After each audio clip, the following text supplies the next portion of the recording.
and the glory, forever. Amen.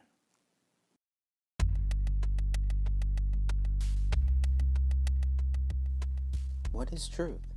Pilate once asked Jesus Christ the same question in John. Our Father, which art in heaven, hallowed be thy name. Thy kingdom come, thy will be done, in earth as it is in heaven. Give us this day our daily bread, and forgive us our debts, as we forgive our debtors. And lead us not into temptation, but deliver us from evil. For thine is the kingdom, and the power, and the glory, forever. Amen.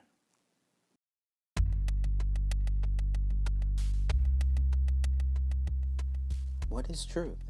Pilate once asked Jesus Christ the same question in John 18:33-38. Then Pilate entered the praetorium again, called Jesus, and said to him, Are you the king of the Jews?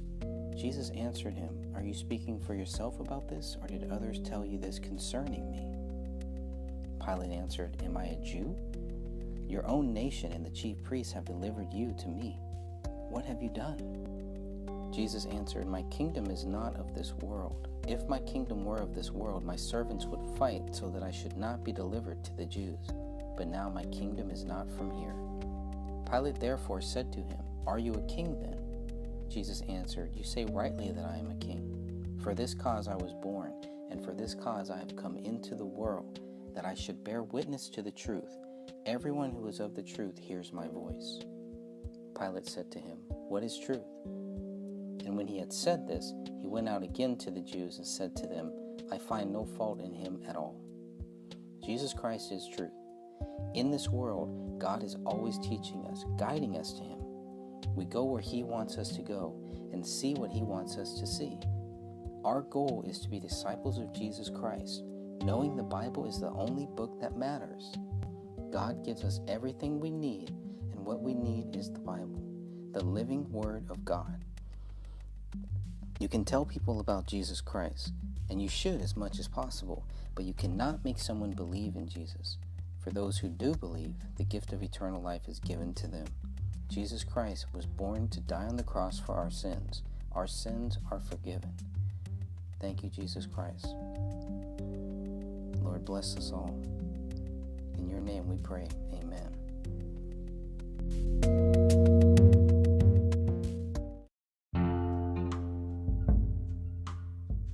Okay, so here is a clip from my book, 9/11.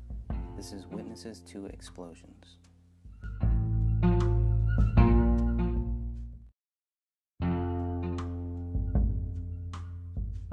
At 8:45 a.m., the North Tower of the World Trade Center is hit by an airplane, American Airlines Flight 11.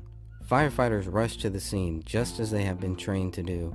The verbal accounts of 3 firefighters were suppressed for many years. What they saw, heard, and felt did not fit into the 9/11 Commission's final report because what they heard were explosives going off in the lobby of the North Tower. They were inside the lobby when it reportedly collapsed in on them. What they saw hit the South Tower at 9:03 a.m. was a large black plane. Their testimony would have discredited the 9/11 Commission's report from the start. These 3 firefighters are on record stating there were bombs going off inside of the lobby, and there may be other bombs in nearby buildings as well. Why was the information hidden from the public for so long? In 2010, their eyewitness accounts were finally released by the National Institute of Standards and Technology after being sued by the International Center for 9/11 Studies. The video reveals what 3 firefighters witnessed before and after the South Tower is hit at 9:03 a.m. on September 11th morning. From the beginning of the shorter 2-minute video, you will notice that the radio in firefighter number 1's hand isn't working. At 8:43 a.m., the top of the North Tower is struck by American Airlines Flight 11. At 9:03 a.m., the South Tower is struck by United Airlines Flight 175. This is the plane that Firefighter 3 describes as a very large black plane. At 9:59 a.m., the South Tower completely crumbles into rubble and dust in just 10 seconds after burning for about 60 minutes. 29 minutes later, at 10:28 a.m., the North Tower falls in roughly 10 seconds at free fall speed as well, also after burning for 60 minutes. Why would the South Tower fall first? If the North Tower was hit first, shouldn't it fall before the South Tower? How did these buildings collapse straight down at free fall speed without any resistance? How is it possible that 210-story skyscrapers completed in 1973 burned for about 56 minutes across 8 floors and 103 minutes over 5 floors before collapsing to the ground? How does NIST account for the laws of physics being completely ignored? Even more revealing is that at 5:20 p.m. on 9/11, World Trade Center Building 7, a 47-story skyscraper across the street from the Twin Towers, also fell to its own footprint in just 7 seconds without any plane hitting it. John Schroeder, firefighter and first responder, explains his version of what really happened on 9/11. So we were here heading up to the 24th floor stairwell, and all of a sudden we heard Mayday, Mayday, second plane, second plane. And we're looking at each other, come on, there's no second plane. There's no way there's a second plane. Within seconds, one building gets rocked. We got bounced around in the stairwell like pinballs, and we just said, you know what, time to go. We got down to the lobby. Everything was blown out, exploded. We were the only ones in the lobby now. We're going, wait a second here, where is everybody? But for every window in the lobby to be exploded, I mean, them windows, they were 2-3 inch glass. Come on, they exploded out of the lobby? It wasn't from the jet fuel, no way. The elevators exploded. They were far away down from the lobby. The lobby was over here. That should never have happened. We come down, it looked like a bomb went off in the lobby. There was no fire. It just looked like a bomb went off. The oral histories of what happened on September 11, 2001 are voiced by firefighters, paramedics, and emergency technicians.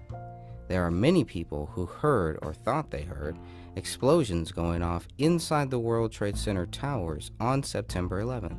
Chief Frank Crothers said, "There was what appeared to be at first an explosion." Firefighter Kevin Gorman also heard the explosion, looked up, and saw like 3 floors explode, saw the antenna coming down. All of a sudden, it sounded like bombs going off, like boom, boom, boom, like 7 or 8. Firefighter Thomas Turilli.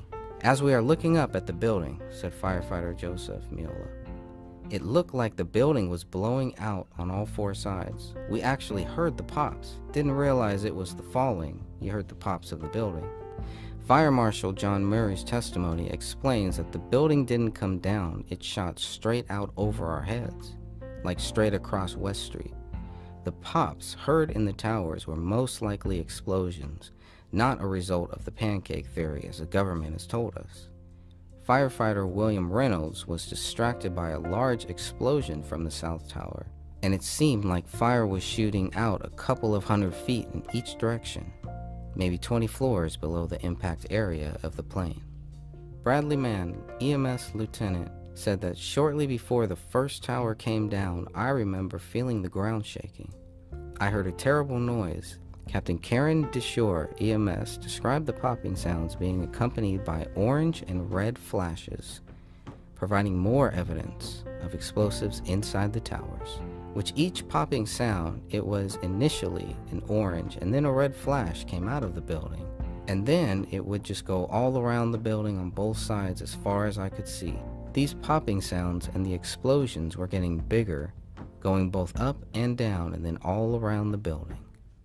Referring to World Trade Center 1, the North Tower, Detective Thomas Inman also said, "Suddenly there was another loud boom at the upper floors.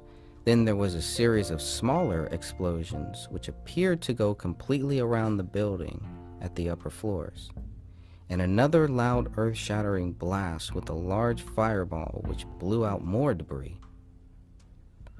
Now he's referring to World Trade Center number 2 when he says, "When I looked in the direction of the Trade Center before it came down, before number 2 came down, I saw low-level flashes. It's hard to believe that low-level flashes were due to a pancake collapse, especially before the buildings actually pancaked."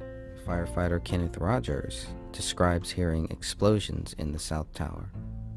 "Floor after floor after floor, and when it hit the 5th floor, I figured it was a bomb, because it looked like a synchronized, deliberate kind of thing.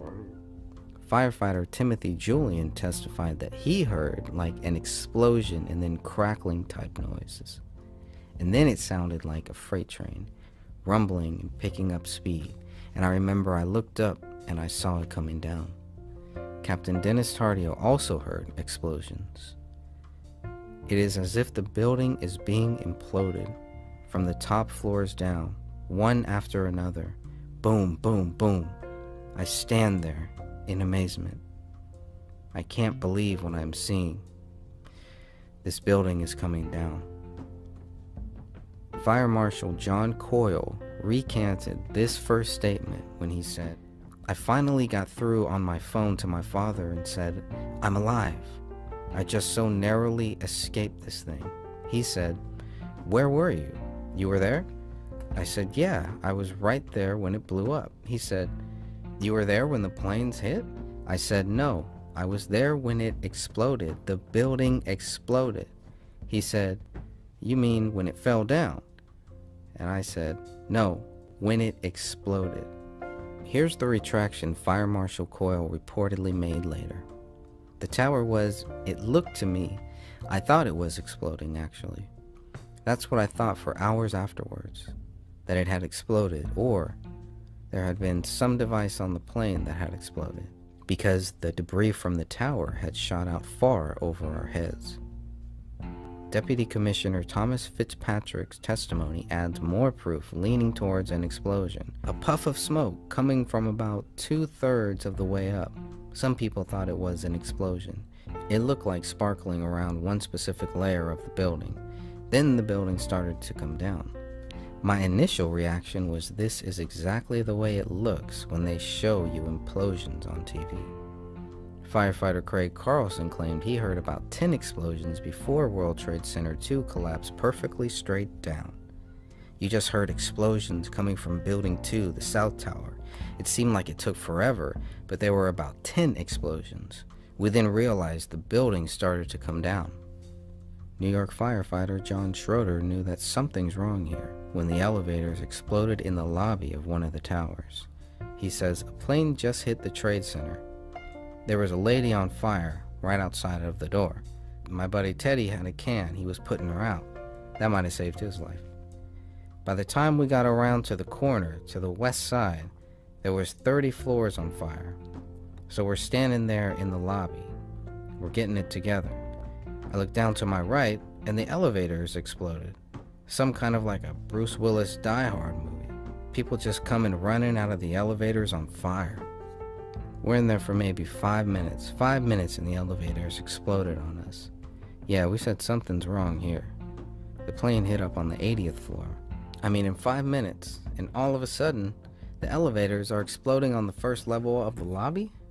The following is a quote from former Mayor Rudy Giuliani during an interview on 9/11 with Peter Jennings for ABC News. I went down to the scene and we set up headquarters at 75 Barclay Street, which was right there with the police commissioner, the fire commissioner, the head of emergency management, and we were operating out of there when we were told that the World Trade Center was going to collapse. And it did collapse before we could actually get out of the building. So we were trapped in the building for 10-15 minutes and finally found an exit and got out, walked north, and took a lot of people with us. The only thing stranger than someone walking over dead bodies in Building 7 on September 11th would be a firefighter opening a closet door inside one of the Twin Towers and finding a dead body inside. For New York firefighter John Schroeder, that's exactly what happened. Schroeder was one of the last people to exit the towers after rescuing people inside. When he got down to the 3rd floor of the stairwell, he says, that's where the stairwell collapsed on us. Saying his final prayers, Schroeder and another lieutenant began looking for another stairwell to exit the building. They opened a door and, quote, find a body in the closet. Schroeder says, we're like, what the heck is that? Where did this come from? Something crazy going on. Looking for an exit, veteran maintenance worker William Rodriguez was shining a flashlight that caught Schroeder's attention. Schroeder says, that's where the maintenance fellow with a little flashlight saved our lives. If it wasn't for him, we never would have found another stairwell. The building would have collapsed. The last men in the tower made it to the lobby. We got down to the lobby, Schroeder continues, and everything was blown out, exploded. Being the only one in the lobby, we're going, wait a minute, where is everybody? Because the building was coming down on the outside. They moved the command post to the World Trade Center 2, South Tower. In the lobby, Schroeder continued, it looks like everything had exploded. Schroeder and his group all fled the scene, with Schroeder diving into the river of Jersey as the South Tower collapsed. The North Tower came down shortly after that.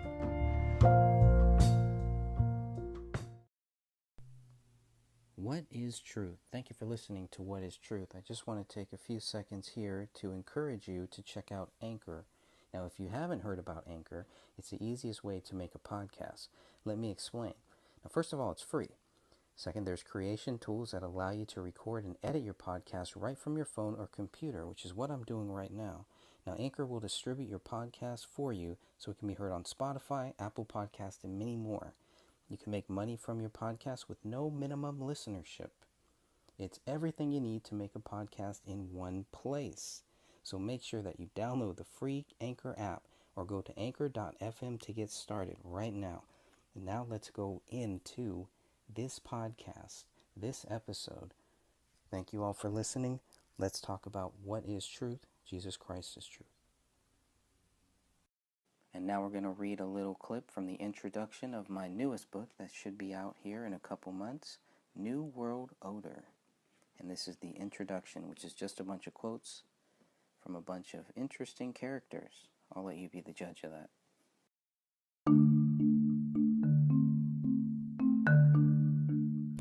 I'm aware there's still some who would question or even justify the events of 9/11.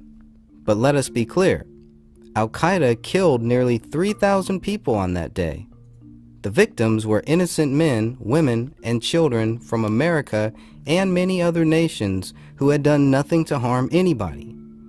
And yet Al-Qaeda chose to ruthlessly murder these people, claim credit for the attack, and even now states their determination to kill on a massive scale. They're trying to expand their reach. These are not opinions to be debated. These are facts to be dealt with. President Barack Obama, Egypt, Cairo, June 4th, 2009. 10 years ago, in the wake of the worst terrorist attacks in our nation's history, Americans turned to one another and God for help and for comfort. The wise still seek him. They know the truth, as did most of America's founding fathers. In Psalms 33:12, blessed is the nation whose God is the Lord. God bless and help all victims of 9/11. From United Flight 93 to the Pentagon and New York and beyond. And may the real memory of 9/11 live on in our hearts and minds, so that even our posterity will say, we will never forget. Chuck Norris. After 9/11, I voted for the authority to go after Osama bin Laden, and my frustration was that we didn't go after him. Ron Paul. It's clear that mistakes were made before, during, and after the events of 9/11.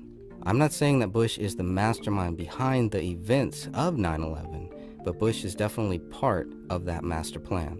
There are many masterminds who collaborated to execute the terrorist attack on United States soil. New World Order. After 1989, President Bush said a phrase I also use myself.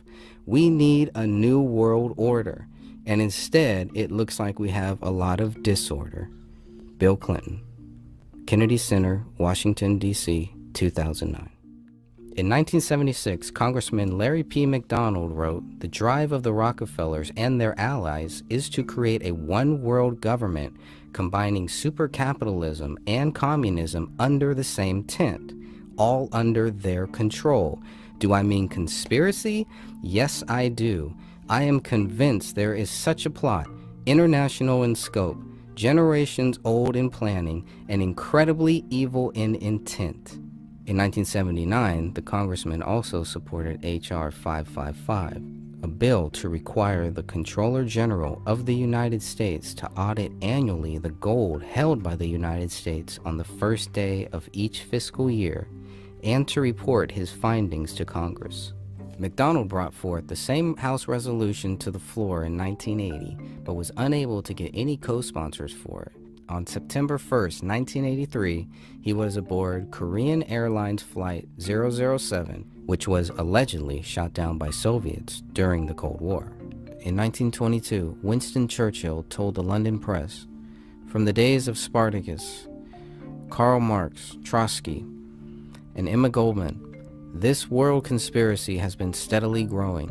This conspiracy played a definite, recognizable role in the tragedy of the French Revolution. It has been the mainspring of every subversive movement during the 19th century. And now this last band of extraordinary personalities from the underworld of the great cities of Europe and America have gripped the Russian people by the hair of their head and have become the undisputed masters of the enormous empire." The real truth of the matter is, President Franklin D. Roosevelt wrote, as you and I know that a large financial element in the larger centers has owned the government ever since the days of Andrew Jackson. Joe Kennedy, father of the future President John F. Kennedy, told the New York Times, 50 men have run America, and that's a high figure. Likewise, in 1952, Supreme Court Justice Felix Frankfurter stated, "The real rulers in Washington are invisible and exercise power from behind the scenes." Senator William Jenner in 1954 also knew of the coming world order by a shadow government when he said, "Today the path of total dictatorship in the United States can be laid by strictly legal means, unseen and unheard by the Congress, the President, or the people." Former U.S. Senator Barry Goldwater wrote, "The Trilateral Commission is intended to be the vehicle for multinational consolidation of the commercial and banking interests by seizing control of the political government of the United States. The Trilateral Commission represents a skillful, coordinated effort to seize control and consolidate the four centers of power: political, monetary, intellectual, and ecclesiastical. What the Trilateral Commission intends is to create a worldwide economic power superior to the political governments of the nation states involved. As managers and creators of the system, they will rule the future." L. Fletcher Prouty described the New World Order as a one-world growth of a world elite of international bankers and industrial giants who totally disregard sovereignty of nations and the individual rights of man.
Okay, and next we're going to premiere a new song called Criminal. This is produced by Dublin Beats. He did all of the music. I did the writing and the performing. This is a new song from my upcoming album, The Restart.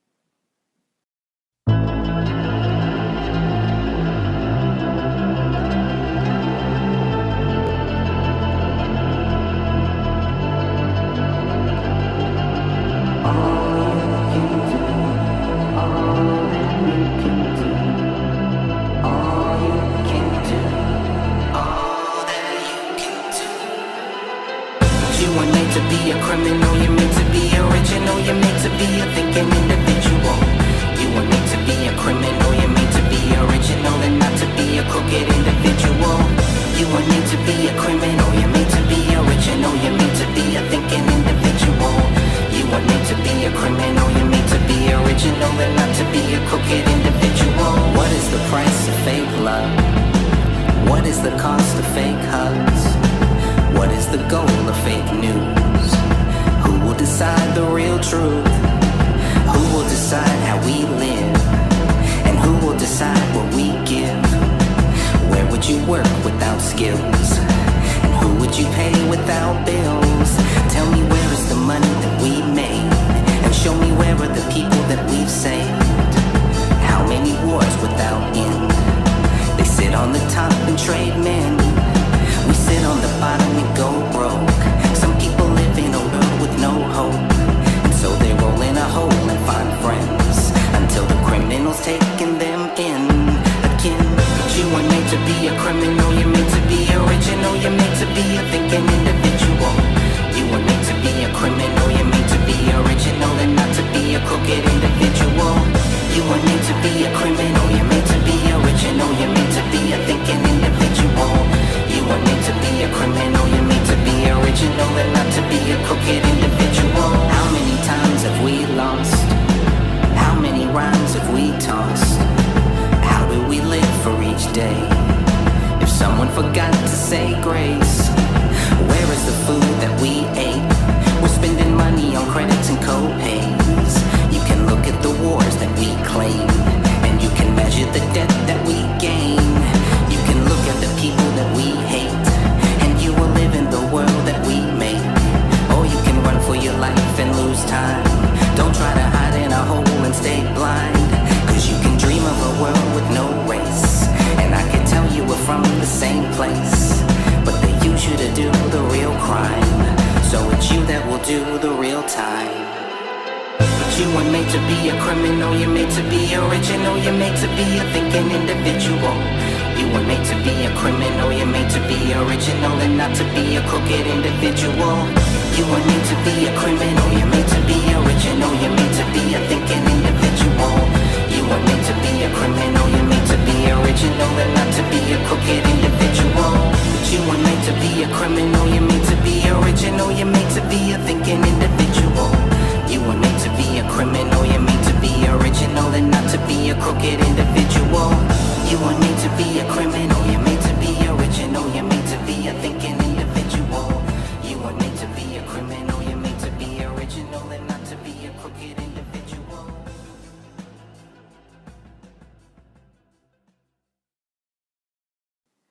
And last but not least, we're going to listen to a clip from the Sentinels of Truth. This is one of the first times that I spoke about the David Crowley case on the Sentinels of Truth radio show with Eric Spitfire Wilkinson. Take a listen.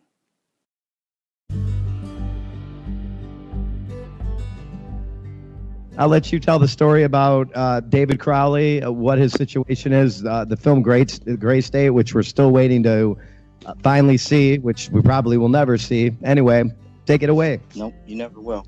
Nope, you will never see it. You might see a hacked version of it. You might see somebody trying to take his work, but you will never see this story that David was trying to tell. It is the story of the police state coming live to the USA. That was the story based on a 2012 trailer that David Crowley made. And I believe probably it's got like over probably close to 3 million views now, maybe. David Crowley is a former U.S. soldier, and on January 17th, 2015, his body, his wife's body, and his daughter's body were found in their home in Apple Valley, Minnesota. David was found with his right hand missing, quote unquote, missing. Kamel, his wife, was found with both of her hands were, quote unquote, missing. And his daughter, 5-year-old daughter, her whole arm missing. All of them shot in the head. David and his wife, most of their heads were gone. The 5-year-old daughter had a fractured rib, which led a lot of people to think that somebody had ripped her arm out. They have a dog, a medium-sized dog. The dog is blamed for all of the quote-unquote missing body parts, including their heads. Now, there are so many different things in this case that do not add up. But the most simple thing is, what proves David Crowley guilty? Within 24 hours, cops were saying that David Crowley was guilty before they had even looked at his body. They missed a bullet, the bullet that will be tied to David and tied to his daughter. They missed that when they left that house. They had to come back two separate times to find these 2 bullets. And they didn't even come back. They had to be told that these bullets were there. This could be a very sloppy investigation, sure, or it could be a cover-up. It could be both. I don't really know. What I know for sure is that nobody can prove that David Crowley is guilty of murdering his wife, murdering his daughter, and then killing himself. Because he is a soldier, they tried to blame PTSD. They tried to blame everything, but they never really looked at, well, okay, what leads us to think that David Crowley is guilty? It's nothing. It's nothing. Now, I know, Eric, you've covered this. You covered this very early on, and thank you so much for that. You were a big part of helping to keep this case going. When the alternative media turned their back on this case, covered it for maybe a couple days, and that was basically it. Nobody else wanted to touch this case, but you did. And I really thank you for that. And because of that, and because of people like you, here we are almost 5 years later, and we're told that we should not be asking questions. We're told to just stop looking at this case, just to move on, go enjoy life. How do we do that? This could be any of us, anybody listening to this. This could happen to any of you too. And how would you want that to be treated? How would you want your family to treat that? Would you want them to look deeper? Would you want them to actually investigate the investigators? Or would you be scared, silent, shut up, and just move on and hope they don't kill you too? Because that's what we're basically talking about here. David had a $30 million deal in the works. They were going to take his trailer and make that into a movie. Then they said, no, it'll be better as a TV series. So then they were going to make it into a TV series. And then David Crowley dies. His close friends, I guess, this Gray State team, whoever these guys are, and we could talk about that too, but they're all quick to just snap their fingers and say that David Crowley's guilty, and that's it. Everybody's told to just move on. Don't worry about it. But you know what? That's not going to happen. That's not going to happen until we get justice. And that's why Dan Hennon started a justice group for David Crowley, for his family, because we are going to do our best. If it's God's will, we're going to find out what really happened. But at the very least, we wanted to make sure that David's name is clear, because there is no evidence that David Crowley is guilty of this crime. And that's what's so frustrating, because you have all of these people who were working with David, who were making a film, making this project about cops coming in, kicking down doors, taking people, shooting them. And then something like this, when things get real, then you really see who your real friends are. You see who your real family is. And that's what I look at now. And then you have people that were threatening us too, that were trying to intimidate us to this very day. They're still trying to play all these weird games when all that we're doing is asking the simple question, show me the evidence that David Crowley is guilty. And they can't do it. And they go, well, show us the innocent, show us that he isn't guilty. And it's very simple. I can prove to you in 5 seconds that David Crowley is not guilty because nobody can prove that he is.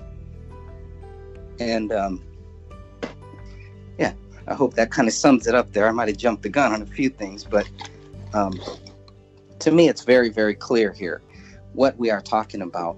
So I don't know if everybody has heard of this case, but what I'm finding is a lot of people don't even know about this case, and they've never heard of David Crowley, never heard of Gray State, never heard of any of this stuff. Well, we are going to find out what happened here, whatever it takes, if it's God's will. And I have no fear. I have no fear when it comes to confronting these people, to calling them out, and to make sure that David Crowley's name is cleared. And it has to be, I want to make this clear too. I was not a fan of David Crowley. I was not a fan of his project either. But this is a slam dunk case. And for so many people in the alternative sector to turn their back on this after they supported David, after they cheered him on, but when things got real, they all went running. It's like cowards. So thank you, Eric, because you're not a coward. You've been covering this, and you have no fear in covering this when so many other people do. So thank you again, man. Oh, you bet. And yeah, your passion is definitely appreciated and noted, Greg. This David Crowley is a slam dunk. This man, none of it adds up.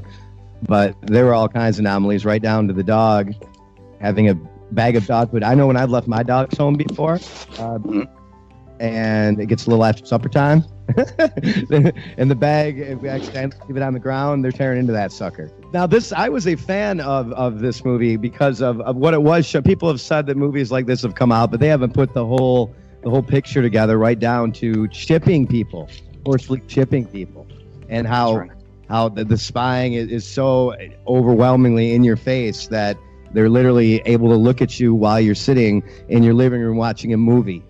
This is a fact. And this is people are not aware that that's to where it is now. We're basically living in see-through houses. In fact, and he was going to bring it all out, and there was no indication whatsoever that this guy was going to freaking off himself or his wife. They had a loving relationship, a wonderful daughter. This was either, we've spoke about it, this was either a case of MK Ultra mind programming, or this was a deep state hit. What do you think, Jeff? You with us? Yep, I'm right here. All right, how familiar are you with this case? I think you are too, right? Bill's here. Bill's here too. And Billy Talon, give us your take. Well, the scene that you're describing, the actual incident scene, looks like a carefully orchestrated, albeit sloppily executed, targeted killing. Yeah. Looks honestly like some of the stuff that I used to see back home with the Kadrovci, the secret police. Obviously, shot in the backs of the head,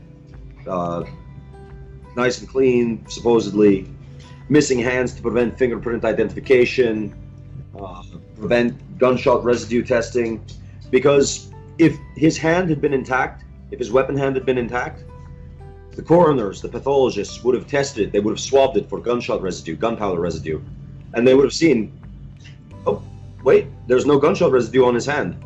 So, yeah.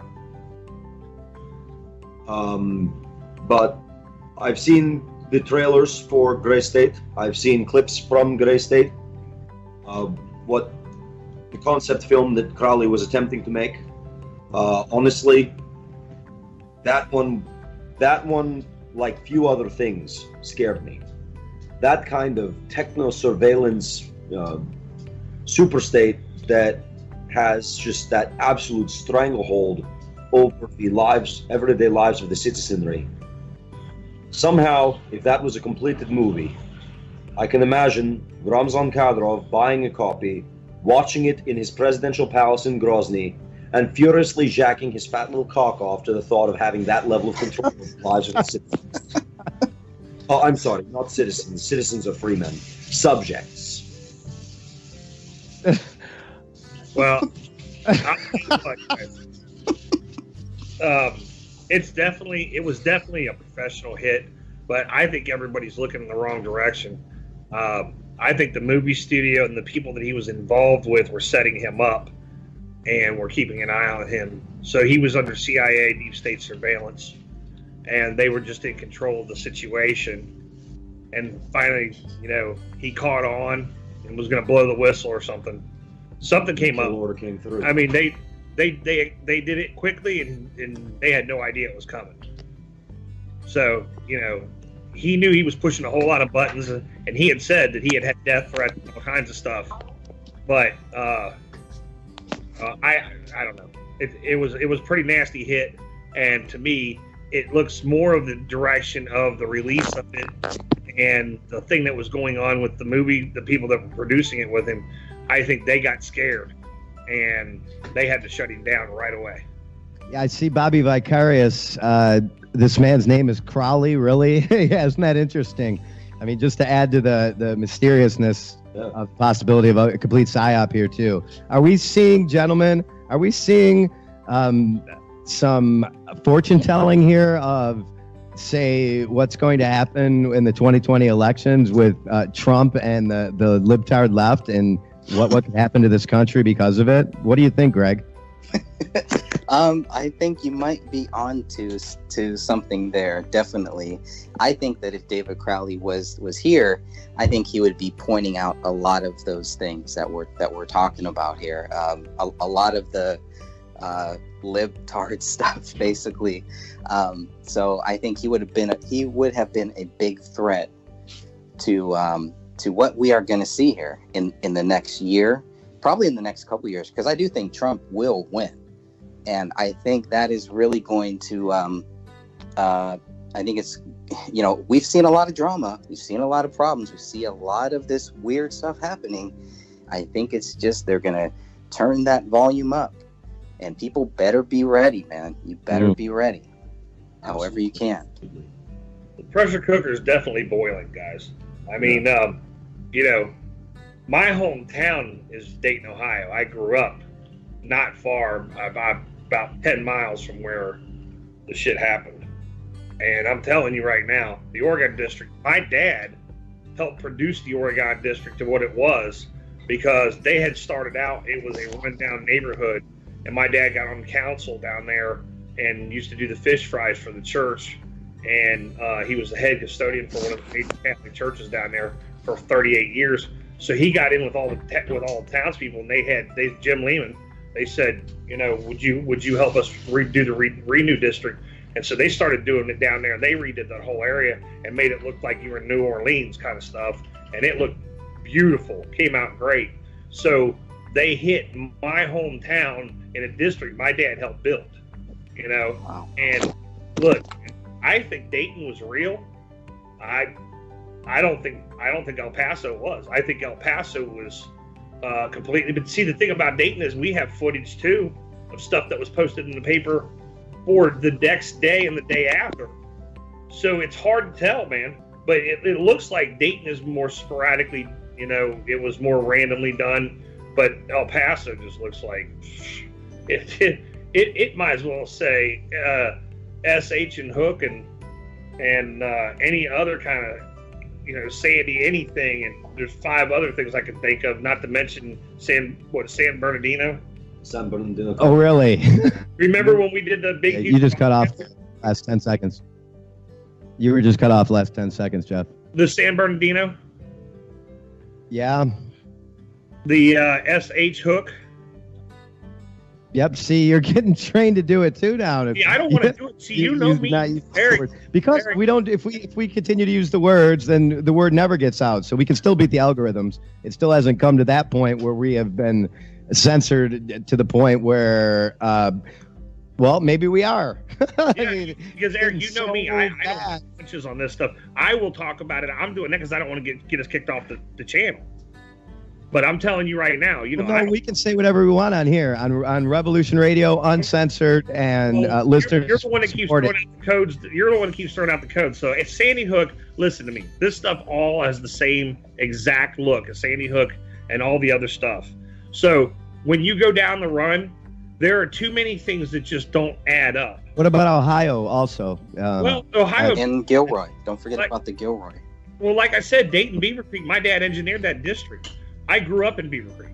I grew up in Dayton, which is Beaver Creek's right up the road. It's 10 miles away. So, like I said, everything that had to do with my dad and that town, I recognized from my childhood, and they just turned it into a mess. Did you check into the hospitals? That was the first thing that I've learned to look into, is find out, if there were this many victims plus people injured, there would be a log of it, and lots of people in a certain hospital in close proximity to where these things went down. Did you check it out? I didn't, because I actually was going to go today and try and take footage of the president being there, and then they called the cancellation, and he wasn't actually going to Dayton. So I got all bummed out and didn't go, because I was going to go up there and shoot live video of everything going on and how it was going down. And there were supposed to be people picketing up there and doing stuff. But then all of a sudden they called it on Fox News and said that he decided, he got to the airport and the mayor and somebody else, one of the other Some lady from the city council. met him there and said, it's insensitive if you go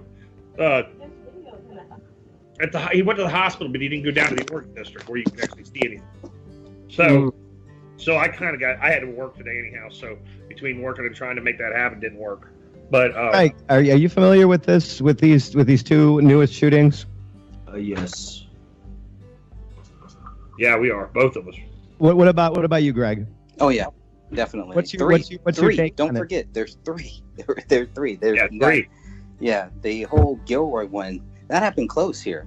I'm very close to where that happened. There were multiple shooters, and I made sure that I took as many screenshots, as many videos, backed all of that stuff offline, because this is what they do. The story always changes it. It always starts with many shooters, and then it winds down to one. Now, the last one, the Dayton one, I do kind of agree with Jeff there too. There is something a little different about that. I haven't heard anybody talk about any multiple shooters, but it's kind of like the Orlando at the Pulse. It's a nightclub or something. So Yeah, that was a Pulse couple. nightclub, Yeah. And I was going to ask you guys too. Is there a pattern here? I mean, at what point do we say that there is a clear pattern here, that these are not just random things, that this is all part of a bigger program? Well, I can answer that question for you. You know for sure it's a bigger program, but you can also go by, there's certain classifications that you have to follow with this, okay? First of all, what kind of weapon was used? If he used just some random llama pistol or something like that, those are instantaneous. Those are spur of the moment things. These guys are coming out with barrel, their ATF automatically comes out. It's a 223 long rifle, AR-15 style assault weapon with twin 50 cal barrel clips on it. Okay, come on, guys, listen. The shooter walks into a Walmart with an AK-47 and 4 clips. Okay, It's called a mag, you idiots. If you literally just do the homework as you're watching this stuff, some of it just doesn't add up. It's like, look, I know guys that have guns, I know guys that have ARs, all that other stuff.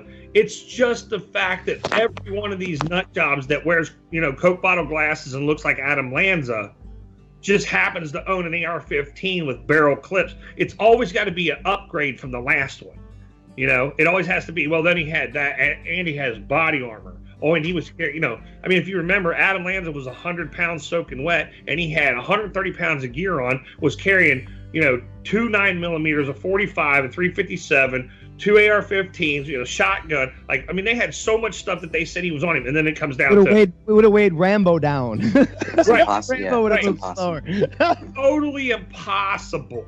Okay, and then It's I love what, it. 105 pounds soaking wet and freaking over 6 feet. Same with the Batman shooter. Same with the and Batman then thing. The in Batman Colorado. shooter. Right. Look, I'm trying. This is so ridiculous when you look at it, because then you look at this. In both incidences, how close do you have to be when a guy's spraying a 100-round clip and he only gets through half of it, and you dome this guy? For real? You domed this guy with body armor on in 13 seconds while he's firing into a crowd of people. That is some incredible timing, unless you're somewhere close, Like on scene. like waiting. on scene waiting, and you're waiting for it to go down and jump the gun a hair. Jeff, we've interviewed Good point. special forces guys who have said they could not fire at that rate with that proficiency themselves, and these are your top snipers. Well, we're talking about the cops did this, dude. I don't know a cop that can shoot straight. No offense. But when it comes to the sandbox, with the proficiency that this kid shot, they said they couldn't do it. Yeah, there actually, you're exactly right. There was a whole video where the guy tried to do it in the amount of time before he was taken down, and he would have had to have been 98.5%. Yeah, they keep getting that. They keep cutting them off. He could do all this in less than 8 minutes or something, and it was some stupid thing. And the guy tried to do it, and he could only hit. And this guy was one of the biggest pros there was, and he could only hit like 73.6%, and it took him 11 and a half minutes. So like, it's not possible. When things aren't possible, you have to do the math. Right. Okay. Right. Two Follow buildings, the three two buildings. biggest things in Not history. possible. Two biggest things that have proven every one of these theories for me is follow the money and prove the math. If you could go through either one of those things and something don't add up, it'll tell you that this stinks all over. And if the money, you'll follow it right to whoever's making money is where this stops. Let's use this to go back to David Crowley and talk about that. He was getting the funding. His movie was very close to being released when he supposedly suicided himself. That made no sense to me. What about you, Greg? Yeah, it doesn't make any sense, and that's why they tried to actually hide that. They tried to hide the fact that David was actually moving forward. There were certain people in the Gray State quote unquote team that were trying to tell us that there was no deal. The deal had fallen through, blah, blah, blah. He was at his wit's end. He didn't see any future. And so he just one day decided to just kill his kid, kill his wife, and then kill himself. No, I'm sorry.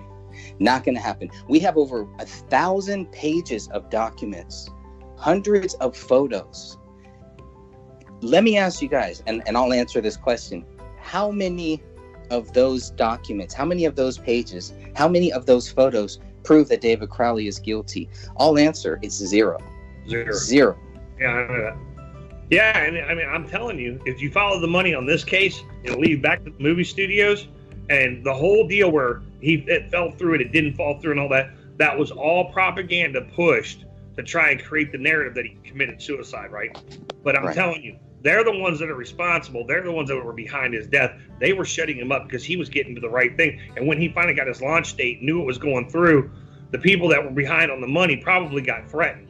And the people, if you're holding the bank, a $30 million movie, and you start getting the fact that you're going to get your head cut off and some Saudi oil people tell you better stop and you don't, next thing you know, you find your dog stuffed in the blender in the kitchen, and you go like, well, what do I do now? Well, you got to shut him up, and you're not going to shut him up because he was going to tell a story.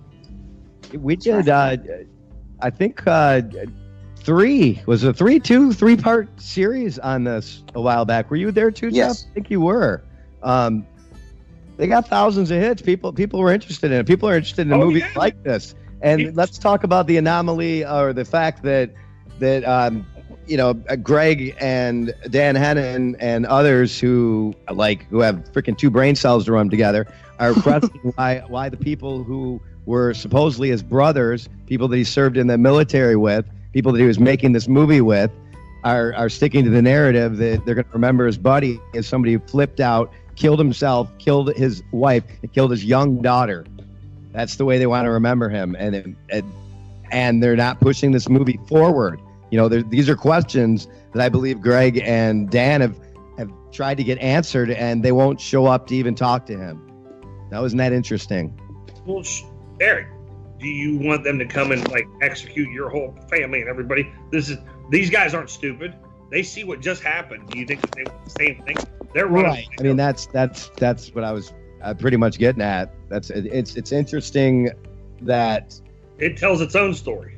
Well, was this movie, because we only got a short trailer of it.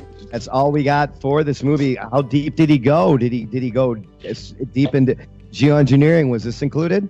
Was the chemtrailing? Was the spraying? Was the Yes. stratospheric atmosphere aerosols being dispersed into the air? Were they talking about that? Were they talking about solar radiation management? How far did they go? How far down the rabbit hole did he go? They're showing people getting chipped, mark of the beast. So I would say they probably went that far. We'll probably never know, will we? There is one photo of a gray state, and hopefully it's still on their website. If not, we definitely have that.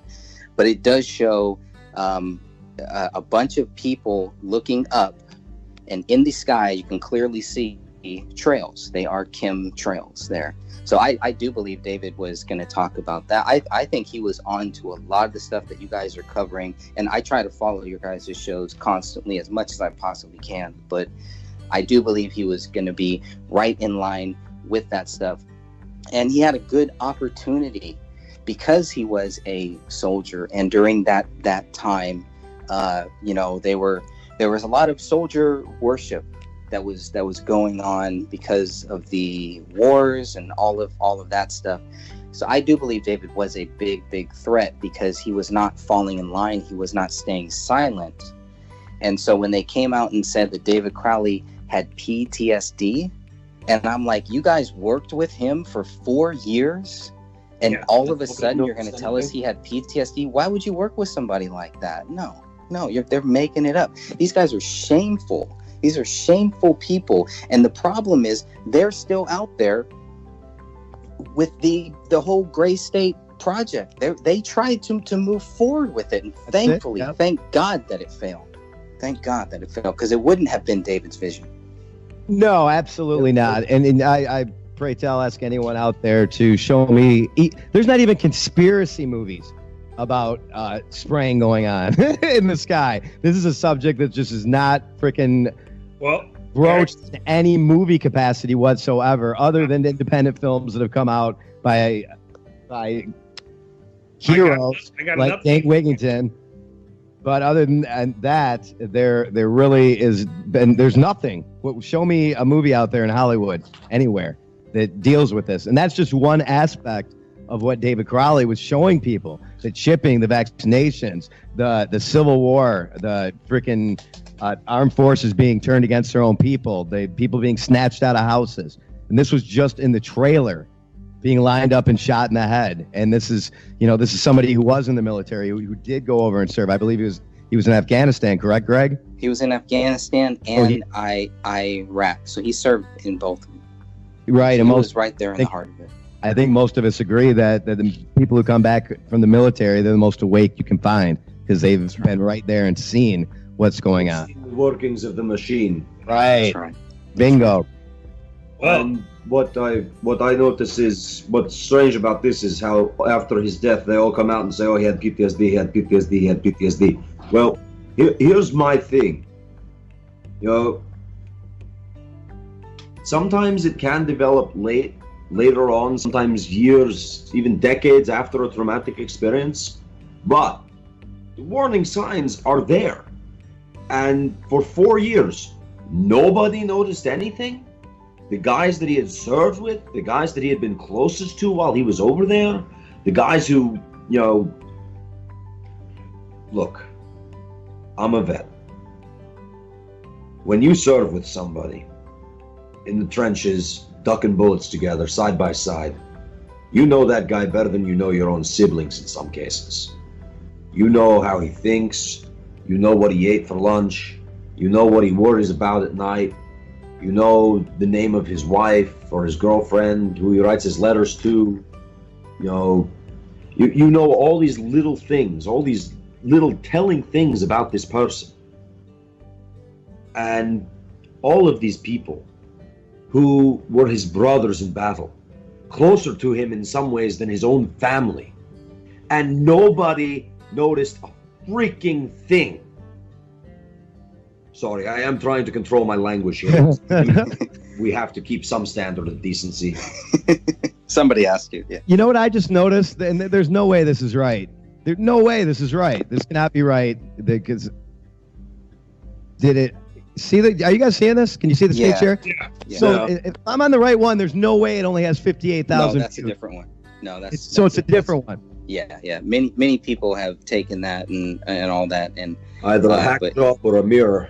yeah, basically. Hey, I got one for you, Eric. So the day they released the Okay, here we go. Is this it? No, movie No, Indeed. it'll say Gray State as the person who did it. I just want to say one thing about the soldiers is I do believe there are many soldiers out there who served with David that have helped us, that can help us, and that will in the near future will be able to help us. But I think you're spot on. The people that served with Are you guys seeing what I'm Go ahead. seeing here, guys? Holy crap! Sorry for interrupting you, Greg. But why would I type in Gray State trailer or promo? Would that not be the first thing to come up? filter channels. If you just go to Does that Gray make any State- sense though? I mean, Gray State. Yeah. Why would it bring us to? They don't want you to see it. They don't want you to see That's it. my point. Keep going, Greg. My bad. I spoke out loud. No, you're totally right on that. And of course, that trailer that we're looking at now, a lot of that is for the documentary that came out later. Yeah. So that's the right one. If you go, I think that's the right one. There. Okay, I was like 58,000. Wait a minute. Last time I looked at it had over 2 million. Now it's over 3 million. Yeah, 3 million. Now the only problem with that is that the same people that claim David Crowley is guilty are the ones that are actually running that. And every time people watch that, they're making money off of it. So I'm glad that there's many people that are whatever they're copying that video. I don't want my money, my views going to those people that think David Crowley is guilty. They didn't even working finish with the him. movie they were working on with him. No, David cut them out. They were Right. not going to be part of it. And that was their big problem, was that David was moving forward and they were not moving with him. They were not going to be a part of it. There's your motive. There's your motive. You're right. Absolutely, it is. You would think they would pick up the ball and finish out the movie in memory of him. They had tried, but how do you Right. do that? I've seen. How do you say somebody is guilty, but hey, we're going to make this movie because of money? Didn't they say it was going to be completed a few years ago, if I remember correctly? Yeah. Oh, yeah. It was almost done when he died. Danny Mason, was that his name? Yeah, Danny Mason tried to actually move forward with it. He tried to pitch it to the same people that David was actually working with, and thankfully, they said no because it was tainted. By that time, nobody's going to touch this. You know And what I you mean? offered to talk to him and others that were close to him, haven't you? You tried to reach out and actually talk to them. I was supposed to debate him, and I don't know whatever happened. He just kind of fell off. He probably realized that he would lose because there's no way that anybody can stand there toe to toe with me and tell me and explain to me why David Crowley is guilty. Can't happen. You've had like the next door neighbor just completely take for some odd reason, an way overactive interest in this and come onto the page. And I what was her name? Judy? Yeah, Judy. Judy Prochnow. Yeah. There's She's so much my biggest fan, interesting apparently. that have happened. And with the person, clearly, she's nuts. She's freaking squirreled. She's buck nutty.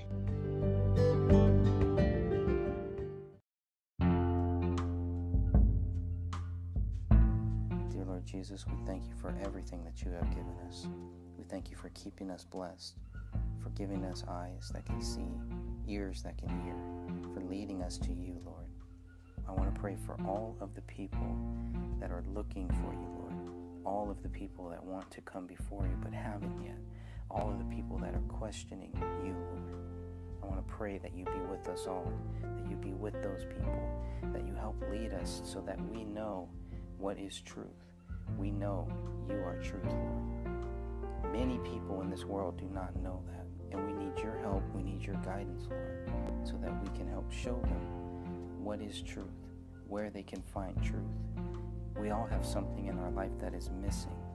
The one thing we don't want to be missing in our life, Lord, is you. So please bless us, be with us, lead us to do your will. Lead us not into temptation, but to do your will, Lord. In Jesus' name we pray, amen. Thank you for listening to the first podcast for What is Truth. We're going to be back next time talking about the Bohemian Grove. Please check back then.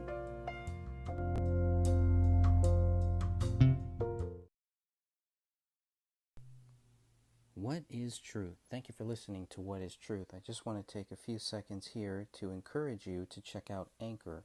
Now, if you haven't heard about Anchor, it's the easiest way to make a podcast. Let me explain. Now, first of all, it's free. Second, there's creation tools that allow you to record and edit your podcast right from your phone or computer, which is what I'm doing right now. Now, Anchor will distribute your podcast for you so it can be heard on Spotify, Apple Podcasts, and many more. You can make money from your podcast with no minimum listenership. It's everything you need to make a podcast in one place. So make sure that you download the free Anchor app or go to anchor.fm to get started right now. And now let's go into this podcast, this episode. Thank you all for listening. Let's talk about what is truth. Jesus Christ is truth.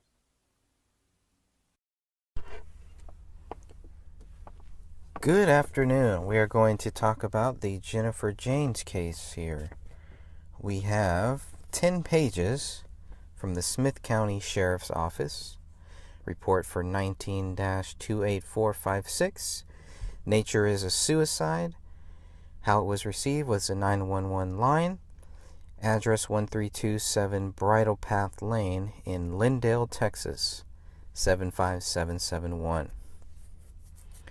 We're going to go quickly here through these 10 pages. And we'll see what everybody thinks. So, I got a couple witnesses on page number 2. Page 3 gives us some more information about the people involved in the incident report and the supplemental reports. Here is the narrative for one of the officers. This is on page 4. Officer Wedgeworth.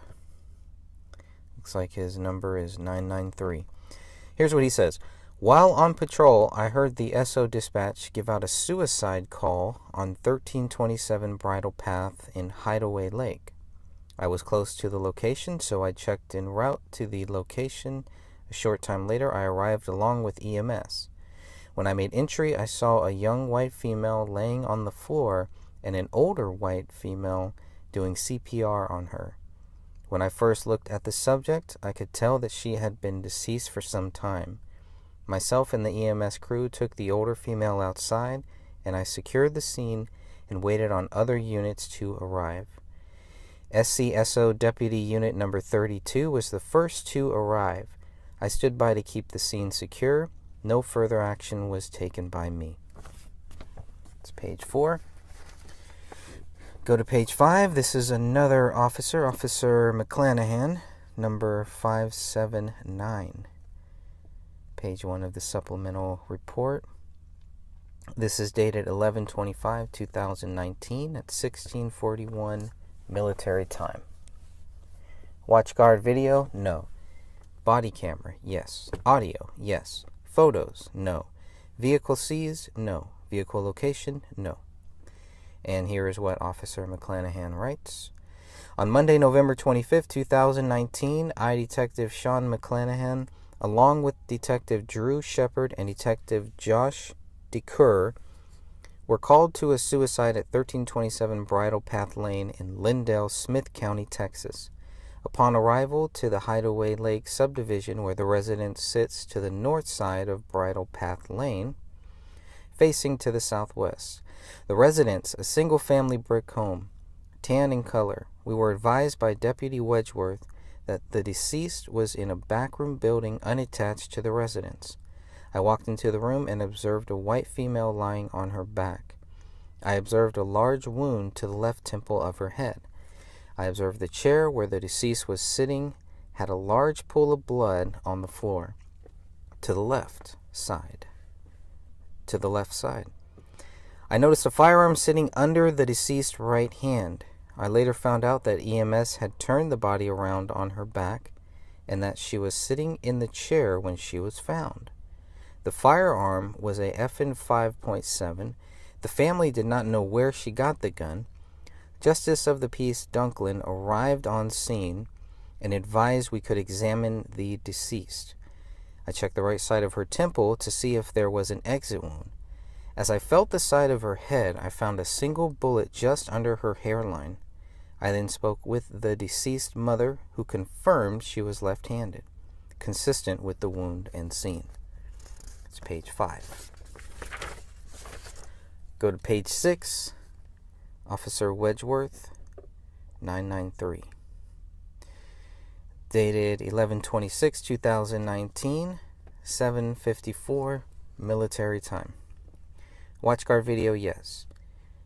Body camera, yes. Audio, yes. Photos, yes. Vehicle seized, no. Vehicle location, no. I, Deputy B. Wedgeworth, was dispatched to a suicide at 1327 Bridle Path Lane. It was learned by dispatch that a white female, later identified as Jennifer Janes, had taken her own life with a self-inflicted gunshot to the left side of her head with a F&N 5.7 caliber pistol. Upon my arrival, Mrs. Janes was in the floor, and EMS had determined that they were not going to work the corpse due to lividity and rigor having already set in, and the body was cold to the touch. I observed there to be no signs of forced entry or foul play involved in Mrs. Jane's death. I notified Sergeant Hatton of all the details of the case, and he made the determination after the body had been moved, and there was no evidence of an exit wound on the body to call for detectives to the scene. Deputy D. Thompson held the scene and kept a crime scene log until detectives arrived and determined that the death was in fact from a gunshot wound, and there was no need for an autopsy, and they released the scene and body to the funeral home after Justice of the Peace Dunklin from PCT 2, Precinct 2, arrived and conducted an inquest. Detectives took several items from the home to continue the investigation. Nothing further at this time. Deputy B. Wedgeworth, number 32. That's on page 6. So let's go to page 7. And this is Officer D. Thompson, and his number is 438. This was filled out on 11/26/2019 at 18:36 military time. Watchguard video, yes.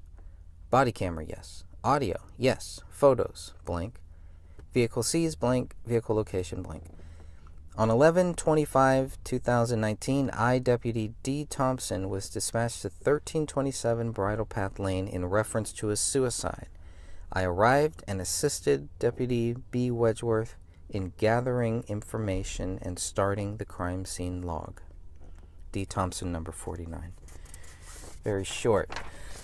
Page number 8. This is Officer D. Shepard, 1103. It's his number. Dated 12/23/2019 at 9:16:16. Watchguard video, no. Body camera, yes. Audio, yes. Photos, no. Vehicle seized, no. Vehicle location, no. 11/25/2019, SD Shepard. On 11/25/2019, SCSO Detective S. McClanahan and I responded to 1327 Bridle Path, Lindale, Smith County, Texas, on a report of a dead person, possible suicide. We met Detective J. DeCour at the residence. We were escorted through the main residence and into the backyard to a detached building where the body of the deceased was located. 1327 Bridle Path, Lindale, Smith County, Texas, was a single-family residence located in the Hideaway subdivision. The house was painted brown brick with composite roofing, with the front door facing south/southwest. The small building office where the deceased was found was located in the backyard of the property towards the west fence line. The building was a wooden mobile-style construction sitting slightly off of the ground. The only entrance door was located on the east side of the building towards the south of the building. Deputy Wedgeworth gave us a brief overview of the situation. Deputy T. Goodman was on scene and told us that he arrived with EMS and they found the deceased inside the backyard building. The mother of the deceased was beside her performing CPR. EMS checked for vitals and found the deceased cool to the touch. EMS Deputy Goodman, along with the deceased mother, Rita O'Brien, left the building, which was secured, and detectives were summoned. Detectives walked around the building and did not observe anything disturbed nor suspicious. Detectives entered the building and observed the deceased white female lying on her back in a mid-thigh sleeping gown. The deceased's head was turned slightly to her left. She was lying in front of a recliner rocker chair. A large pooling of blood was observed on the floor to the left of the chair, along the left side of the chair. The deceased was observed to have blood on the left side of her head and a small pooling of blood under her head. A black-colored semi-automatic pistol was located on the right side of the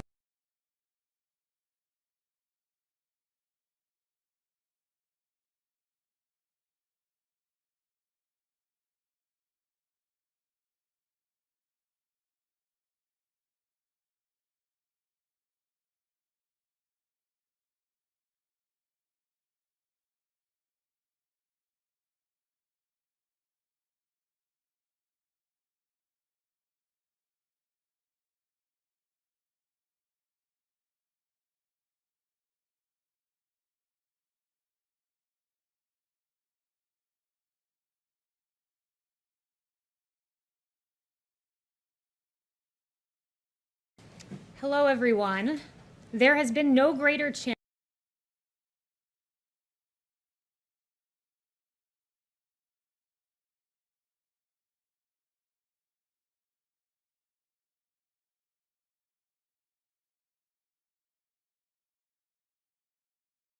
We're really excited because the president's going to be signing his executive order on the White House Hispanic Prosperity Initiative. Almost 60 million Hispanics live in this country, fastest growing minority group.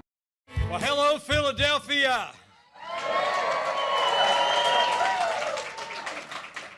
Thank you for that great warm welcome. Thank you all for coming out. It's a great honor to be with all of you. An important time in the life of our nation.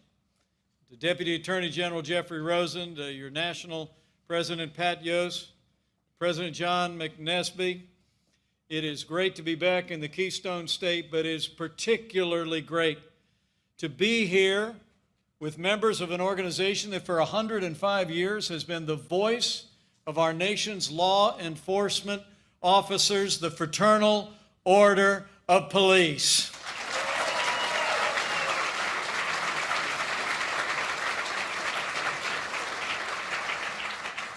This organization has been a voice for the men and women on the thin blue line for more than a century, and I want to tell you, on behalf of your president and on behalf of the American people, we hear that voice loud and clear, and I am here to say, we back the blue.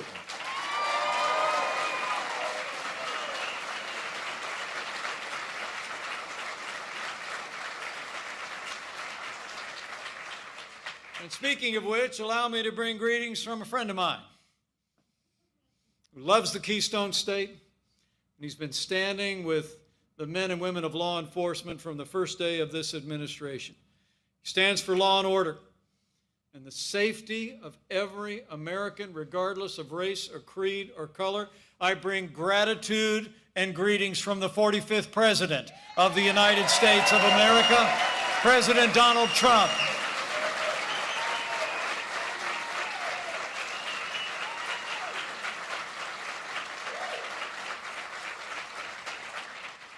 You know, in a time when the radical left is trying to smear police officers, I want you to know, your president knows, this vice president knows, and I think the overwhelming majority of the American people know the men and women of law enforcement are the best people in America.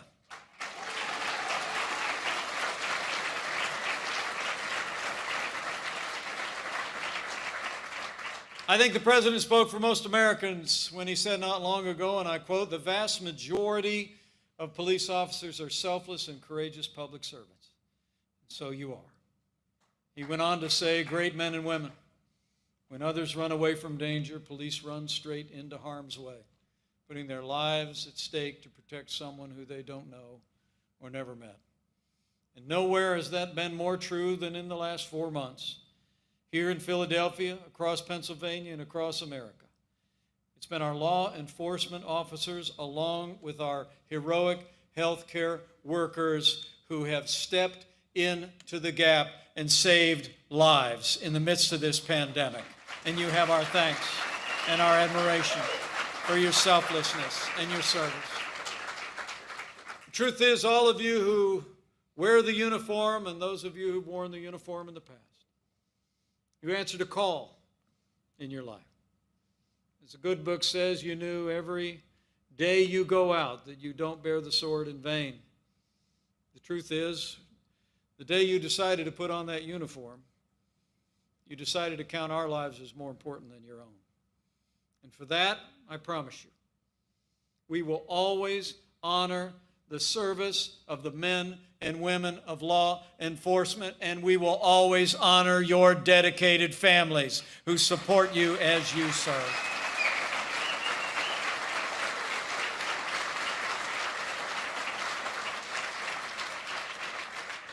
I'm proud to say my own family has been back in the blue for quite a while. My uncle was a police officer in Chicago for 25 years. I'll never forget when we'd make the long drive up from a small town in southern Indiana, drive up to the big city of Chicago, when I'd see my uncle come out with his uniform on and his sidearm on. My brothers and I would just look up and marvel. He was one of the heroes of my youth. And frankly, I need to tell all of you, if you need to be reminded, you are all heroes every day.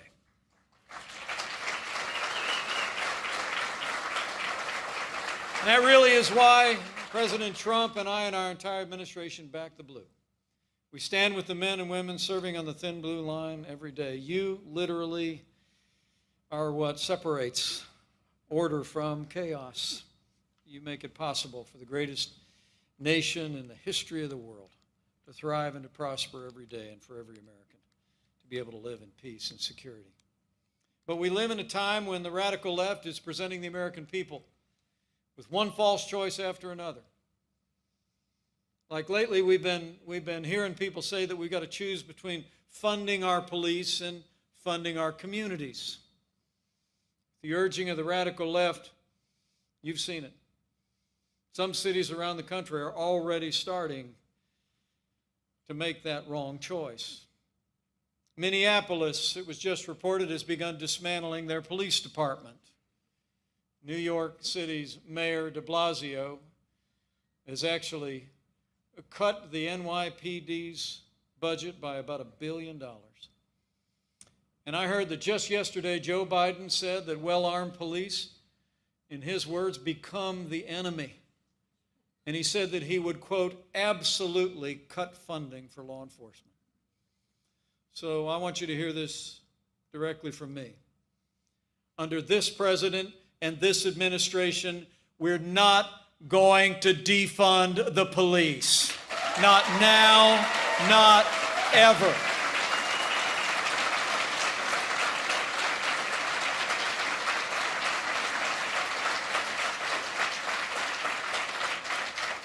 This president is back in the blue by making more resources available to law enforcement across the country. That's why that's a false choice.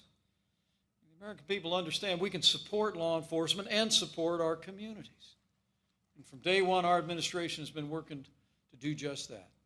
We've backed the blue, I'm proud to report, by funding nearly 4,000 new police officer positions through the COPS program.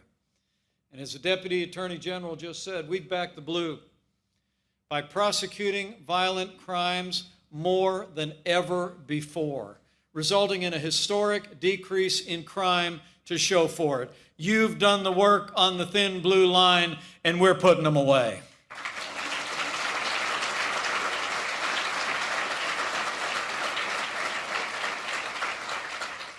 And you know, the American people know nobody hates bad cops more than good cops.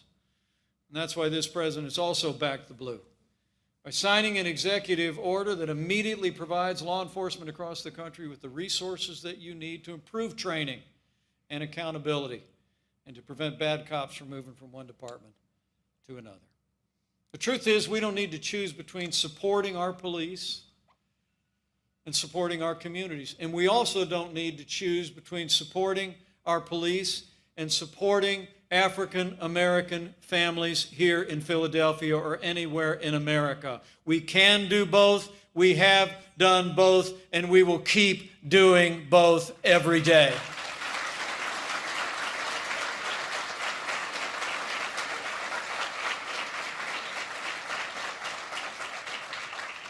And let me be clear, and I know I speak for every law enforcement officer in this room. There's no excuse for what happened to George Floyd in Minneapolis. And justice will be served. But there's also no excuse for the rioting and looting and protests that turned violent that followed. I actually heard we've seen in recent days support for convicted cop killers here in the Philadelphia area. Well, burning churches is not protest. Tearing down statues is not free speech. And we're going to continue to stand with the freedom of speech and the freedom to peaceably assemble of every American, but we will join with you to stand against the rioters and the looters and the anarchists who would pull down our statues and try and destroy our communities.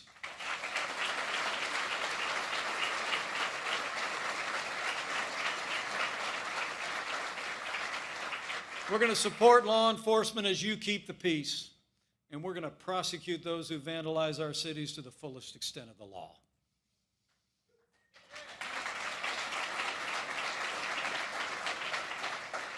The truth is, the American people know that public safety is vital. It's vital to the prosperity of our communities. It's vital to the health and well-being of our families. I mean, to back the blue is to back all Americans. And we also know that when communities are safe, they can thrive. And this administration has been committed to safe and thriving communities for all Americans, including our minority communities and our African American communities, and our record proves it. Prior to the outset of this pandemic, your president cut taxes, rolled back regulations, unleashed American energy, fought for free and fair trade.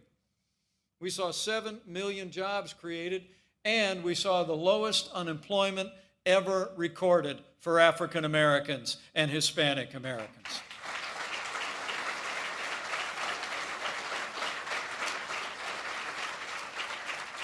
This president already obtained the highest funding for historically black colleges and universities. We created more than 8,000 opportunity zones to help encourage investment and economic growth in our inner city communities.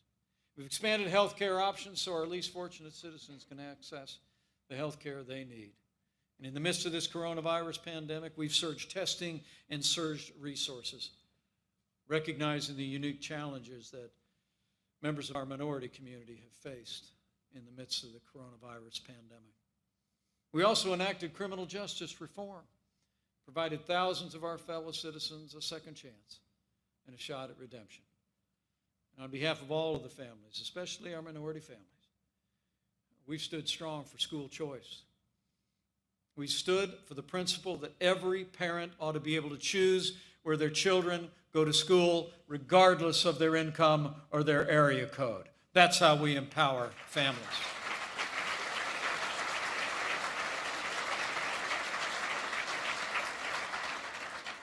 So we don't have to choose, men and women. We don't have to choose between supporting law enforcement, supporting our communities, or supporting every family of every background. And the truth is, we're going to support our police. We're going to support public safety. We're going to work every day to improve the lives and opportunities and education for every American.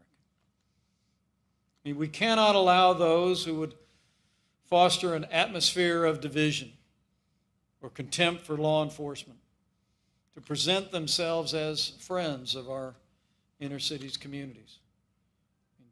To truly love our communities and all the families that live, particularly in our major cities. You've We've got to love public safety, we've got to love law enforcement, and we've got to love every family and fight every day to ensure that every American has a fair shot at living the American dream. You know, the American people understand the risks that all of you take every day when you put on that uniform. I hear about it all the time as I travel across the country as your vice president. You are deeply admired and deeply respected. And it's because of what we hear of the stories that you do. I mean, who could ever forget the North 15th Street shootout last year? 8 officers came under fire, wounded, trying to apprehend a suspect who barricaded himself inside a building. They saved multiple hostages in the process while taking wounds themselves. I must tell you, not just here in Philadelphia, but all over America. Joshua Burkett, Ryan Waltman, Justin Matthews, Nate Harper, Sean Parker, James Wheeler, Eric Wright, and Michael Ginter are heroes. They're heroes to all of the American people. And they're with us today. Would you mind just showing how much we admire and appreciate all of these great law enforcement officers? It's an honor to be with them today.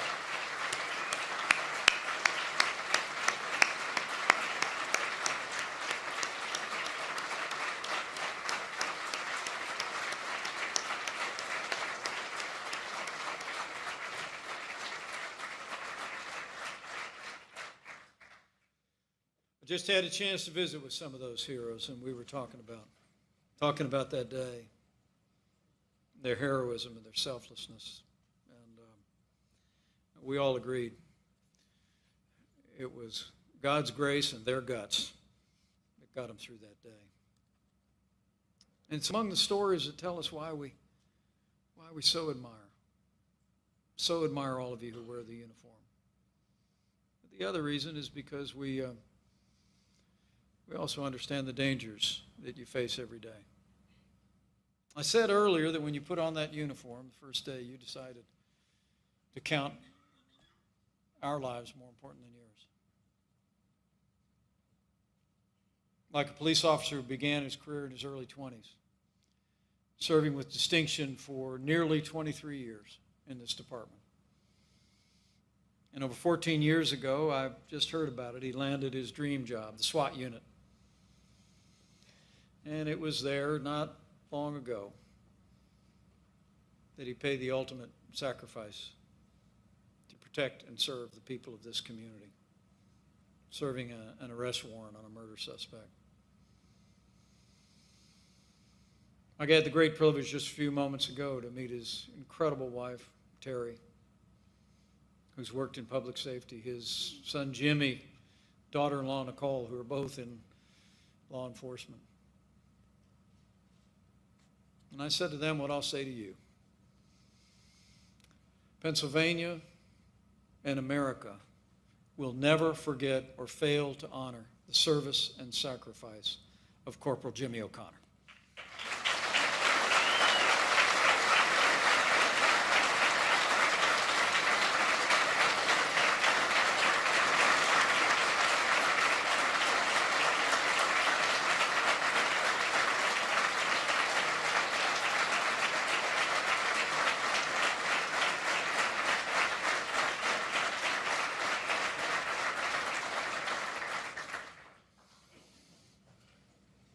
I told the family that one of my favorite verses is that the Lord is close to the brokenhearted, and that'll be all of our prayer for you. We mourn with those who mourn, and we grieve with those who grieve, but we do not grieve like those who have no hope, because we have our faith to give us hope. But heroes give us hope. It's my great honor to be with you today. It truly is. So we understand the sacrifices, the risks that all of you take. And it's why, despite the heated rhetoric of recent days, I just want to assure you that you are esteemed and loved all across this country. You are prayed for by people all across this country. I mean, the truth is, in these challenging times through which we've passed, there will always be more that unites us in these United States than could ever divide us.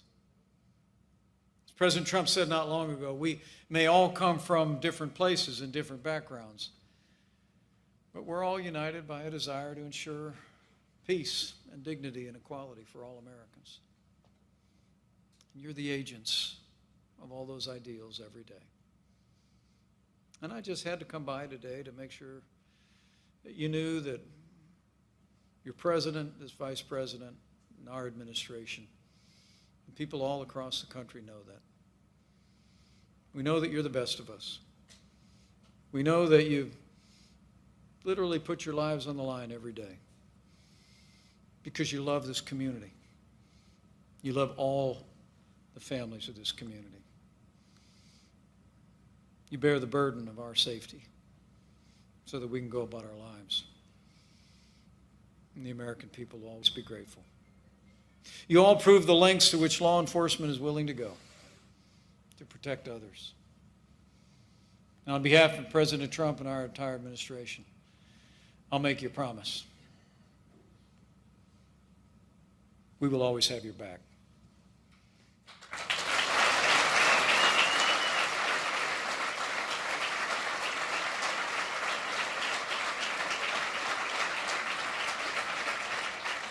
To the men and women of law enforcement, Fraternal Order of Police, it's my great honor to be with all of you today.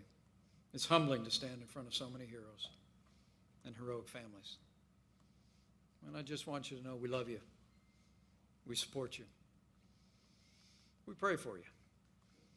Millions of Americans pray for you every day. That as you protect and serve, that no harm would befall you.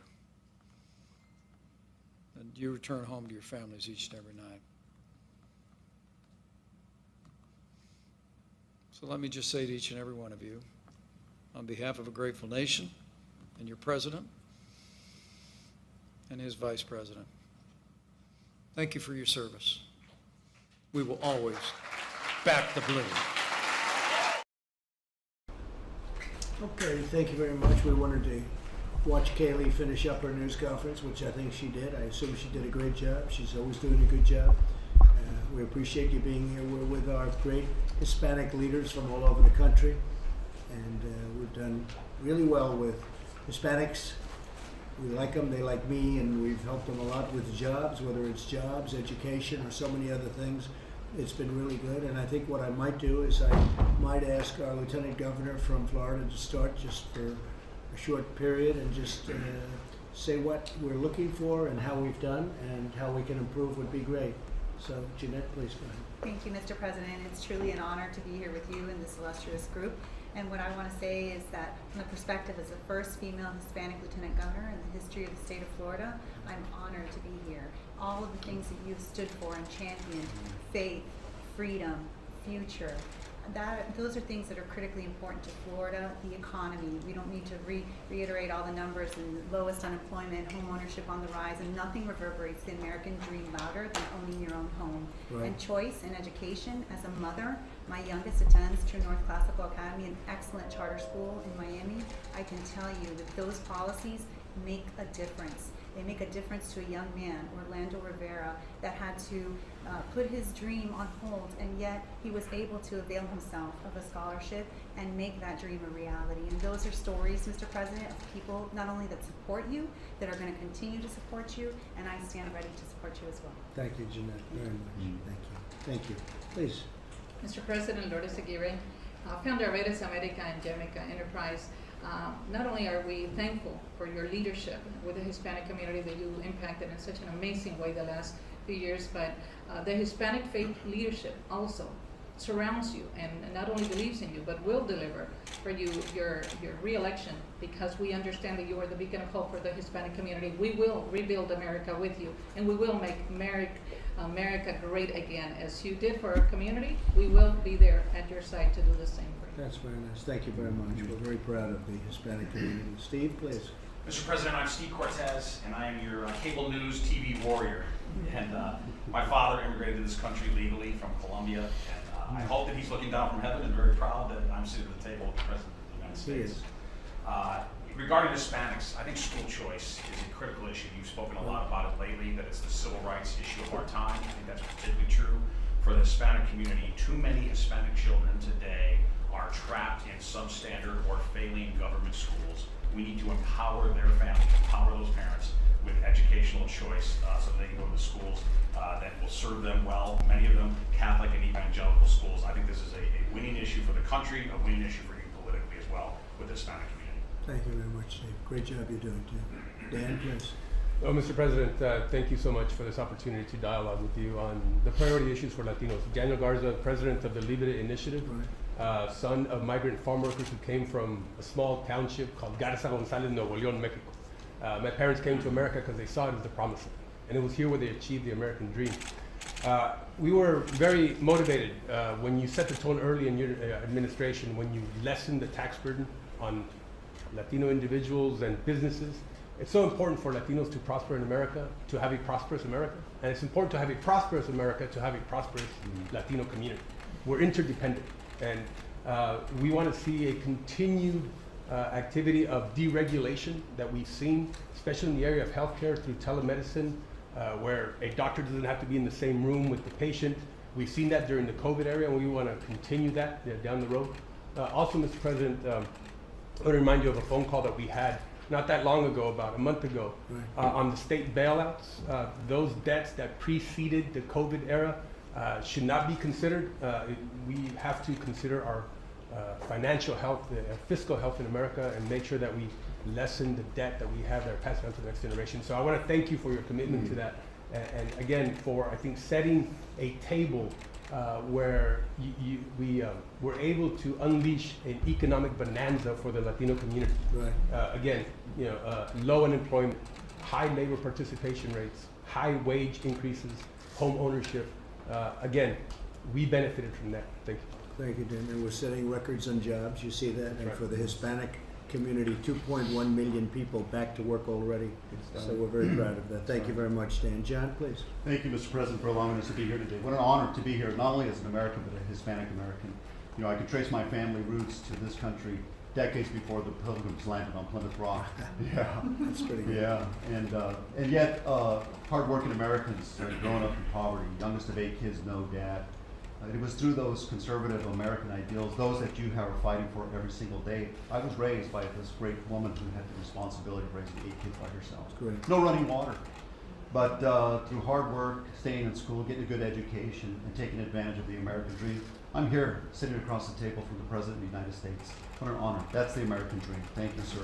I want to say, coming from New Mexico, now the 3rd largest energy producing state in the country, some of the most richest producing oil fields in the world, rival, some say maybe even more than Saudi Arabia. It is because of your policies, sir, that have unleashed American energy that makes this country now energy independence. And in New Mexico, that translates into jobs. And the majority of those jobs, Mr. President, are Hispanic workers. They may not have a college education or a degree, but you know what? They're working in the oil field making $100,000 a year for their families. They're able to buy a home, send their kids to school, buy a truck. That's the American dream. And so I want to let you know, for the great state of New Mexico, the people, the Hispanics, the largest percentage of Hispanics of any state in the nation, we want to say thank you. And we hope that you continue with your second administration, sir, so that you continue to bring the American dream to all Americans, especially Hispanics. That's great, John. And the wall is going up, and it's a big factor in New Mexico. We're giving you tremendous safety, security, like never before. But the wall is going up, and it's going up. A big chunk of it is going up in New Mexico, so you know that, and I know they're very happy about that. And they appreciate national security and public safety. That big, beautiful wall, but it has big gates for people who want to enter our nation properly, legally. They're able to do it. Thank you, Mr. President. Thank you very much. Thank you. Appreciate it. Mr. President, thank you. Mario Rodriguez, Hispanic 100. First of all, as a son of a Korean Vietnam veteran, I want to thank you for what you've done for the veterans in this country. Thank you so much. I remember my dad and mom complaining that it took them so long to get an appointment with the VA, and now you have taken care of that for them. For that, we thank you. And also thank you for the Opportunity Zone, what you're doing on that. I'm building single-family homes in Santa Ana, which is the Opportunity Zone, and it's flourishing. And we're taking these areas that for downward areas, and they're gonna, in the next 5 years, you're gonna see them flourish. It's gonna be incredible what you're doing in the opportunity zones in this country. And one thing I can't thank you enough for what you tried to do for these DACA recipients. You put something on the table that was very fair. We run a mentorship program, and I spoke to one of my mentees, and she's a DACA recipient. And I put on the table what you had on it, your initiative, what you put forward. And I said, you tell me, and I don't want to forget about the politics, but you tell me if you think this is a fair start. And she said, absolutely.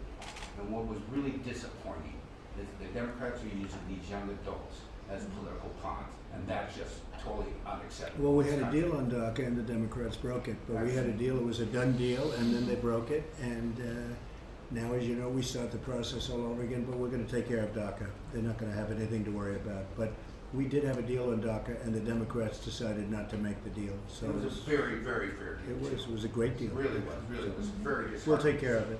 Thank you very much. Thank you very much. Thank Appreciate you. it. Mr. President, good afternoon. Alfredo Ortiz, President and CEO of Job Creators Network, an organization that was started by Bernie Marcus, one of our greatest entrepreneur stories, started at Home Great Depot. guy. An amazing patriot and entrepreneur. We're proud to have created an organization over the past 10 years that literally went from zero to over 500,000 small business owners in this country. As you correctly identified, pretty much from the first day of your presidency, small business is not only the backbone of our country, but the backbone of our communities. Just before COVID, they were really experiencing some of the best growth they had ever seen. Hispanics, in particular, were seeing some of the best growth they had also seen from a small business perspective. In general, with the highest, some of the highest home ownership on record, as you know, lowest unemployment in history. It really had been an amazing run. I know we had this little blip in COVID, but as you just correctly identified, over 2 million jobs in the last 2 months were created that were actually Hispanic. And so we're very excited. I'm very excited to be here. Also from a personal perspective, I am the son of, I am a proud American of Mexican descent. I'm the son of two immigrants. My dad was a tailor. My mom was a housekeeper. So to go from literally picking trash and cleaning toilets to sitting here having this conversation with you, only in this country does this happen. So That's I'm proud to be here. Well, we had a great gentleman here yesterday. You know that, right? President of Mexico, and we had a tremendous dialogue going. We're working very well with Mexico, as you know. Yes. A lot of people didn't think that was going to happen, and it happened beyond anybody's expectation. So it was really good. It's a great day. Brooke, would you like to say something? Well, thank you. It just strikes me, Steve talked about school choice, Daniel talked about deregulation, John talked about the energy independence, Mario talked about opportunity zones. You just finished talking about jobs. This is what you're fighting for. This is your vision, and to have seen it executed and implemented and the results over the last 3.5 years is really remarkable. So thank you all for being here and for being such warriors for the cause of liberty. Thank you very much. Thank you very much. Hello, Mr. President. My name is Eduardo Verástegui. I am an actor and a filmmaker. I am from Mexico, but I work in both Mexico and United States. So I produce films, and our mission is to make films that hopefully not only will entertain, but hopefully will make a difference in people's lives, because we know how media influence how people think. Thank you for your leadership in defending the unborn. As you know, Mexicans, the majority of Mexicans support the right to life, and thank you for defending life in America and in Latin America. Without a doubt, you are the best, the greatest pro-life president in the history of the United States. Thank you for that. Thank you for your leadership in the USMCA. I'm from Mexico, so I was very proud of what happened last night, and I'm very, it's a win-win for Mexico and the United States. And I'm convinced that very soon, Mexico will be the #1 partner trading of the United States. God bless you, and let's make Mexico, America, and Mexico great together. That's happening. Good God job. bless you. Thank you. Great job. Thank you. Thank you, Mr. President. Robert? Mr. President, what can I tell you? I'm so blessed to be here in the most prosperous country in the world, the greatest country in the world, and we're so blessed to have you as our leader as we continue to build this country and continue to make it the most prosperous nation in the world. I'm Bob Unanue, third generation. I'm CEO and president of Goya Foods Inc., a multi-billion-dollar company with facilities all over the United States, the Caribbean, and Spain. We have about 4,500 employees. We call La Gran Familia Goya, the great Goya family. And these people, we haven't been back to work because we never stopped. We never stopped working. We doubled our efforts. And I asked the guys and gals, and I said, hey, this is tough. And they said, look, if we don't do it, nobody will. And they said, presente, they said, count on us. My grandfather left Spain at 18 years old on a steamship in 1904 with a lot of other European people who, the economy over there was not the most prosperous in the world. So they came to he came to the United States through Puerto Rico.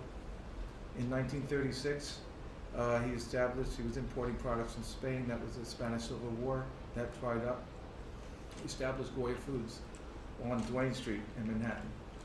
At that time, it was a butter and egg market. Now you have Boulay and all these great restaurants and all the marvelous things in New York. But anyway, we're all over the United States. And the United States, after Mexico, is the largest Hispanic country in the world. By 2050, we will be 1/3 of the population. Prosperity is what we need to faith in God, prosperity, to work hard and to build.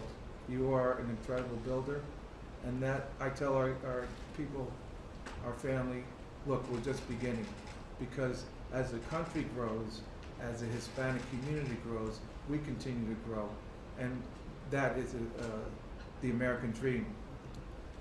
That's our success in our future. Thank you. Great job, really great job. So we'll be speaking outside in a little while in the Rose Garden, and I look forward to seeing you out there, media, and thank you all very much. And you folks are invited. Let's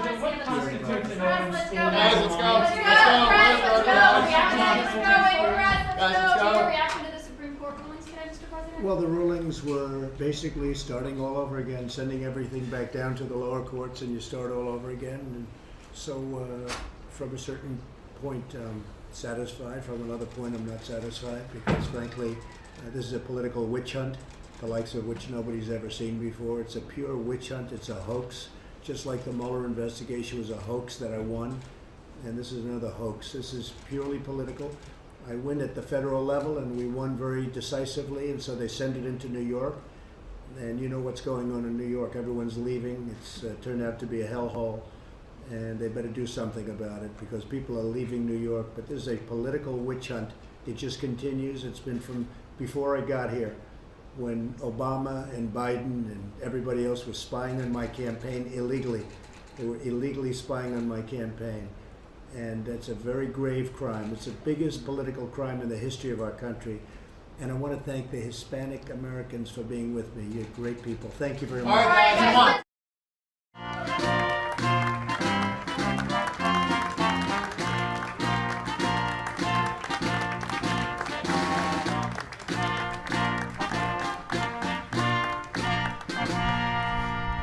Well, thank you very much. Please, great honor to be with you in the beautiful Rose Garden on a sweltering day.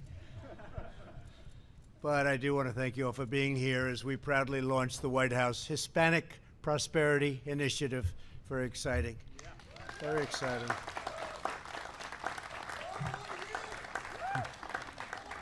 Thank you. With this very exciting new effort, we will deliver a future of greater promise, opportunity, and freedom for our nations. Really, it's a treasure. You are a treasure. The Hispanic Americans and the Hispanic American community is a treasure. Thank you. We're thrilled to be joined today by Secretary of Education, Betsy DeVos. Thank you, Betsy. Thank you. Secretary of Commerce, Wilbur Ross. Thank you, Wilbur. Secretary of Housing and Urban Development, Ben Carson. Thank you, Ben. Small Business Administrator, Jovita Carranza. Thank you, Jovita. Very popular, Jovita. And Representative Mike Garcia. Good, thank you. Thank you. Congratulations, Mike. That was a big win, huh? Biggest in 22 years, they say, huh? First time in 22 years. That's a good one. Well, you got something special going, right? Thank you, Mike. Great job. Yesterday, I was delighted to host my friend, President López Obrador of Mexico, here in the White House and affirm the close and continued friendship between the United States and Mexico. It's never been better. The executive order I will sign in a few moments will expand our efforts across all of federal government to deliver educational and economic opportunity for Hispanic Americans. At the heart of our strategy to create a prosperous future for every Hispanic American, as well as all Americans, is a great family of education. We are going to have a tremendous program, and we have, and you know, we're a believer in choice. Choice. The other folks don't believe in choice, and choice is a great civil rights issue and maybe the great one of our times. I'm going to fight to ensure that every Hispanic American parent has the freedom and the right to send your child to the public, private, charter, faith-based, magnet, home, or independent school of your choice. And school choice is an incredible issue in many ways. It's a political issue, I agree. Most people agree with us. The smart ones definitely agree with us. But it's also a moral issue, and it really is a fundamental issue of civil rights. No American student should ever be trapped in a failing government school, which has happened so often for so many years. It's one of the problems you see when you see these cities going up in flame. One of the most successful educational models is the charter school, which has been under unceasing attack from the radical left. Charter schools have been incredible, but they're under attack, and you know why they're under attack. More than 1 million Hispanic American children currently attend charter schools, and nearly 1 in 3 charter school students is Hispanic American. I'm proud that under my administration, we've delivered $1.5 billion for public charter schools. That's a record. As long as I'm president, I will never let your charter schools be taken away from you, be taken down. I will never let you down. I will never let Hispanic American or any American down. That I can tell you. Under our leadership, the Hispanic American high school graduation rate has reached an all-time high in the history of our country, and the dropout rate has reached an all-time low in the history of our country. We've also delivered a $1 billion grant for minority-serving institutions, including Hispanic-serving institutions of higher learning. Our new Hispanic Prosperity Initiative will also expand access to trade schools, something that's been really badly missing. Trade schools, so important. Work-based learning and vocational education, so important. Vocational. When I was young growing up, I used to see vocational school, Edison Vocational School. That meant people with a great talent, but a talent different than history and math and other things, but they had the same talent or far greater than many of the A students that studied other things. Vocational school. Great people, great talent, and they do very well. They do very well. Through our pledge to the American worker, we've already made available 16 million apprenticeships and training opportunities for the jobs of tomorrow. To bring jobs and prosperity to our most distressed communities, we created nearly 9,000 opportunity zones. That's been a great success, a tremendous. Tim Scott of South Carolina has helped me so much. Which have already brought nearly $100 billion in investment to neighborhoods where millions of Hispanic Americans live. And you see it, so many of you already today, and speaking with you, you said what a difference that made. Before the plague from China came in, you know what that is? That's the China virus. Before it came in and hit us, we achieved the lowest Hispanic American unemployment rate and the lowest poverty rate ever recorded, history of our country ever recorded. And we're getting back to it very quickly. We achieved the highest ever incomes for Hispanic Americans and many other American groups and communities. We built the greatest economy in history, not only for our country, but for the world. We were #1 by far. China had the worst year in 67 years. They weren't happy with what was going. They were going in the wrong direction. And then the plague came in. But together we will do it again, and we will do it very quickly, and we're already doing it. We will achieve a swift, full, and complete recovery for Hispanic Americans and the Hispanic American community, and we're doing it very, very rapidly. Our strategy focuses on sheltering the most vulnerable, including older Americans and nursing home residents, while allowing those at lower risk, such as young and healthy children in many cases. The immune system is so powerful, so strong. But the young and the healthy to safely return to work and to school. We have to open our schools. Open our schools. Stop this nonsense. We open our schools. Germany, Norway, so many countries right now, they're open. The schools are open, and they're doing just fine, and they're opening in the fall. So we have to get our schools open. Denmark, Sweden, we have to get our schools open and stop this political nonsense. And it's only political nonsense. It's politics. They don't want to open because they think it will help them on November 3rd. I think it's going to hurt them on November 3rd. Open your schools. At the same time, we're unleashing the scientific brilliance of our people. We have multiple effective therapies in use already, with more being developed, and you have to see some of them. The results are looking incredible. And we are on track to produce a vaccine in record time and very, very soon. It's going to be announced, I believe, very, very soon. So we have therapies and we have vaccines. Utilizing these advances and the skill of our doctors and nurses, we have dramatically reduced mortality rates. We have among the lowest mortality rate anywhere in the world. We've done a great job, whether it's ventilators or anything you want to look at. Testing. We test so many people, then we have more cases. Everybody says, we have so many cases. That's because we test so many people. We're up to approximately 40 million tests, going up to 45 very quickly. So we have tests. Other countries don't do tests like we do. So we show cases. Other countries don't show cases. But what we do have is we have perhaps the lowest, but among the lowest, but perhaps the lowest mortality rate, death rate, anywhere in the world.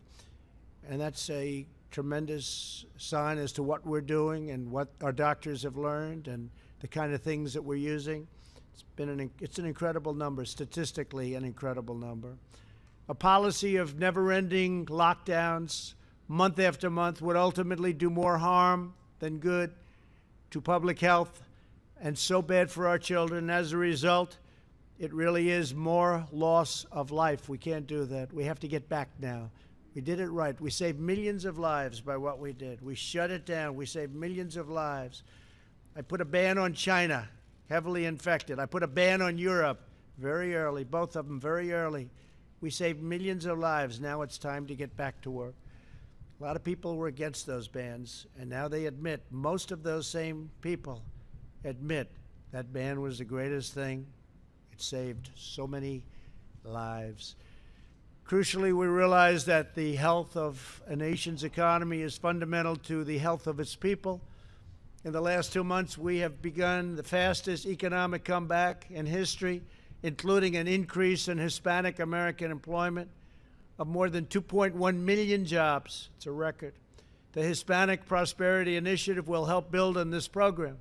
I will be naming a leader of incredible vision, former Lieutenant Governor of New Mexico, John Sanchez. And I know he's here. John, I'd love to have you come up and say a few words, please. Thank you. Thank you. Thank you very much. Well, thank you, Mr. President. What an honor it is to be here with you and everybody else here in our nation's capital. Let me say, from a young boy who grew up in absolute poverty, the youngest of 8 kids with a single mother, I understand what it is for the challenges facing all families, but especially Hispanic families in this country. But because of her leadership through personal responsibility, stay in school, get a good education, we have lived the American dream. As a young boy, I used to go and search for cardboard boxes out of the trash cans of grocery stores because we didn't have the soles, Mr. President, on our shoes. We would hope and pray that it wouldn't rain so the cardboard wouldn't melt on our way to school. Here now, almost 50 years later, I stand next to the most powerful man in the world, in the most powerful city in the world, at the White House with all of you fine folks. Today, I have lived the American dream. I look at my brand new black shoes. That's the American dream. Mr. President, your leadership when it comes to job creation, education reform, choice when it comes to education will allow this country to fulfill its American dream. I'm honored to be here with you, Mr. President. Your great leadership, making America great. We stand with you. We'll keep America great under your leadership. God bless you. Thank you very much. Thank you, John. Great job, John. Thank you very much. Great honor. I'll also be appointing the CEO and president of Goya Foods, Bob Unanue. Please. Please, Bob. Thank you very much, Bob. Good afternoon, Mr. President. Good afternoon, everyone. It's such an honor and such a blessing to be here in the greatest country in the world, the most prosperous country in the world, and we continue to grow. And that's what we're here to do today. Our company was founded in 1936 by my grandfather, who left Spain at only 18 years old, did not know where he was heading, but he was heading and looking for opportunity and prosperity, and he found it in this great country.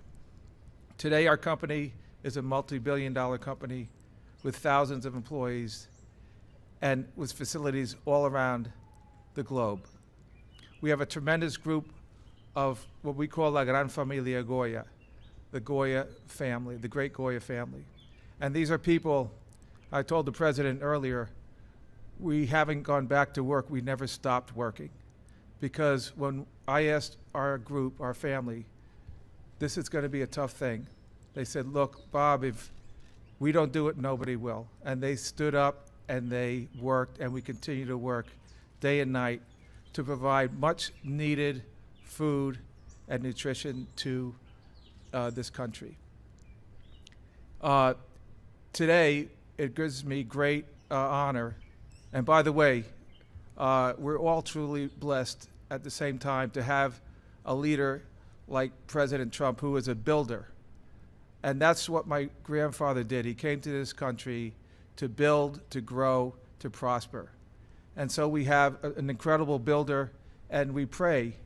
We pray for our leadership, our president, and we pray for our country that we will continue to prosper and to grow. Today, I have an announcement to make that the Gran Familia Goya wanted to share with all of you. There's a great need today in food banks around the country. Food is being depleted. Hopefully, as the summer ends, we have new crops coming forward, but right now there is a shortage. So our employees and some partners we have in the industry wanted to donate 1 million cans of Goya chickpeas and 1 million pounds of food. And these are all products made in the United States, steel from United States Steel, Silgan Containers, Producers Rice Mill in Arkansas donating food, our farmers, and again, all of our products, a lot of our products are grown here in the United States, made in America. And we're very proud to give back to this nation, to the food banks, which are going to be needing some of that important food, something that we do all year, but in particular at this special time, we wanted to make that gift. So God bless you all. We hope that we continue to prosper and grow in this great country and give thanks to God. Thank you very much. Thank you, Bob. Thank you. Great. Thank you, Bob. It's very nice. We're also grateful to be joined by future commission members standing behind me: Mario Rodriguez, Steve Cortez, Lourdes Aguirre, Jose Fuentes, Cassandra Garcia Meade, Chris Garcia, Jesus Marquez, David Olivencia, Alfredo Ortiz. Thank you all very much for being here. Thank you very much. Great group of people. We just had a fantastic meeting. Hispanic Americans are cherished members of our national family. They have been an integral part of building this country throughout all of American history. Over generations, Hispanic Americans have started countless small businesses, inspired our communities, and served our country in every way imaginable. As police officers, service members, Border Patrol agents, pastors, teachers, and business leaders, they're incredible. Now Hispanic Americans are watching as the cities they help build, the communities they help police, the businesses they created, and the dreams they pursued are being threatened by an extreme movement that wants to tear everything down. At the center of this movement is an aggressive effort to defund the police, if you can even believe that. Defund the police, think about that. It's a sad, sad thing. These people are crazy. They are crazy, which would inflict great harm on our hardworking Latino communities. Great, great harm. Many immigrants came to the United States in order to leave countries where the rule of law had been eroded, and they don't want those same conditions to be replicated here. They don't want them back. They know what it is firsthand. They know what happens when the police cannot protect the innocent, when the rule of law is destroyed, when justice becomes an instrument of vengeance. Hispanic Americans, they know. They're hardworking patriots who support our police, protect our communities, and believe strongly in the rule of law. I will stand arm in arm with the Hispanic community to ensure that every child in America can grow up in safety, security, dignity, and in peace. We believe that the timeless principles of the Declaration of Independence and the U.S. Constitution are all shared, and they have to be shared in a big, beautiful heritage of all Americans. Whether you're a first-generation American or a fifth-generation American, this is your home. American history is your history. It's about you. It's about your family. It's about our country. And the American dream belongs equally to you. American heroes inspire us all, and their legacy falls to all of us to cherish and to protect and to revere. Every American, no matter your background, is entitled to a government that puts your needs and your families first. Americans of all walks of life are united by the same noble ideas and the same fundamental designs for good schools, strong families, safe communities, and abundant opportunity. And I will not rest until we have delivered this future for every community, not only the Hispanic community, which is doing so well, but every community in our land. Together we will write the next great chapter of the American adventure, and we will defend the greatness of America for your children, for your children's children, and for generations to come. Before signing this executive order, which is such an important executive order, I'd like to invite Secretary DeVos to come up and say a few words, followed by Administrator Carranza. Please come up, Betsy. Thank you.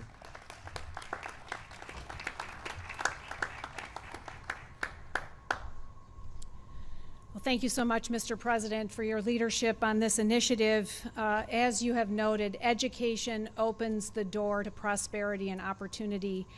And Hispanic students, like all students, need to have the freedom and choice to find their education fit. Mr. President, you have led in advancing opportunity for Hispanic students by supporting Hispanic-serving higher ed institutions, by expanding the opportunities for charter schools, by expanding the DC Opportunity Scholarship Program right here in the district. And there's still more to do, because all Hispanic students across our country need to have the opportunity to choose their right education fit. They need to have school choice. We know this is broadly supported by Hispanic families. 80% of them support this notion of ensuring their children and their grandchildren have that opportunity. So thank you, Mr. President, for your leadership in ensuring that all Hispanic students have that chance at the American dream. Thanks, Mr. President.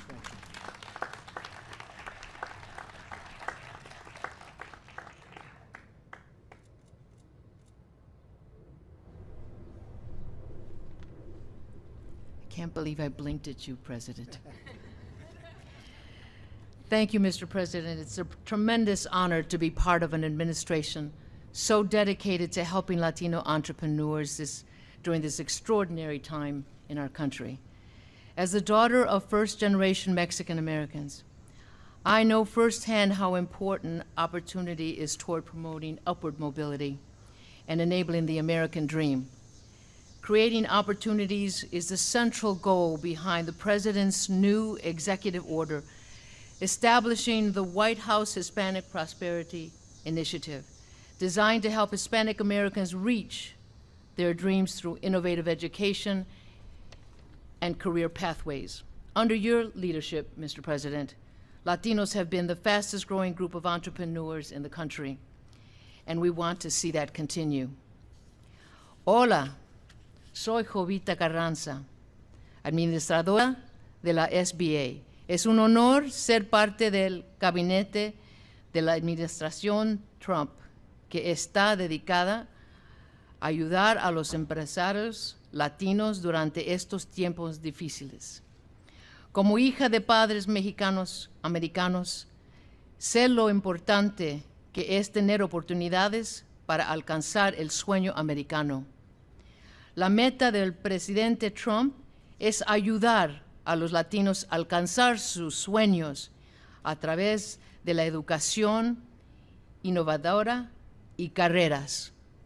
Por eso es fundamental este orden executive para nuestra comunidad. Recuerden, la comunidad hispana tiene un aliado en la SBA y un amigo en la Casa Blanca y que se dedica a nuestra comunidad. Este presidente es una persona fina. Gracias.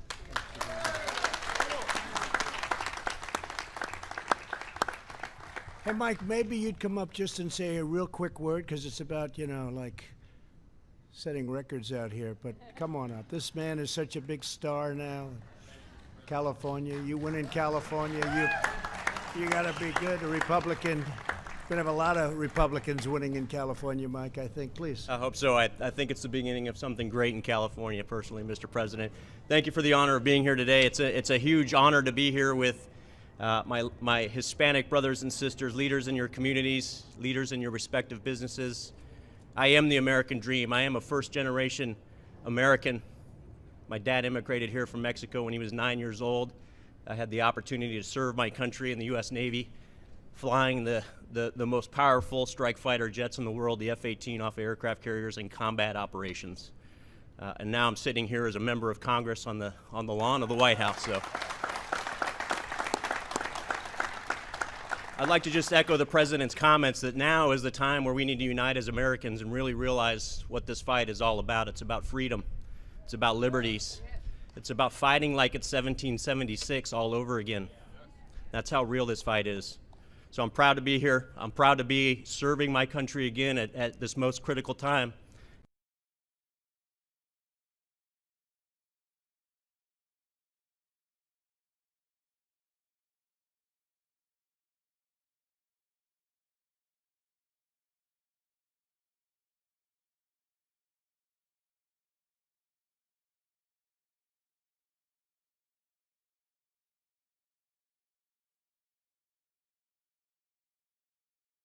All right, Austin, we're live and having a lot of fun this evening, let me tell you.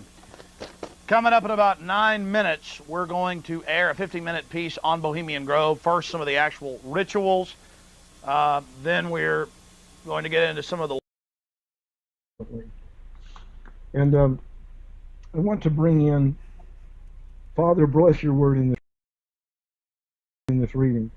You know, that the people that are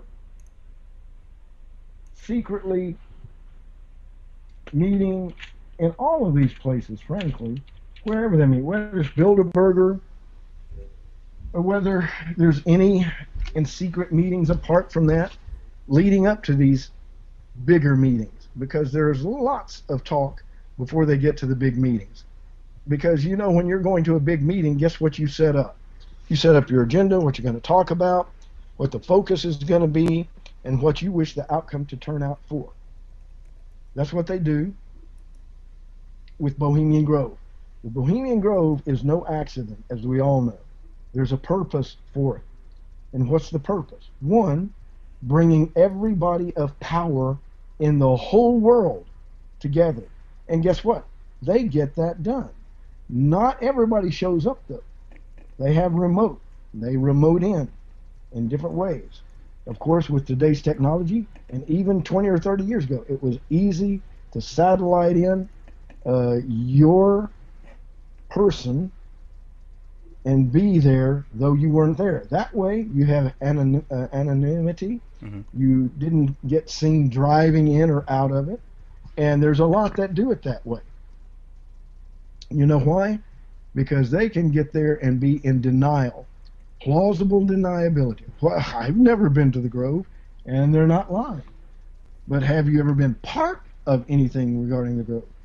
I'm sure there's a lot of people that you would not even imagine being part of the Grove who are, and may be integral to it. And, you know, the big people that go in, you can probably assess that remotely Vladimir Putin would be part.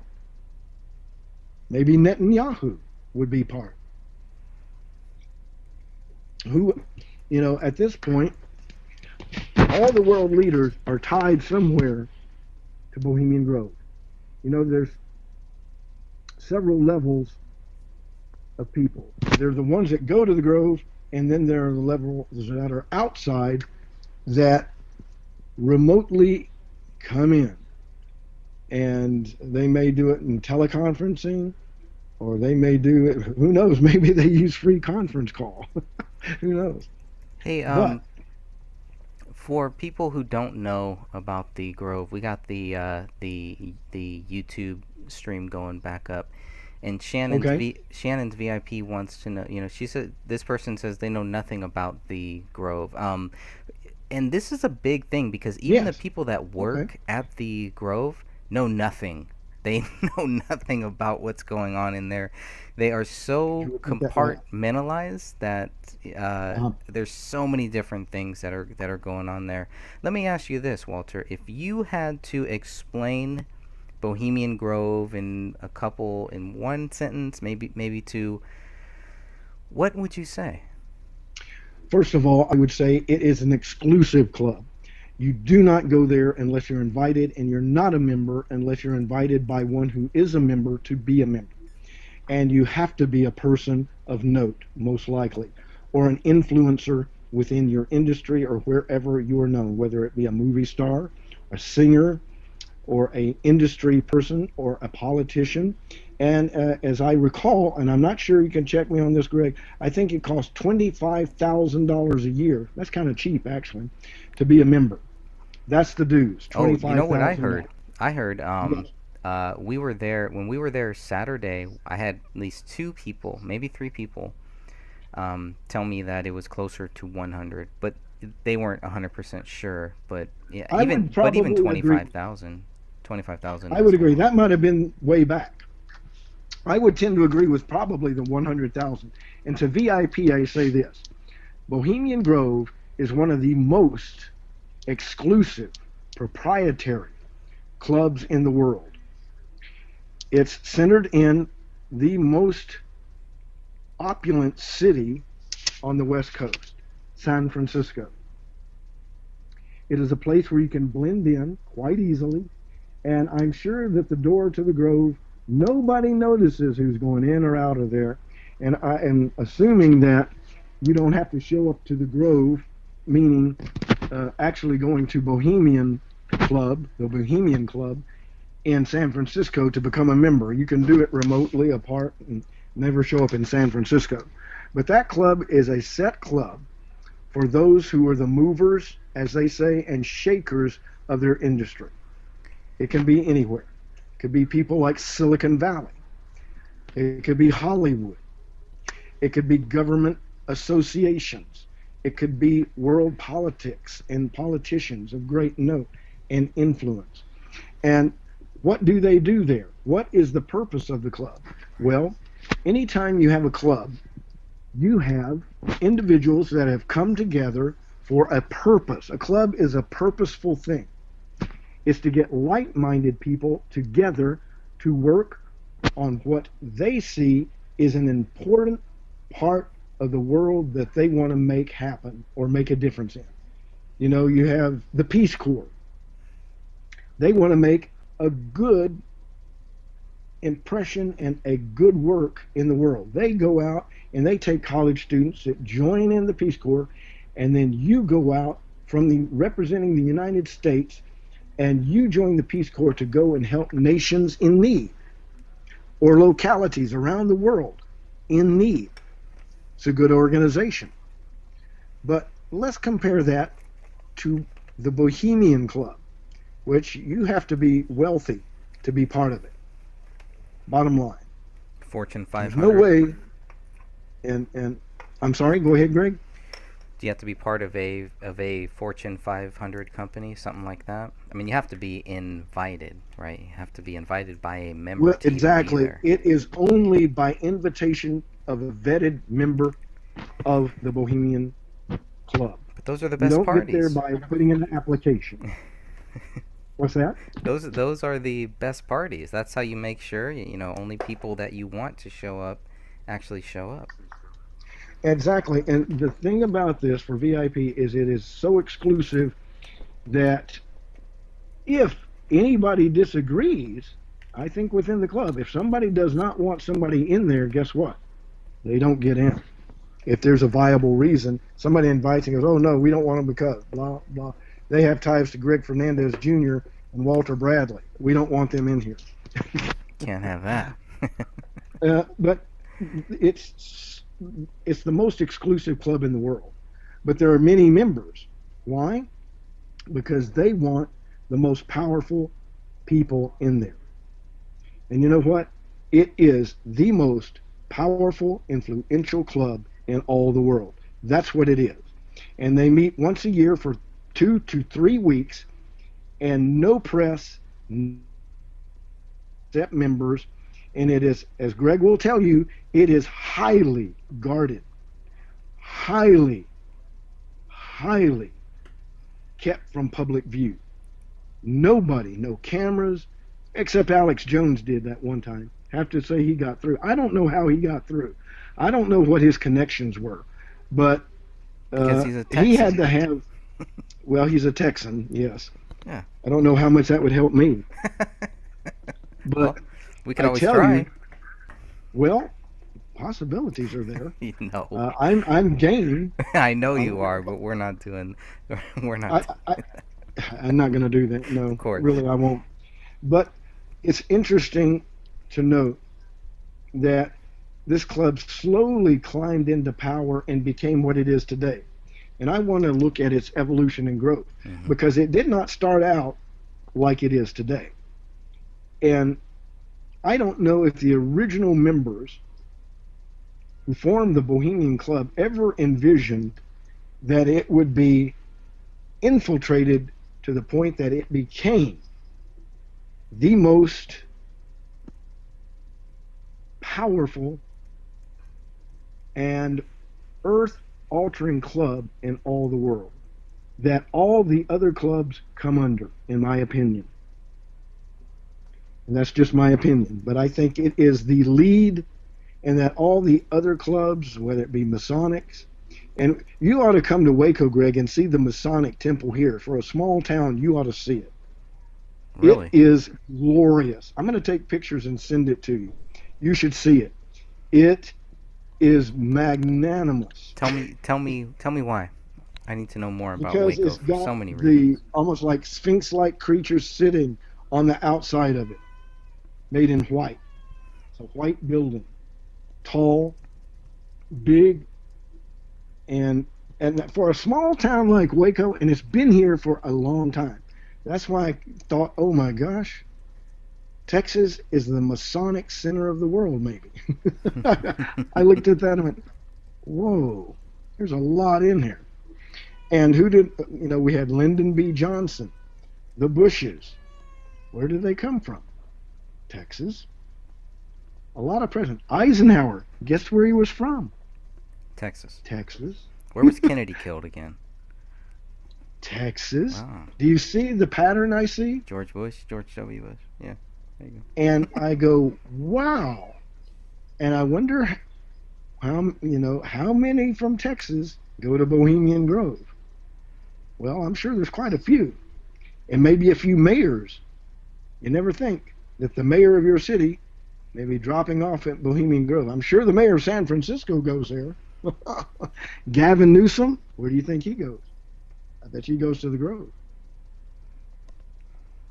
But you never hear any politician talk about Bohemian Grove. No, or and the Bohemian Club. Well, here's what's even worse. And Shannon's just brought up something about our buddy Alex Jones, right? So Alex Hi, Jones Shannon. isn't talking about this. I haven't heard him talk Nope. about this in years, and he was there and he did all this stuff. I mean, that should be. I don't know. I mean, I don't want to tell him It's what notable. he should do or It is anything, notable. but Why doesn't he beat the drum each year? Come out to the know. Grove. I We don't need to know. protest. But the point being, now many consider him, and I consider it a suspicion, that he's part of the CIA. a lot of people think that. It could. Now that's what I've heard said. Yeah. Now whether it's true or not, I don't know. I don't know But either. there's a lot of people that are CIA that are in the public eye protesting. True. Very true. The CIA protests with you all along, and the reason they want to protest with you is they want to see where the heart of that is going. They always will want to be in the heart of every movement. They infiltrate. The They try. Tea Party. They try, yeah. That's true. And if you're wise, you can see them. And I was in the military, and I was taught how to see. And I won't say anything about how that works. But they can be spotted. But you don't trip yourself by telegraphing. You never telegraph. You just act like oh, and you just keep playing along. That's what they do. The CIA is one of the best infiltration and assimilation groups in the world. One of them. Screw up sometimes, and when they screw up big. That's true also. But when they don't, they are good. And they groom. They can actually groom a group, and they sometimes get in there and try to manipulate people into leadership positions. Of course, that's the way to do it. So you have to be wise when you have a group, whether it's ours, Heart Talk, or anything that's there. Is this like the old-fashioned thing where it's like, you know what, like there's like a group that's getting very popular, so we're going to come in and we're going to take this group over? The old-fashioned, that type of thing, right? Where they see, it starts out as good, and then all of a sudden, boom, it's like We Are Change. Doesn't look like how We Are Change started now. It looks like it was taken over. And the thing is, it starts going a different direction than what its inception and heart was about. In other words, they lose their heart. They, like the Tea Party, what happened to them? Well, they were taken to some degree, and it didn't become a viable third party. No, So and they don't there's- have a convention. Yeah, and there's some that are taken over, and there's some that are purposely started, so that they can gather intelligence on people, on real people. That's what this is for. All of these fake clubs, all these trolls, all the fake news, all this stuff is targeted at real people. It's targeted at Yes. people who really care. People who don't want to sometimes- throw away care, who don't have dull care, who have real care. We're the ones that are targeted. So that's why I think it's very important Exactly. to keep talking about things like the Bohemian Grove and 911, Federal Reserve. People have John forgotten Kennedy. about 911. They You hear have. memoriams on 911, but talk about during the year who really did it. Most people, a lot of people don't believe that it was done on the inside. That's right. John would have been one who mentioned, you mentioned, former bosses there, who did not accept that and would He was almost actually- crying. He was almost crying when he realized that, you know what, there's something wrong here. But he could not admit that what he was told was wrong. He couldn't. And I think it was a belief in the United States and the military and everything, not realizing there's a dark side to that, and to our government. You know, you look at Epstein.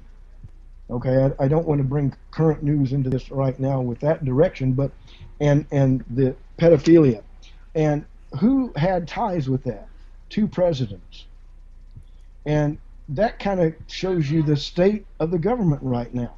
It's really strange that you're going to have 2 presidents that are tied to a businessman that seemed to traffic, maybe not traffic, but involved himself with young girls. And it seemed like when they were around presidents that these young girls would be around the presidents, and it would be around the people involved with him.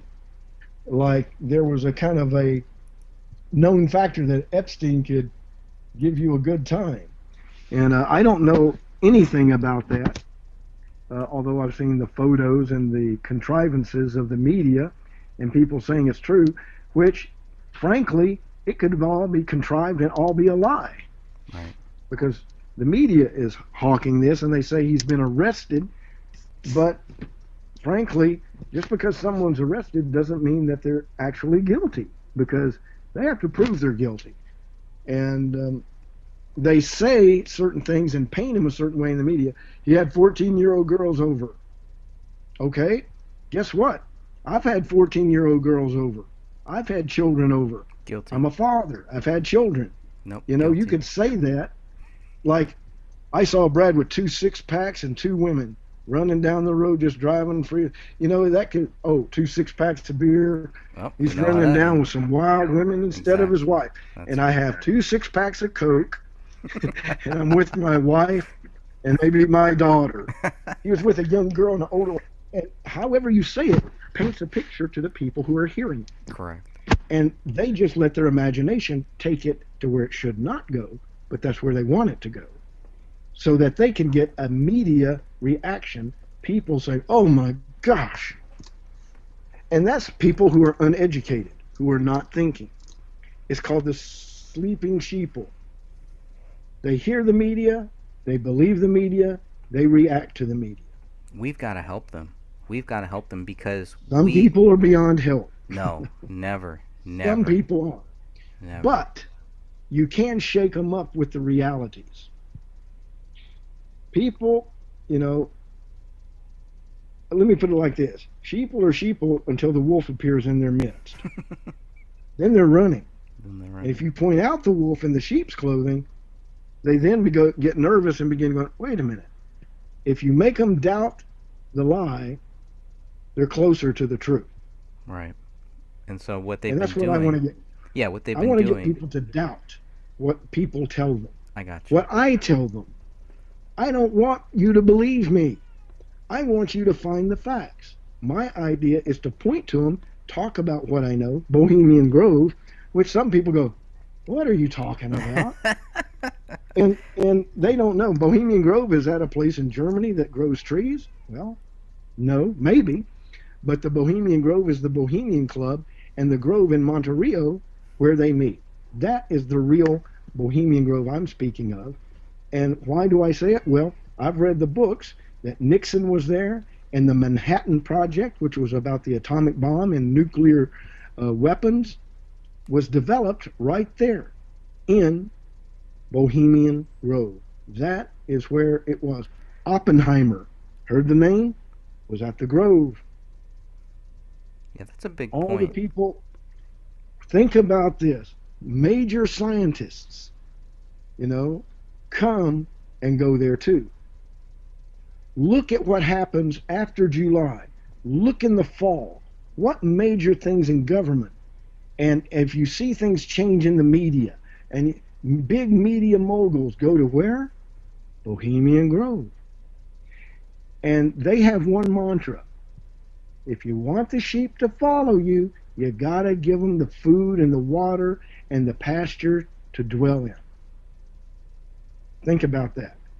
They're right now, and I told you in my earlier Heart Talk about 1984 and Brave New World. Yes. We're not in 1984 yet. We're in the Brave New World portion of existence right now.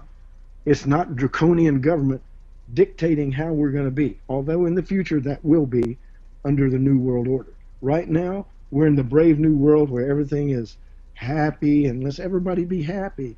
Can't we just love one another? Can't we just get along, even though this person may do wrong, and, you know, promote it? Can't we just say that's okay? Well, no, we can't. As believers, as I am, and a follower of, I'll say Jesus, but I know him as Yahshua HaMashiach, or Yahshua. I can say different things. Yahshua. He is tantamount to coming back. He's not close yet. It's very near. But the first thing that has to happen is the one who is to take the world into the New World Order must appear. No, it isn't Donald Trump. Don't believe that in a moment. But he will be revealed in due time. And he's going to appear to really appear, truly appear, and most arduously show us that he's the one. Because he will do miracles. He will be able to do things, heal people, I think, imitating the Savior. He will be able to bring peace to the Middle East. He will be able to bring families together. He'll be the miracle worker. However, don't believe it. Because there comes a time when he's going to say, I'm God. And it's going to appear to be so, even so close that it says that even the elect could almost be deceived by him. And then it goes south. The temple is restored, scary. and that's scary. And it's gonna, I mean, when you think about even the people that walked with Jesus Christ, and they had a hard time taking him seriously, really understanding who he was, and they were with him.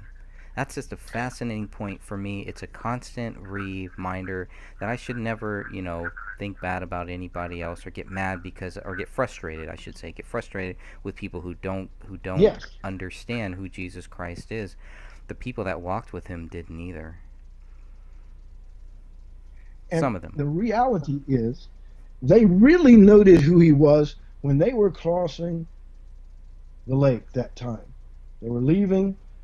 They were going across. He went to sleep. The storm came. The Son of the Most High was asleep in a major storm. Water was splashing in the boat. They were sinking. And they woke him up and says, don't you want to know? Get up. We're perishing.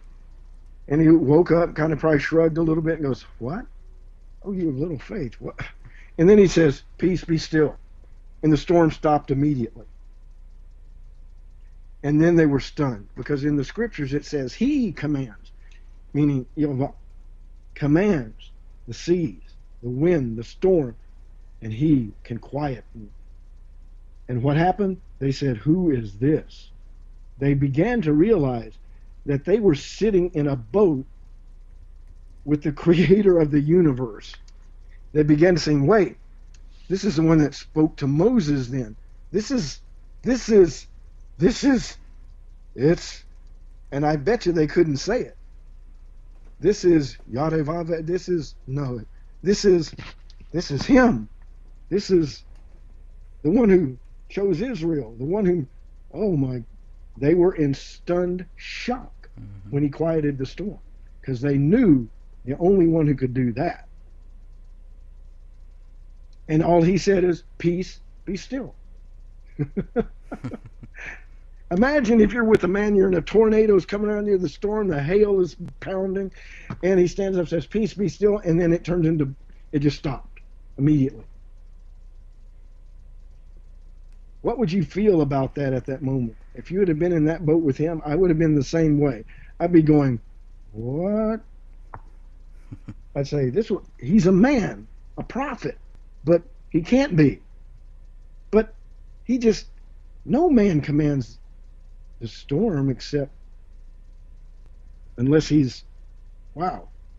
And that was the realization in that boat that day that probably stunned the apostles into almost silence. They probably withdrew from him and were going, It just got real.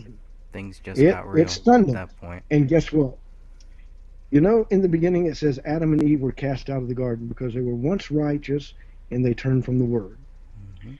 What's happened is that representation, Adam being the elite and Eve being the world that they draw after them, will also be cast out of this Garden of Eden.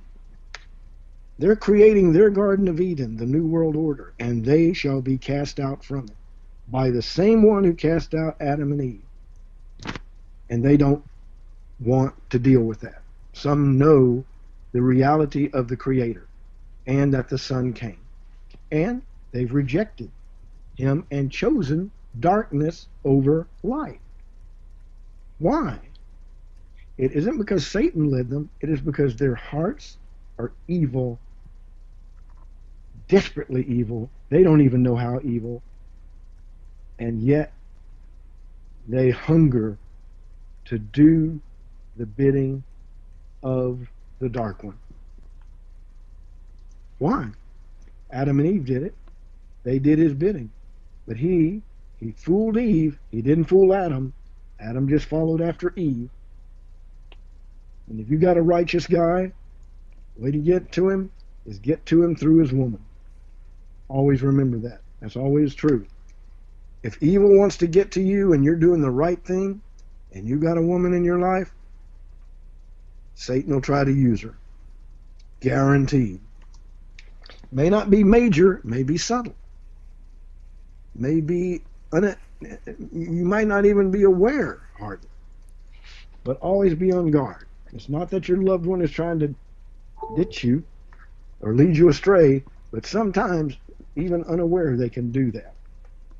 And true for women with men. We have to be on guard. And getting back to the business of the Grove. The Grove is still meeting right now. In fact, you could go there 3 weekends when they first start, the next weekend, and then the next, and it would be going, ongoing. The wind down is when they're relaxed. Because how many people go to the Grove when it's the 3rd week? And they know this. Why not show up then? They know. They watch things. But for those who are not understanding where we go, like 9/11, 9/11, many engineers across the nation said those buildings could not fall like they did unless it was what? A controlled demolition. That is what happened to the World Trade Center. They were brought down not by 2 aeroplanes, not by Muslims, but by those who were here that wanted to bring it down, to start a movement and to start a war. Hitler did it in Germany by dressing Germans in Polish uniforms and attacking German installations. False flag. Your books, Greg. False flag. We are in a false flag world, and it happens nearly daily, and we're unaware of it. Every day there's a lie and wool being pulled over the people's eyes who are not watching and thinking that it's all a ruse to get them as a group to move a certain direction. They look at people as sheep and cattle. When you have sheep and cattle, you know how to move them if you were the rancher who's working with cattle. The one thing that works is noise, or making them fear, and cattle will run away from the fearful event and get away from it. And if the rancher wants an area clear, he knows what to do. So, those in government, can look at us like cattle and say, we need to cull the herd, cut it down a little bit. We need to do this. We need an event to get their attention so we can tell them what to do and what to believe. Do you think that 9/11 got America's attention? Yes. It did. Oh yeah. And then who immediately started saying it was who? Oh, it was Muslims that came over here attacking us here in America. And they knew all the names. They knew everybody that was on, where they came from, what they did, what their organization was. And how many times in a situation like that, in any event such as that, do you just happen to know everything right up front? Yeah. Ever. And then Building 7 went down too. Oops, but it wasn't hit by a plane. No, they should have just blamed it on Trump, and then, you know, everybody would just take it seriously. I'm still waiting for that to come. It's coming. It may. But the thing is, this thing about Russia and a collusion with Russia was all the Democrats' idea, in my opinion. And it seems like Dianne Feinstein quieted down quite a bit, as she should. And this ruse of American politics that tries to beguile the people with all the bull that they're putting out there right now. They are passing stuff, and when they want to get something through Congress quick and clean, they do something major to distract. They don't want anything, the media leads the way so that Congress can do what they do, whatever it may be. And Congress gets their marching orders not from the president or the people. Otherwise, this would be a different United States. They do not answer to the people except in public arenas in a way, and then they have the scapegoats that they throw out there to show, oh, we're standing for good.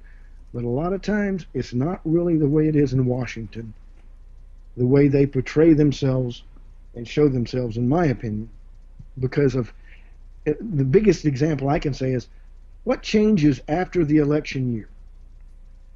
Well, a few faces in Congress. The policies? It'll either go to the Democrats or it goes to the Republican way. But like change that we need, for example, the border situation in immigration and those illegals that cross over secretly. How long has that been a policy and they say they're going to work on it? That's been since I was a kid.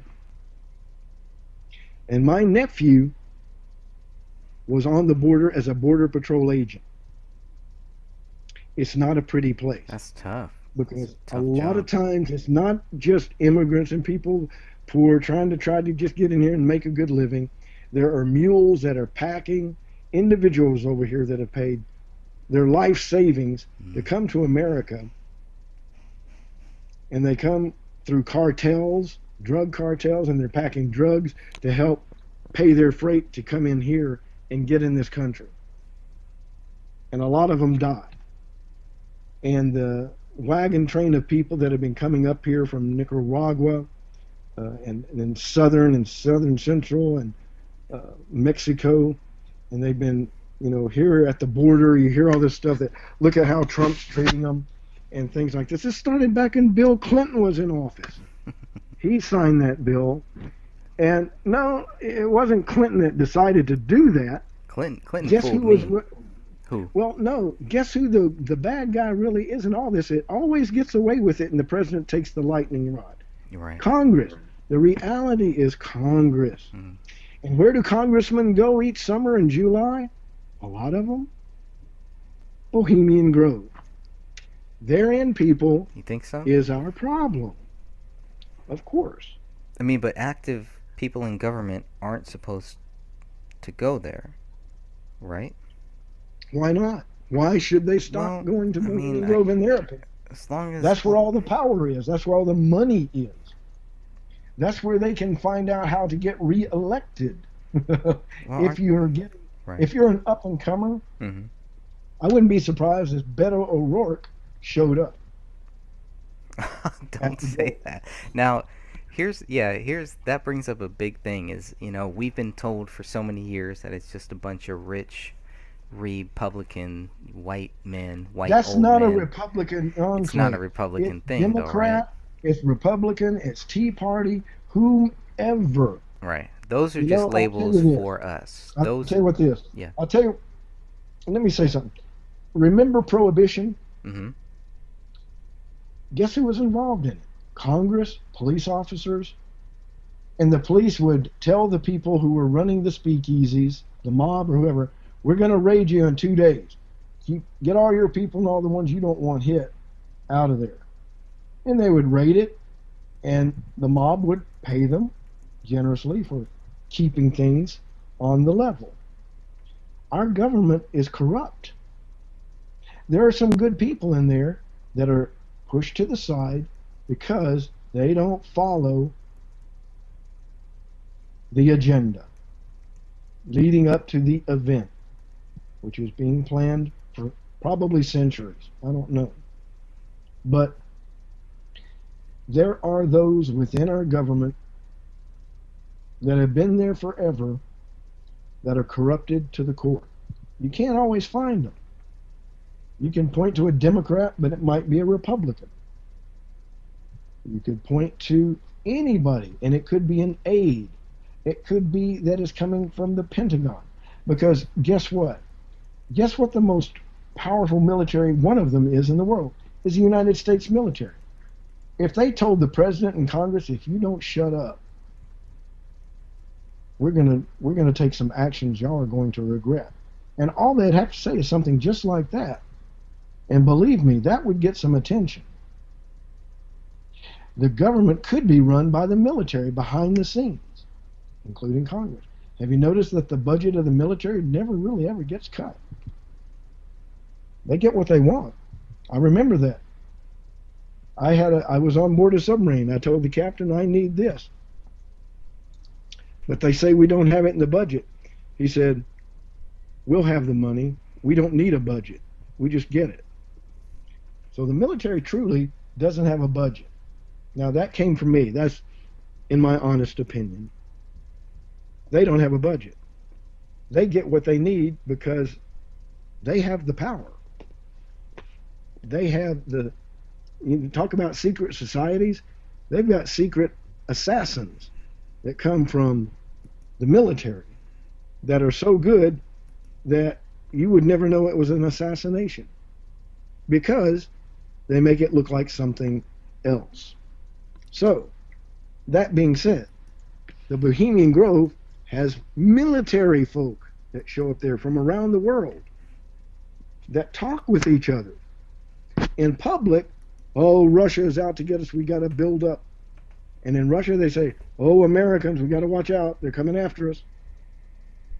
But that's dealing with the cattle and the sheep, as I told you before.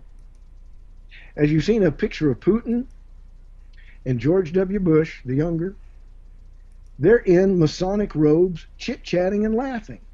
Who knows what about? But the point being is that in these clubs, they're all members that look out for each other worldwide. And yet in the public's eye and in the media, they show division and, oh no, look out, we're going to do this, America's doing that. And we, the people, suck it up. But in reality, when you're behind those things like I was, it's a little different world. It's not what you see. And it's not that people are sheeple, but they try to treat them like that and make them believe everything is okay. It's the other guy. It's those Russians. It's the Russian collusion with, oh, Trump. But the Russian collusion goes in with Congress. Because who deals with foreign governments more than anybody else? Is Congress. Is there Russian collusion in there? Yeah, I bet you there is. Mm-hmm. And Chinese collusion. German. British. You don't ever hear them worried about the British collusion, but there's some there. Why does the president, once elected, always go to London and meet the Queen? Well, that's an interesting thing. Remember the 3 cities, Greg, that rule this world? Mm-hmm. What are they? I don't know. Let's bring up to the people. You do too. I don't, and I'm not 100% convinced on the 3 cities, but I have heard you talk about this. They do have the flag with the 3 stars. That's the Vatican, Washington, D.C., and the Bankers' that in London. Those 3 cities, those people go to the Grove. Do you think the Pope goes to the Grove? Maybe not. You think a representative does? Could be. Because he considers himself what? God on earth. Would he want a representative at the Grove to help direct his subjects? Interesting thought. But he has people everywhere too. The Jesuits. And those are those who are the warriors. And guess who the head pope now is? A Jesuit. So there are so many layers to the onion of the New World Order that it's hard to touch one without touching it all. And Rome is a part of it. And, you know, we still have a Senate and a House of Representatives. Guess what that's based on? Rome. Nearly every country in the world still works on the framework of what Rome did in its ancient time. And you have to realize that when the Bible speaks about these things, it's speaking about reality. The reality of the world you live in. Babylon. Well, where's Babylon? That's dealing with Iraq and Iran. And what's the center? In Israel. How come the whole world is always concerned about Israel, Iraq, and Iran? Persians, and all of this? It's because they have input. Where are the 4 angels judged and bound? In the Euphrates. Even Ronald Reagan wanted to go find them. Couldn't do that because they are hidden from the sight of men. But they are there. What is in Antarctica? Why did John Kerry go to Antarctica? Who knows? Even Barack Obama at one time went to where? Antarctica. What in the world is in Antarctica that major politicians go to? And ties in with the Grove. What is it? Who is down there? Or what is down there? They can make up any story. Say, oh, we were down there just to look at some major finds. Well, yeah, there's some major stuff down there. That's where some major angelic hosts are chained up and been cast. Listen to that about Stephen Ben Nun. Look him up. Stephen Ben Nun. Talks about the judgment that led to those being outcast in Antarctica. This is biblical. This is things that people don't understand. And this is all based on the Bible. All things are coming about in accord to the will of the Most High. Now, some would disagree with that, but if you read the Bible, you will see the links that tie into this world that show we are headed in the same direction that the Bible says we are going. To one world ruler who will rule with absolute authority over the whole earth, and he will be anti-Christian, anti-religion, except the religion that worships only him. Is that what brought you out to the Bohemian Grove? Was it knowing all of this stuff? Like, what really got you thinking, not only that, okay, this is real, but hey, why not go out there with a couple of crazy guys? Well, what really got me out there, in being honest, I didn't like poking the lion. Meaning, that's a representation of evil there. And even the Indians, as you recall, said the area where the Grove is was really a place they avoided. From what I have heard in the lore of California. Why is that? It was an evil, dark wood that many of the Native Americans there would not go. Why? What is in the Grove? But get it now. They wouldn't go there because of the evil there, but now the whole world is meeting there. Do you see a connection? I do. And that's kind of what drove me to go out with you that summer in 2012. I'm saying I'm going to the heart of earthly evil. And here, I would not go in there and celebrate with them anything. Why? Because it is an evil place that draws unto itself what? Evil. So those who go there and congregate are the congregation of the anti. Oh, yes. That which is against the Most High, who want to run the world their way and not the Father. They want to take it away from Him and take control of it and make it theirs. And they want to be not just men, they want to be gods. They want to be living forever. That's why the science is going about tracing out the genome. It's not just to find out how life is. They want to create people that live forever, create a superhuman race. Even if it means making them part cyborg, meaning part machine, part human. Yikes. This world is being directed from Bohemian Grove. A lot of it, a major part of it, is coming right through there.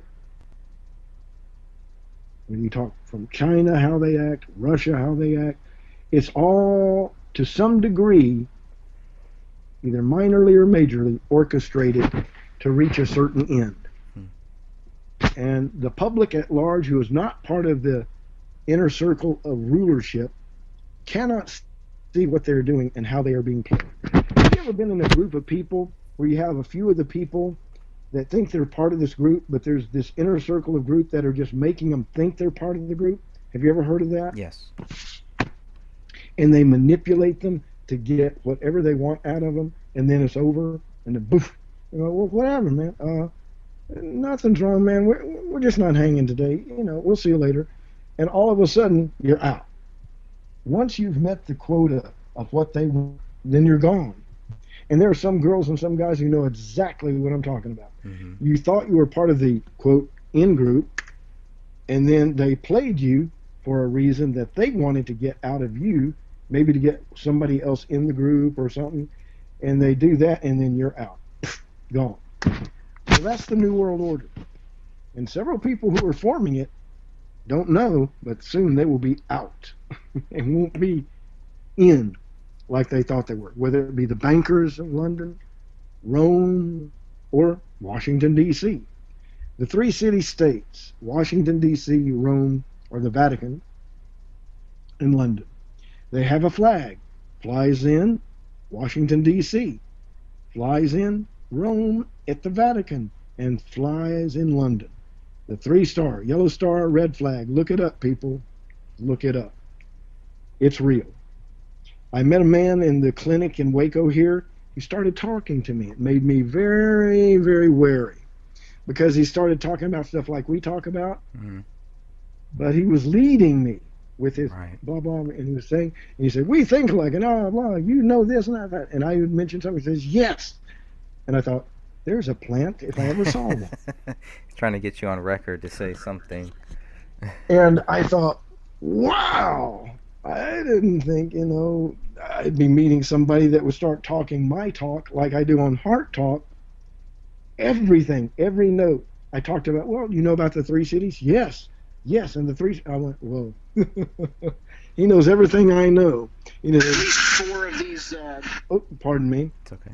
I was looking at the gasifier and have it on video here. Accidentally hit the play on that. But anyway. Gasifier, what is that? Gasifier is using wood to burn off to get certain fumes, and then using that to run your engines. You can do that. You can store that. No, and it's just using wood pellets or wood. They used them in World War II when fuel ran out. You could use wood and process it, and the fumes from burning wood could be then channeled off and used to run your vehicle. Don't need gas. Well, I don't think they're burning wood at the Bohemian Grove. They are peeing on wood. If they peed on wood and then burned it, would that make any difference? Would that be better? Would that give you more fuel? Or would they give you less fuel if it's wood that has been peed on? Well, I would just say that it would make it probably something that would be good for fertilizer. Oh, okay. But I'm sure they have a lot of beer and a lot of liquor flowing out there, and a lot of the best food in the world. We heard so many just bottles, bottles. It was raining bottles, basically.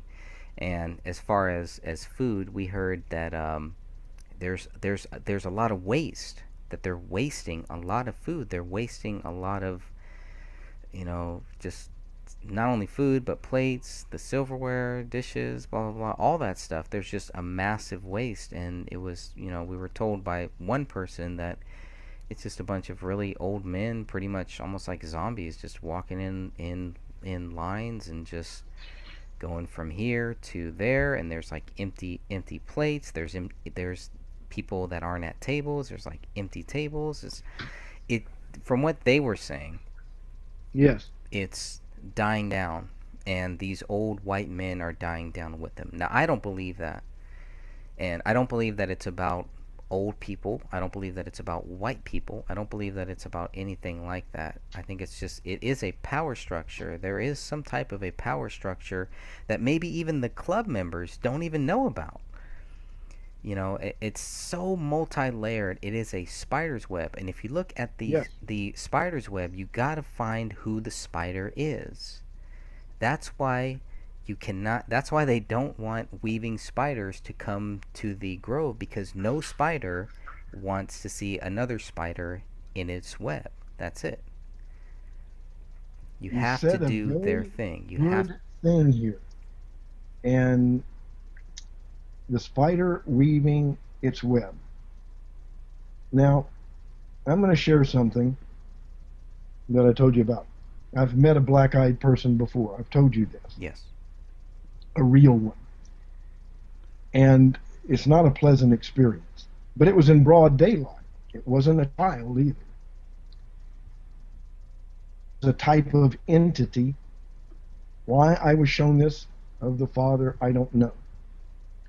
But it was a woman, and she was in San Francisco, bumped into her, and then she ran away. I just looked at her and said, whoa. It didn't frighten me, but I saw totally black eye. And she had this look of fright in her face, and then pulled her cloak back over her face and just ran and was gone. After I saw it and thought about it, I thought, whoa, that was weird.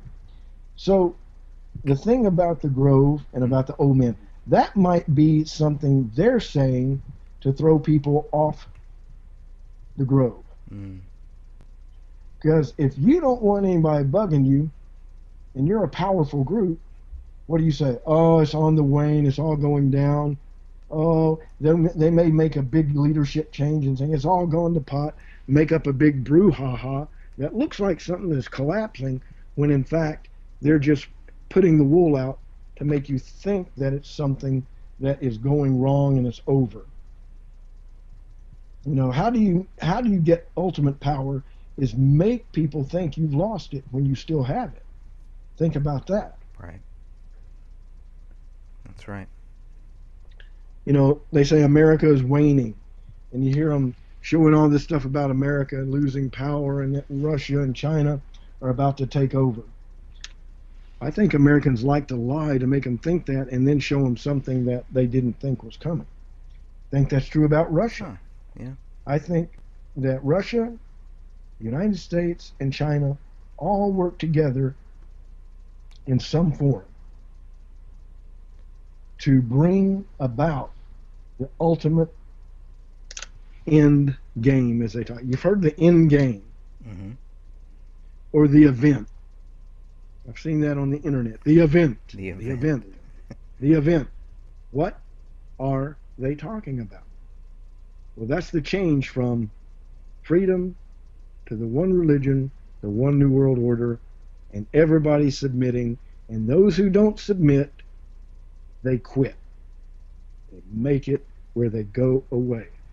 And getting at the event where they can then enforce that. That means like Germany did, but in a worldwide sense. Anybody who disagrees is brought to a place, a center, and they're dealt with. If you don't bow, we will bury you.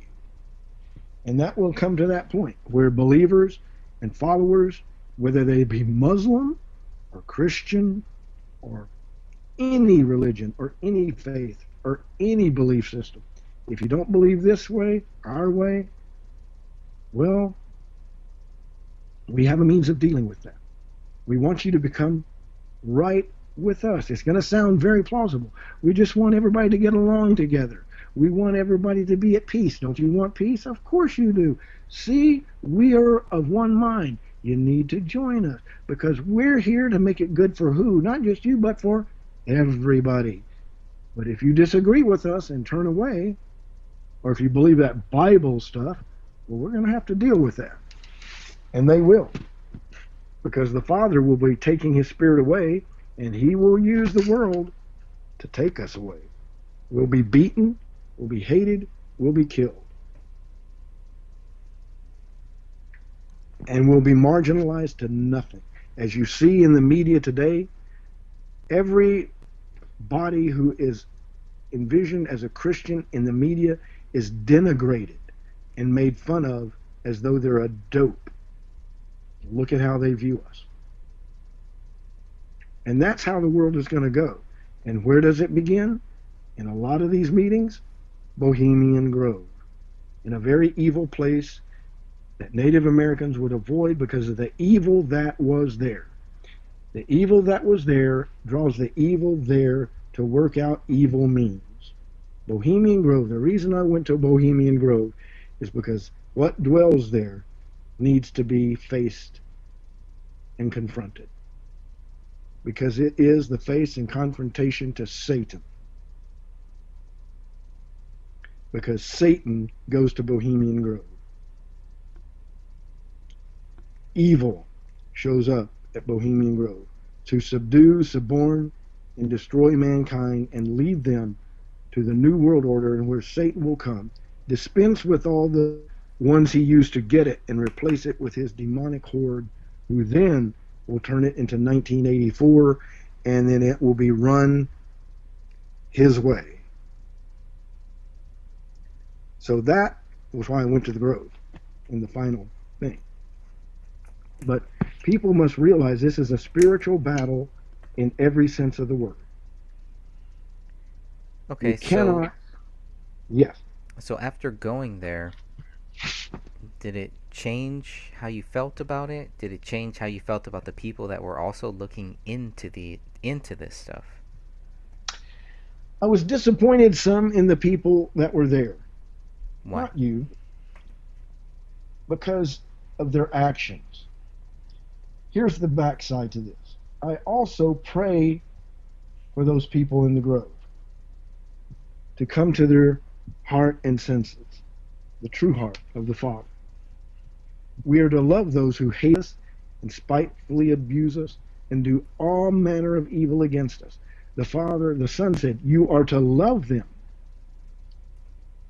We have to understand, we can protest evil, but we must not bring evil with it.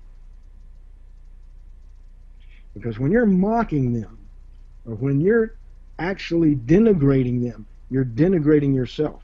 Even though, yes, what is coming there and what they're doing is evil, you don't want to act evil to confront evil, because the Father will not bless that. We are to love them that are in the Grove. That sounds counter to what we're doing, but it is not. If we're of the faith, we are to love them, because the Father blesses them with good even though they're evil. How much more we who are amongst them and from this world should do good unto them who are evil. No, we don't join their evil and join in it. And no, I'm not telling people you should go out there and party with them and do that. No, but we are to love them. How? We bring them the truth. We protest because we're bringing truth to them. That's what this protest was about to me. Bringing them the light of truth. That they are wrong and we know it. They're not hidden. We know what goes on in the Grove. We know what they're planning because it's been written about. We have read the book, the Word of the Most High. We know where this is going.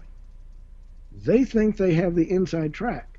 No, they're on the outside trying to get on the in. So we would want one of them to be saved and be a brother, because it's just like Saul of Tarsus.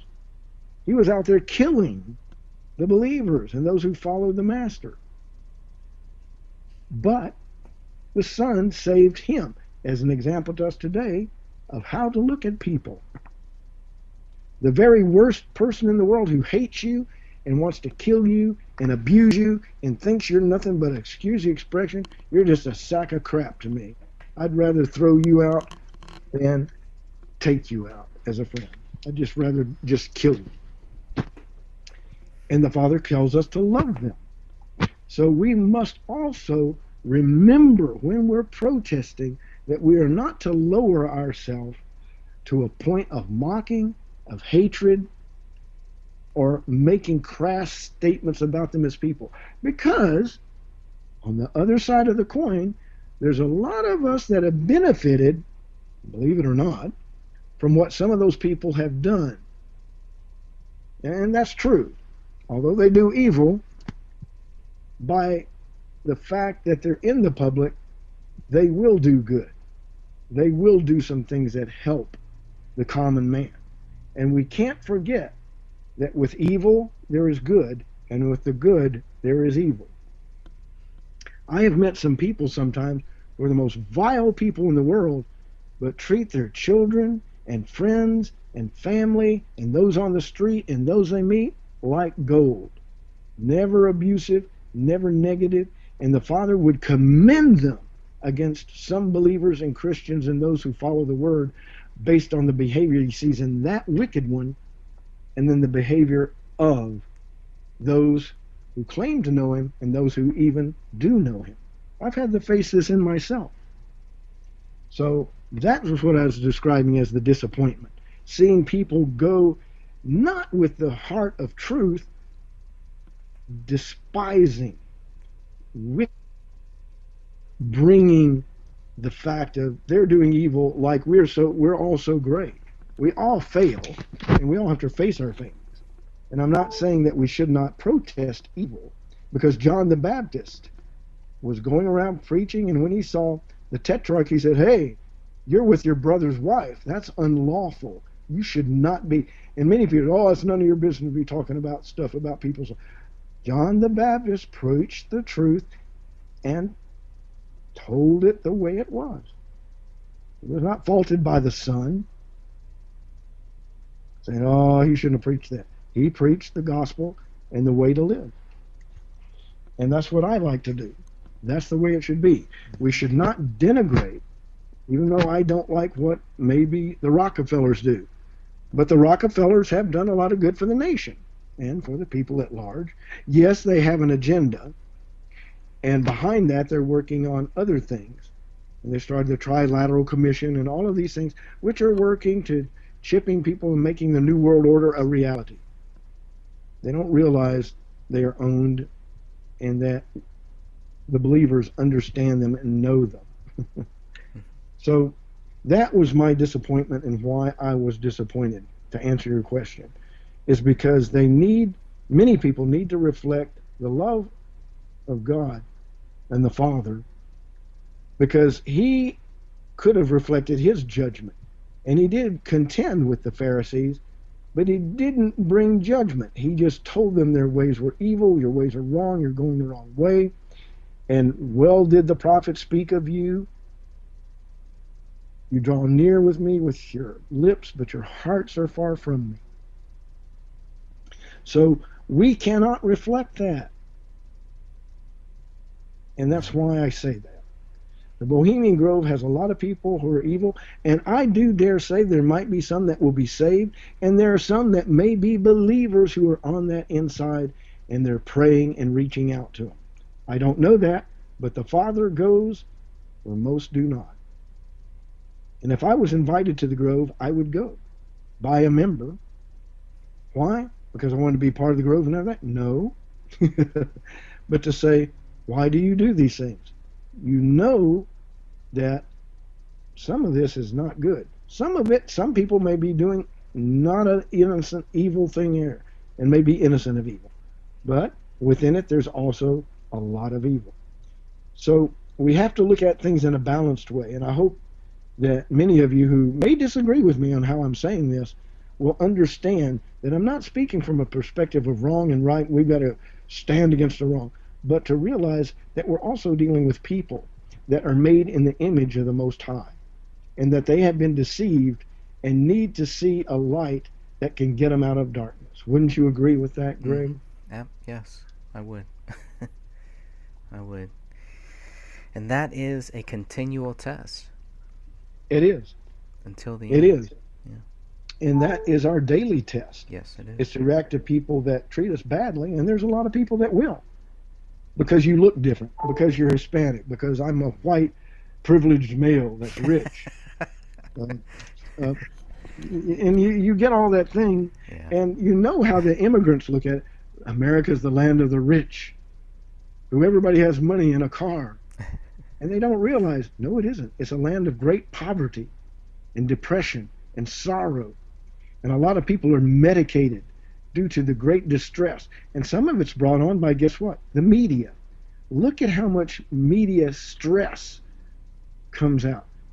If you ever want to de-stress, get away from a radio, Amen, the iPhone, the YouTube, and get out in nature and turn off your mind to the news. Because come out to the Bohemian Grove. Yeah, well, sometimes you got to. But realize, have you ever been listening to something about what's going on, and immediately you're feeling anger just build like steam, and you just want to hit something, or you wish death upon them. You are just, and that's not, anger. And where can you put that anger? Where's it going to go? To everybody Well, the else. only place it can go is it's going to affect the people around you, right? Your loved ones. So you have to disconnect sometime. The way the Son did it, he was the Almighty, but yet he would run off and pray. And he had the most important job in all the world. He had to bear the sins and testify of the evil and tell us the right way to go. And yet he would get away, and he would get away and be gone in prayer all night, would be gone, and would get off to himself and the Father and would say, what do I do? Because he was yet a man, and he had to ask like us daily, Father, what is your will?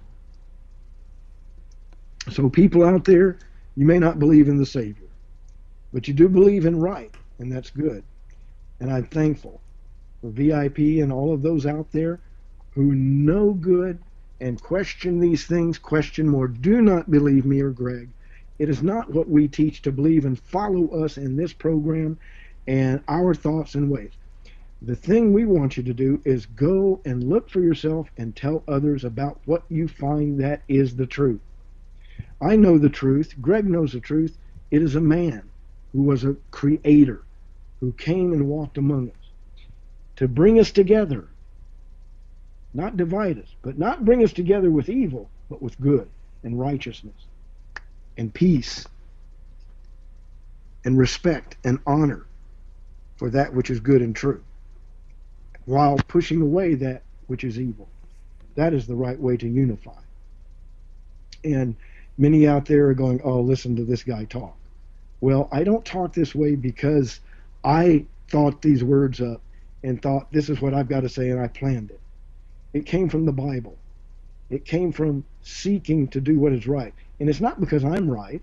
It's because the words that work in me talk of the righteousness, while I, being yet a sinner, can bring forth truth, which is a great oxymoron. And one of the greatest conundrums I think of life is that the Almighty would work through sinners, broken shards of this earth, to make a great and beautiful people from Israel and from the world. where he creates Israel, not just from Israel, but the Israel of the Father, those who follow after the faith of Abraham, whom I named my son after.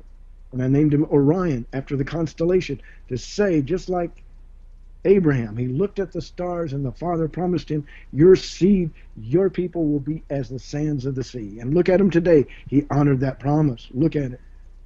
If you ask the Father, even as an unbeliever, and say, Father, I want to know about you, show me something that can be undeniably you and that I can't deny. And I pray for those who are asking that or who are not and need to see it, that the Father will answer you. Because my love extends to the point that even if you hate me, I cannot hate you. Nor those of even of the Grove or those who oppose us. We are to love them. It isn't easy, and we as human beings can't do that. But with the power of the Most High in the Word, we are empowered in truth, just like the Son was, by the Father, to carry out the mission we are sent to do. And I'm thankful for that. And so those who are in the Grove, we need to protest the wrong they do. But we also need to recognize the right that they have done. And we also need to stand in ourselves in truth and not condemn arbitrarily or in hatred or in mockery. And that's my stand. I don't stand against people. I stand against evil. We all have it. I have to stand against it in myself, and I will stand against it publicly and stand against it at the Grove. But I will not and do not wish to denigrate the people who are going in there. They're people just like you and me. They wear pants, they're regular people that have power and money given to them, not by themselves, but by the Father. He's the one that gives them the wealth and the power to do the things they do. However, they turn it to evil instead of giving him the praise. We are to pray for them, love them, and help them see that there's a better way out there. And it is a better way when you follow him. Even if you don't know him and you read the Bible and start trying to apply it in your life, you're better off than those who do not. Be careful, because if you carry a mockful heart in doing that, that word is not a book that you read. That book will read you and will bring you down. If you lift your up, you are greater than the book or that the people that the Father chooses, and you say, they're nothing. I could kill them in a heartbeat. I could do whatever I want. Yeah, and sometimes the people will not fight you and will let you do what they do. But remember, there is a judge and a judgment, and on this earth you will not escape either. There is judgment, and there's judgment coming for us all, and we must all look that squarely in the face. And as Walter Bradley, I know that I'm just a human being talking about some important issues here on Heart Talk with Greg Fernandez Jr. And we came together and met at a job in which we were promoting the truth. There were troubles there and wrong there, as we both know. Yeah. But we also recognize we have wrong within ourselves that must be dealt with through the Bible. And that's important. Now, carrying on with this, I don't want to jump on a bully pulpit on it as I just did, but the reality is there's an evil world out there, and you don't have to just go to the Grove to take care of the problem. You can do it in your community. You can do it in your family. You can do it with yourself and your children. You can do it with your circle of friends. It's not about just the Grove, as Greg knows. It's about life and promoting that which will bless life and others. That's what we're to be about. And Greg, that's what I was blessed in knowing you, is to see your focus on those things with your family, your friends, and the circles that you walk in. And I'm thankful for that. And I don't just say it lightly. And I always look at myself as the low end of the totem pole under the faith, because I'm a sinner. And I know what he saved me from, but yet I still sin.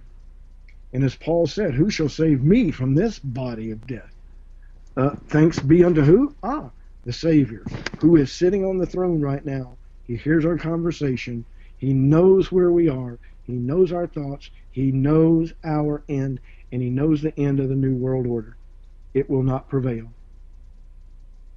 In the Bohemian Grove, for all they plan, whether it be for evil or for good, because some good comes out of it. The Manhattan Project ended World War II, but it also brought a lot of death, and more people were killed with those two bombs almost than were killed in the war, it seems like. When you're talking about hundreds of thousands, changed everything. you know, nearly, I mean, really, think about that. 100,000 killed with one bomb in just a second. Fear. My goodness. That was a fear and bomb. then, oh my goodness. And the atomic bomb of Hiroshima and Nagasaki, I thought, wow.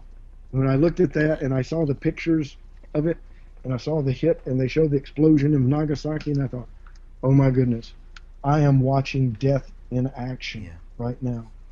The evil of war at its worst, when thousands upon thousands to hundreds of thousands die because one nation says, I'm going to do this, and another says, I'm going to do this. And war is a horror.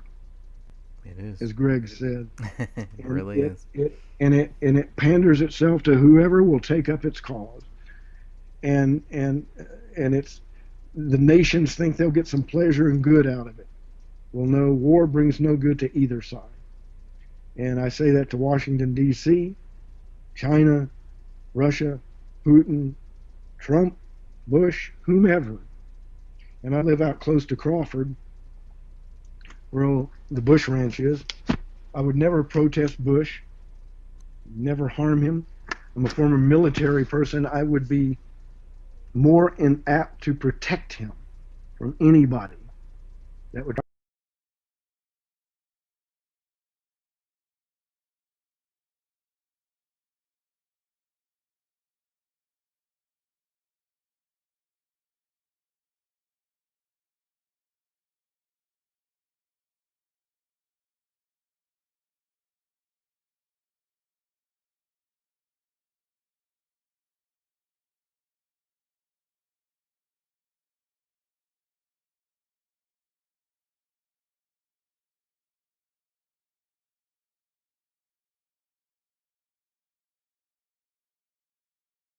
Everyone.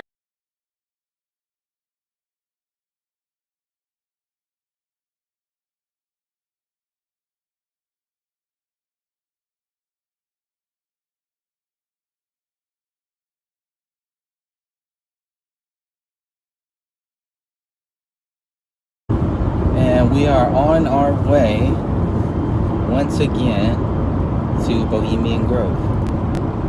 And we'll see what happens.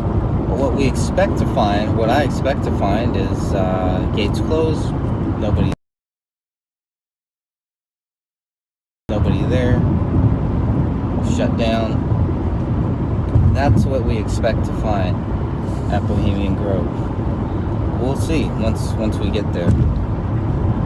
It's still a long ways away. It's a nice drive, Northern California. Looks like we're gonna get some good weather today as well. That's always a plus. But yeah, we'll see what happens here. Hey there, Josie. Thanks for checking in. We are gonna go and we're headed to Monterey, California. Bohemian Grove is not supposed to happen this year, so we're gonna go see. We're gonna go and just check it out and make sure that nothing is going on. That's all. Monterey, small little town, but there's a lot happening. It's a very poor town as well. And this last week I've spent a lot of time going, yeah, it is a long drive. I spent a lot of time going to, or just reading up on the Bohemian Grove, the Bohemian Club, some of the early days, 1890 to, I think, through 1900. I think that's where I'm at now. I think I'm at 1902. So it's interesting to see what the Grove was like before the quote-unquote real Grove play, the first Grove play. Before the first Grove play is called Man in the Forest, but there were actually two plays, technically, that were Grove plays before that. But for whatever reason, the Grove play in 1902, The Man in the Forest, is considered the first Grove play. It's pretty interesting. The Daibatsu, there was a big Buddha statue at the Bohemian Grove, not at the location in Monterio, but before they moved to Monterio in Muir Woods. I believe that's where the big Buddha statue was, like I think it was like a 60-foot Buddha statue. That's a big one. That was finally taken down in 1923, made from plaster of Paris. It's an interesting tale there that I still don't know that much about, but it's mentioned just once in the Annals of the Bohemian Club, Volume 4, I think around page 164. So I'm about halfway through that. I know I think Brendan has all of them. He's got all of the Annals from the Bohemian Club. So long drive, yep. Said it was removed. Yeah, it was removed. They said they couldn't maintain it anymore, so it was taken down. But by that time, the cremation of care was already in full swing. So the cremation of care was, I guess it was not really considered a play, because it's been around for a long time.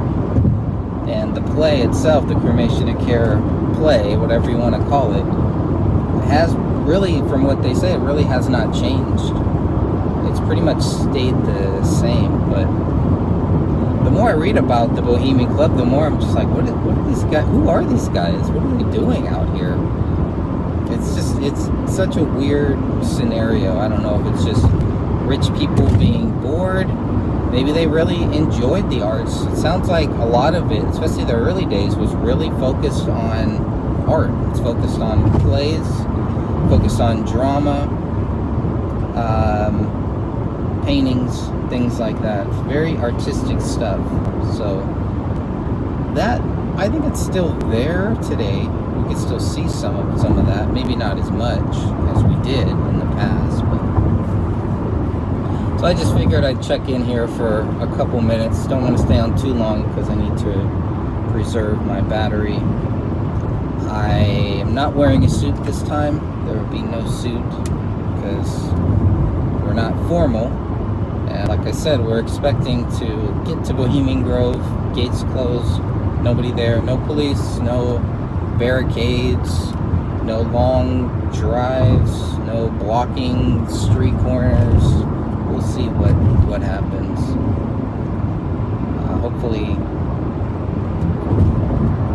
Hopefully the best case scenario is this 2-hour drive to Bohemian Grove and 2-hour drive back to Bohemian Grove is the bulk of what I do today. If everything goes right, that is the plan.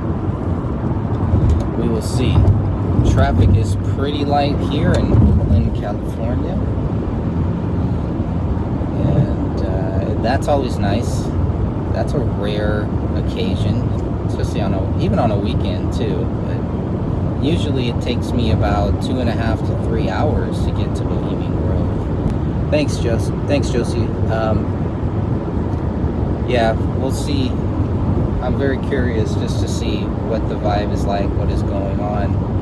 I think only 1 year in the past they've ever canceled the Bohemian Grove. And I think that was during the plague. I think somebody said 1918, somewhere like that. It was the only other time that the Grove has been canceled. So I'll be curious to see if it's canceled.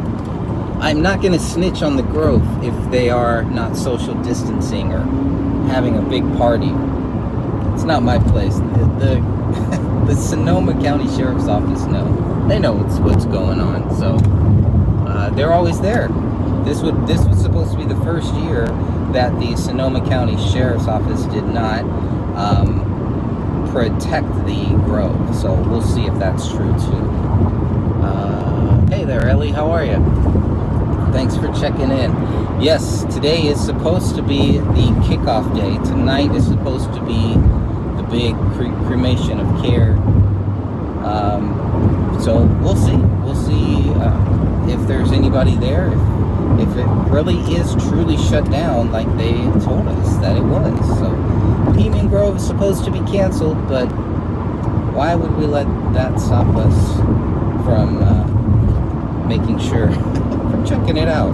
So like I said, hopefully best case scenario, we get out there, nobody's there, drive back home. Stay to the right to I-580 West, I-80 East, Berkeley, Sacramento. Listen, I'm telling you, there is no way it's canceled. Yeah, we'll see. We'll see. We're going to go find out. All of us. Together. We're in this together. Let's go see what they're doing at Bohemian Grove. Ellie, I don't know if you got the book yet. Hopefully I told you I did send that out. So let me know when you receive that. It should be soon. Should be coming soon. Sometime this week, I believe. It might have come already. I'm not sure, but you should receive that very shortly. Thanks again for all of your help and for keeping truth alive in this deadly and dark time that we are facing here. I walked Stay into to the right to post I-580 office, West, and it's just I-80 like, East, Berkeley, man, Sacramento. this is so wrong. Everything, it all just felt really, really wrong. Everybody masked up. Nobody wanted to get too close to each other. Continue straight for 4 minutes to exit 13B, I-580 West, Point Richmond, San Rafael. Funny to me. Just doesn't make sense, but whatever.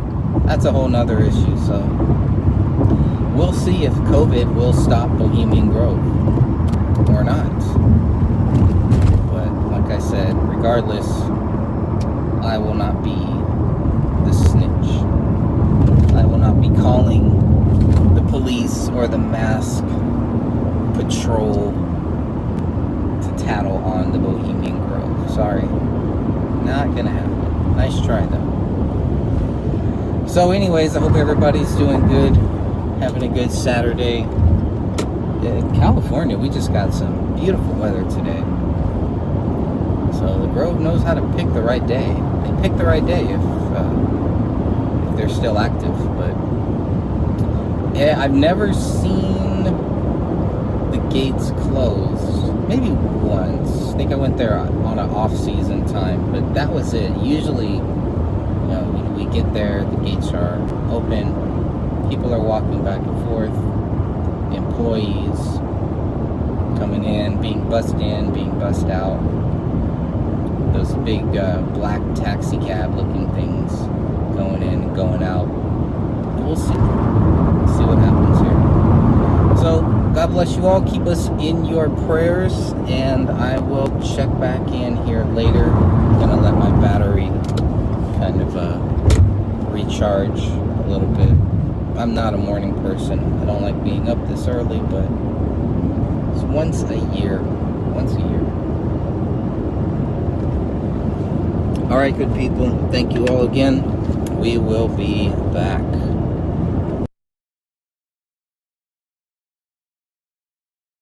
Up in Mendo, if you're allowed to by your doctor, you can go without masks, but you have to carry proof. Like a permit? Like a doctor's note. Okay. I'm gonna have to look into that one. They're starting to find people. I've seen more people in masks in Monterey than I've seen on the whole drive out here. It's just kind of weird. Figuring, small town, less chance. But all the houses are kind of spread out. It's not like San Francisco where everything's all, somebody sneezes and you can feel it next door. No cops, I'm assuming. None. Too bad our little spot won't be open for a while. The golf course is open. Go hang out there if nothing else. Sounds good. I didn't have any brown coffee for breakfast today. I'm very undercaffeinated. We could change that. Here we are driving to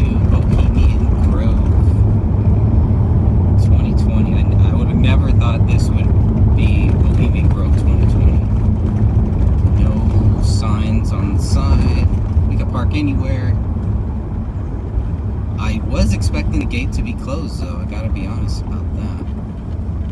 There's that box there. That big empty parking lot. Yeah, there's nobody in that parking lot. That is so odd.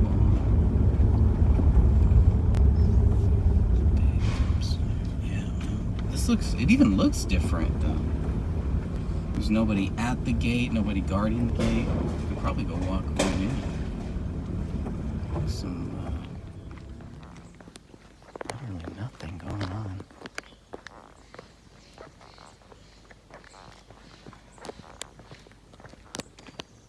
It's a beautiful day.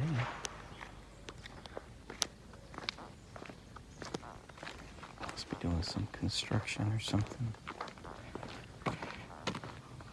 Because that, where the dumpster is, that property is owned by the guy who lives in that house over there, I think. This is usually where the smokers come out, the workers.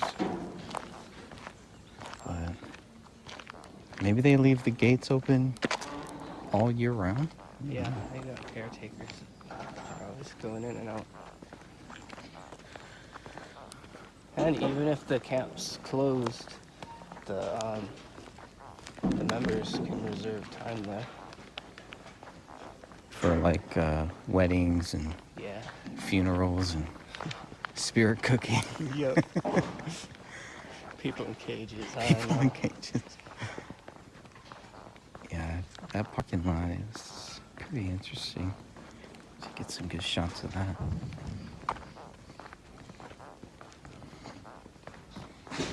That's one way to shut Bohemian Grove down. Corona strikes again. Maybe they're all on vacation with their new COVID bailout thing. And there are literally no cars, nothing in there. This parking lot is always full. I used to think it was just employees that park down here too, but I'm not so sure. But there's a second level up there too of parking, apparently. There's the Hangman's News. It's really weird. Lookout Tower. Lookout Central.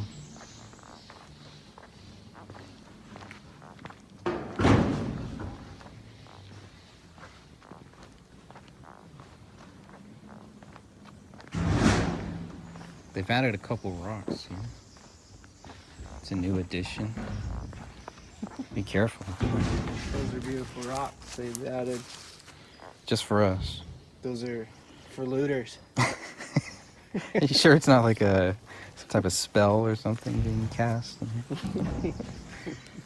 There's the parking lot. There's the empty parking lot there.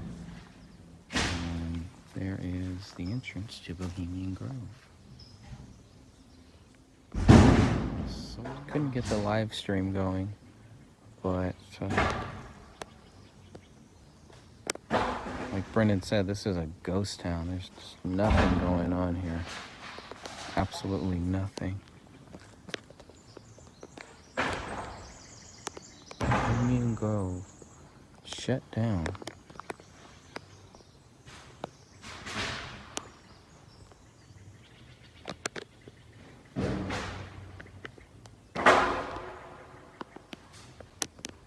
Probably blocking my signal.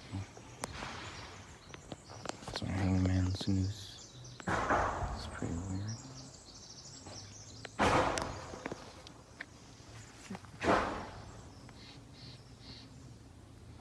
Tempted to go.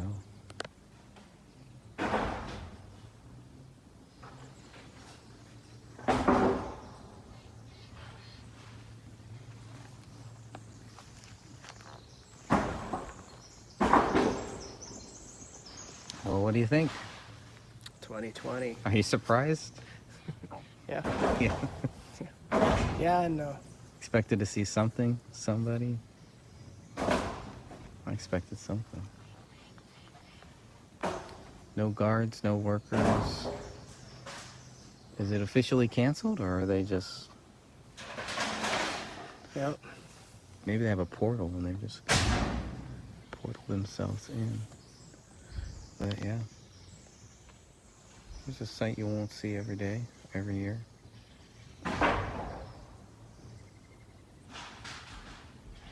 Bohemian Ghost Grove. We'll probably go check out the golf course down the road. See if there's anything going on out there. That kind of looked kind of dead too. The golf course always had people on it, and it's like two people I saw there. Yeah.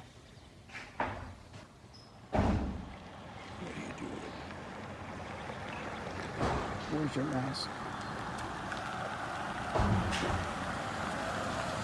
Hi. Yeah. It's an employee, right? Yeah, the green hat and the green They logo. have a They have groundskeepers. groundskeepers, maintenance, security.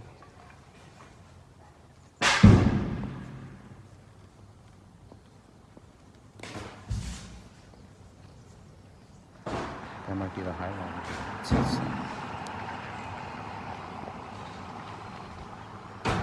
Elon Musk. Tesla.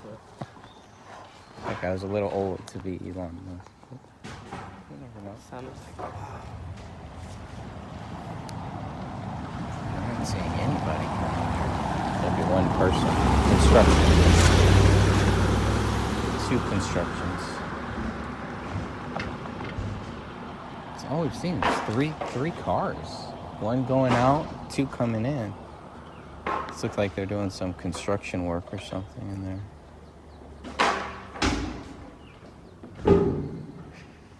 Sonoma County held to. Haven't seen much here so far today. 4 people, 3 cars, 3 nice cars. What, a Porsche?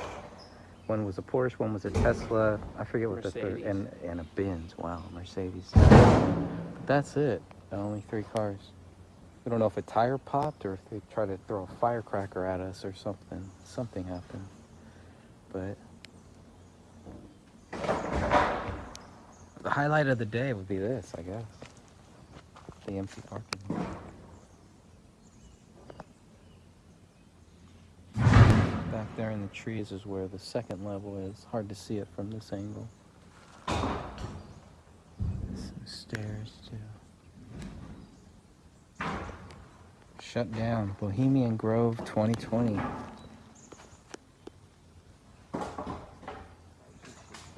Looks just like any other day in 2020. There's our guy. That's one of the workers. That might be the guy that you gave the sign to. It might be, yeah. It looked just like his car. He's, I guess, the groundskeeper. He's the guy. He was Tony's boss. The guy that was rolling with Tony. That could have been him. Well, he's late. they have a new head of security, Jerry. Jerry? Jerry. Yeah, last year was Jerry's first year, right? Yeah. No Jerry either. I see a lot more cars coming through here. Still only 4. A guy and his wife. Couples. It's pretty interesting. They're letting women in this year. Something must be on the schedule right now. You should see an influx of cars at some point.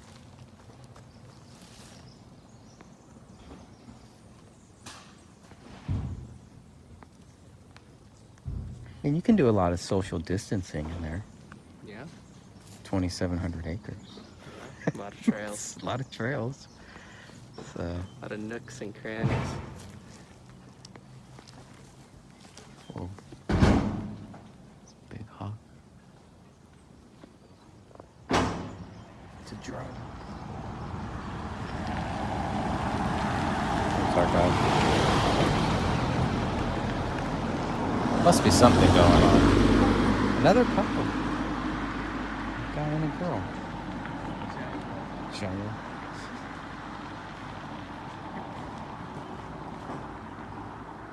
There must be something going on in there. But it's couples.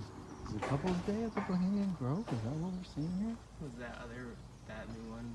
Yeah, I've The one seen. too? Yeah, at least 3 cars, I think. And a husband, or at least a guy and a girl. I don't know if they're husband and wife or whatever, but maybe their policy changed. It wasn't. Maybe they didn't identify as a female. That's pretty interesting. Looks like we are live at Bohemian Grove. Say hi, Brendan. Hey. We saw what so far going inside of Bohemian Grove. 3 cars zoomed in and then zoomed right back out. That was pretty interesting. So I can flip this around. So you see nothing there, nobody there, completely empty right now. But there's something going on inside because we saw 5 cars go in there. At least 3 of those. I don't know if this last car was the last car a guy and a girl too? Just a guy. Just a guy. So at least 3 of those cars did have a guy and a girl go into the Grove. We saw the groundskeeper, I think the head groundskeeper came through, and then another Bohemian Grove employee. Looked like he had the groundskeeper gear on, so he was there. But other than that, it's really, really quiet. Take a look at the parking lot over here too, and this parking lot is usually filled up by now, and there's nothing. There's nobody there, nothing going on. So I don't know. Your guess is as good as mine. Maybe they're just having a private party, but there are no cars, no guards. Guards are always out here. So we're not seeing that. Maybe they're deeper in. Maybe the guards are just deeper in. I'm not sure. But there was a caravan of 3 different cars that just pulled in and pulled right back out. I thought they were maybe workers trying to hide or something, but maybe they were just tourists or people get lost. I wonder how many people actually just come through here just to see what's going on, you know? Oh, we're here in Monterey. Let's stop by Bohemian Grove. I don't know. Of all the places to vacation, this probably isn't one of the places you want to go to, but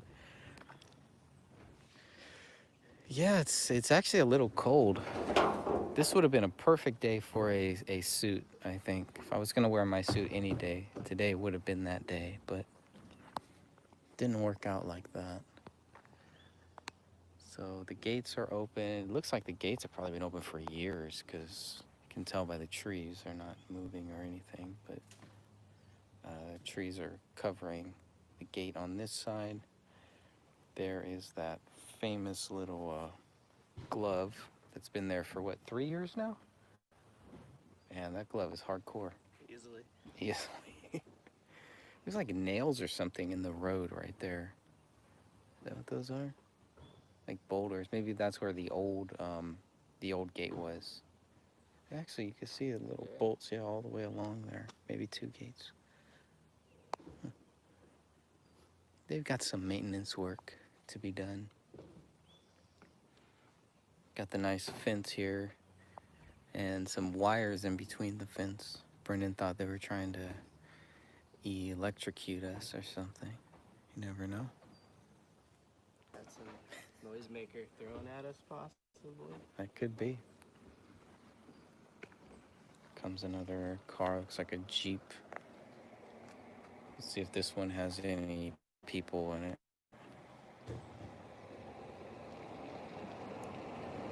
It's a nice Jeep.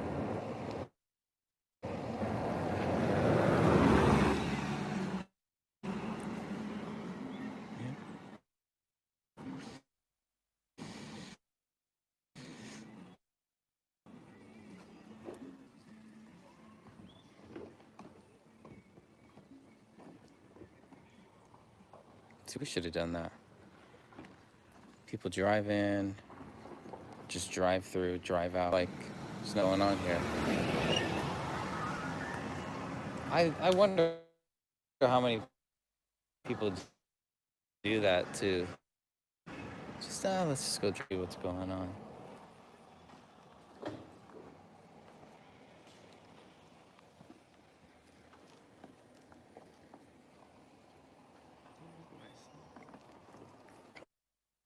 Tom's a nice dog too.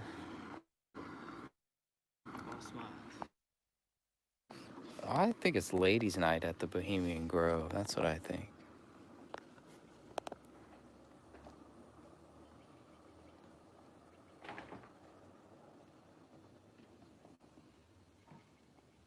Picked a good time to bring their families. All the cohorts are not here.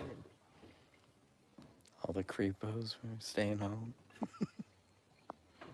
Tour them around their little camps. Probably at each camp. How many camps? 100 camps? Over. I see. Everybody could have their own camp. Maybe maybe they're renting it out or something. But That's the second dog we saw. Maybe they're having a dog show. it could be it too.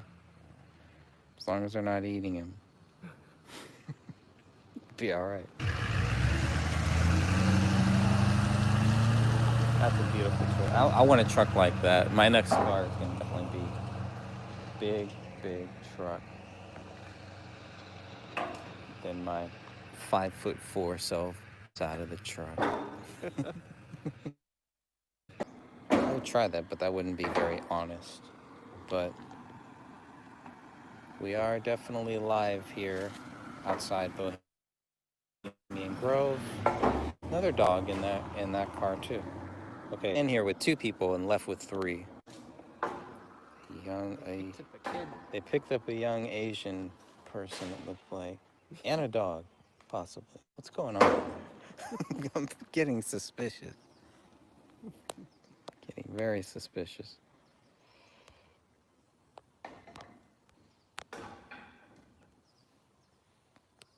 We're just hanging out here. Some maintenance work going on behind us. Some clean up.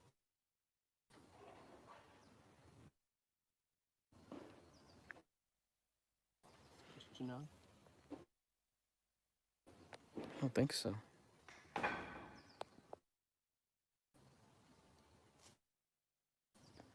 Brought the signal to us.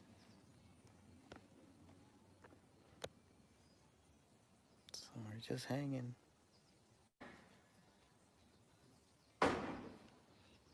See if we decide. Put my mask on. Just somewhere.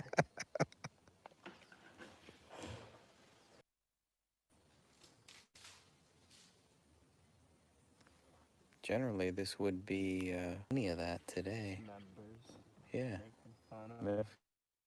Giving us evil looks. Spitting at us. Yeah. What else today so Wait far? until your camera's off for them to screw with you. Making sure we know all the rules and regulations, but not seeing any of that today. Before noon. What are you doing here? Showing us their badges and their membership badges.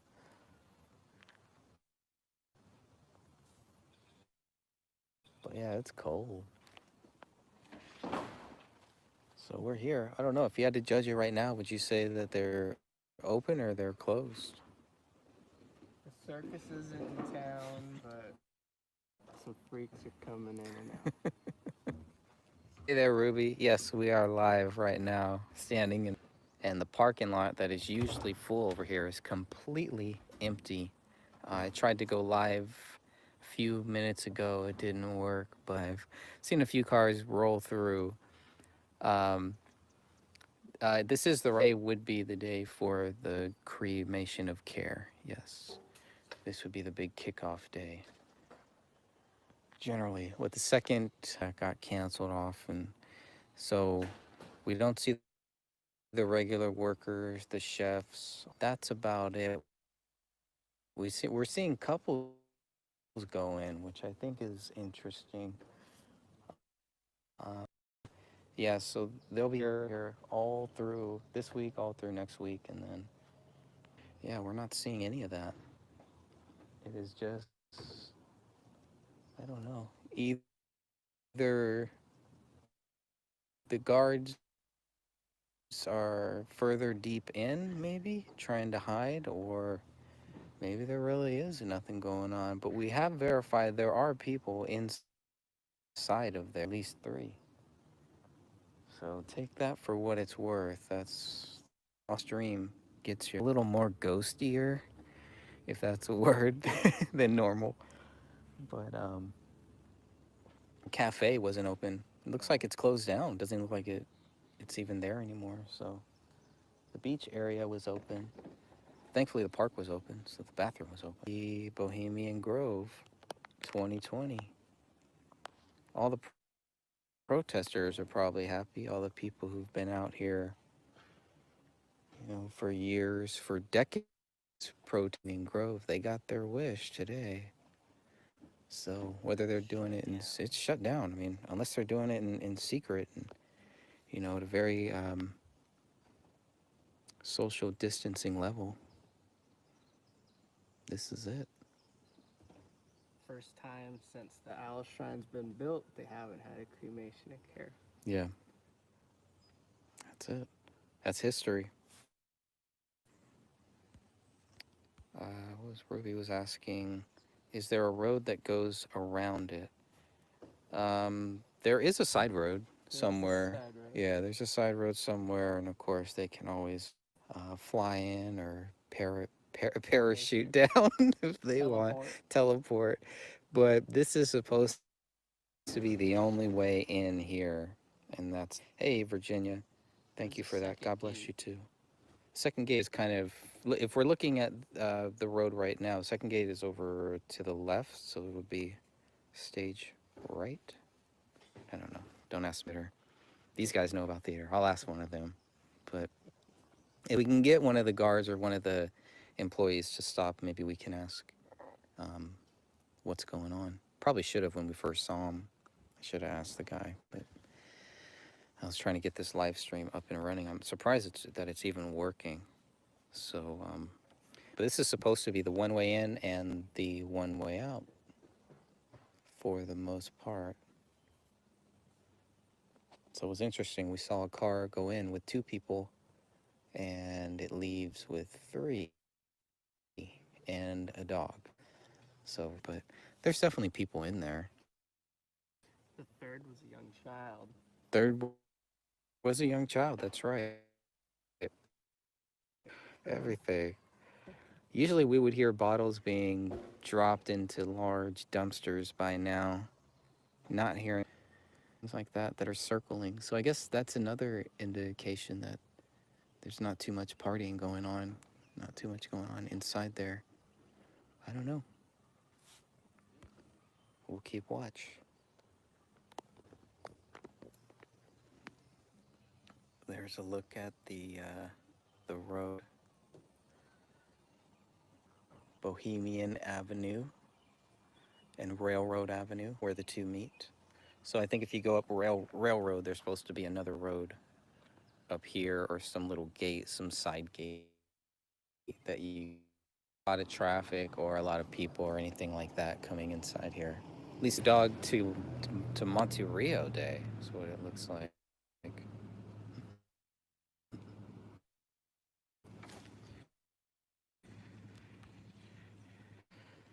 I need you to try to work out what you're saying. Sounds like you're speaking to me in code.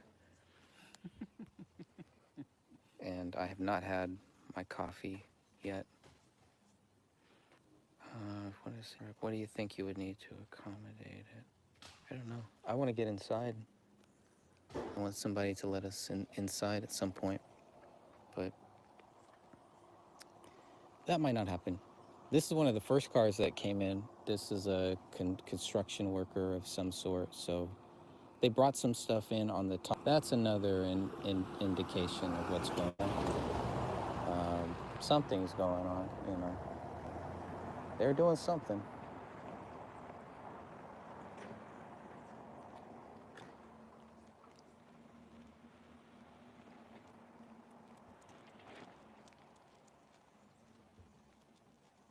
Another guy. Can't tell if that's a guy or a girl with their dog.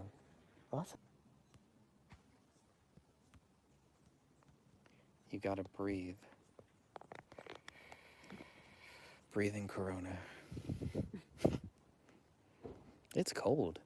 Yeah. It is really cold. physically.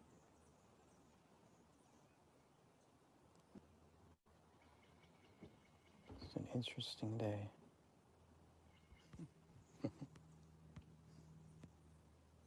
Check it out. I'll put on my thinking cap here. What was the question? I think she wants to say something, but is trying to purposely to not give things away. I think it's related to the side road. We need a drone. We had him. Yeah. For a minute. We had a map, and then she tore it up. Let us keep the map. I wonder what's on that back question. I don't know if that's where Alex Jones was let in, or if that's something else. But looking at the video, it looks like this is where the parking lot is. Flowing hair. Tasty. Very pasty. I saw Cooper. Anderson Years Cooper. ago, yeah. Mm-hmm. With a baseball hat on. Sunglasses.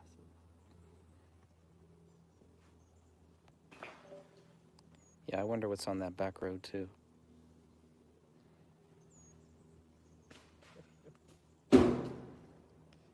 Street and turn. Heavily resin. There's a little trail that goes up, I believe. It's like, yeah, it's. Yeah.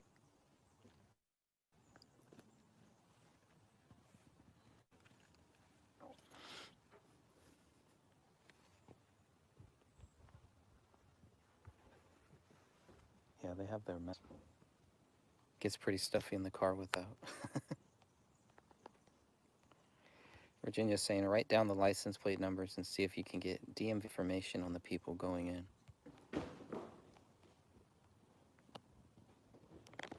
Is that legal? There was a Nazi hunter a few years ago that was writing down every plate. Is that right? For that purpose. Yes. Did he ever find anything? Never heard another word. He never returned? Might be another car coming out. Sounds like a truck. Something going on.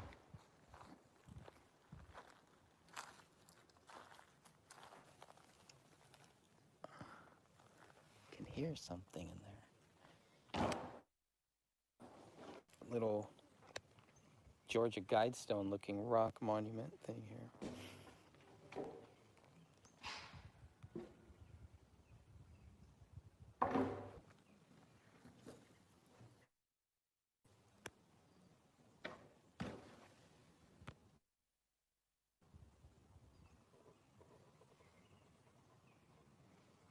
Inside of this parking lot somewhere. That's the worker. It's a complete ghost town.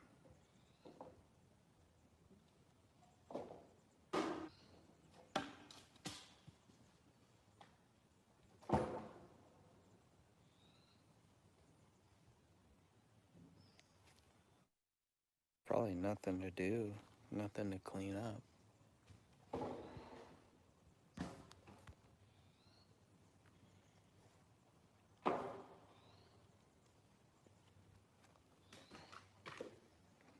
Visual, it's passable. Hope it's not too bad, but best we can prize it's even working. Wish there was more to. It's usually where we stand over here, but doing some work.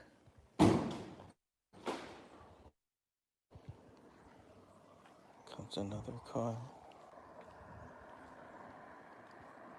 What that box is in the road for, but looks like another Mercedes, possibly.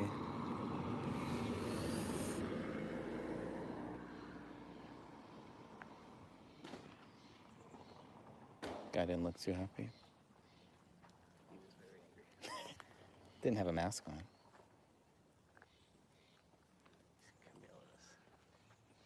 Maybe He's gonna guard the grove.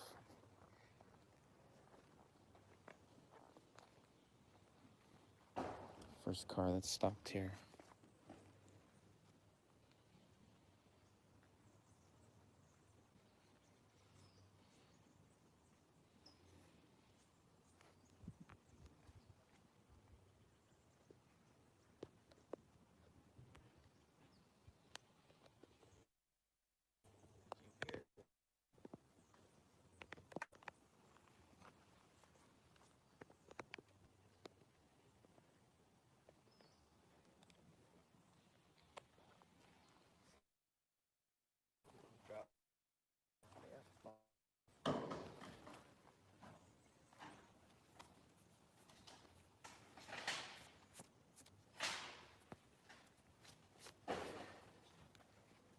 So again, thank you everybody here for joining us. We're just here.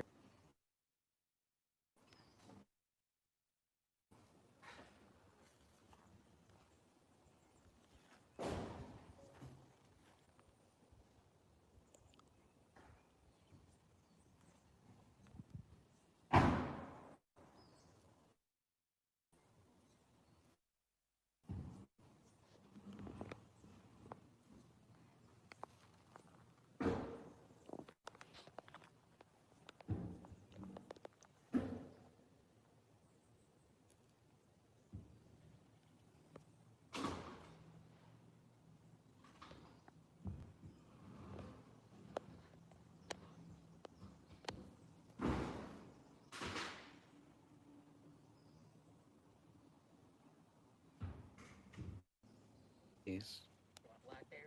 Blackberry? I think I'll pass. I don't know where those have been.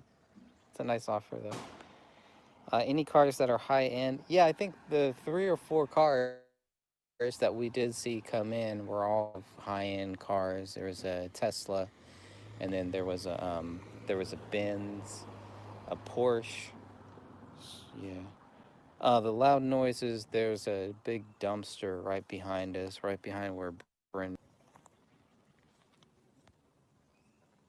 Okay, same connection. So sorry about that if the connection is really bad.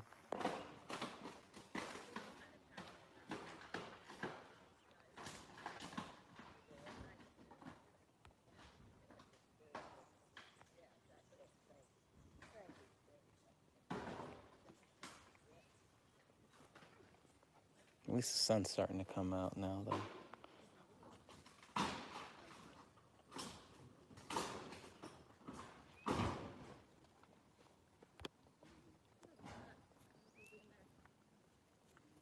Yeah, sure, Kitty, no problem. Thanks for joining in.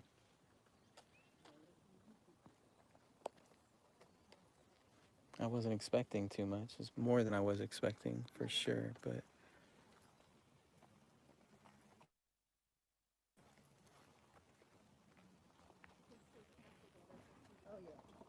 That's a pretty high-end car that's been sitting there. That guy seemed really angry about something, so... We'll see, I don't know. Not much they can do about us, really. Yeah, they're breaking down trees, I think. I think they're clearing out some trees in the background.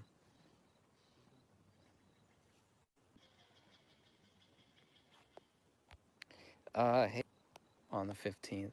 That's possible. Yeah, we have three weeks to be here, so... Be good to come back a few times and just make sure they're not doing they shouldn't be doing.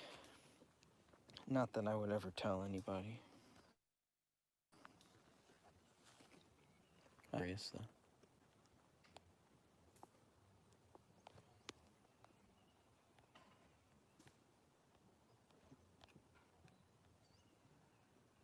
Yeah, good point, Ruby. If nothing was going on, you wouldn't see high-end cars. It's true. I just was not expecting to see women in cars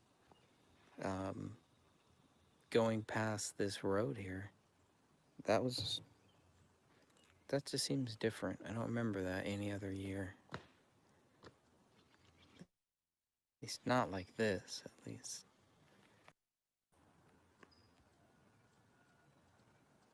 Southern Cal, yeah, Southern Cal. Southern Cal is pretty crazy right now. It's crazy everywhere in California, I guess. Doesn't matter.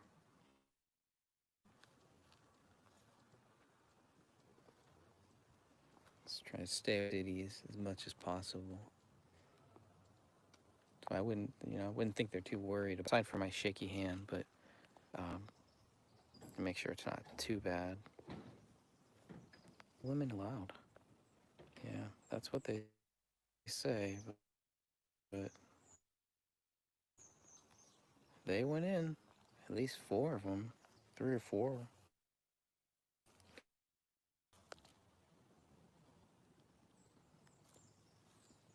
And usually with the women, some of the women you would see, they'd be a lot younger than the guy that they were with. But in this case, a few times, both of the man and the woman look like they're probably in their 60s, maybe 70s.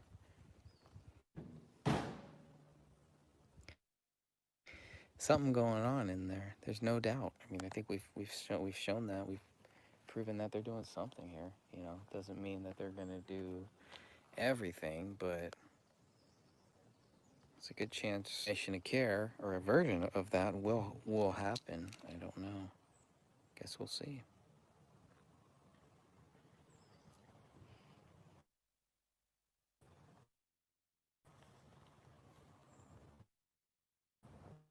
Those are usually pretty nice, pretty chill. I can see a car in the back, maybe.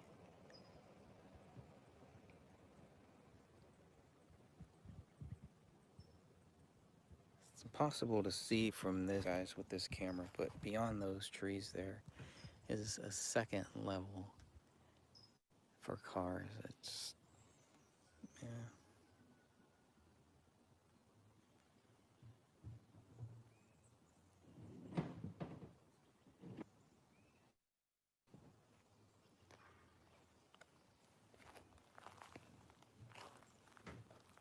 I mean, this is 2,700 acres here. Don't think social distancing would be a problem, even if they had a couple hundred people. Looks like they are obeying law, or the ordinance, whatever you want to call it.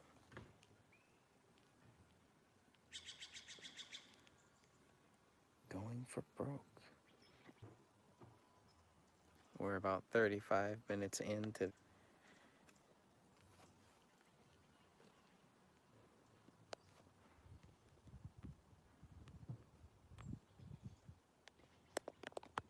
some point, we're gonna have to go get something to eat, possibly some coffee to wake up.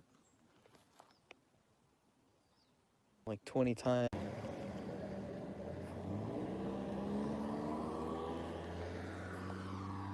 There, that's more like Bohemian Grove. That's more like what they do every year. Just come out, circle around, and then leave. Now it feels like I was hoping to catch him, just ask. Low battery. Okay, we'll keep going. I'm sure as soon as you show up, all of your great questions and prayers and so your interest in this very unusual the Bohemian Grove. It gets very interesting every year. Always something weird going on, but approaching. That's a nice one too. Yet another couple. No, it's okay. The truck didn't have a couple, but the nice car before it.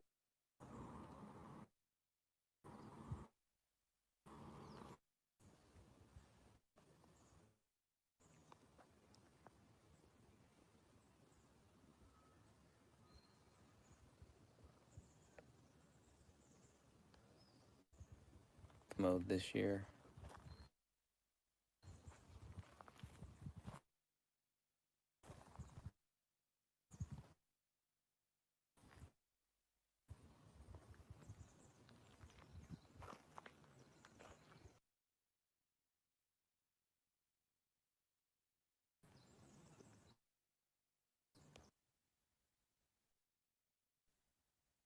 They're allowed to have. Alright, we're gonna take one last trip through Bohemian Grove 2020. Is that where all the prostitutes go? Yep, that's the place. And those little bungalows in the corner. Good prices on those places. Good to know. Maybe next year I'll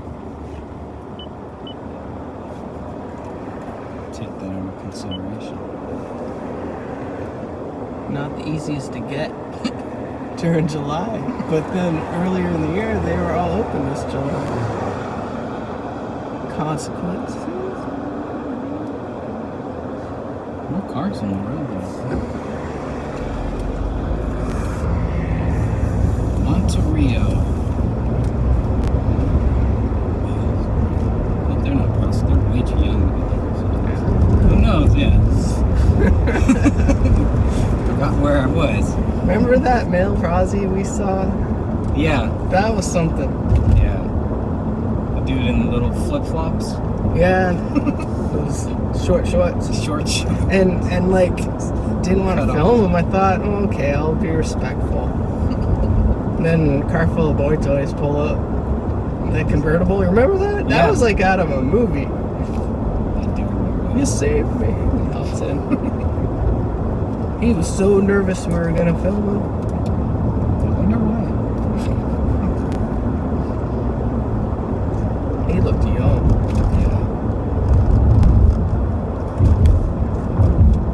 It was a weird year at Bohemian Grove.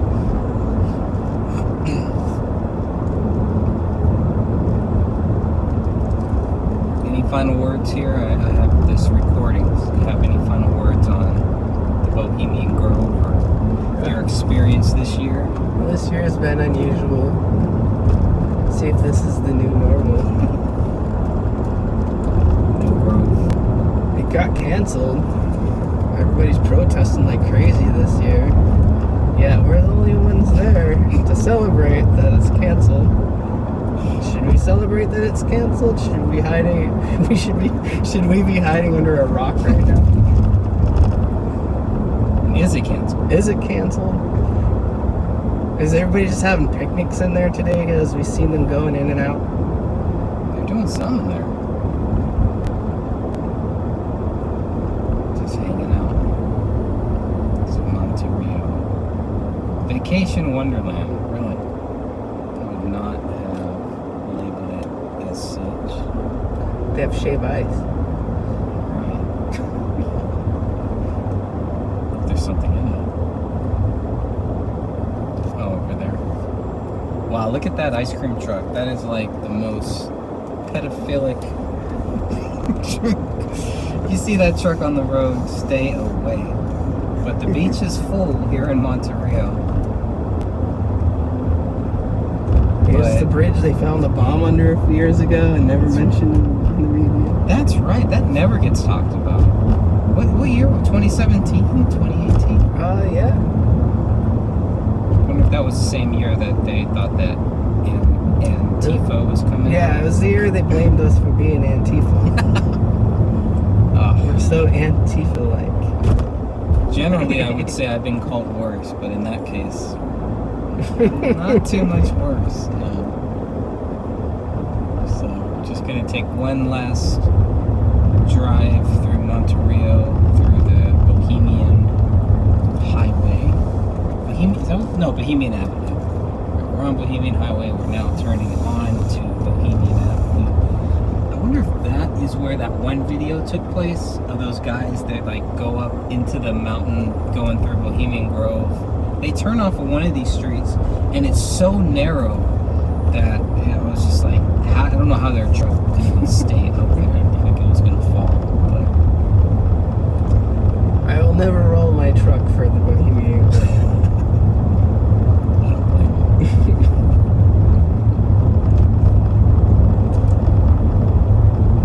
It was this one of these roads that they went off of, and I was like, you guys are crazy. And nowhere to turn around or to do anything.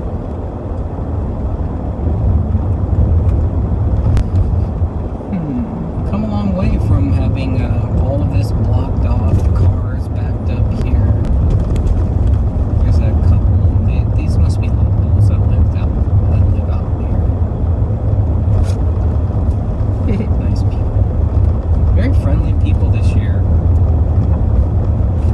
probably all happy that the Grove isn't happening too. Yeah. Parking lot still empty.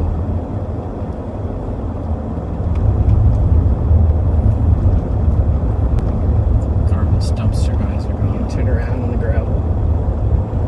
Turn around. I've never gone to. Everybody else does.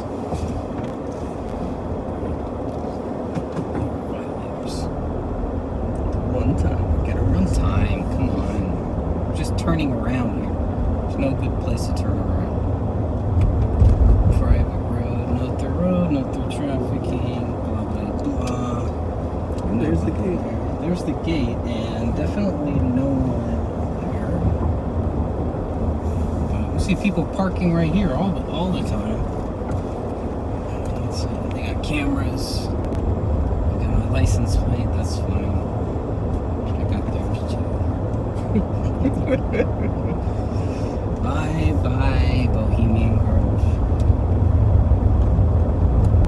It's a wasteland.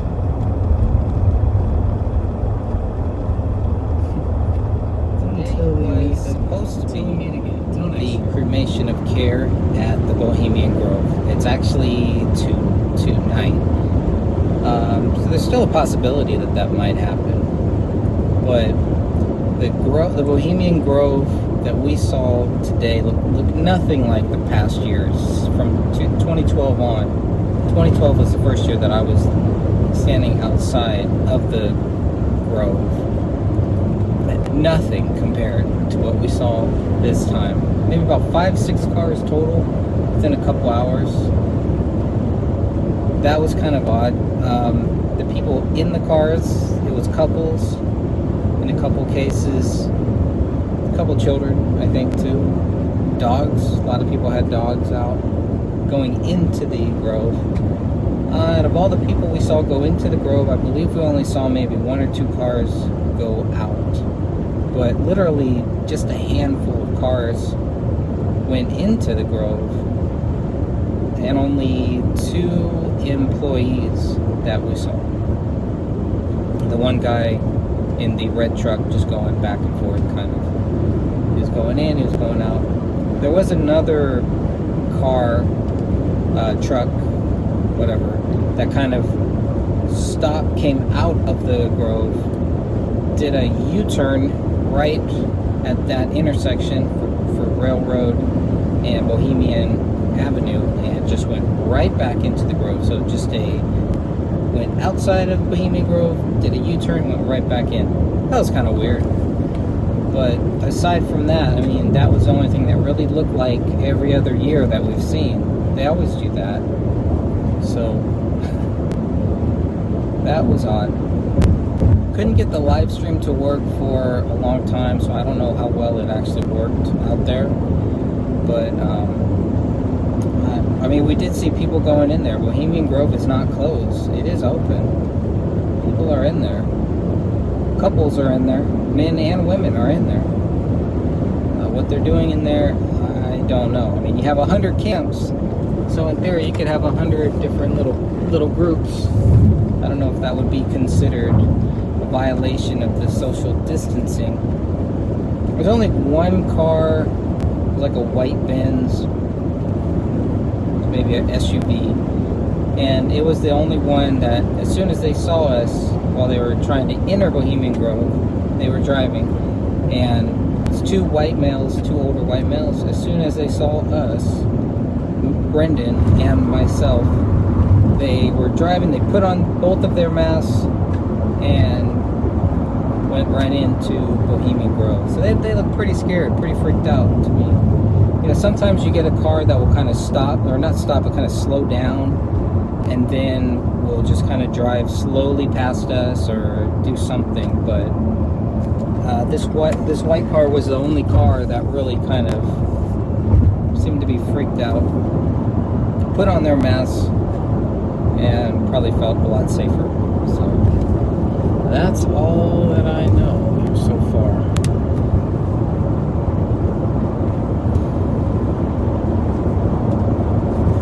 But it was cold out there. First it was really, really cold, then it got really, really hot. And my phone battery died after a little while, but it's okay. Couldn't stay all day like many other times, but there were no workers, no employees being bussed in or bussed out. Didn't see any other taxis or anything like that. Didn't look like anybody was being taxied in. But nearby at the golf course, it was still pretty active. Not as active as it normally is either, but it's pretty active. And that's where some of the outside Bohemian Grove parties are supposed to happen too. So.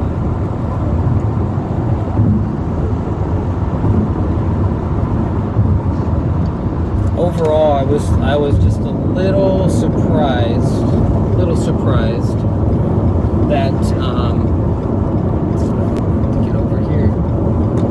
I was a little surprised that the gates were open. It looked like the gates have been open for probably years. It didn't look like they had any plan on closing those gates. But and then it was shocking to see men and women going into Bohemian Grove. Something I had not seen before. If there's ever a woman who is in a car or going into the Grove, sometimes by themselves, but I think they would make them stop. They'd have to speak to whoever the guard was at the front gate, right before the front gate, and then they would generally have them turn back and park on that little side dirt road that is inside of the Bohemian Grove property. But here we saw just 4 or 5 couples going right in. There was a caravan of 3 young groups, and they all went in and did a U-turn out of Bohemian Grove, waved, and that was about it. Lots of people waving, lots of nice people. I bet they're all happy too that the Bohemian Grove isn't in town, clogging up the streets, clogging up everything. So, lots of beachgoers out there in the Monterey area, Guerneville, right off of the Russian River. You know, there's usually a lot of people out, lots of people out today. So, as I'm driving back towards San Francisco, all of the traffic was going towards Monterey. So they're all hitting up these little lakes out there, and I can't blame them. It's a beautiful day for that. But just wanted to go and check it out. I was just curious to see what they would do, if they would do anything. I think if I hadn't gone out there, I probably would think that the gates were closed, business was shut down, and nobody was going in. But that's not the case. Bohemian Grove is open, and people are going in and people are going out. That's what we know for sure.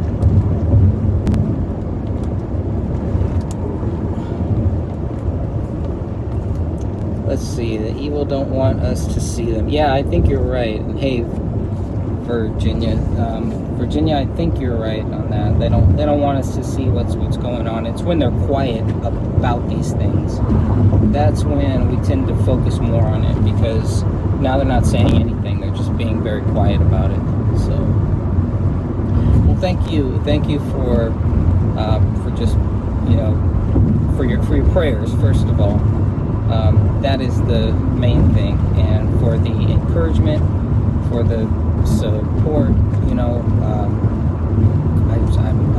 I'm in the area. I'm able to go out there and check it out. So I really wanted to. I knew I didn't have much time, and hopefully we'll be able to get back out there in these next weeks. But this will be going on for 3 weeks.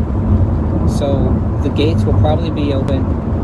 We'll probably see minimal cars going in, being very secretive, which from what I hear is what some of the other years were kind of like. But to see the parking lot, the Bohemian Grove level 1 of the Bohemian Grove parking lot, just dirt, just nothing there. I had seen that once, I think, in the off season, but but never like this. Never like this. It's pretty odd.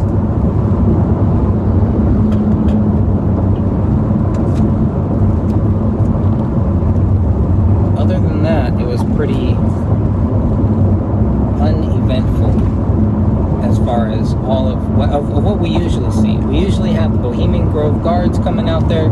They talk to us, they let us know, blah blah blah, you can't be in the road, don't harass our members, la-di-da, la-di-freaking-da, all of that. None of that. The only time we had the one guy who kind of rolled out and rolled back in.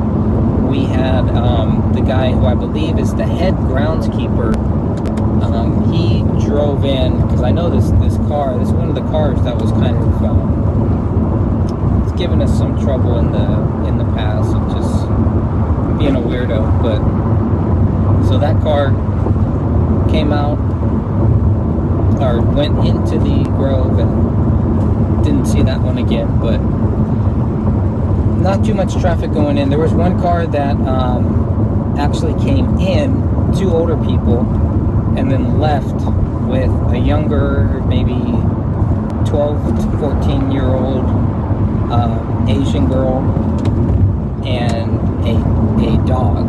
So there was something going on in there. And there were so many dogs going in, we were thinking maybe there's some dog show or something going on inside of the Grove. And there were a few cars that also had dogs that went up the side road. So I don't know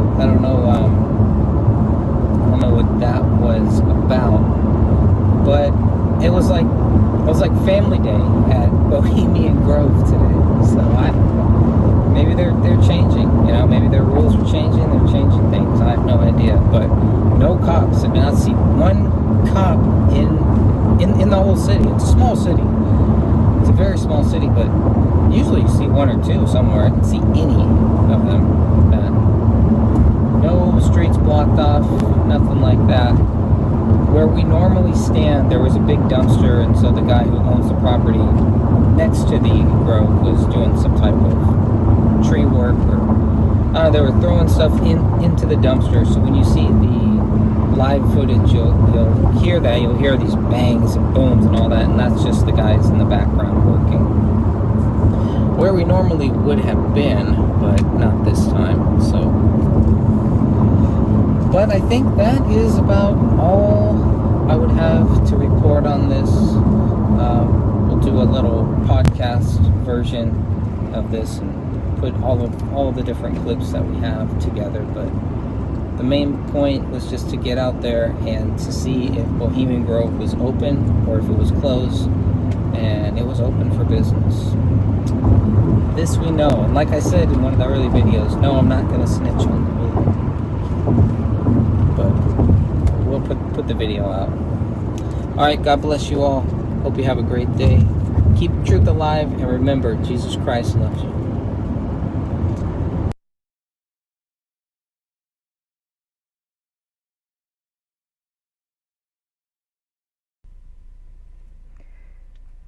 Hey everybody, thanks for joining us here. We have Sophia here who is going to, she's created this PowerPoint presentation, and we're going to begin. Sophia, how are you? I'm doing great. How are you, Greg? Not bad, not bad. I wonder why people always start their conversations like that. It's almost like, and I purposely try not to, but I just can't help myself.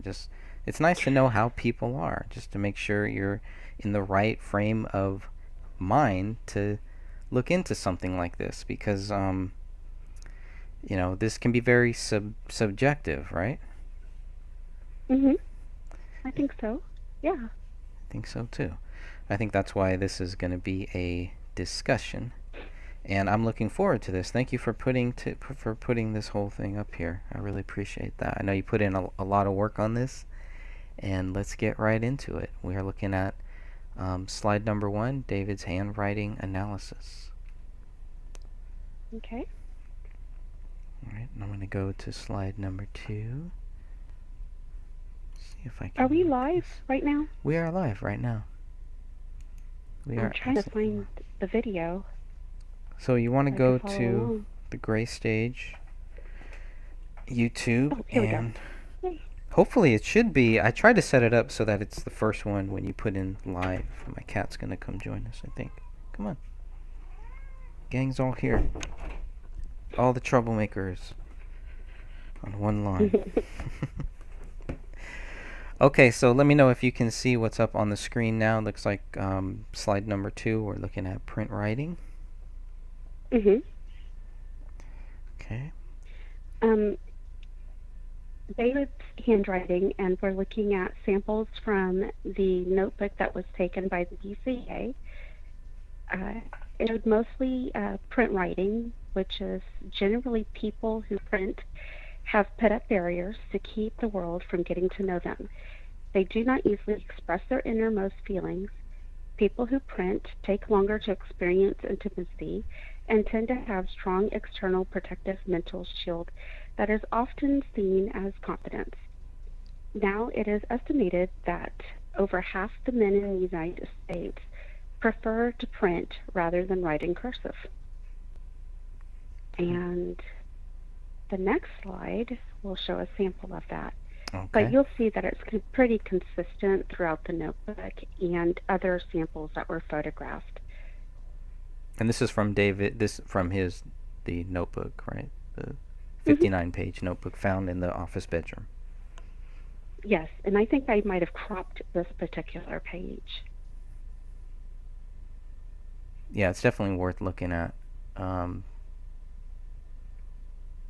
So what do you see here? I mean, is that pretty much what we're talking about? A lot of scribble, a lot of I can't tell. I wonder, is this pencil or pen too? I never really.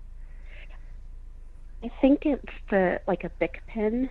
Okay, the same one that And that was found next to the notepad. mhm. And you'll see that there is printing, and then there's a little bit of cursive, and then printing again. So I think it was mainly done for speed, because a lot of his writing is pretty fast. Okay.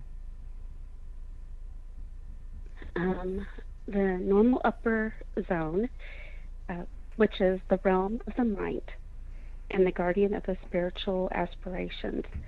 With the normal upper zone, you'll see the intellect, imagination, illusion, fantasy, and the drive for power.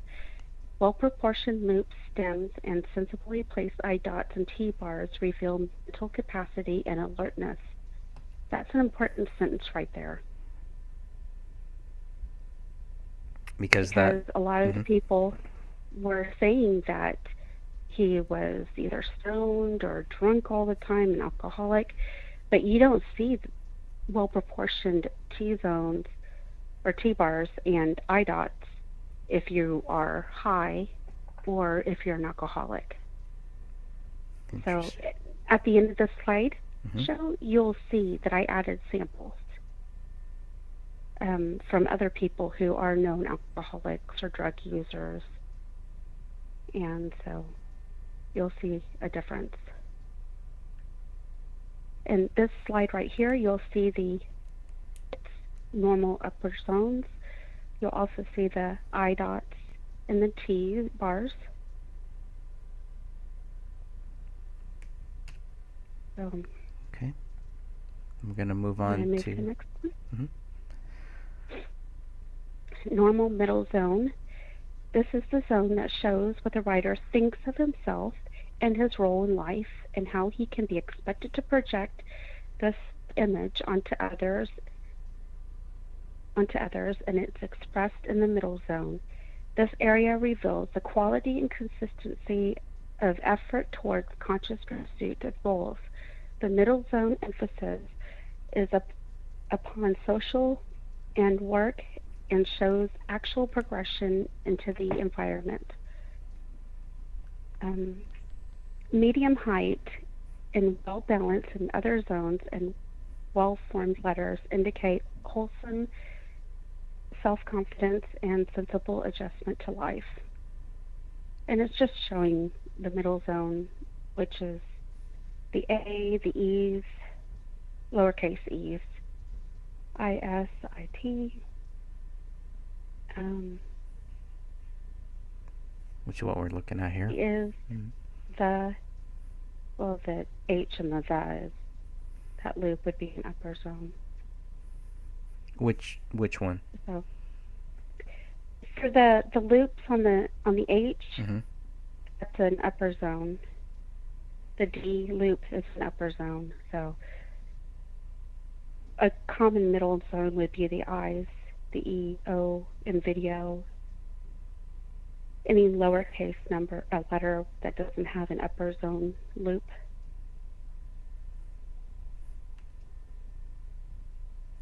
Okay. Mainly the lower zones are the Y's, the P's, the loops for those,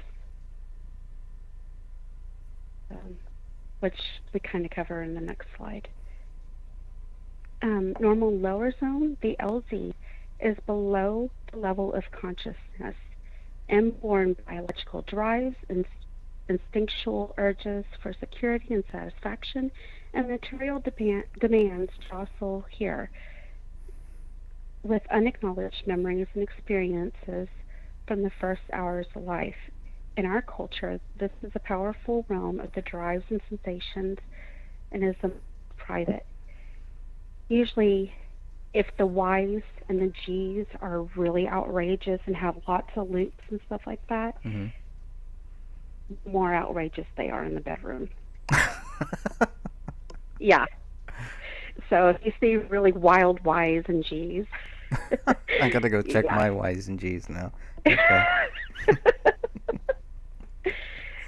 So, and we don't see that here. We don't see that. Okay. All right. Good. Yeah, we're pretty safe. Okay. We'll move on here. Faster than average or speedy writing? Do you want to take this one? Sure. Faster than average or speedy writing has a smooth, flowing, and simplified look. The graphologist finds writing vital to understanding the writer's personality. It shows quick, mature, and intelligent simplification of letter forms. The natural, open individual will write with a time-saving simplicity with grace. Speed gives impetus to the individualization of letter forms as the writer unconsciously creates his own smooth shortcuts. Such forms can be highly original. Let's look at this. And it's just mainly for him, it was just partial cursive and print writing.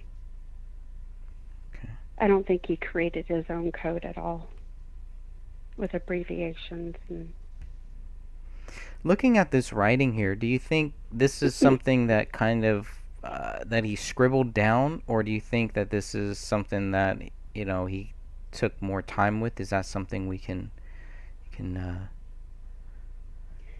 guess on? Noting the things that he marked out and then wrote on top, it looks like he was thinking through the situation, the scene, this particular sample. That there's other samples throughout that notebook where you'll definitely see speed writing. Okay. And this was just easy to grab. I mean, all of his showed fast writing. Even when he was kind of more taking his time. That's interesting. Okay. Now we're going to look at the next one. Heavy pressure. This person can make an impression. There is a great deal of energy available to them for their actions. They express in a heavy manner, are strong-willed, firm, and easily excited to hot-blooded actions.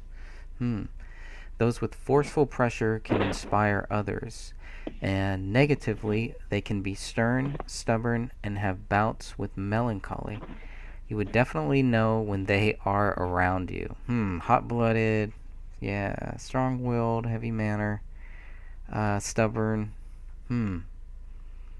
bouts of melancholy, that threw me off a little bit, but that's interesting.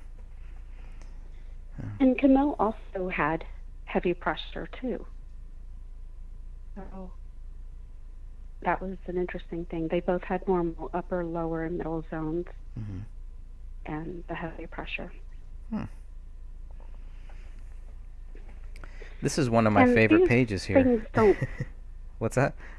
Oh, well, and the when I write down the definition, it's coming straight from the book.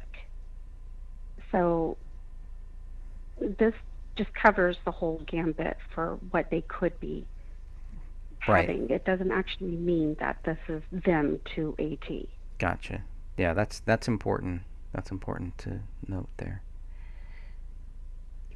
And so, like, now we're on to the sample. Okay. Yeah. I was And look at that sample a lot. I think a good example of the heavy writing, or a good way to tell that he had heavy writing, was because the BCA had, in the lab results part of it, they were looking at the pages in between to see what was there, and I guess like the empty pages, to see if he had torn out things, and they could see the imprint from his writing on these other pages.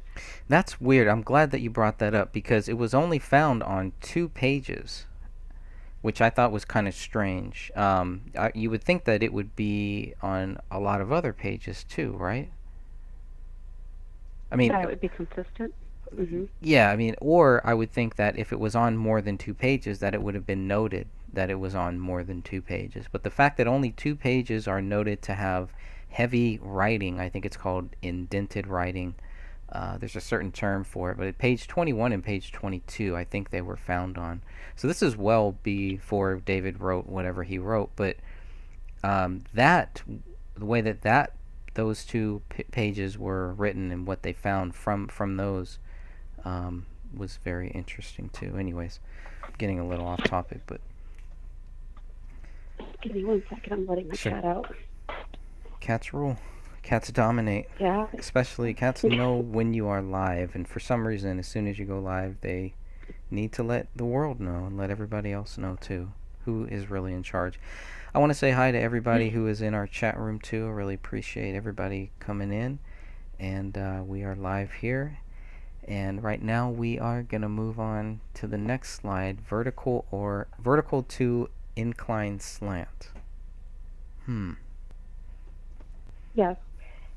He was mostly vertical, but he did have a right incline. It's just a very slight incline to it.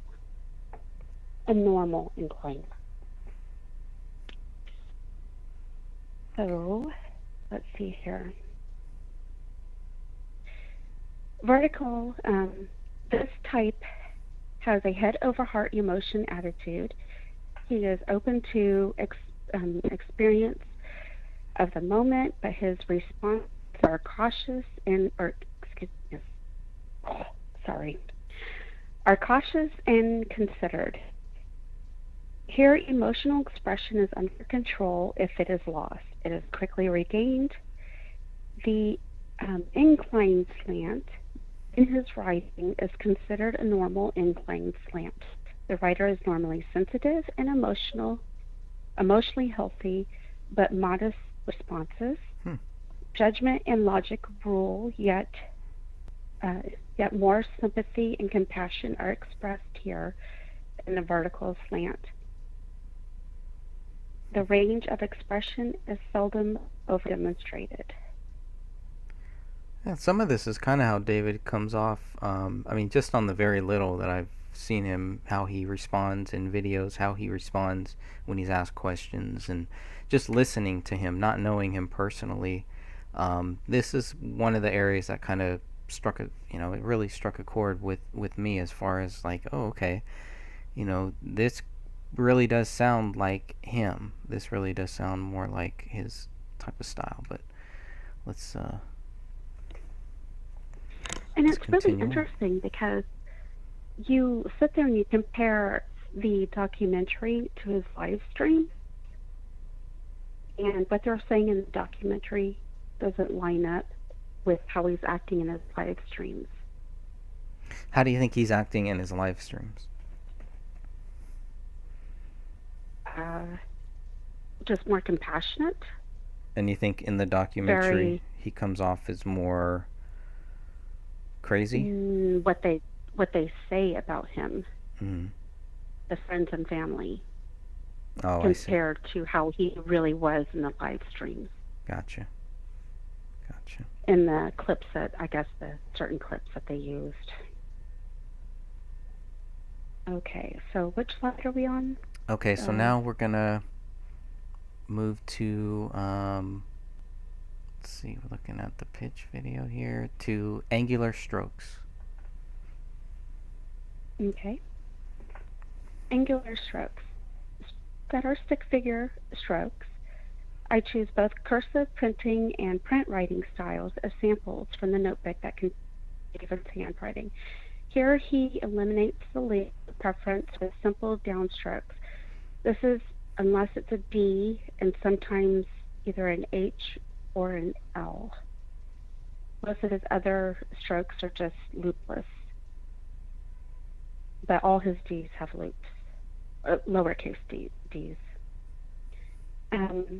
Here he eliminates the loop and preference for the simple downstrokes. It is an abbreviated stroke and indicates efficiency. Emotions are kept under control and the writer chooses to act rather than react. He opts for directness approach, albeit with certain attitude of calculation. Qualities of maturity and independence are found in this writer as well as the ability to make quick decisions and eliminate unnecessary details. And we go to the pitch video where you'll see the D that does have a loop, but most of these do not. Most of his other letters do not. And those are angular strokes. Angular strokes, interesting. I'm just gonna go back. So it's like stick figure strokes. That was kind of a little interesting. It's an interesting way to say it, but. Mm-hmm.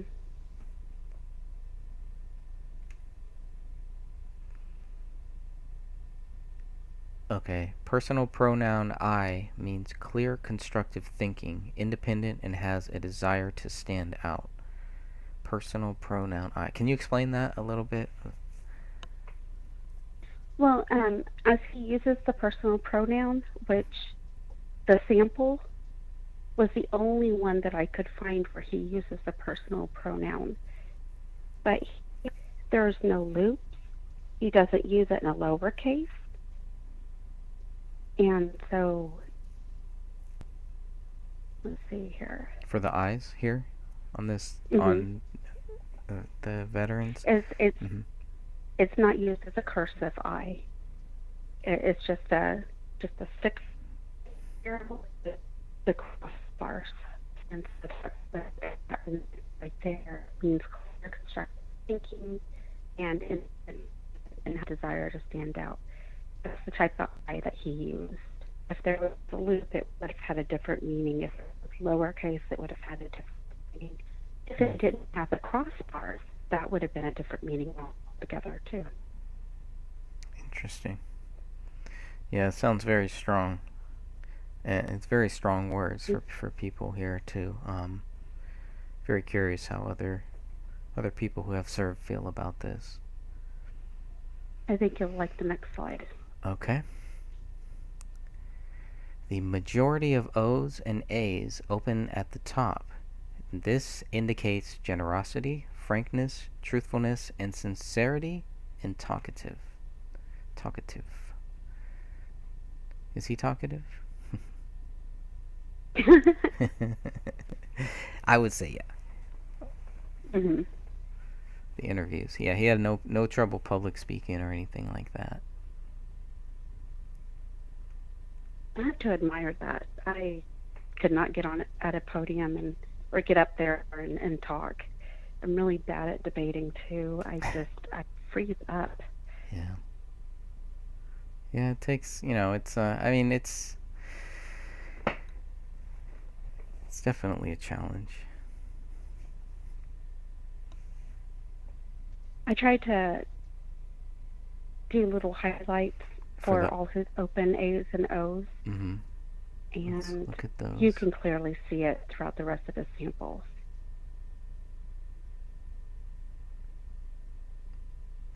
Clay, yeah, it's a lot. This page had a lot of meaning. Okay, lowercase m, upside down V, or shape, or spade shape, shows a critical and investigative mind which explores and digs for knowledge, always asking questions and seeking answers. An intellectually thirsty person with an eagerness to learn. And let's look at this. Once there's money, you have to pay everyone. But that might not be so bad. No money is best. And you've highlighted the M's. The 3 M's. Yes, because see that there's like a V in those M's, very sharp points, and that's what that means. And you'll notice his lowercase m's are very similar throughout all his writings. His N's, what do they look similar in that? Like every one, yeah. Everyone, right after might, there's a not. It's pretty sharp. I don't know. Yeah, I would This say is all that new to his me. ends are very similar. Because I was looking back. Let's see, Thomas Some other- Rice. Yeah. There's the M. Sean Wright. Oh, that's an N right there that you highlighted. It matches Adam Searle, Nate Sermol, Danny Mason, Altman, H.D. Altman. Why does that sound familiar? The name sounds real familiar. Okay, capital M, first hump high, shows social ambition can cause lack tact, i.e. poor taste. Really interesting. Or another way of putting it is like sarcasm, like sarcasm. I was going straight from the book on this one, so. And again, he is very, very similar throughout all his writing samples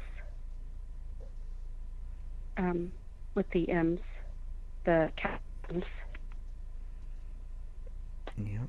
Because he misspelled Wilton when he was writing, I guess, notes for no, and he wrote Wilton instead, and it's very similar with the hump. Mm-hmm. So, okay, let's see. Are we at the I dot? We are at the I dot. The I dot, lowercase I, is a mixture of rounded and placed over the stem. Excuse me, a mixture of rounded and placed over the stem and round. Sorry, I didn't see that I had added that twice. This can mean order, method, precision, conscientiousness, memory, concentration. The high I dot above the stem can mean great imagination and enthusiasm. Okay. Then we'll look at that here. You can see that in the Thomas Rice, Adam Miller, Brian Peterson, Sean Wright. With Brian Peterson, you'll see that the I dot is a little bit higher.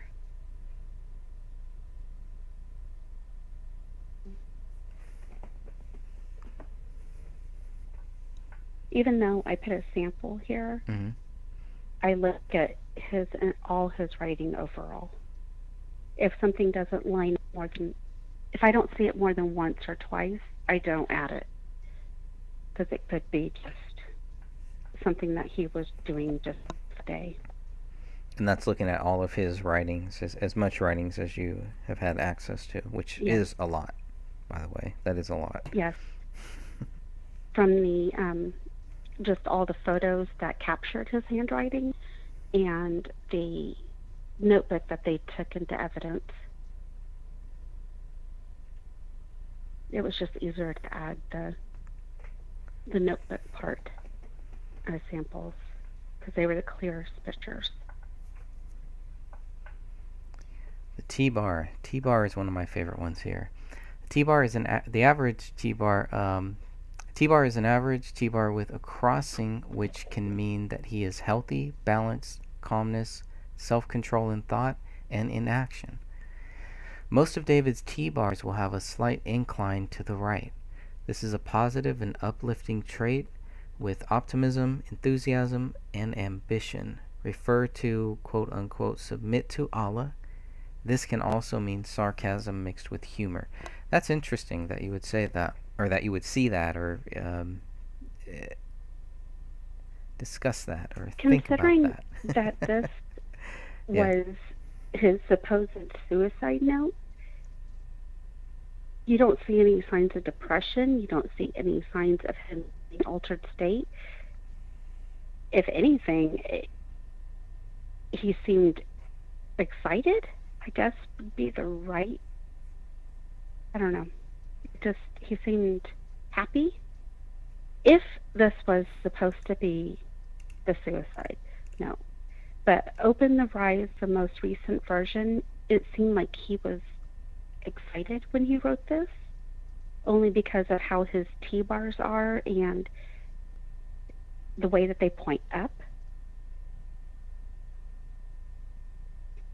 That he was very optimistic, and I keep saying excited, but that's what you see for that type of T-bar. That's interesting. And That he was looking Mhm. forward.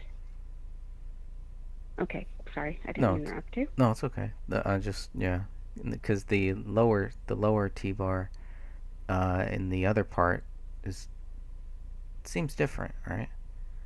That's been a big Yes, question. If these were both written by David, and what really sucks is that they probably could have figured that out, and hopefully we still can, but Mhm. they never even bothered to, so.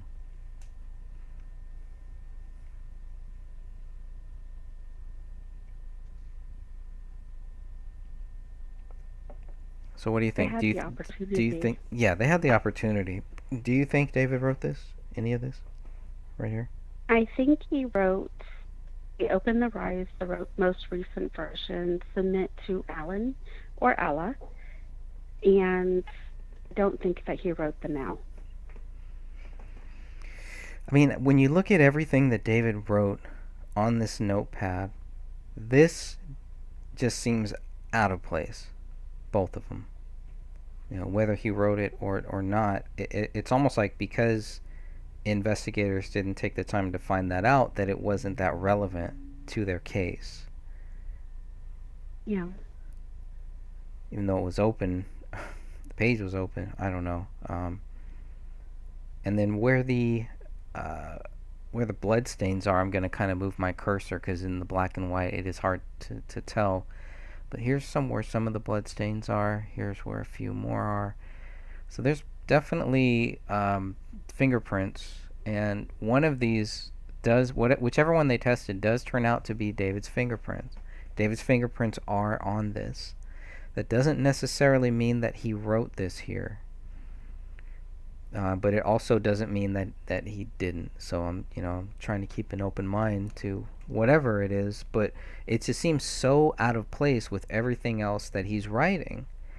Who writes that to themselves here? It just doesn't line up to me. It doesn't add up. Now, was the fingerprint in blood, or was it just a fingerprint on the paper? It was blood. Yeah. No, these are blood prints there. Okay. So those there, and on this same page, a little bit lower down, south of this page that we're looking at right now, there was blood there too. There was bloody fingerprints on multiple pages, but this is the only one that they matched to David. It's the only one that they tried, as far as I can see. I don't know. Maybe they did, and we don't have that, because even though we do have all of the Apple Valley police documents it's not, we don't necessarily have all of the BCA documents. I don't know. Maybe I'm wrong on that, but I haven't confirmed that we've gotten everything from the Minnesota, the BCA. What's your view on that? Could you repeat the word again? I was reading. Do you think comment. Do you think we've gotten everything? Yeah, and we'll go through the comments too if there's any there. Do you think we've gotten everything from the Minnesota BCA? Yeah, I'm fairly certain that we've gotten everything we're going to get. So if they would have tested more than one fingerprint, they would have included that in their documents. They labeled one of these fingerprints and did that one test, and that was it. Even though there's blood on all of these other pages, this is the only one that they really needed to find match David. Yes, I really think that we are getting everything that we're going to get from. Let me ask you a especially because. Let me ask you a hypothetical question before we move on here and look at some of the comments here. Thanks everybody for joining us too.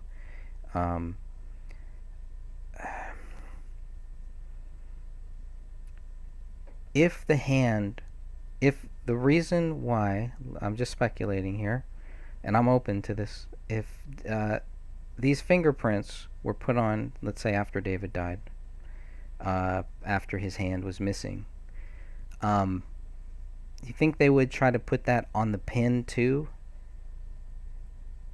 And it's kind of weird that they were able to match David's fingerprints to this, but really to nothing else. Maybe that's just because it's paper and it's a lot easier to match it to. But I would have liked them to have done a couple fingerprint tests here. Okay, I'm way off target.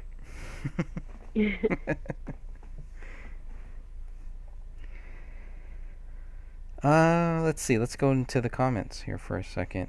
She says, I don't think he wrote any. So she doesn't think that David wrote any of the stuff that we're looking at here. So I think she meant that she didn't believe that he wrote Open the Rise most recent version part. Okay. Let's see. Let me go here. So some of the other things that you've marked here have been on the standby, on the bring them. So all of these T's. So you've really looked at all of these T's. You've really spent a lot of time looking into this. And I tried to pit a lot of samples for everybody to see.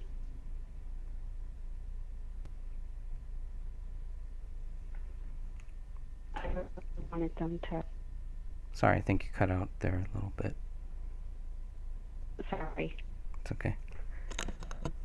Yeah, I really tried to show as much of the samples of his handwriting that I could fit in there without taking up all the slides. That's okay. I mean, there's like 50 of them. 61 was my count. All right, go on. Oh, wow. Okay, sorry. I added extra samples at the end. Yeah, which is fine. All right, so let's go. W's. W's are rounded at the baseline, meaning poetic and sensitive. Let's see them. Let's see about that with Wayne Johnson. I thought that was Dwayne Johnson, but I don't think so. Okay. Oops, sorry. All right, you're okay. You're fine. Is it dinner time? No, she already ate. She's already been outside. She's just rambunctious for some reason. And okay, I can see in these W's. Little poetic guy. And you've highlighted contract here. Okay. I don't know why that one's in there. I'm sorry. Okay. But you'll see that also his V's have a little rounded tip, too. Yeah, like in So his DVDs. V's and VOD. Yeah. Rebellious K, or the FUK. What is this? Yes. Oh, is this from what he wrote or something? Yes, you'll see that in the middle of a word, if there's a capital K, Mm-hmm. then that is like a rebellious K or the FUK. Both he and Camille had those. Interesting. Okay. And so here we go with a capital K. Suddenly, let me go back. It's suddenly written large or capitalized. He would not take any kind of BS from others. Nice. Mm-hmm. And it's interesting that both he and Camille had it. So they would not take BS from each other. Those fights had to be epic. Long conversations. Okay. And, the same in make, right? Mm-hmm. Okay. Sandy Hook, that's an interesting one. Because that one looks different than the kids, a little bit lower. Mm-hmm. Yeah, his K is almost like a greater than sign. Oh. It's an extra K. Okay. I always get those mixed up. It looks like. Okay, lowercase d loops. Writer can be sensitive to criticism, touchy, and vulnerable to both criticism and flattery. The bigger the loop, the more this applies. Huh. Sometimes some writers that have really wide and tall D loops, and most likely they are super duper sensitive. Almost all his D's loop on them, and you'll see that I went crazy with lighting. Yeah. Yeah, just on the one page here, which is again is a very important page here. This is these are serious things David's looking at and crossing off and check marking for some reason. Building 7. Even in the B-roll shot list that we're looking at here now, dancing cops. Doesn't, yeah. It's a very, you're right, his handwriting does kind of almost go like into almost like a cursive, like an anti-cursive type thing or something. Getting a zoom up of the dancing cops. Which is it's a very disturbing image in my head, by the way. Thank you for that. Let's go here. It might not be. Well, I found it interesting that they had actual dancing cops for Apple Valley. And for the Dakota County Sheriff's Office, too. So they were actually rivals at some point. You're laughing, but it's true. Okay. Moving on. Moving on to normally. Okay, I'll let you take this next one here. Let's see. Okay, 1 second. I need for the. Sure. Normally straight lines. Okay. Normally straight lines and stable baseline. The writer. Okay. The writer's mind disciplines his emotions. Traits are composure, orderliness, emotional stability, dependability, perseverance. This is also the area in a person's handwriting where sobriety stands out. If there is an unstable or erratic baseline, then that is a telltale sign of drug use or intoxication. David had a stable baseline, otherwise known as straight lines, meaning his handwriting does not show signs of drug use or being intoxicated. What I should have written was it does not show drug use or being intoxicated while he was writing notes.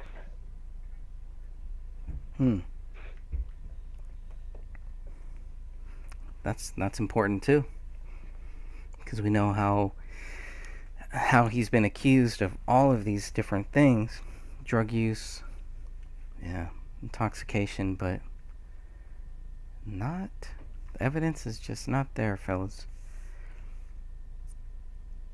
Okay. Here's a slide related to that. Once there's money, you have to pay everyone, but that might not be so bad. No money is best. Very wise. I'd have to agree.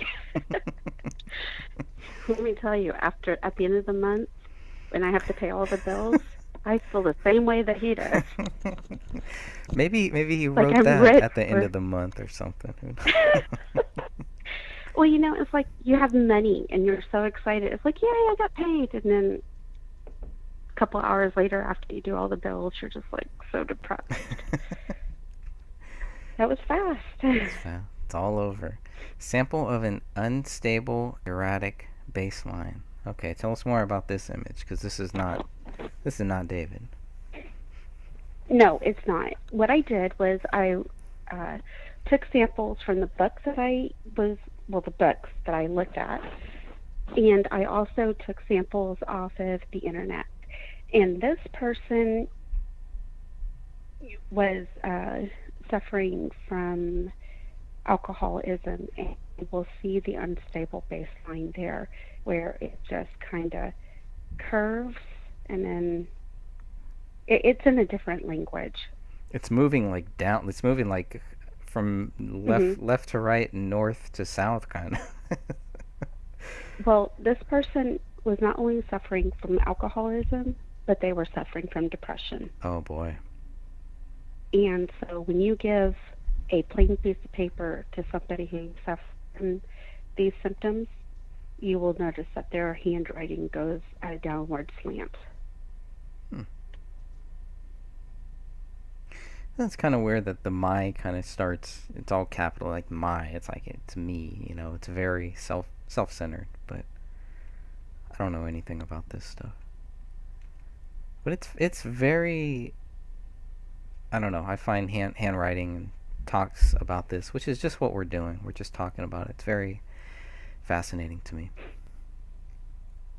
This is Grover Cleveland's handwriting, and he actually did suffer from alcoholism. And you will see that there's... It's better than my handwriting, for sure. Let me figure out why I picked it. Well, not only that he suffered from alcoholism, but it was an interesting sample.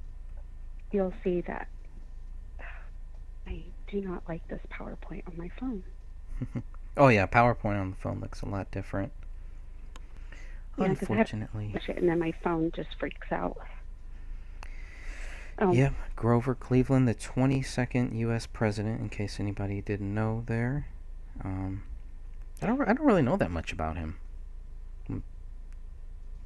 I had to look him. Well, I looked up him so that I could find out if it was true about his handwriting and that he really was an alcoholic. I tried to double check all the sources. That's interesting. I mean, And what does he write about it? Does he talk about his handwriting, or is this just kind of no, it was just a sample that just the a book sample? used. Interesting. Now the next one I think you'll find is interesting. Okay. This person. Hey. Sorry. Okay, the handwriting of She- a woman experiencing increased psychological stress and inner unrest. And you'll see how her pen will lift off the page, like the bottom part of the I, and the A, the beginning of the M for the am, the leap and housewife. I mean, her pen is constantly lifted off the page. You'll see this also for intoxication and for drug usage. I am a housewife. I live in a house. Interesting.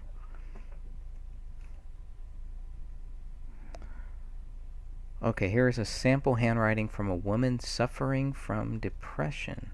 Oh, now we're getting into it. Any of this match, David? No.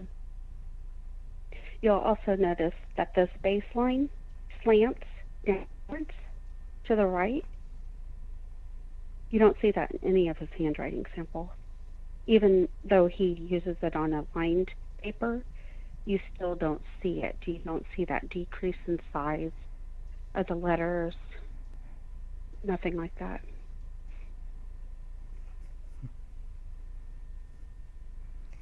Marilyn Monroe's handwriting. This is interesting here. Where'd you get this one from? This is off of the internet, actually.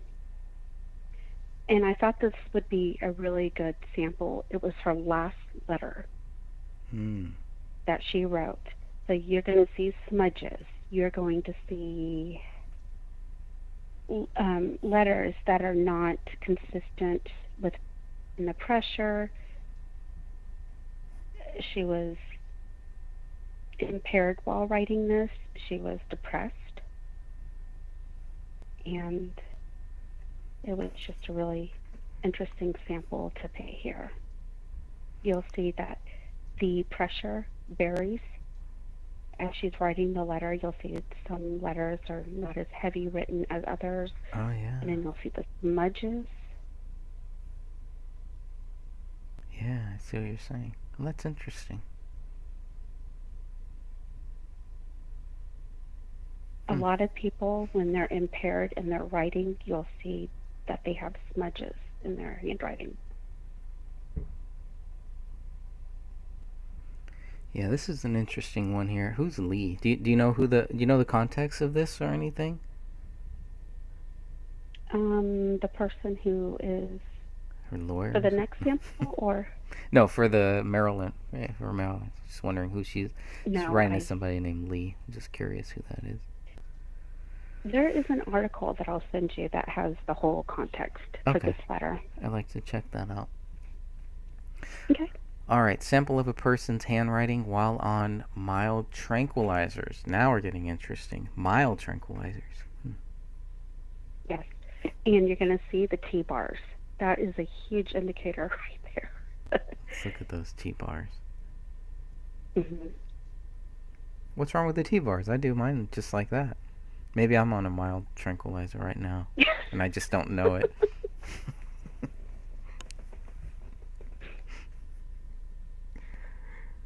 The reason why I put this in here was because of them saying that he was either on pot, mushrooms, and I've never taken either, so I don't know if it's like a mild tranquilizer or if it's a heavy tranquilizer like Thorazine, who knows.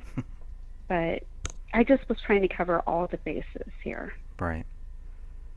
Yeah, break it all down. Give people something to think about, something to look at. Okay, sample of a And the person. next one. Sample of a person's handwriting while on major tranquilizers. Okay, this is more like my handwriting for sure here. Yeah. No, this is like the handwriting of a child, unfortunately, is what it really looks like. Or a grandparent. Or a grandparent. Interesting. Like an elderly grandparent. Yeah. Very interesting. Like a great grandparent. Okay.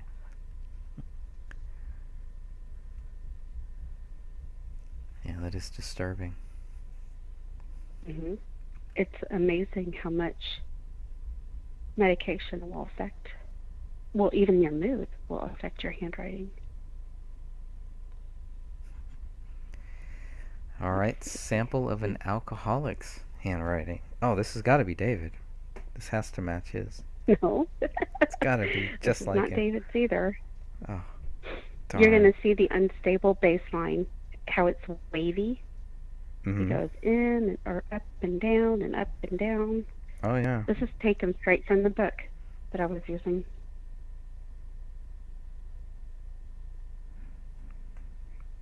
I'm just reading it a little bit here. Huh. Remind me never to give you any of my handwriting, okay? Just Well, throwing that that was out the interesting thing is that I started looking at other people that were around me and their handwriting. My daughter was signing a contract the other day, and I was like, "Oh, you got the SUK in there." That is not a surprise. And then here is another sample of an alcoholic. More of a cursive writing alcoholic, maybe. You'll notice the T-bars. They go down. Almost every single one. Oh, yeah. Look at Go. that. Especially this one right here. They're really into this sentence. Boom. The T-bar Wow. Look at how as it gets worse, or as the sentence progresses, it like goes deeper. Interesting. Mhm. I would never notice anything like that. That's interesting.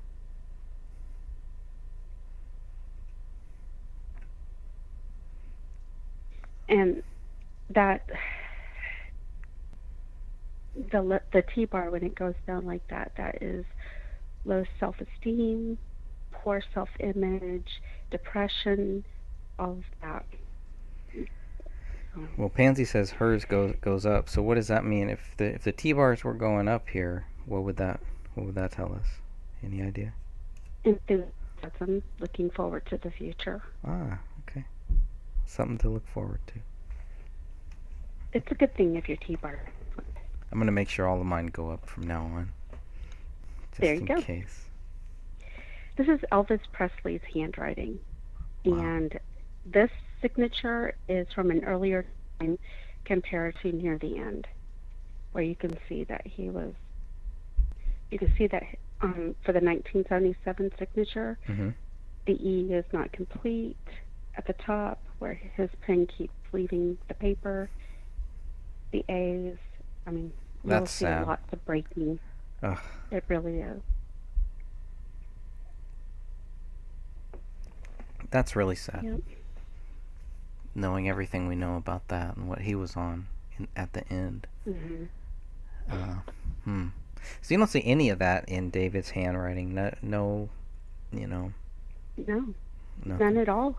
I mean, you don't see any breaking in his handwriting. It's all very consistent, smooth. You don't see any of that. How far back with the handwriting have you looked at? I mean, obviously you've looked at the Wells Fargo records, the public records that we were Mhm. all given.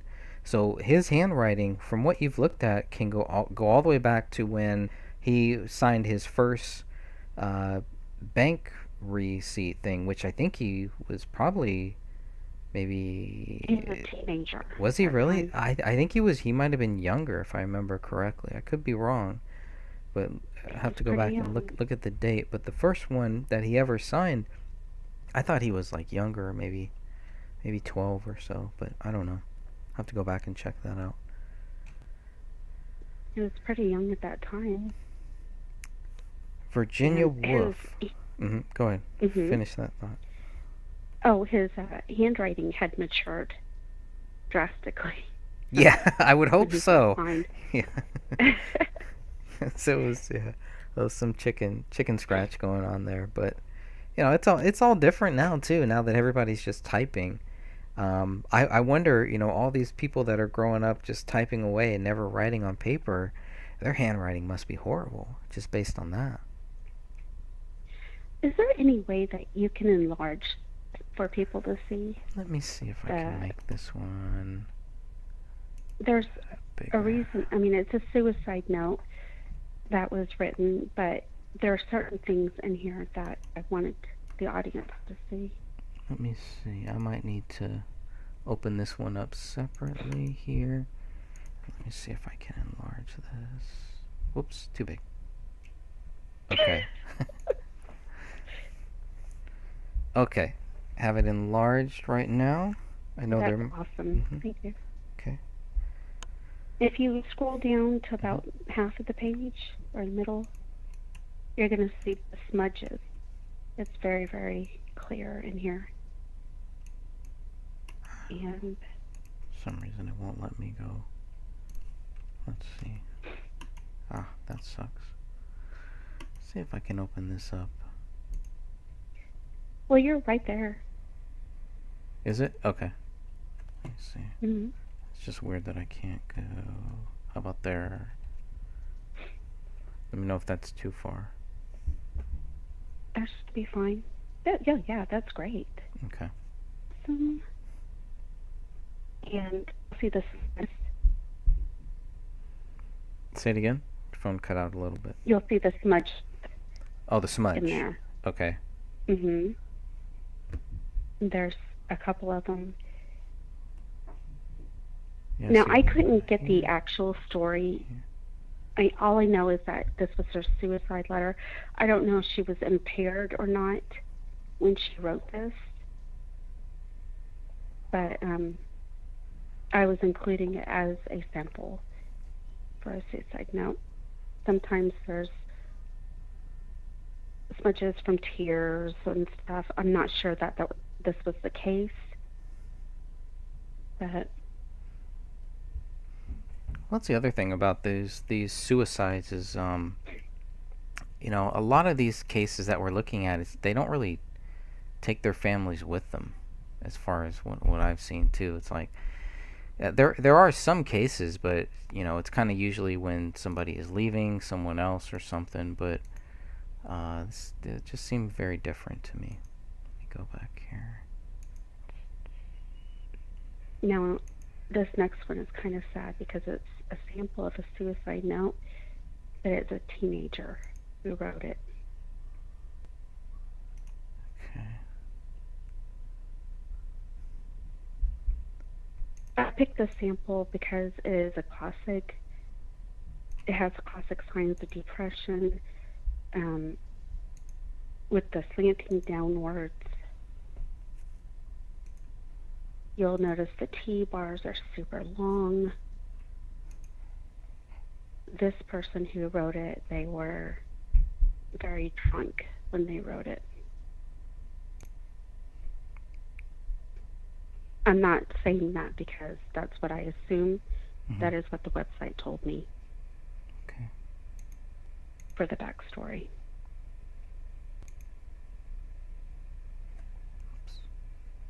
You'll notice the T-bars. And also that the lines, they slant downward.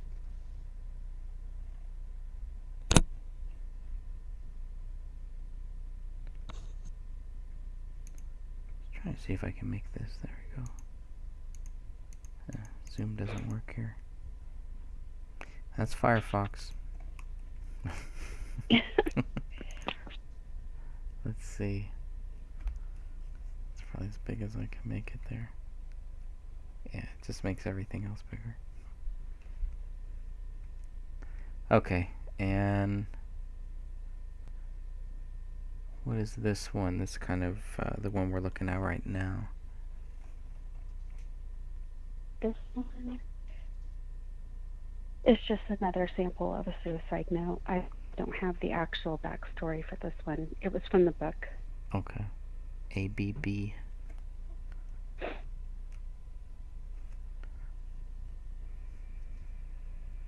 I think that's the last one. Yeah, that's the last one there. Mm-hmm. Very interesting.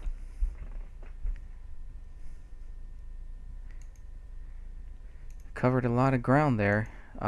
It's still, I mean, after doing all of that, what is your final thought on this whole thing? I'm not saying that he didn't drink. I'm not saying that he didn't use drugs.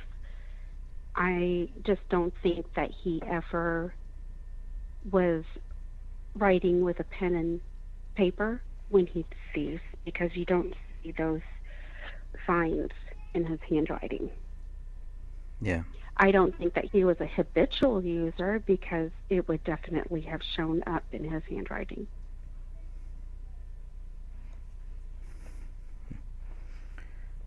Why do you think that the handwriting wasn't, that there, in the investigation, why do you think there wasn't more put into the handwriting?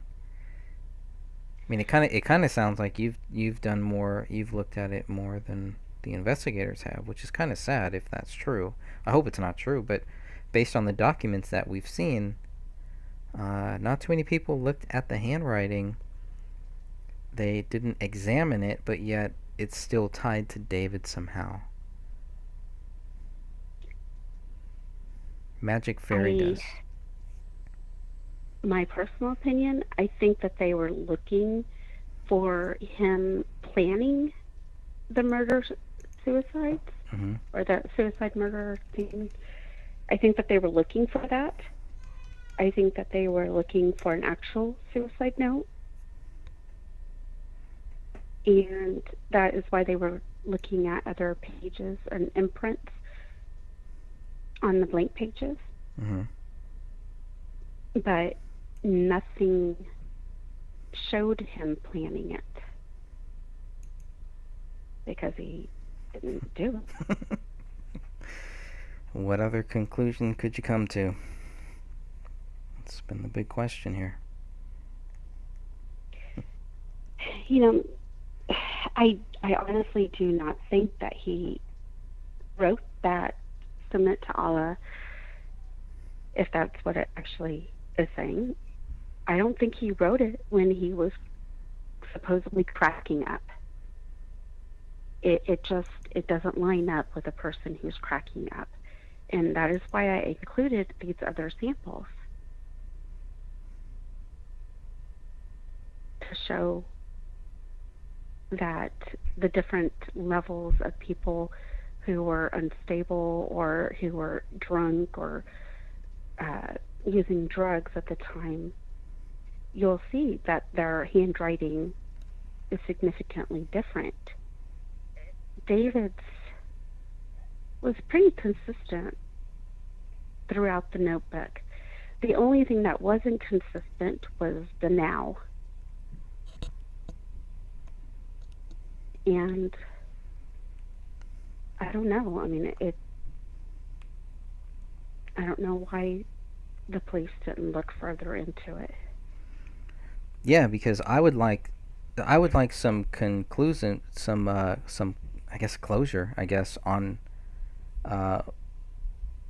who actually wrote that. Because going through these documents and going through everything that we've been given, I don't understand how they conclude that David wrote anything in that house. And I'm talking about any of the three things that were written, the main three things, in 3 separate rooms. But this is the handwriting here. This would have been a slam dunk to say, okay, we know David wrote this. And the fact that they did not do that is frustrating. And the fact that, they start out, when everything first starts, we're hearing all these rumors and all this stuff of why David did what and everything. Nothing ever pans out. 1 year later, when the case is closed, they didn't know anything more. They actually knew less. You would actually have to take all of that stuff that they were giving us while the investigation was ongoing, throwing all of these little jabs of doubt at us constantly. Well, it could have been this, it could have been that. And one by one, we take those down and say, nope, it can't be because of this. Nope, it can't be because of that. We know actually less. The investigation did not show us who did what, where, when, why, or how. It just showed us what the police did. It showed us what the investigators did and what they didn't do and what else needs to be done. And the question is, my question is, why didn't these things get done? These simple things like David's handwriting, Kamel's handwriting, comparing these things just to make sure, right? Just to make sure that David did write this. What's your view on the comparison as far as what was written on the notepad in David's office room compared to what was written on the blood wall? Can you really compare those two? Is it really fair to compare those two? Are we talking about two separate things there? We're talking about two separate things, because if he did it, he is writing in all caps. It's all print and huge sizes. So I would not be able to compare it with his actual handwriting. If you were to go and on the wall, unless you have very distinct, like felon's clause or a certain way of writing a letter with lots of loops, or just like a fancy E, like the Greek E that we saw in the journal page. Mm-hmm. If I saw that up there, I would have said, oh, whoever wrote the journal page wrote on that wall. Now, if he had that Greek E, and there was an E on that wall that was a Greek E, then I would say, yeah, I'm fairly certain he wrote that. But no. But you probably wouldn't come out within a couple days, and say, yeah, David wrote this. Friends, all these people that are supposed to be David's friends coming out so quickly saying, yeah, David wrote that. Yeah, that's his handwriting. Okay, maybe it is his handwriting, but it's not signed. You can't put David's hand on that pen. There's just way too much stuff like that just is it's very, very frustrating, because it should not be here. We should not even be having this conversation right now. We should be talking about wrestling, or we should be talking about something else. But it's very, very frustrating, and it is Monday morning quarterbacking. On my part, it is like, well, woulda, shoulda, coulda. Yeah, that's all true, though. They would've, should've, could've. Why didn't they? And how do we make sure that they don't do this, that something like this never happens to anybody else? We have a good opportunity to try to get future investigators, anybody who wants to be in law enforcement. This is a good test case here. This is a great case that people should learn that, these are things you need to watch out for. These are tests that need to be done in a case like this, when the circumstances are so crazy compared with even if you exclude who David was and everything, it's crazy. It's even more crazier. And so they try to justify it by making David look crazy. Well, it's a crazy thing because David was crazy. Well, he wrote 3 places here because he was nuts, because he snapped. And there's just, these documents, the results of the investigation do not support that. They do not support that David Crowley is guilty. And we're going to keep saying that because people need to understand that. The investigators understand that. There's a lot of people that get that. They understand that. But they still want to continue on like David Crowley is guilty. And that's just not true. Well, that David supposedly wrote this, but that WordPress one, I Will Always Love You, are we certain that he wrote that? No. How could you ever prove that? And why would you assume that so early on? Go ahead. Well, wrote a photo that she supposedly left in the car. Say it again. For Sidra. What did she write on the back of the photo that she supposedly left in the car for Sidra? Something like, I will always love you and Mom, but it didn't have the dad involved in it. I just find it interesting that they left that WordPress note to David. That it's similar. And the wall, did that have only Kamel's DNA, or was David's DNA also found in that? There's none of David's DNA on that wall. But again, they didn't even do a lot of those tests that they, They had 2 samples and they only tested one of them. So I don't know. I don't understand that either. But that's I really just the way wish they do that they things. would have ran all the samples. on Yeah, it. yeah, and That was a missed opportunity. well, I mean, is there still time? Is there still time, at least for the ones that they didn't do, at least for the tests that they didn't do, the handwriting examinations that they didn't do?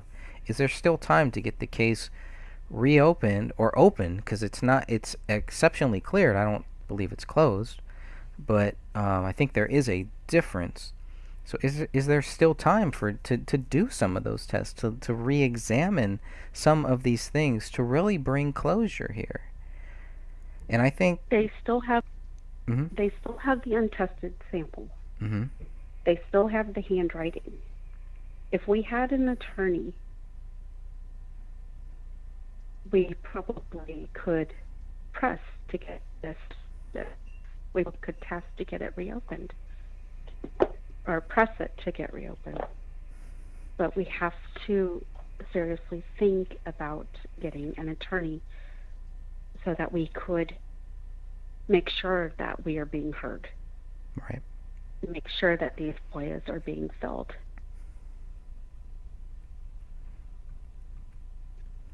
Okay. I mean, that's my opinion on that. I was really hoping that the private investigator would have found something new. But legally, I think maybe it's time to hire me. To hire An attorney to help us, or Mhm. even find one that can help us pro bono. Yep. I would agree. I think it is time. And I know it's something that some of us have been praying on, and I'm gonna ask people to keep praying about that, and whatever we can do to help get justice for this family, for this case, and to make sure that something like this does not happen again.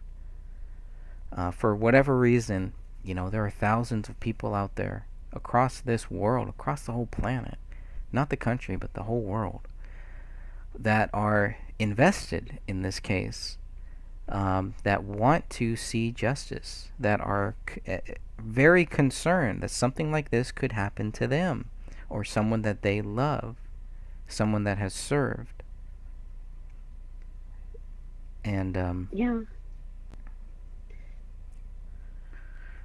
it's tough. I really would stress that these videos are not for us just to hear ourselves talk.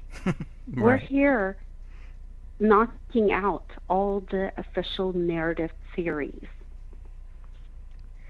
For instance, that David was an alcoholic or depressed or snapped, that kind of thing. Well, his handwriting doesn't show that. His live streams don't show that. So where is it coming from? That's a great question. Where is it coming from? It's not coming from a good source. It's not coming from a truthful source, because it's not true. And it's not coming from the police, or they would have wrote it in their summaries. Right. That would have been something that would have been relevant. And I think in Tom Leiden's, right, the news report that Tom Leiden did, everybody needs to go and look at that. It's if if you thought the Slobumentary was bad, this is worse. This is like, whoa, okay, yeah, there's way more to this story. These people set out to basically just garbage his garbage that he wrote, but it's all in the same thing. And all three of these three things, all of these three people who have done these ridiculous reports, it has only helped people see why there is more to this. Because they're not giving you the answers. They're not giving you closure. They're putting doubt. They're casting doubt, and they are going after David Crowley, and I don't understand why. I really don't. They're slandering a person who cannot defend themselves. why? I mean, what do they gain? What do they really gain? Why did ABC fake that Syria footage? Or why do they put out news stories that are debunked within hours? Why do they do any of that? Yeah. It's sad that there are people out there who take the news at face value, and unfortunately these days, do your own research, because the news is not, unfortunately. Yeah. Yeah, but they know that people don't have time for that. You know, they don't have time to really look deep into this. They're trusting in people like Tom Lydon. They're trusting in people like that to tell them the truth, to let them come to their own conclusion based on facts. And that's why we've been so focused on just giving people facts, just showing what the facts are. It never about showing, you know, what you know, this is why you should think this. And I would encourage people to stay away from people that try to do that to you, that try to tell you what you should think or why you should think it. If somebody can't give you the facts, the documents, the research, the quotes, all of that, if they have to, you know, tell you what those quotes and research and everything says, I mean, you know, you can't blame them. You got to blame yourself for just not taking that time to look into this. And if you're going to do that, if you're going to be lazy and just believe what certain people say, including us, you know, if you're not going to go and do your own research, you know, people are going to try to fool you. They're going to try to trick you into believing what they think is truth, so that it makes them feel better about what they think. And don't take my word for it. I had 3 different books that I was following and researching to do this handwriting. Anybody could go out and purchase handwriting or graphology books and do their own comparison. I welcome that. Or if you just take these words and, you know, they say, hey, David's guilty, I have the proof, and I'm not going to show it to you because it's to the family, don't take their word for it. You ask for that proof.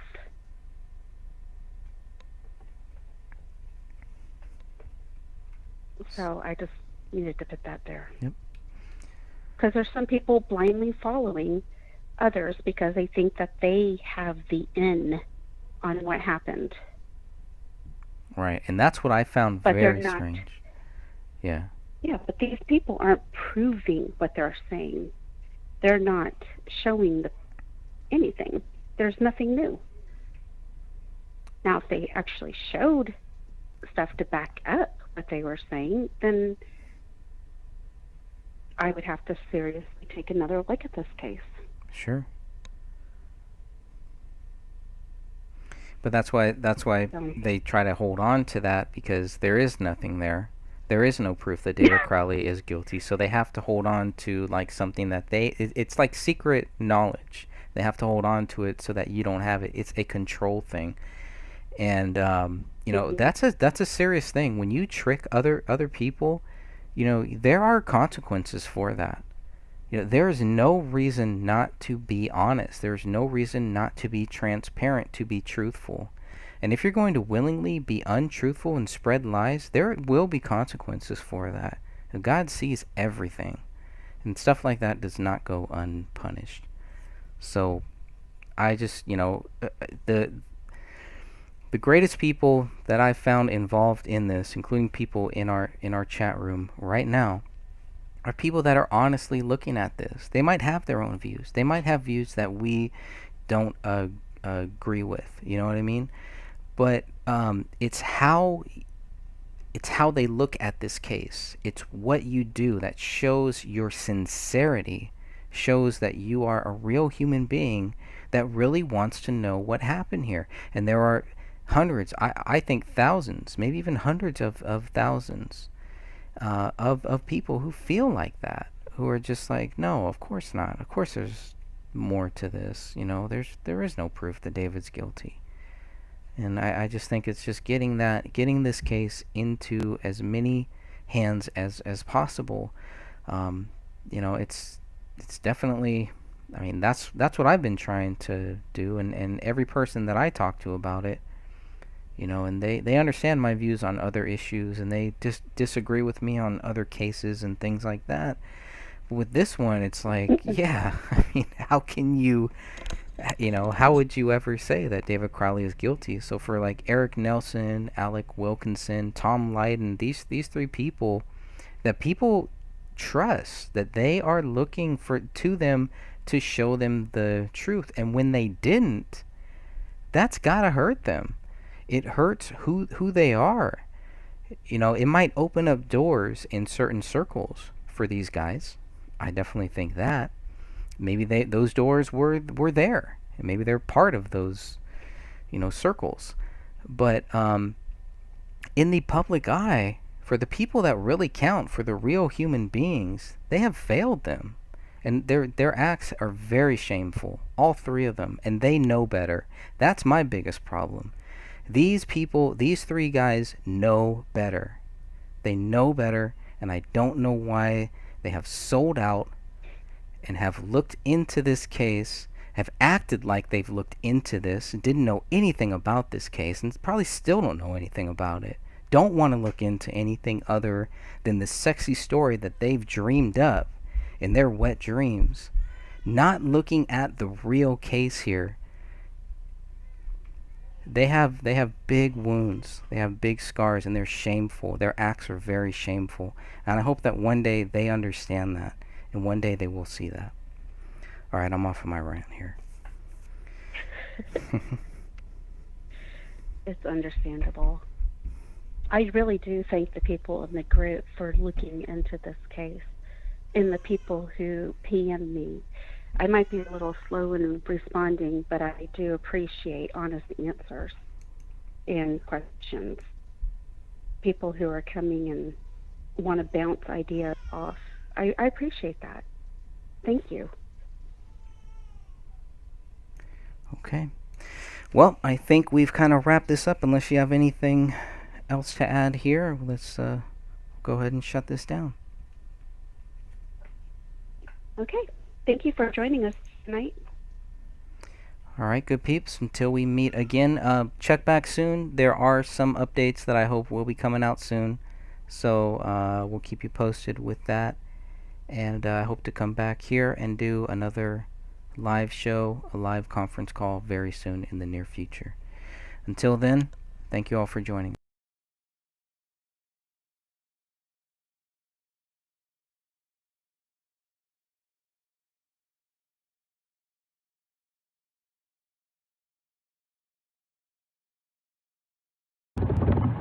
Hello, my name is Dan Hennon. Today is June 5th, 2020.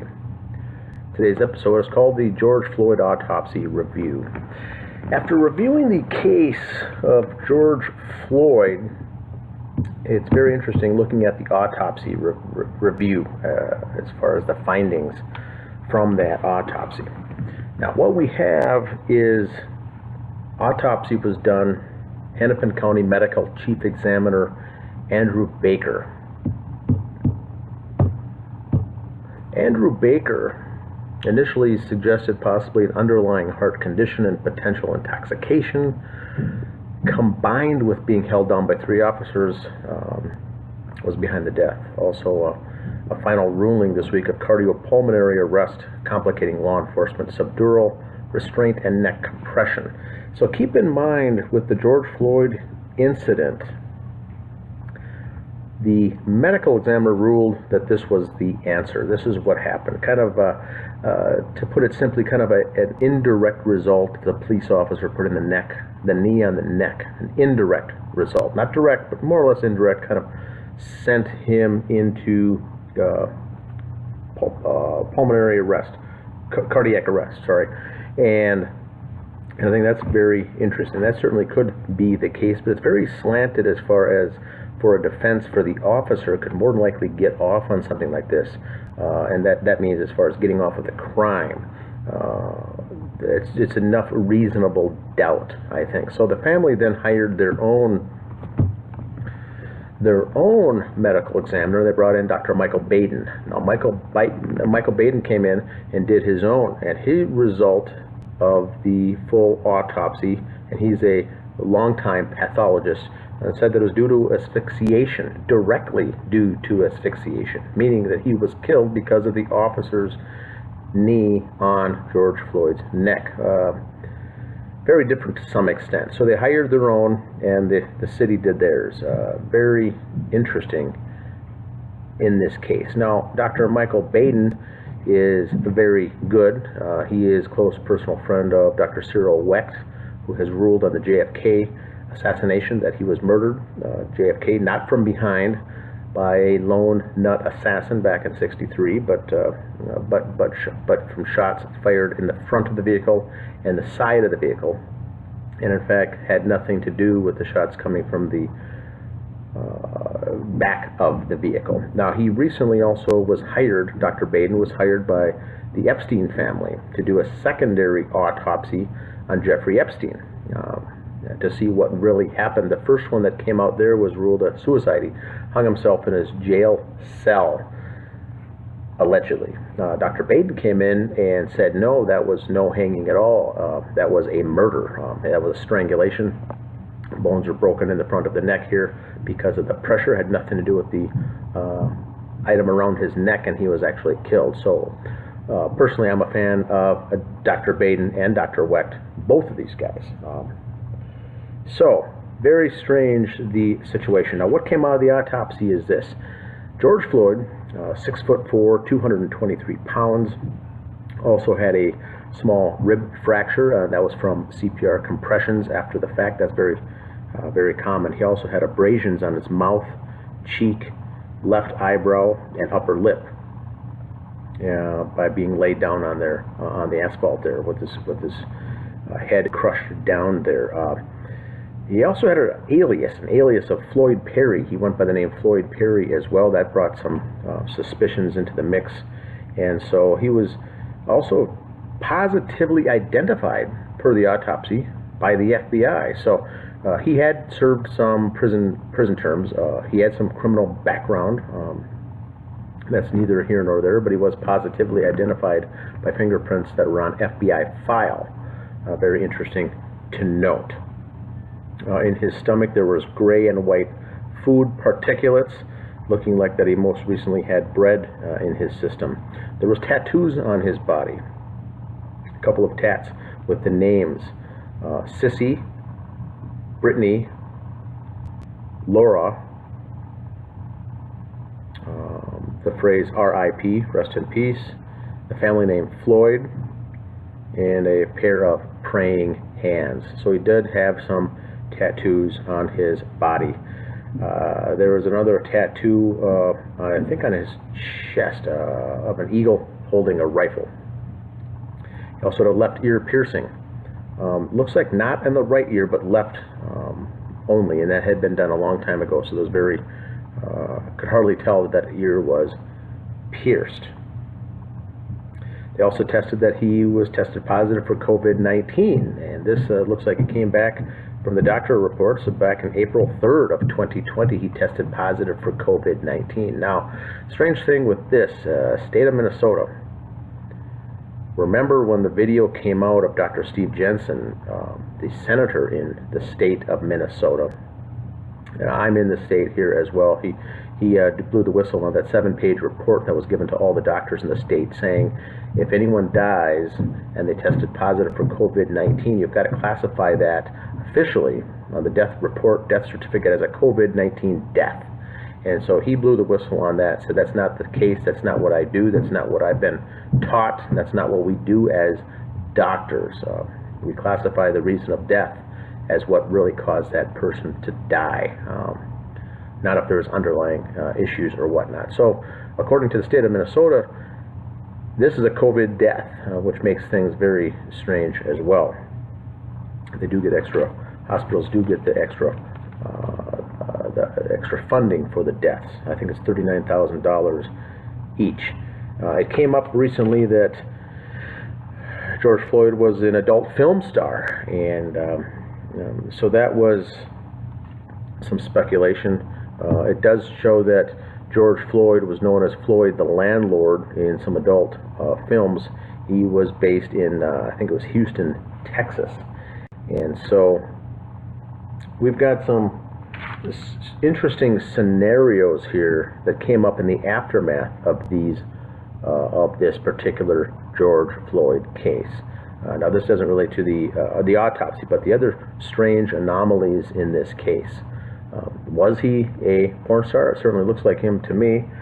There's other videos as well, but what I would recommend the users out there, people familiar with this that have done their homework, is because now we know the tattoos from the autopsy report, that'd be a good way to confirm or deny this rumor.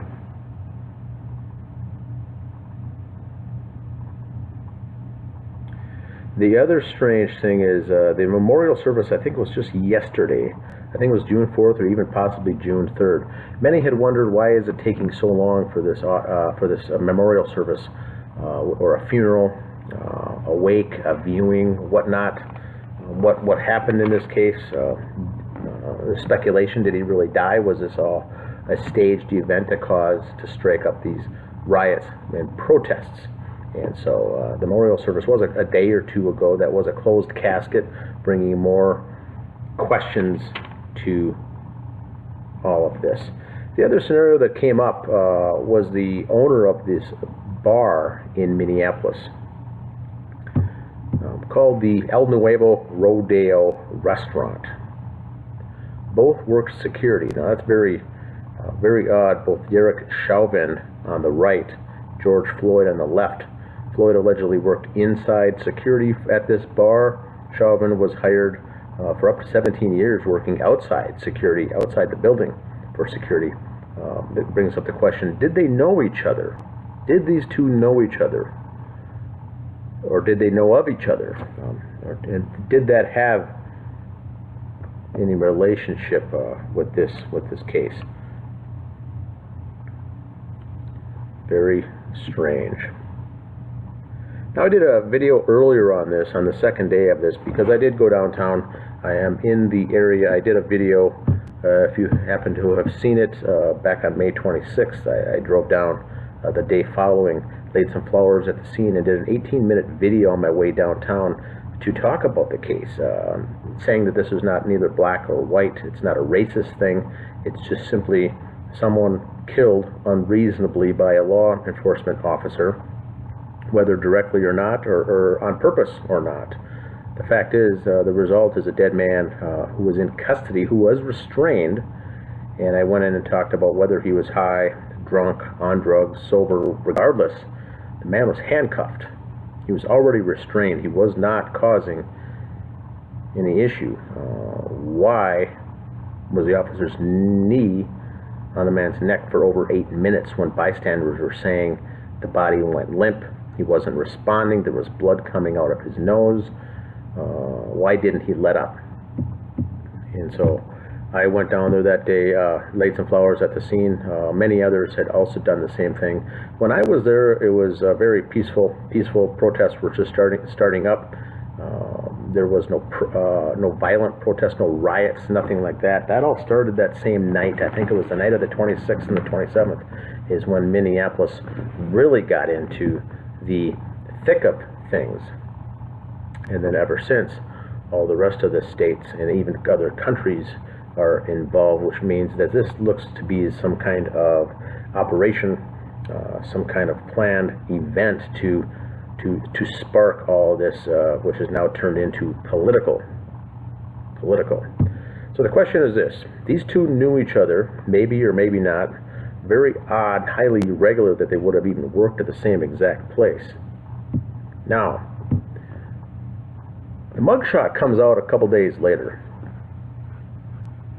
Chauvin was arrested, brought in, terminated, of course, and then we see this mugshot. Does not, to me, look like the same person at all. I don't think They resemble the same man. So what this really brought forth now was some additional information on these internet forums and additional speculation. Some narrowed it down and said, look, here's your guy. This is him, Mr. Ben Bailey. Benjamin Ray Bailey. TV show actor from the Cash Cab series. Looks like him, probably possibly inserted into a role here as a crisis actor in order to spark these riots and whatnot. And so keep in mind, in Minnesota, this is Representative Ilhan Omar's district, which is very interesting. The Attorney General is Mr. Ellison, who has ties back to Muslim Brotherhood. More infiltration, not only in the U.S., but in particular Minnesota. And guess who serves on the Minneapolis City Council is his son Jeremiah. So we got the Ellisons big here in this connection.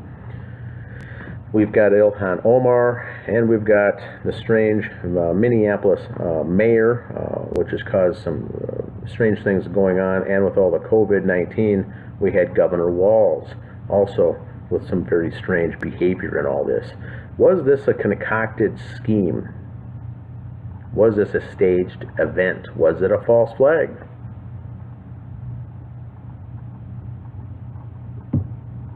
So that's the question. That's the question here. Now, personally, I don't believe so. It did look to me like the man died. There is a memorial service. There has been 2 autopsies done on this man. I do not believe, in my own personal opinion, that it was a staged event. But it does seem that the people, the actors involved in the aftermath of this, do not like to let a good crisis go to waste. And so what I think here, from what we're seeing here, is a fallout, nationwide fallout from a political standpoint, to burst this into a civil war, a black, white, racist, racial civil war, to blame it onto Donald Trump, make him look bad once again, and spark all of this outrage. We see the strange looting and the riots and the out-of-control protests. Now keep in mind, typically when a case like this happens, the officers are not let go. They're placed on administrative leave, and sometimes they get charged, sometimes they don't. But for the most part, cases like this, the charges are dropped, or there are no charges brought at all. They were saying that just things got out of hand, but this is normal procedure. And it is what it is, let it go. And so people are ready to protest. People are ready to really take action on civilians like this, innocent civilians. Now, George Floyd, the autopsy did show that he had narcotics in his system with fentanyl and other narcotics and drugs, no alcohol. So he did appear to be high. But the point is, he was restrained. Cops were there, officers were there. 2 of them showed up and were able to get him restrained, along with the help of backup. 2 additional officers came. So he had a total of 4. He was already restrained in handcuffs, and I believe his feet were already in handcuffs as well, and his arms behind his back. So why was he killed at all? I don't know. It's a very interesting case, but it does seem that these other things are taken off because of that, because of the political fallout. Never let a good crisis go to waste, and that's what took place here. I think, in my own opinion, is that this took place, perfect timing, and COVID was winding down. There wasn't much action going on there with the coronavirus, and so now let's switch the narrative into something that can make Donald Trump look bad, blame it on him, and then get the country out of control. So like I was saying, typically in the past, these things do not happen. This time, as far as charges, this time, all 4 officers were terminated. They were outright fired. They were not placed on administrative leave, they were fired. And then charges were brought, not on 1, but all 4. And 2nd-degree manslaughter charges and 3rd-degree. So, charges were filed, they were fired, they're in jail. So I don't think there's anything to be protesting about. So correct me if I'm wrong, but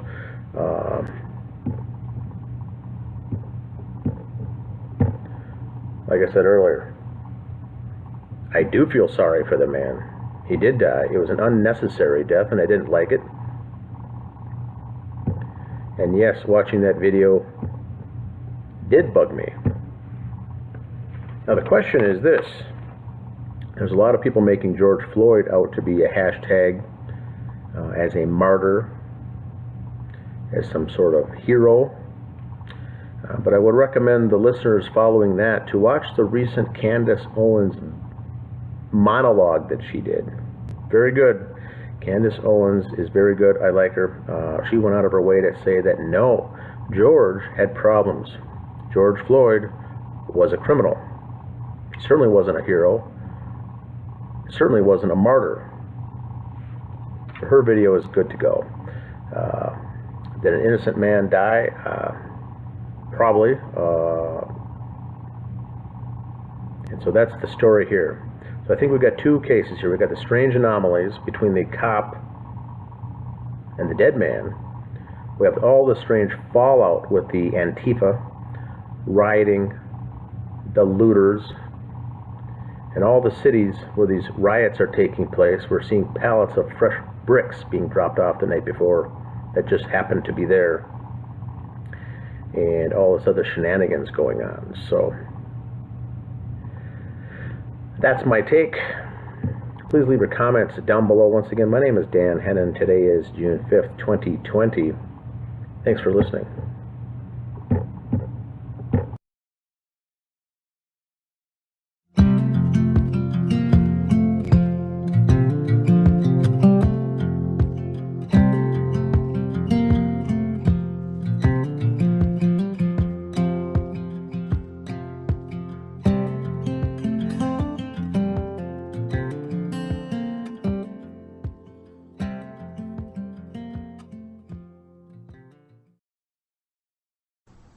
Hi YouTube, it's Catherine Michelle.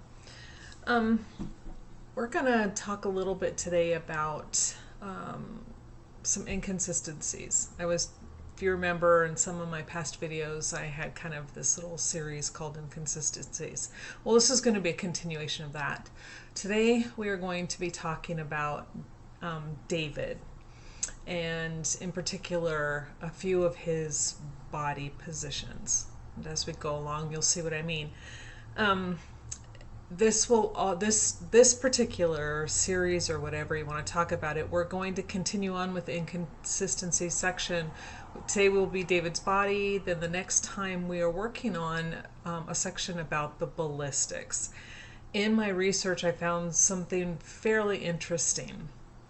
Still working on it. Was hoping to have it done today, and it's not going to happen. It's just so much research and reading that I have to do to not only understand what they're saying in the reports, but to see if what they're saying makes sense, if you catch my drift. So in that section with the ballistics, I'm hoping to have Dan Hennon, Greg Fernandez Jr., and Sophia join me, and we're going to discuss that. I've already talked with Dan Hennon about all of this, and we were in agreement that it's probably that's a better topic for all four of us to handle. And then there's another thing after that, and we'll get to later because that's further down the road. Not quite sure what we're going to title it. But anyway, what I'm going to title it, but still. Today we are going to definitely talk about David's body position.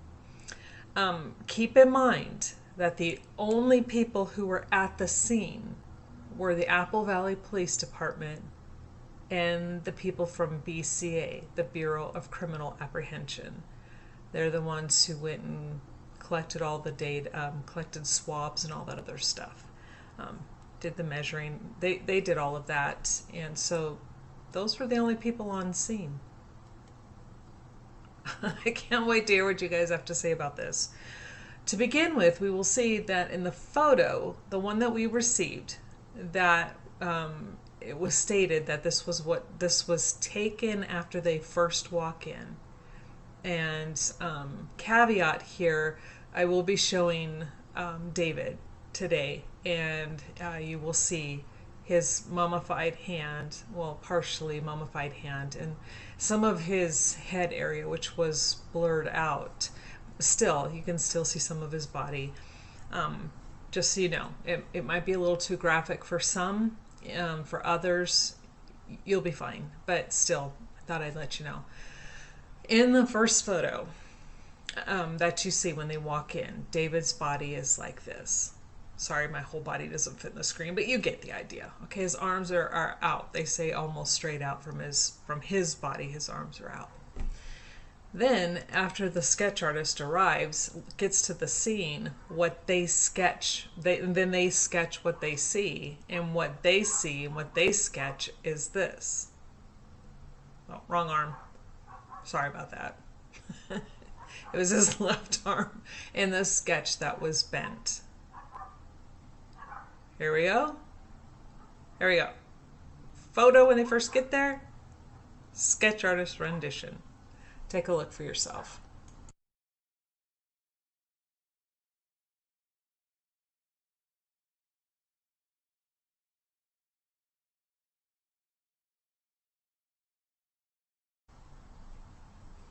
See that? Wait, it gets better.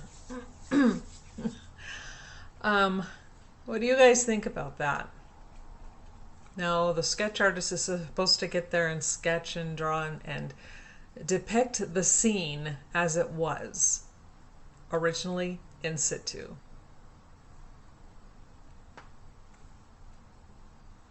Original photo, what the sketch artist sees. Second part here is going to be about David's hand.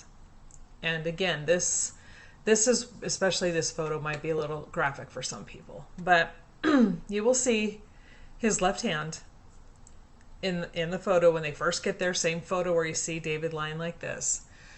You will see his hand like this. Normal death position. It's just lying there.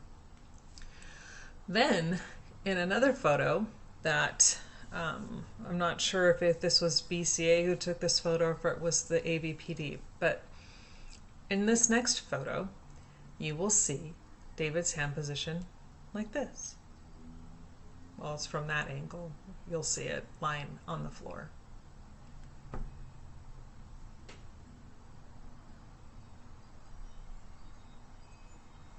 Take a look.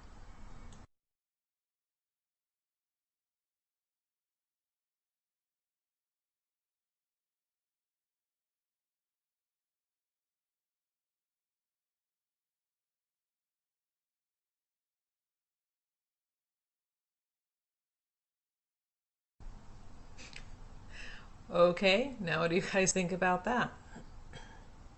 Hand doesn't go from this to this. When they first get there, oh, let's take pictures. Now his hand is doing this. Again, the only people there are Apple Valley Police Department and people from the Bureau of Criminal Apprehension. Somebody manipulated David's body.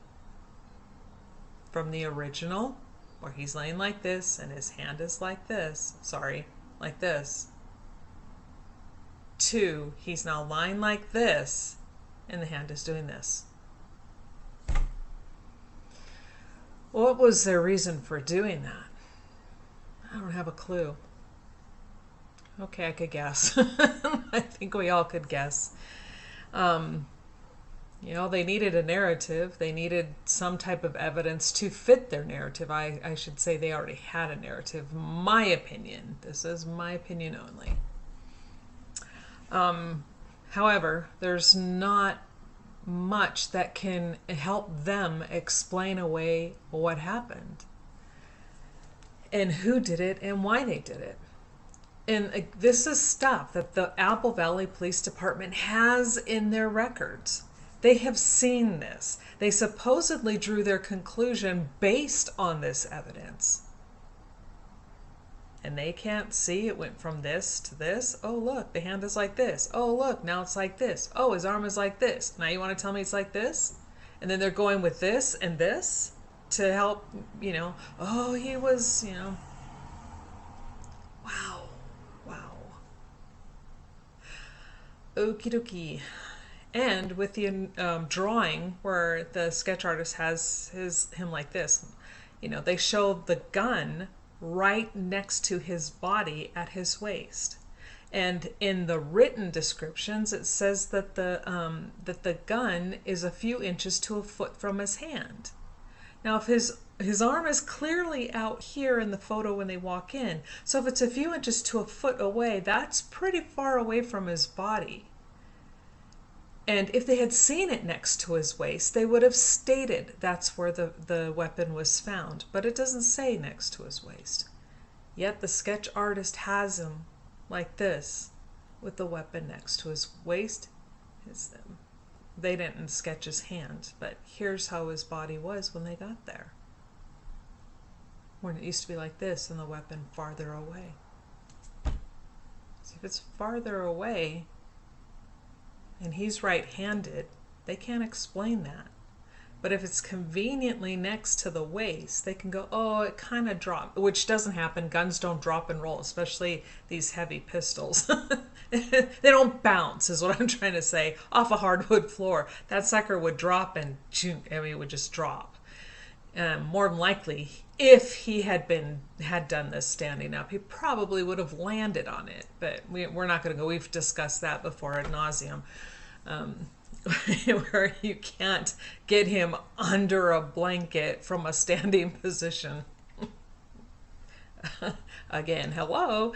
So, what do you guys think about that? With how his body was manipulated?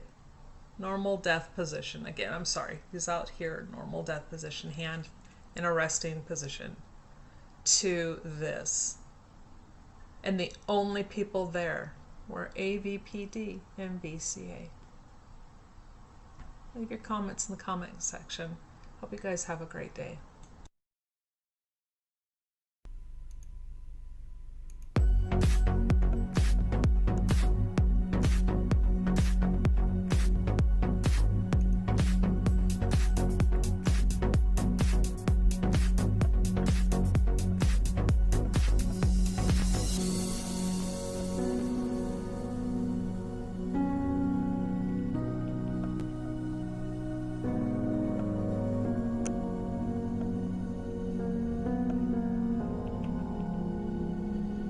Hey Ellie, how's it going? Good evening.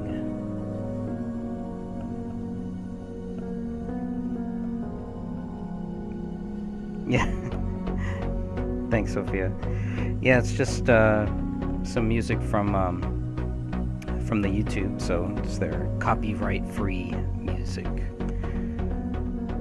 That way I don't get banned. I've only been banned for music, really. Which is weird. Whatever.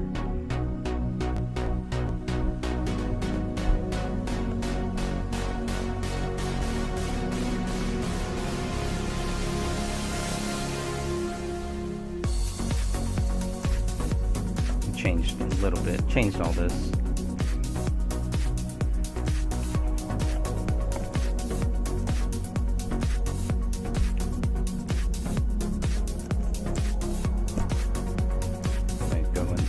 Talk about this too once it's done.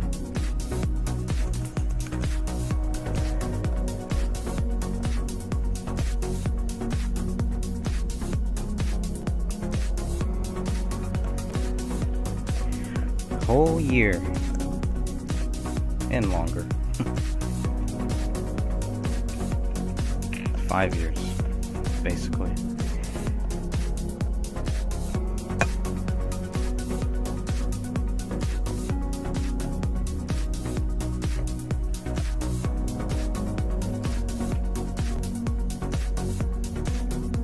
Click there, it should go.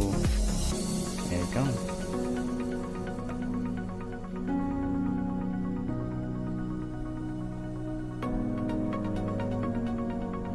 Nice.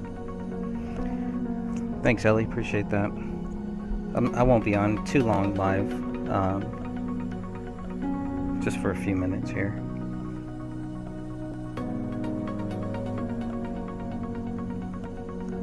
was weird on Twitter too. It should just pop up, but it didn't for some reason. Whatever. Oh, that's right. Different time zones. Yeah, it's only 6:42 p.m. here, West Coast time, January 21st, 2020.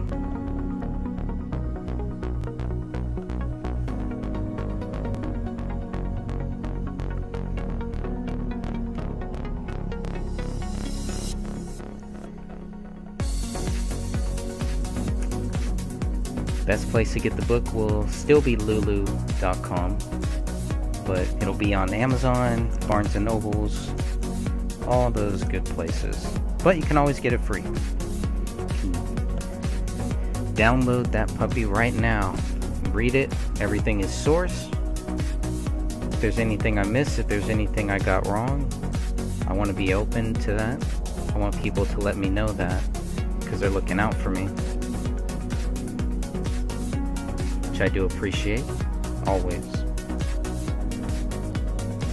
238 pages. Some of those will be blank because of the way that it goes into the printed format, so don't be surprised if there's a lot of extra blank pages. That's done on purpose. It's okay. It's for the print version.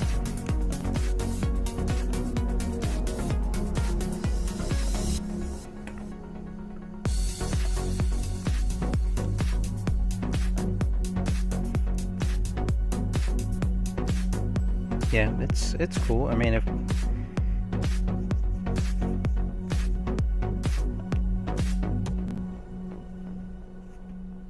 yeah, proofread it for sure. It'll need it. All right, I just want to take a couple minutes here. Thank you everybody for joining me, and we are live right now. And I finished the book, published it on January 20th, 2020.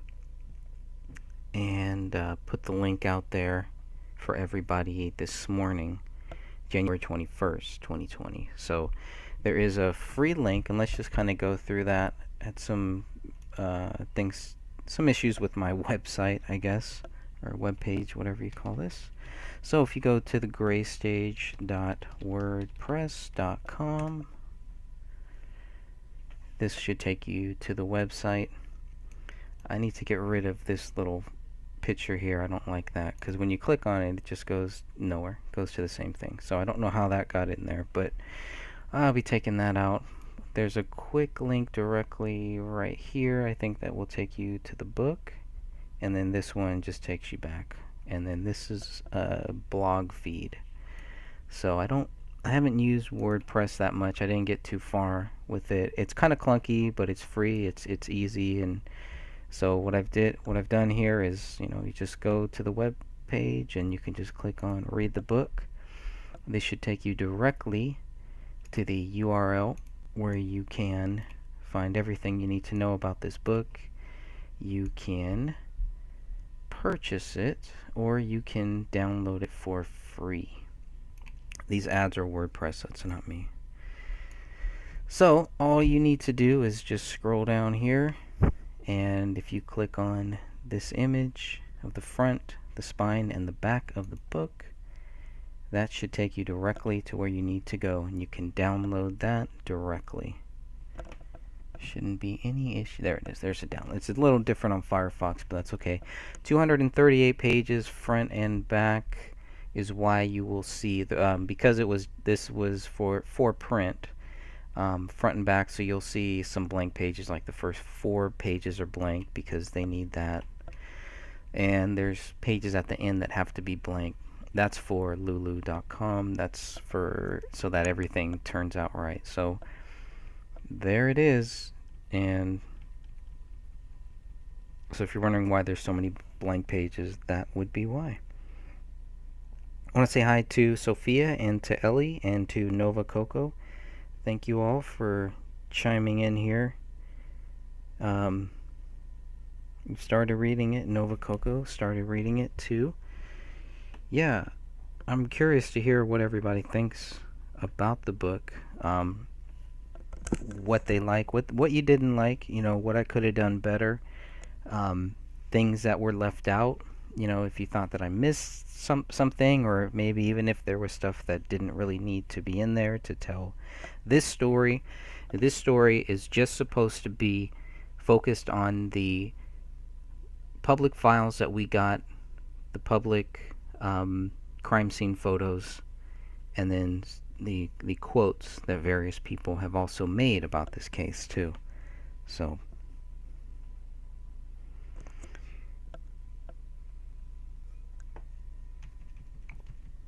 scroll down here. Got the table of contents. Got to have a nice table of contents in there. Let's see. Sophia says, "Oh, nice. How nice. Sophia says, I wish this would have come out at Christmas. It would have made a great gift." Yeah, that was the original plan, really, was to come out on Christmas Day. And, you know, that was the day that's the date that is on Kamel's headstone in Texas. The date of her death is listed, is on that headstone as December 25th, which I thought was kind of weird, because nobody really knows. So that was a weird date to put on there. Then I wanted it to be January 17th to mark the 5 years, and that didn't work out, but I think this worked out perfectly. So January 20th, and then January 21st. So I just wanted to come on here briefly just to let everybody kind of know where they could get this book if you did want to read it, if you did want to purchase it. I'm just going to show you all that now. Yes, do an honest book review. It's very important. You know, I'm just one person. This is just me looking at these documents, looking at all this stuff, conversing with so many researchers, talking with so many people on these conference calls. You know, books and books of just notes and endless talks with some of the best researchers that I've ever had the experience with. You know, whether things ended on good terms, bad terms, whether, you know, they had other issues, they had other problems that they had to go and they had to take care of, you know, health problems. You know, I want to make sure we all pray for Walter, because he is he's, you know, he really needs some prayer. He was going to join us Friday, and he just could not join us. He wasn't able to. So please pray for his health and just to keep him in good spirits. And who knows, I would love to get him back on one of these days here too, because he was always somebody that I could always bounce ideas off of, and, you know, always someone that I could just kind of say, well, what do you think about this, you know? And it's good to have those people, and he was one of the first that I ever had. We're talking about September 11th, the Bohemian Grove, the New World Order, John F. Kennedy, all of that stuff. And so when the David Crowley case came up, you know, I kind of bounced some ideas off of him, but it really wasn't until we did the live show where it was just he and I, and we were just talking about, I forget what episode of Heart Talk that was, but, you know, and he starts asking me questions, and that's what it really is, and that's what really has helped me grow. What has helped me get to this point is, you know, he's like, well, okay, what about this? You know, what about the government hit? What about, and we would just play out all of these different things, and it's really nice to have people like that. It's really good to have people who you can bounce those ideas off of, and yeah, I'm just blessed to have so many people that I've been able to do that with. Dan Hennon too, you know, he was another one before this case, and we were talking about other cases, mostly about the Philip Marshall case, which is very similar to the David Crowley case in many ways. So, and then of course I always blame Dan Hennon for even getting me involved in this case. But I think it wasn't really anything that Dan could have really said that would have made me go, you know, oh, okay, there's something weird here. It was just like, I really had to look at it for myself. I had to look at this and try to research, find as many documents as much as I could. And I do wonder, if we wouldn't have gotten all of the documents, all of the crime scene photos that we have now, I wonder how that would have changed my view on this case. And I probably would have leaned more towards the fact, or not the fact, but I probably would have leaned more towards the theory that David Crowley was guilty. I would have been a lot more open to that possibility. It's only because we were able to get these documents. It's only because we were able to get these crime scene photos. It's only because we were able to talk to people who were tied into this case in different ways. And that took a long time. It took effort. It took me a very, very long time. Anybody who knows me knows that I move very, very slow, if I move at all. And that's what I did here. I moved slowly. I wrote something called A Gray Shame, maybe 15 pages, maybe. And that's where it all started for me. That's when I started getting calls and having weird things happen, and I was reached out to by people who should not even be reaching out to me. And that's when everything kind of became weird. It was like, okay, now you're trying to, you're not just posting things, now you're trying to actually look into this case. And I think that's when the weird things started happening. And I know a lot of you have also had that happen too. It's when you get serious about asking questions, wanting to know what happened in this case, that's when a lot of the weird things happen. A lot of the weird games and all that stuff happens. And, that just kind of pushes us forward. That makes us want to keep researching and to keep looking into this case to find out what happened. So that's what I did. I asked Dan Hennon to write the foreword to my book, and he did. I think it's about 4 pages. I hope the font is okay, because I really wanted it to be in this particular font here. That was very important to me, and it was very nice of him to take the time to write that. And we've looked at a lot, we've gone through a lot, and I plan on doing a lot more research with Dan Hennon and with a lot of these other fellow researchers that I've come to have a great deal of respect for. And every day meeting more people, hearing more people's views on this, that helps me. That helps me grow as a researcher. That's all that I want. That's all that I could do. And sorry if I sound a little tired. I'm very tired, very groggy, and very very juiced about this. And at the same time, it's like a bittersweet thing, because of how serious this case is, and because of what happened, how brutal this is, what happened to these people in this case, and how clear it seems that there is,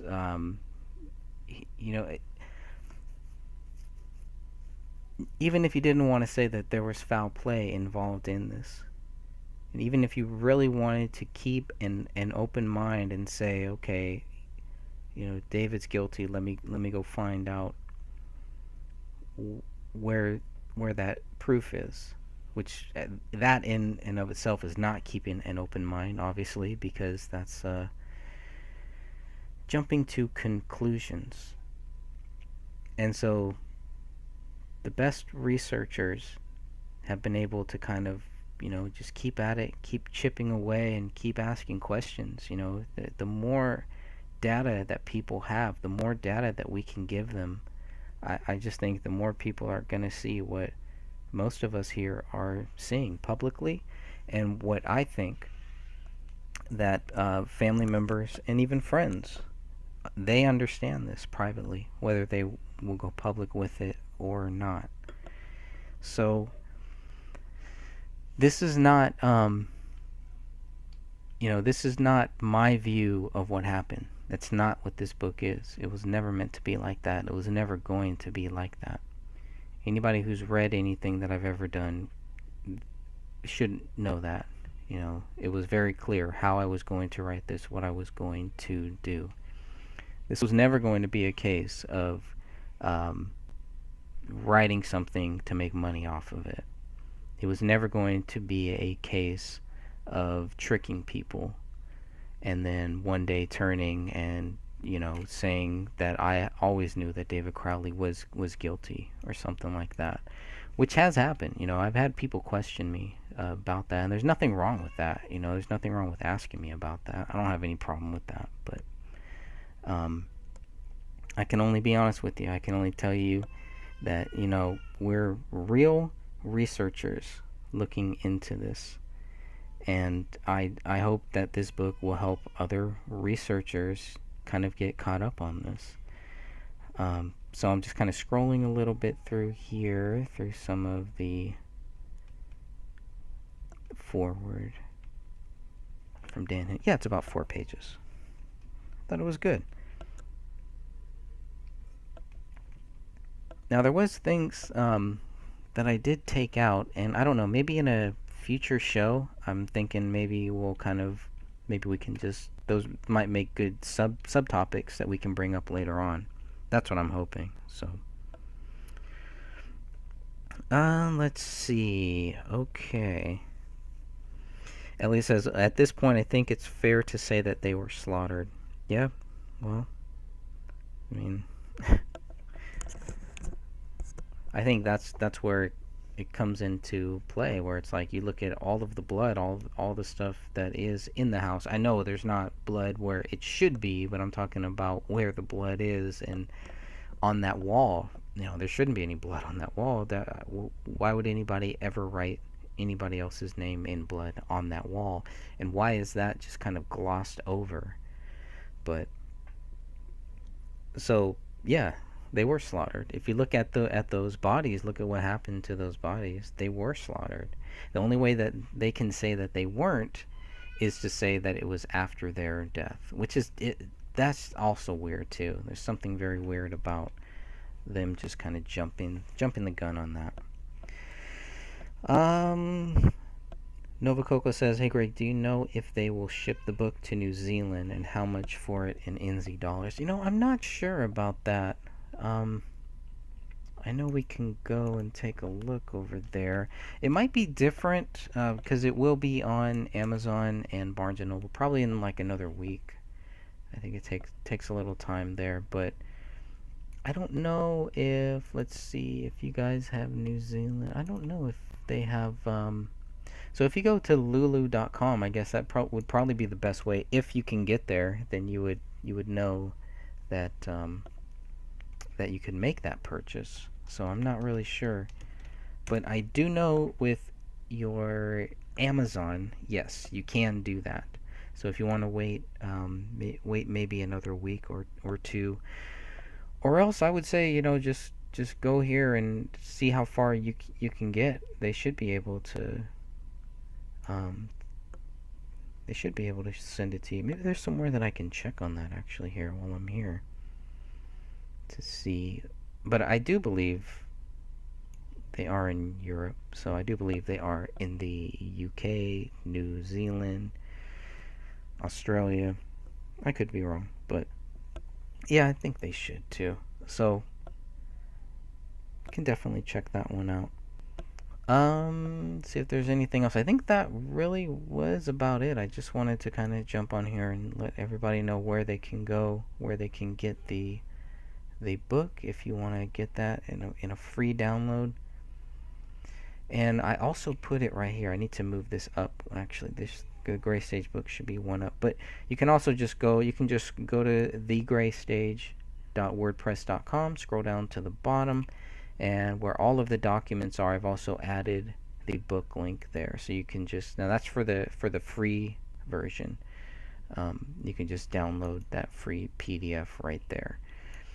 To get the paid version, you want to go to lulu.com, put in Greg Fernandez Jr., or you can just go to my website, thegraystage.wordpress.com, and just click on where it says The Gray Stage Book.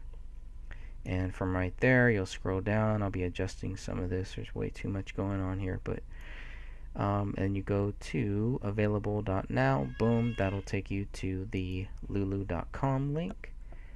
Or you can just go and purchase a physical copy here. That'll take you to the same place. And then very soon, once it's on Barnes & Noble and all of the other online places, I'll have those links up there too. So try to make it as easy for anybody who wants to. For the signed copy, that's what I'm working on now, and I was going to kind of ask what everybody thought about that. With the signed copy, yeah, I gotta figure out the best way. Maybe I'll set up. I don't know if I'd just say, hey, send me $15 to my PayPal, and then I'll, with your shipping address, where to ship it, and then I'll ship it back signed. I think that might be the easiest way. I don't know. I'm trying to think of the easiest, fastest way to actually do that. So that might be the easiest way, and then I'll just order it and have it sent out there. I don't know. I'll figure all that out. But I'm gonna go let my cat in 1 second here.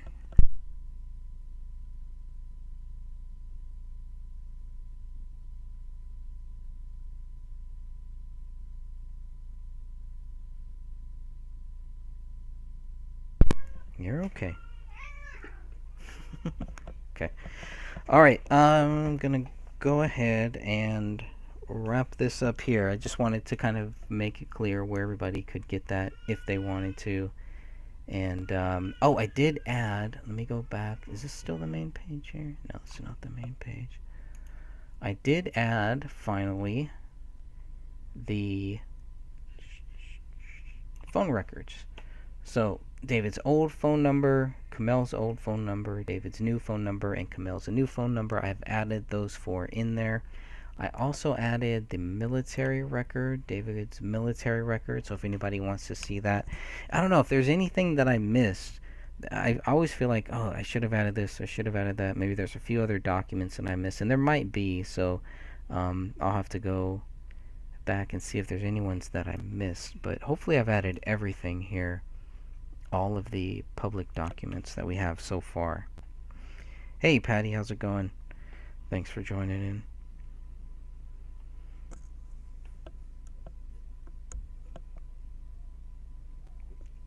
Oh, the kitty. Yeah, I can have her sign it. I'm sure she would. She's been a big part of this too, huh? Been a big part of this. And I'll have to get rid of some of this stuff here, and I don't know, I might even break it up into different chapters and have those different chapters there too. But the next thing that I really want to do, hopefully they don't play any music, because apparently I'll get banned if anybody plays any music, but this will be the next step. This will be where the book gets turned into an audiobook, and I'm looking forward to that process. Yeah, I think that'll be the final step there, I think.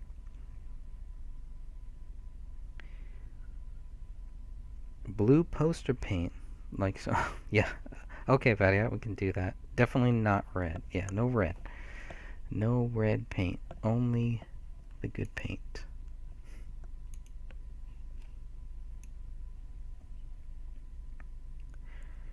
And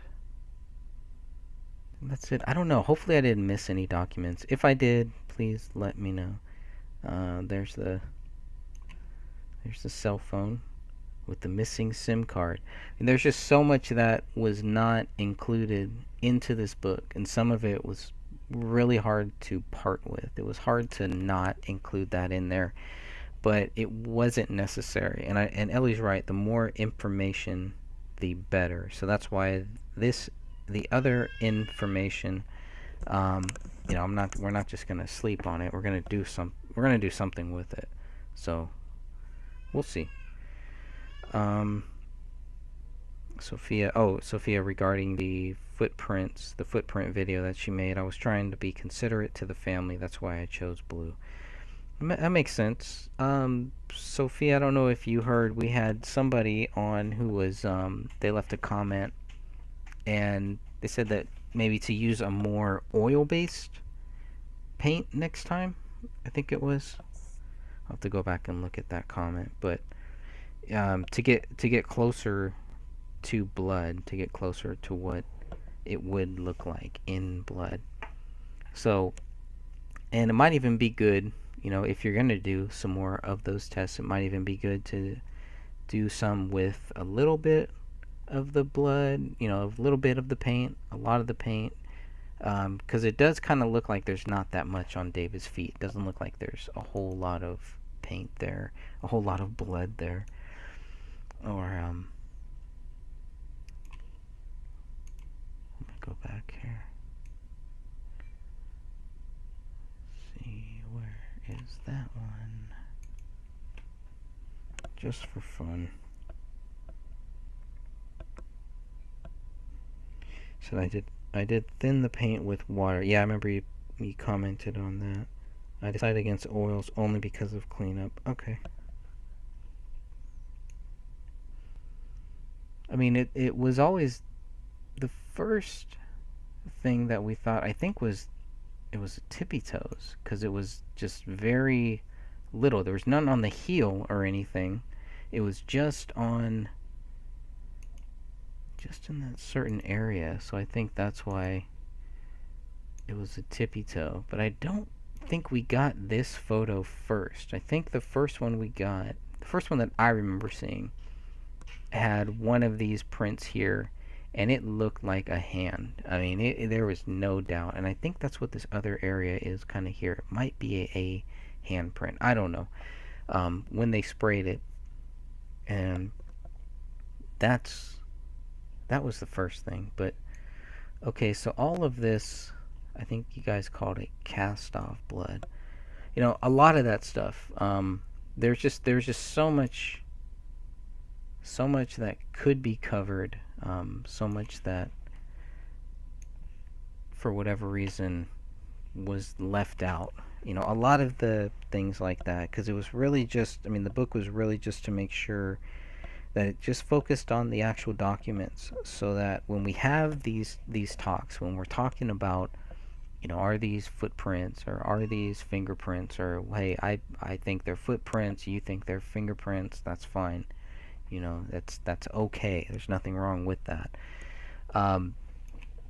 And I think there's still a lot of people who are just reading the actual documents. I think there's a lot of people who are just still trying to get caught up on what is in the 94 pages. Because there is a lot of stuff in there. A lot. And anyone who's looked at those 94 pages already knows that. There's way too much in there. Way too much data. So, I mean, the hardest chapter for me was probably the last one. That was really, and that was weird because I was expecting this to be the easiest one. The Gray Stage chapter should have been the easiest chapter for me to write, because it's pretty much an expanded version of the very first thing that I ever wrote in regards to this case. And it's clunky, you know, it's cumbersome, it's very convoluted, I guess. It just, everything just seems kind of jumbled and kind of just, but the point, what I was trying to do with this chapter was to make it like a timeline.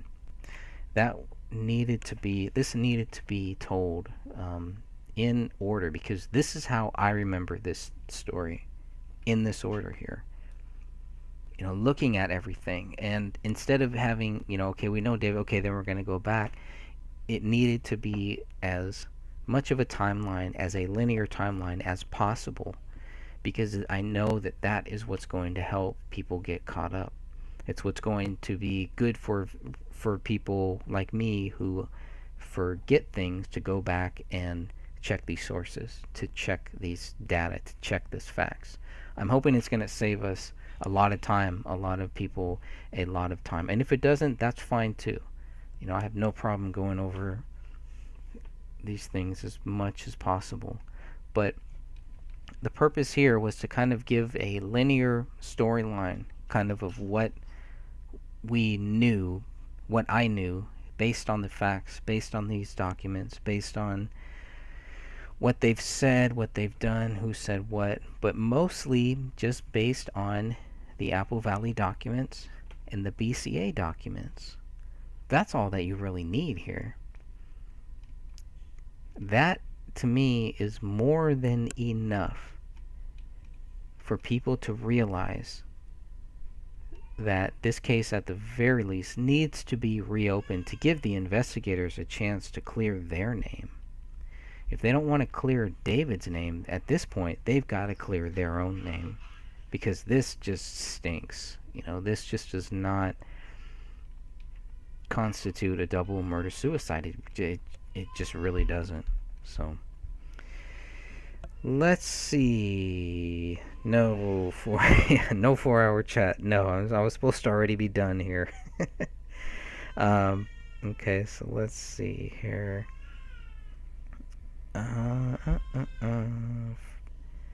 Fairly certain. Yeah, Sophia is fairly certain that it is a hand. Yeah, I mean, I could see maybe some of that being a hand. I don't think it's all handprints. I don't think anybody's walking on their hands here. I do believe these are footprints. I definitely believe this is a footprint. I definitely believe this is a footprint. But you know, that doesn't make me right.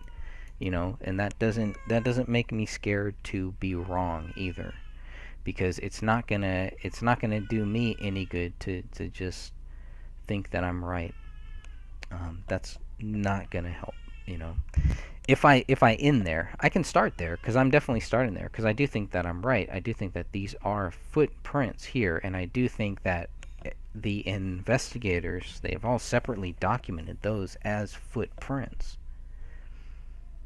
But at the same time, you know, I'm not closing the door on the possibility that they are handprints, mostly because of the one photo that shows what looks like a handprint in that same area, which is not those two footprints. There's something else there to the right of one of those footprints. So, anyways,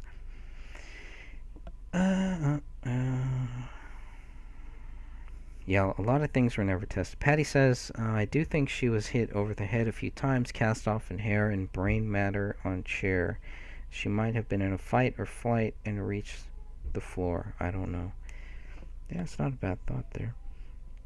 And Sophia says, oh, no, the cast off was never tested.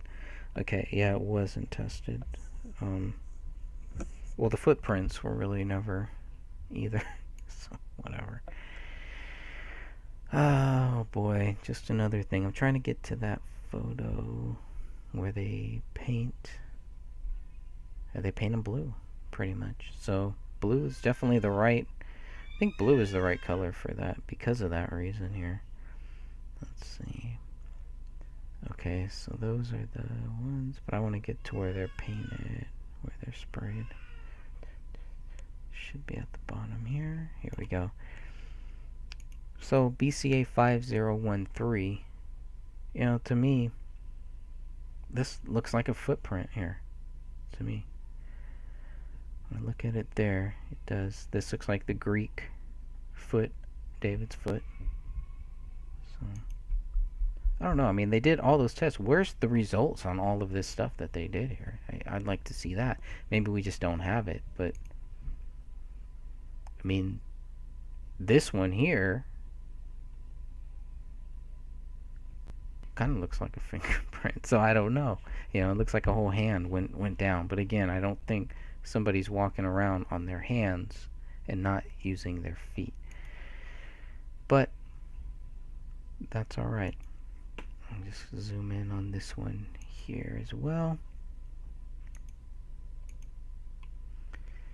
So there's the D, there's the E. Yeah, so I mean, I don't know. You know, it kind of looks like a foot, but then when they spray it, it kind of looks more like a hand.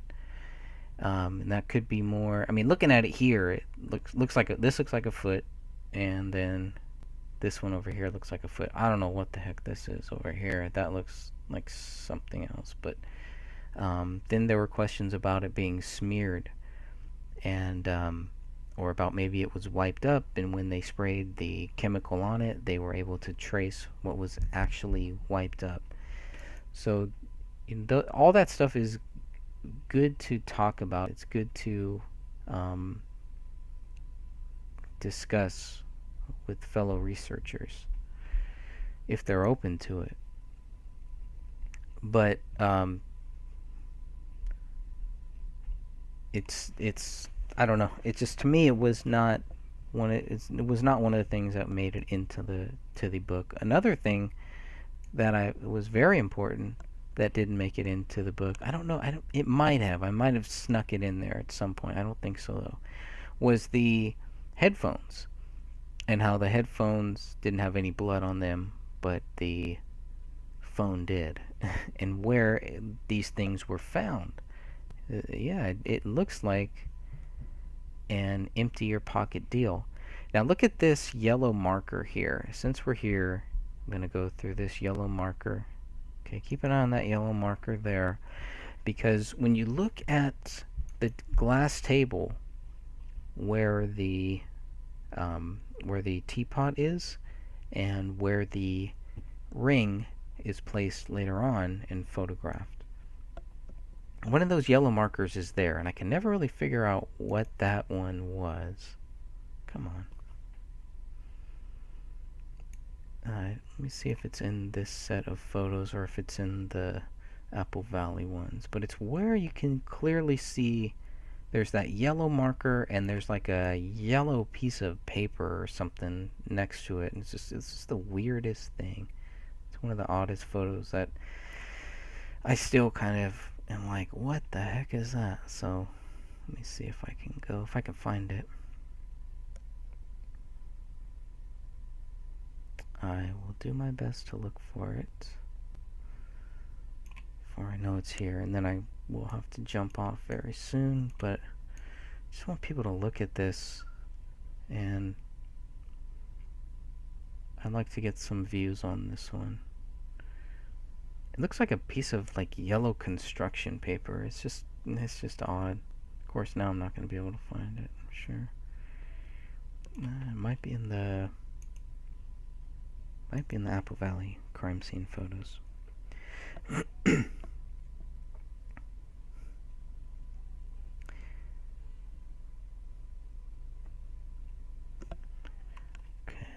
let's go.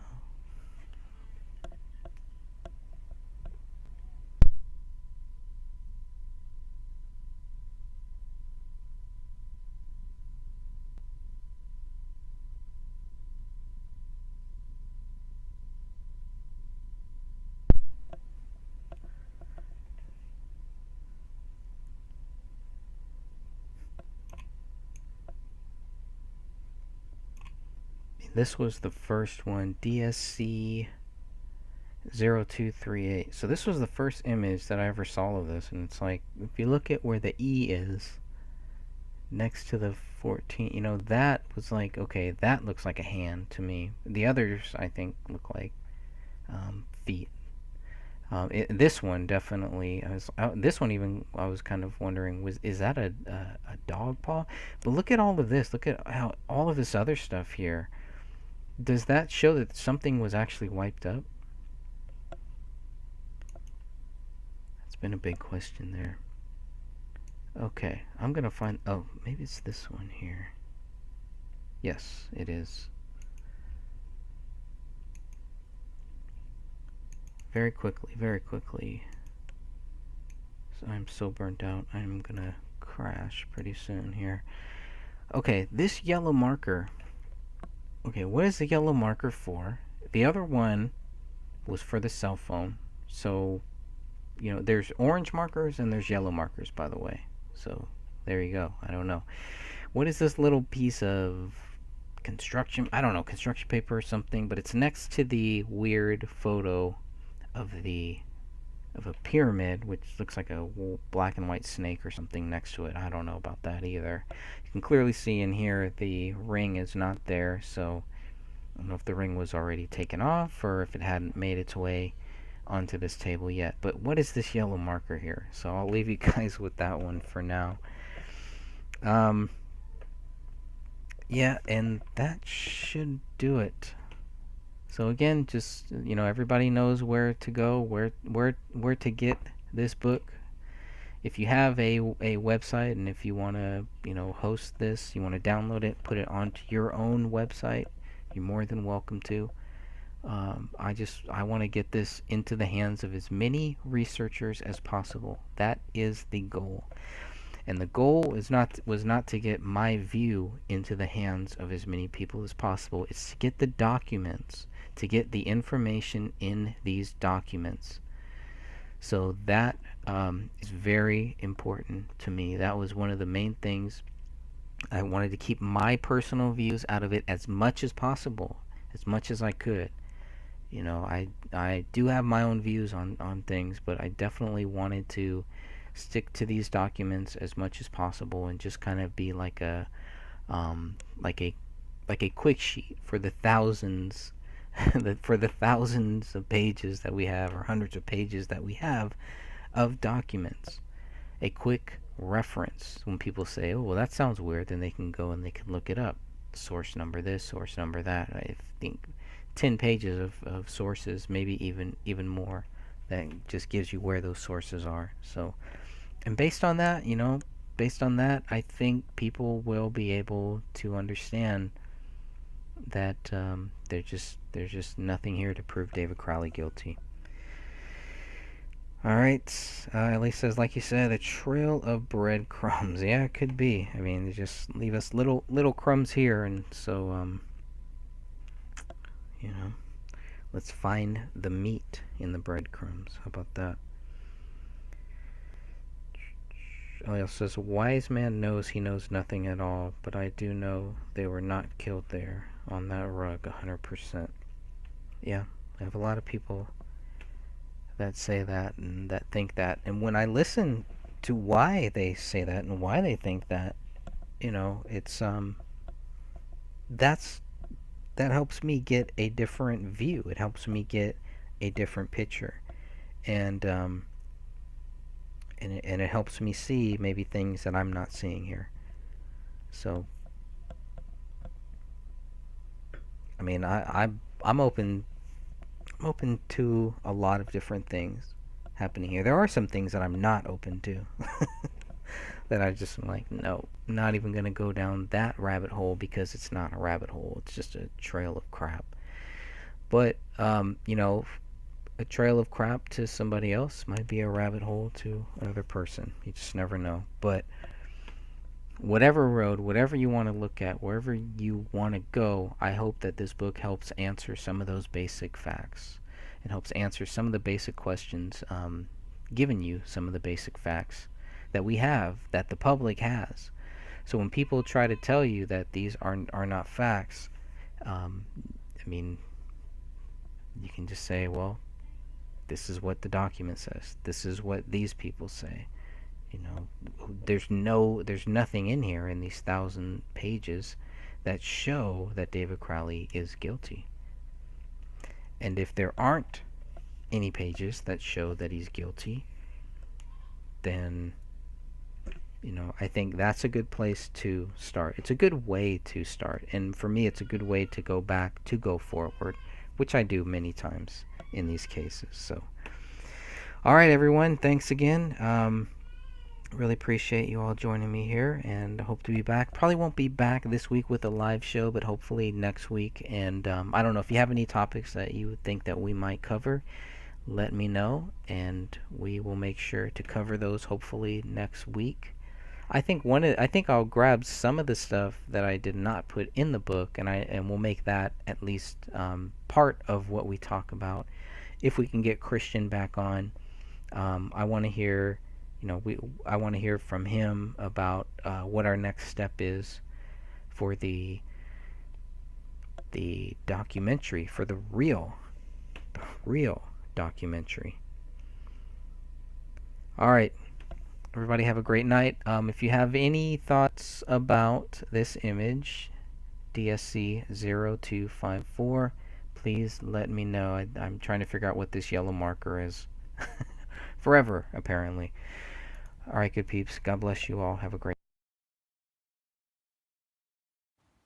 We know this. Bohemian Grove is going on right now. Its final day is this Sunday, and they are doing occultic rituals, having orgies, having homosexual sex. And the issue is it's the Republican leadership doing it. Not everybody that goes there is bad. Not everybody, there is a Satanist, but it's a way to induct ruling class people as the doorway into the deeper cult. But even John Ronson, who snuck in with me but made me promise, the guy that wrote the book, Ministeric Goats, that got made into a movie, he wrote them. He made me promise not to say he was there because of liability. He could have gotten sued. He, I, and Mike Hansen stuck in. I had to not put a lot of the footage in to my film because it was John Ronson there with us. But I put Dark Secrets Inside Bohemian Grove out, and he was there. He saw it with me. He saw the big photo on a tree of Henry Kissinger. There was Secret Service nearby, so I couldn't get the camera hidden and get footage of it. Dressed in drag, doing something sexual.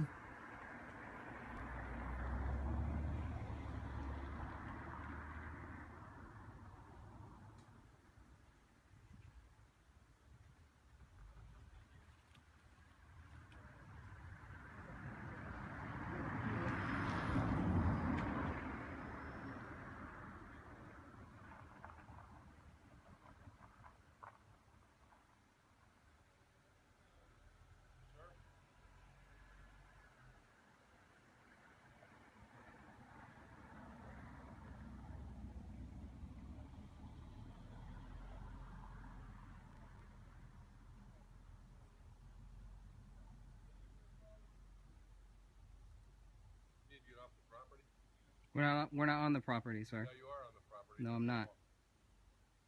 I know where the property line is, sir. Okay.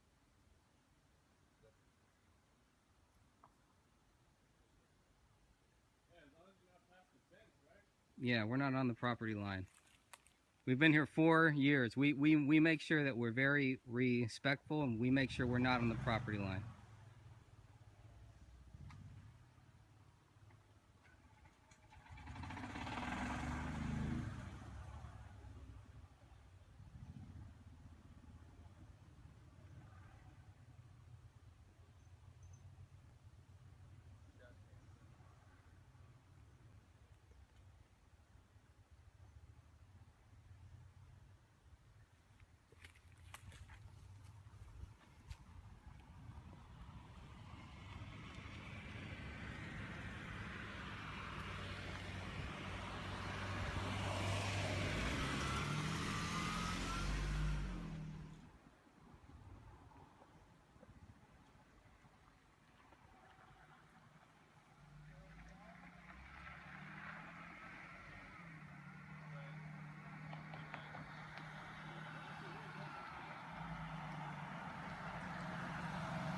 Famous? No, sir. Yeah,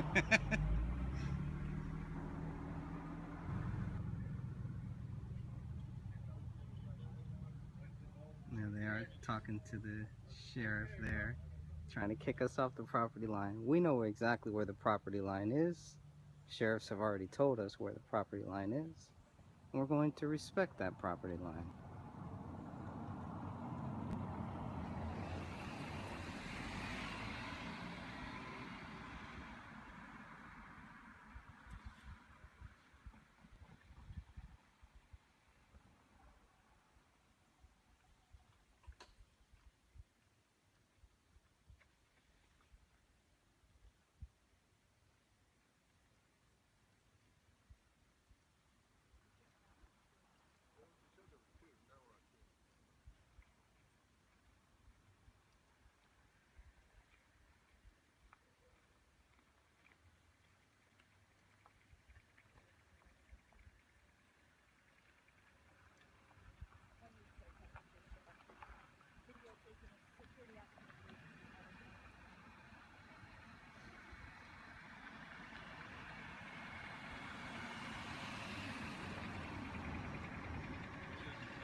Hello. How's your day going? My day is going great. How about you? Good. All right. There's just a request to move to the other side of the road. Would that be okay with you, sir? Sure. Why not? Sounds like a plan. Thank If you. if you could, would you mind answering one question for me? Please? Pretty please? You can try. I could try. You Okay. can try, yeah. Well, we were just wondering. I had spoken to a deputy sheriff 2 weeks ago, and I had asked them why they are guarding the Bohemian Grove property. Can you shed any light on that, or Just doing my job. Okay. they paid you for that? I mean, so thank you for moving to the other side. I'd really appreciate it. sure. Okay.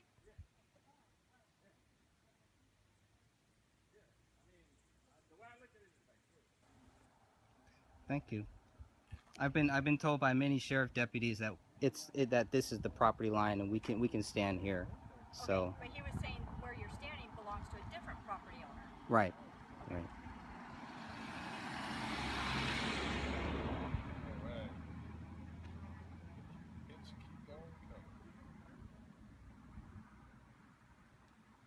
So is there someone that I could talk to, a sheriff deputy or a sheriff maybe, and find out why the sheriff deputies are guarding the Bohemian Grove? What would be the best way? Contact Sonoma County Sheriff's Office, I guess. Try that route if you'd like.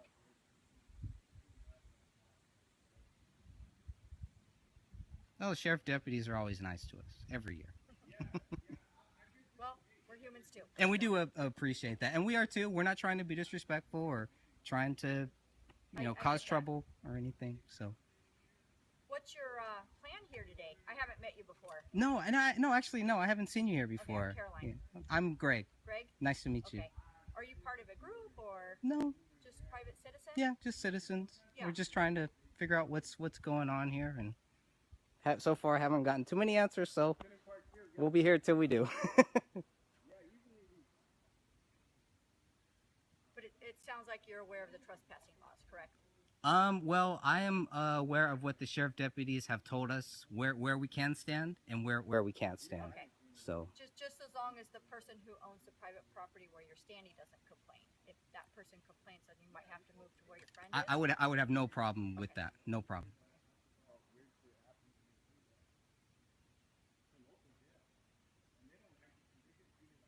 All right, Greg, take it easy. Thank you very much.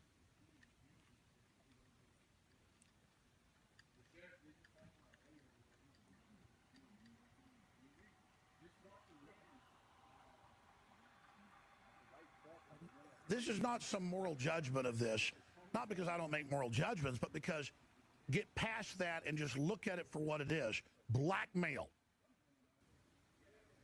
Even Spy Magazine, even People Magazine admits huge problems with HIV at the Bohemian Grove back to the 70s, back to the early 80s. Just huge, bizarre behavior with former presidents, prime ministers, British royalty, Dutch royalty, female prostitutes down the road at the hotels, 2,700 acres with just men having sex with each other. This is to compromise people. And it's going on right now.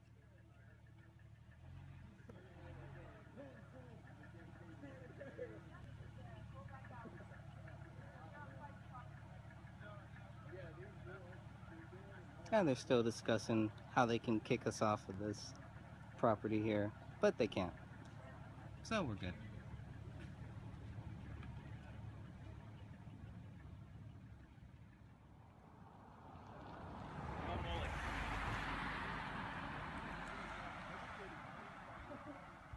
Same thing at Skull and Bones. Homoerotic. Worshiping the devil. And every culture that goes downhill ends up worshiping a dark entity. So whether you believe it's real or not, the elites do believe in the devil. I've been there inside for 5 hours. And I thought it was like a stupid devil worship play. Except the men were raptured. They were dead serious, more focused than I've seen people in any holy roller church that I've attended. They were trying to kick us off of the property and tell us where the property was. I know exactly where the property was. This is the property line here. Yeah. Well, the deputy never answered my question about, you know, why they're here. All she said was, I'm just doing my job. That's it. So, and you have these, you know, you got Dumb and Dumber here, who are just basically, I don't know what their job is, what their purpose is here. Yeah. So. We're just here to shut the press down, and that's all we're doing here is exercising our First Amendment rights to capture footage in public. I mean, it's not like we're trying to bum rush the fucking event. No, they're just being douchebags, basically. They want to kick us off, kick us out, but you know, we've been here for four years now. Yeah. And we know exactly where the property line is. It is a little weird that if you look at I don't know if you can get a shot of that, of the deputy, get a shot of the deputy and the guard and see how closely their uniforms look. Their Right, uniforms you can't tell the look almost the difference. same. So that's a little weird. But we're not going to be intimidated by any of these people. Yeah, so they got the sheriff out here. Two sheriff deputies. Two deputies out here. And the question is why?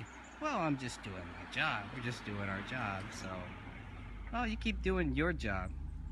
That should not be your job, to protect a private Well, yeah, their job should be to club. expose the people that are sacrificing things here and meeting in secret under the Logan Act in clear violation.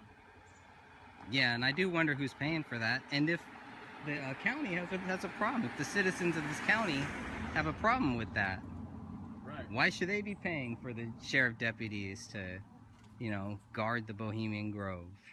I think they have a lot of better things to do. So that's another question we have. Well, we're not being belligerent, so we're just here covering.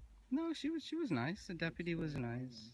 Like I said, most of the deputies are really nice to us. They have no problem with us. Take it easy, man. Yeah, again.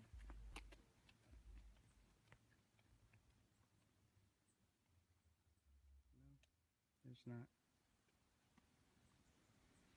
I don't understand why you need two deputies out here either. I think that's a little excessive, but I don't think you need any. I don't think you need any deputies. That's the taxpayers' money right there. Going to work for the Bohemian Grove. Yeah, well. I mean, I guess they think they control the world, so they can control the cops. I don't think they're as powerful as they think they are. I mean, if we're out here, they're powerless. Yeah. Hopefully this will be a testament to the rest of the world to do what we're doing, and hopefully they'll do a better job. Well, maybe there's too much funding. Maybe the sheriff deputy, maybe there's too much funding. Actually, I think he's trying to show us his badge, you know? Oh, ready for action. Are you ready for action? Is what he said. I mean, these people were hardcore serious, and their eyes were on fire during the mock human sacrifice of a child. And we say mock because it appeared to be mock. People say you're covering up. Look, look, they found dead kids in the area. There's been a lot of weird stuff. You talk to the locals, it's like one of those vampire movies from the 60s with Peter Cushing. And, you know, he's trying to talk to locals. They won't talk to him. I mean, it's like that. It's very Transylvanian looking, too.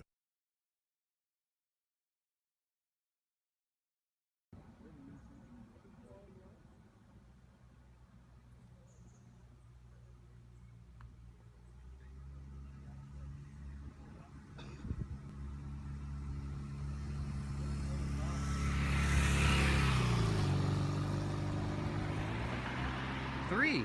Oh, we got 3 deputies here. Okay.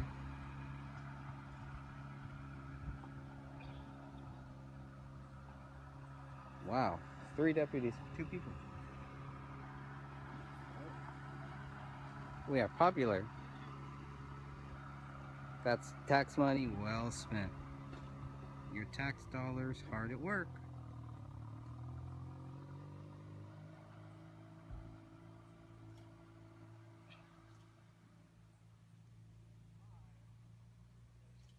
Let's have a party. No, there's 2 sheriffs. and Three. security guards. 3 sheriffs. 1 security guard, actually. 3 sheriffs and 1 security guard. 3 sheriff deputies, it should, to be accurate.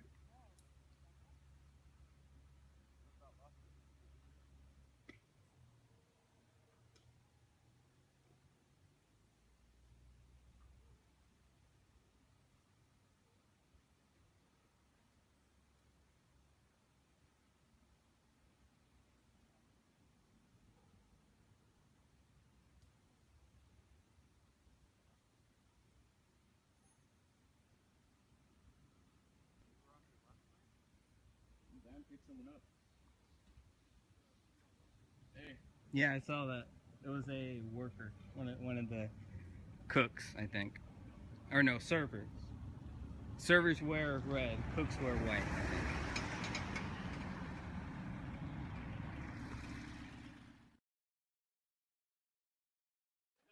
Mark Day, I'm on the guest list. Anthony Hilder, bro. Anthony Hilder was okay, but I met Mark Dice literally like right here.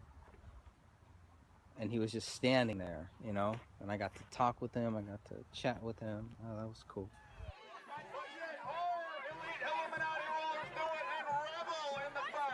And they're sacrificing real people for their money overseas in Iraq and Afghanistan, all around the world. You are real Satanists, you scum trash. Why did Ronald Reagan and President Nixon come to an agreement as to who would run for president when?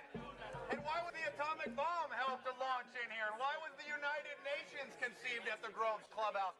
If this is just a vacation spot, why did Senator John DeCamp say that in the 1980s that boys were sexually abused and shot child porn in the Bohemian Grove? That's not an internet rumor, that's a former senator. John DeCamp said that Paul Benassi and other children were taken into the Grove in the 1980s and sexually abused and shot child porn by one of the groups in here. There must have been. They wanted thousands of people here, and we only got maybe a couple hundred or so. But to me, that was still good. This is my, that's cool. My favorite protest time. My beer shop.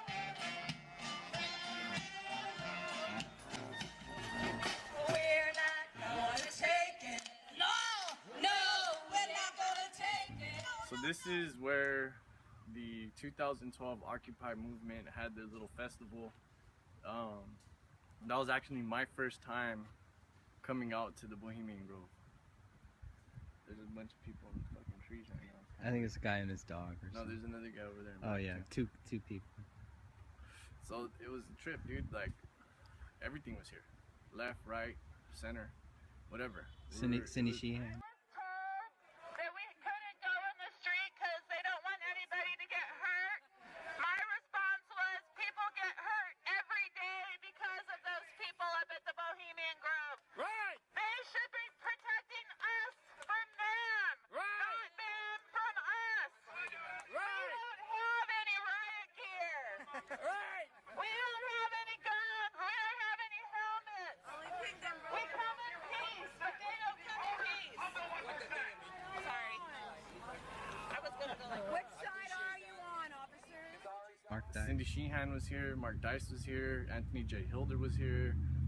Deborah Tavares was here. She was here too. Yeah. It was like this massive group of people, all just meeting together. We're just like you, you're us. We're you, you're us. We're all the same. We're all the same, officer. We're all American citizens. And for you to defend and protect the Illuminati elite is wrong. You have an oath. You swore an oath to defend and protect this nation from tyrants, foreign and domestic. Do your job, officer. Follow your oath. Visit the oathkeepers.org website and enlist today. Please don't take our guns when they give you the order to do it. Please don't take us to the FEMA camps when they tell you to take us to the FEMA camps. Let us be. We do not want war with you. We are your brothers and your sisters. We are you. You are us. You are citizens of the California Republic. Back to what I was saying about the unity. There was left and right converging on the Bohemian Grove together as one. not separate, not Democrat, not Republican, just people. You know, Cindy Sheehan comes from the far left. You know, some people say she's a communist. Whatever. You know, she's anti-war, she's anti-drone strikes, she's anti-Bohemian Grove. You know, rituals where they decide on future events for the world. And every single politician that was here, she was calling them out. You know, she was like, well, you guys are here meeting in secret and whatnot, talking about what's going on, you know, in the future of the world and whatnot. And she was just one of those people that spoke out, you know, I guess from the left voice, but the voice reached everybody, you know, left, right, center, whatever, you know, and it was that unity that we had for a moment. You know, everybody met here. There's a big giant festival that, you know, booths. There's booths all up on the side and back of us here, everywhere. It was like everybody was working together. And then the year following, 2012, 2013 came around, and it just disappeared. Where'd it go? You know, where'd Occupy go? You know, they knew that the Federal Reserve was screwing everybody over. Maybe that's why Occupy got infiltrated by the George Soros crowd. You know, I could be wrong. Oh yeah, they're just talking about golf and the latest sports scores. Yeah, probably. But they're also, you know, doing what Adam Smith said. They're conspiring against the public. You know, rarely do we meet for merriment and enjoyment, but when we do, we create a conspiracy against the general public. And that's what Adam Smith was trying to say during those meetings. You know, when those types of meetings happen, yeah, it's a world stage, everybody's on the stage, but you have actors, you have players, you have people that make things move. And when they meet in private, that's when, you know, they conceive these ideas. Okay, let's start World War II. Our Project for New American Century, which was prior to 9/11, you had Karl Rovier, you had a bunch of people that were involved with the 9/11 attacks coming here. Donald Rumsfeld is allegedly a visitor of this club as well. And Donald Rumsfeld was one of the guys that led us into the war against Iraq and also in Afghanistan, saying that, you know, they harbored and helped Al-Qaeda terrorists, which we know to this day is not true, because Saddam Hussein was actively fighting against Al-Qaeda and terrorist people. And I'm in no way, shape, or form trying to lionize Saddam Hussein or make him sound like he's a good guy, but compared to the new dictators that they are trying to install in Iraq to keep the instability going, I mean, I guess Saddam Hussein was a saint, more or less. But at the same time, he killed a bunch of people, you know, with his chemical weapons that he acquired from the United States. You know, so it's like, well, look at the receipts. Where did you get the chemical weapons from? You know.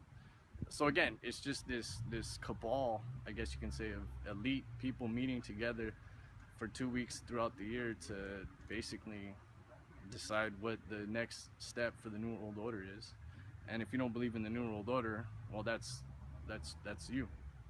You know, there's plenty of statements out there of them declaring a New World Order and talking about it. I mean, George Bush, September 11th, 1991, clearly said we need a New World Order to combat worldwide wars and poverty and all that type of stuff, with this grand utopia idea of, yeah, peace on earth. Peace on earth for who, though? For the elite? To keep us enslaved? Keep us locked under the Federal Reserve System? It's even a legend that the Federal Reserve not only was conceived on Jekyll Island, but also the rich and famous industrialist tycoons met here as well. So the Bohemian Grove goes back to the late 1800s. This is not a 20th century, 21st century type of thing. This is, you know, dating back to the 1800s. So there's a lot of history here. We're here to do what we can do to expose evil. And if small voices like ours can be heard, I'm pretty sure your voice can be heard as well. So step up to the plate, be strong, be bold. Nothing can stop you. And that's pretty much all I got. Let's take a trip down to the gates and see what we can see.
So this guy in the white truck has been kind of eyeballing us. That might be our donut guy, actually. And watching us and seeing what we're doing. So we're already under surveillance, pretty much. Yeah. That looks like the same guy that tried to give us donuts 2 years ago, and we refused. And yet, this year, we wanted to give him donuts, and he didn't want them. Didn't want to take them. They didn't want them. So the real question is, what are they doing here? Yeah, so these are all here from the county of Sonoma. It looks like the county is actually paying for the security here. Not only that, they're paying to have a... We have the county sheriff here as well. They got a little speed. Yeah, they got the speeding sign, so I guess if you're coming out of the Grove and you're drunk, watch your speed. I wonder if I could run that, actually. You think it would mark me if I... 2 miles? Probably got a camera in it. So again, you can see here we got the Sonoma County. Oh, here they come again. The Sonoma County. Let me try to get them on film. Yeah, so here comes that white truck again. The guy kind of scoping us out and taking a look and whatnot. We're gonna ask them what's going on here.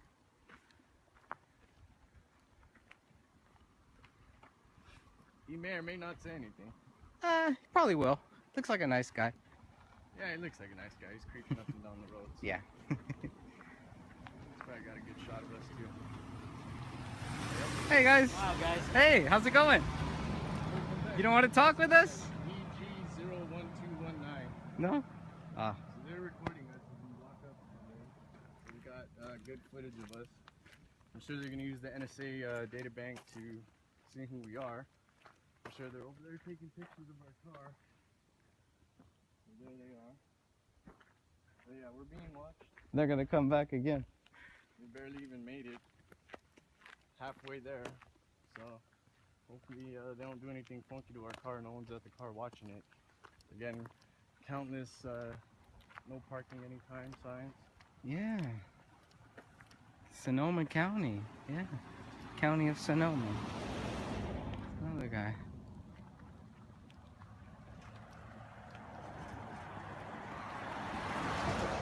Then we got a guy coming out of the woodwork right in back of us. Some hippie dude. Oh, where'd he come from? Walked out of the trees. I didn't see that guy. The shuttle. Came out of the forest. There's another shuttle there. Okay, so now we're entering the Bohemian Grove property here. We're not entering the Bohemian Grove property, but yeah, we're not gonna break any laws. We're just here. But we're on the line here, and you can see the Bohemian Grove is still going on. Yeah, the parking lot's full. As you can see, I don't know how good you can see into the forest here. Let me try to zoom in. It looks almost just as full as it was 2 weeks ago. So it looks like there's just as many people here as there were 2 weeks ago. Yeah, there's someone walking in the forest over there. Oh, good. Well, there are workers. Might be the security guard. Yeah, there are. You're gonna see that. There's the security guards, which are friendly. All the people are friendly here. It's not, you know. Yeah, generally the people here are usually pretty nice. Yeah, they are. You never know. It could just be another crime. Even we got a blue jay or something here on the tree. But, yeah, so here's the sign here. I'm not gonna break any laws and trespass. That's the no trespassing sign. So we got that. Basically, if you go past this barbed wire fence here, it's yeah. So you can see. We're not here to violate any law. No. We're here to expose people. It's nice to have multiple languages, though.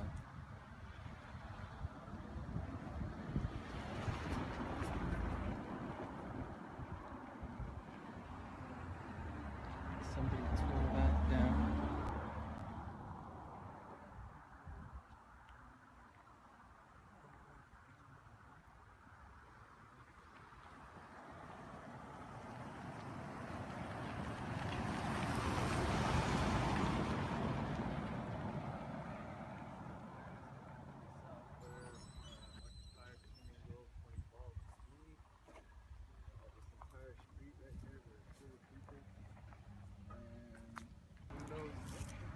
still here.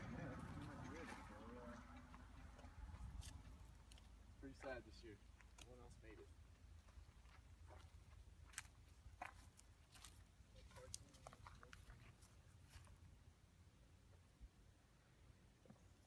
Still has a cell phone inside. Smoker. Why they would park this here is still Probably open recording for debate. devices in it. Could be. So we got one. Talking about it. Greetings.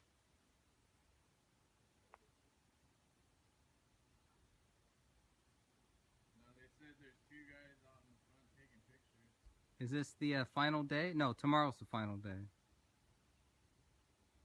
It's almost over. I'm sure you've seen a lot.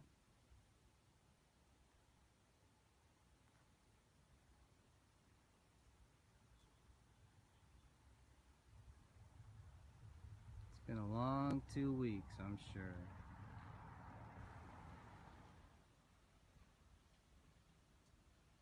What are they doing?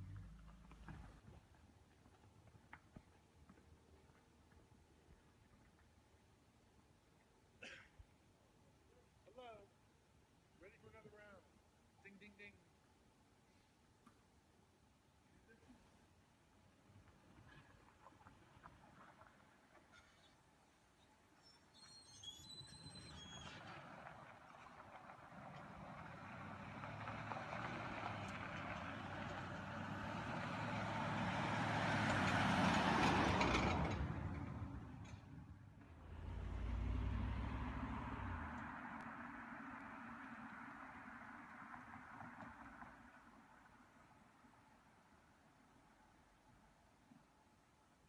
Hello. Thank you.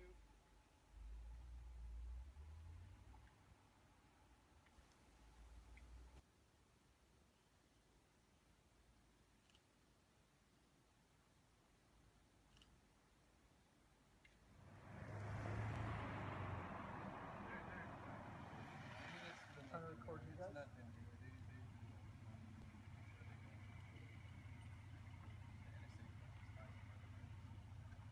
Yeah, what does it matter? I don't know, I guess it's just like, it's one of the craziest ones. We went to Governor Vargas.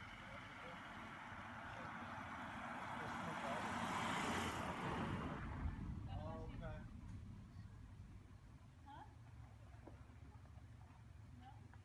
But anyways, we went to, just to go I guess the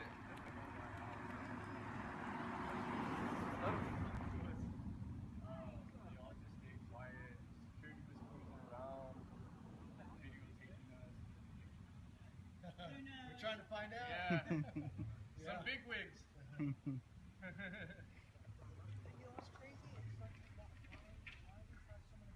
They got 4 now. There's 4 here now. I've never seen that many. Yeah. This is taxpayer money. Yeah, I know. Yeah. That's the taxpayers. I mean, And there's this is some private. I mean, this is private property. Yeah, some guy in the local town's getting his house robbed. Exactly. There's no police. Sorry. We have to get back to you. We're all at the Bohemian Grove. Well, I was even asking him, like, why are you guys here? And she just said, I'm just doing my job. Well, didn't the Nazis say something similar? Exactly. I didn't tell her that, but Yeah, the secrecy. It was something. yeah.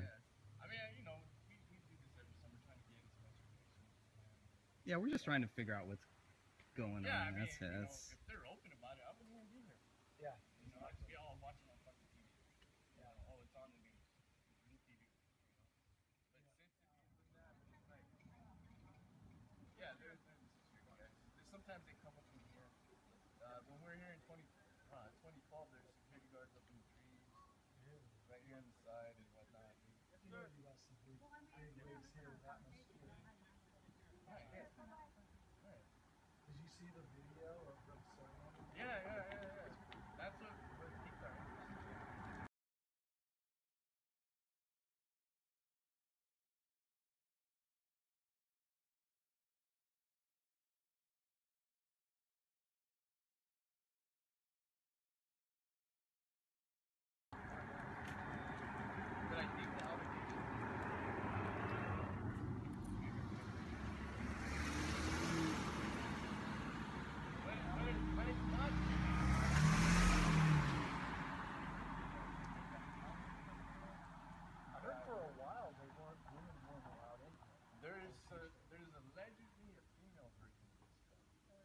Yeah, I'm sure she's part of it. I can't remember what they're called. Yes, there is. Yeah, because where the hell did ABC lose that? You said it's a legend that they can go.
Thank you, Cherie, for that kind introduction. Today, I'm incredibly honored to address the graduates of WSU Tech. Thank you, President Utesh, for the kind invitation. It has been a pleasure to work with you over the last several years, and we are grateful for your service on the President's American Workforce Policy Advisory Board. Your leadership is helping Kansas and our nation to pioneer the most innovative and successful workforce training in the world. To the 759 graduates whom we celebrate today, congratulations. Your journey to this day did not come without challenges, sacrifices, determination, grit, sweat, and likely even a few tears, but you persevered. You proved to yourself and all those who ever doubted that you could do it. You should be proud. This is also a proud day for all the parents, spouses, mentors, teachers, and employers who came alongside of you, believed in you, and pushed you to new bounds. We thank them all. Many of you have worked for this achievement and waited for this day for years. Now it is finally here, and of course, it is very different than any of us had ever imagined. So I want to say what I know we are all thinking. I wish we could be together in person. I wish that you could walk across the stage, shake hands, and hold your diploma high to cheering crowds. Sometimes it's easy to think we have to be tough, that we have to keep going, and we do.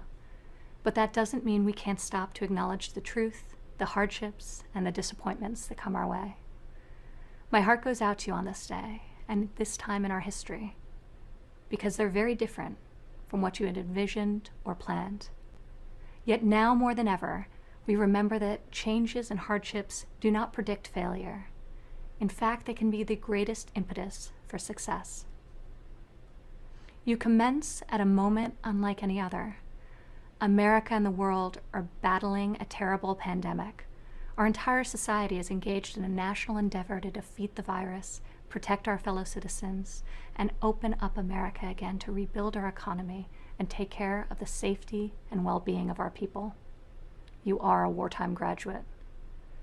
Amidst the uncertainty, your training at WSU Tech has prepared you for exactly this moment. When I came to your campus last fall, I learned your mantra, building success with your own hands. In this graduating class are men and women who can run an assembly line, build a field hospital, police our communities, respond to emergencies, keep America connected through internet and phones, care for our senior citizens and our most vulnerable patients, use 3D printers to make medical equipment, draw blood to save lives, and so many other essential services. Over the past 3 months, we have been reminded of just how crucial American trades are to our citizens' safety and our nation's security. We have witnessed an extraordinary mobilization of our industries. Hundreds of distilleries are now making hand sanitizer. Manufacturers like Honeywell and Hayes and many others have converted factory floors to produce millions of masks and gowns. The great workers at General Motors, Ford, and General Electric are assembling tens of thousands of ventilators. Our scientists and lab technicians have built the most advanced testing in the world. We are bringing home critical supply chains and now are making American medicine here on American soil. Our nation is beating back the virus through the strength and skill, muscle and might of the American worker. We have also seen the importance of job training and reskilling as workers have quickly transitioned to meet new demands, such as building up the greatest medical arsenal in the world. History has proven time and time again that in the midst of the most difficult challenges, we have a chance to seize new opportunities and achieve our greatest victories. In 1665, during the Great Plague of London, Sir Isaac Newton was a 23-year-old student who was required to leave his college campus. He self-isolated in his childhood home for months on end. Despite the grim circumstances, Newton used this time to develop what we now know of as calculus. During World War II, America faced down an evil regime, and millions of our citizens banded together and built the strongest military on earth. Over the course of the war, our workers produced an average of 4 ships, 174 airplanes, and 23.8 million rounds of ammunition every single day. In the Cold War, as communism gripped much of the world, American astronauts soared higher and became the first to step foot on the face of the moon. Times of crisis alter the course of history. Hardship breeds innovation. New necessities demand new solutions. But in every generation, in each trial we face, the spirit of our people does not change. Americans meet every moment, overcome every challenge, and answer every crisis with the will to succeed. We pioneer new frontiers and reach new heights never before imagined. So today, as you begin a new chapter, I want to pass along 3 pieces of advice that I found helpful in my own life, especially during this time of national trial. First, as we all adjust to the social distancing practices, a rabbi recently gave his congregation a new call to action that I think is a great challenge for us all. He said, "Every hand that we don't shake must become a phone call that we place. Every embrace we avoid must become a verbal expression of warmth and concern. Every inch and every foot that we physically place between ourselves and another must become a thought as to how we might be of help to that other, should the need arise." Imagine the happiness and joy we could bring to so many lonely people if we all practice these simple acts of kindness. Second, I invite you to join me in making at least one COVID resolution. We could all form at least one new habit or abandon an old destructive one to better appreciate the blessings of work, life, family, and faith. A recent article written by Charles Eisenstein explained this period in time this way. He wrote, "COVID-19 is like a rehab intervention that breaks the addictive hold of normality. When the crisis subsides, we might have occasion to ask whether we want to return to normal, or whether there may be something we've seen during this break in the routines that we want to bring into the future. This is a great challenge, Even if the resolution is seemingly small, it could transform something in our lives. Some families have resolved to continue eating dinner together at least several times a week. People are using this time to acquire new skills through online platforms and want to continue to advance career certifications. Many Americans are spending more time in prayer and meditation and want to keep growing in their faith. Whatever your goal is, this is a unique time for each of us to make a change that we had perhaps long delayed and to grow in some way. Finally, right now I know the economic uncertainty is real, and it's hard on many of you and your families. Your own blueprint for your future is likely changing due to the pandemic, but I am confident that even if your path is different from the one you imagined, ultimately it can be better than we could ever have planned. In my own life, I found that my greatest personal growth has arisen from times of discomfort and uncertainty that one can only really appreciate in hindsight. Joseph Campbell, a philosopher who also helped inspire the creation of Star Wars, once said, "The achievement of the hero is one that he is ready for." It's really a manifestation of his character. The landscape and conditions of the environment match the readiness of the hero. The adventure that he's ready for is the one that he gets. Throughout our history, brave men and women have faced daunting challenges, and they have embraced the adventure. America's fate is never dictated by fear. Our future is written by the love and the courage of our citizens. No person will be unchanged from living through this present hardship, but I am confident that the bonds between us will be stronger. Our admiration for each other will be deeper. Our gratitude for the gift of life will be ever new, and our resolve to build an even brighter future will be greater than ever before. Thank you, good luck, and God bless.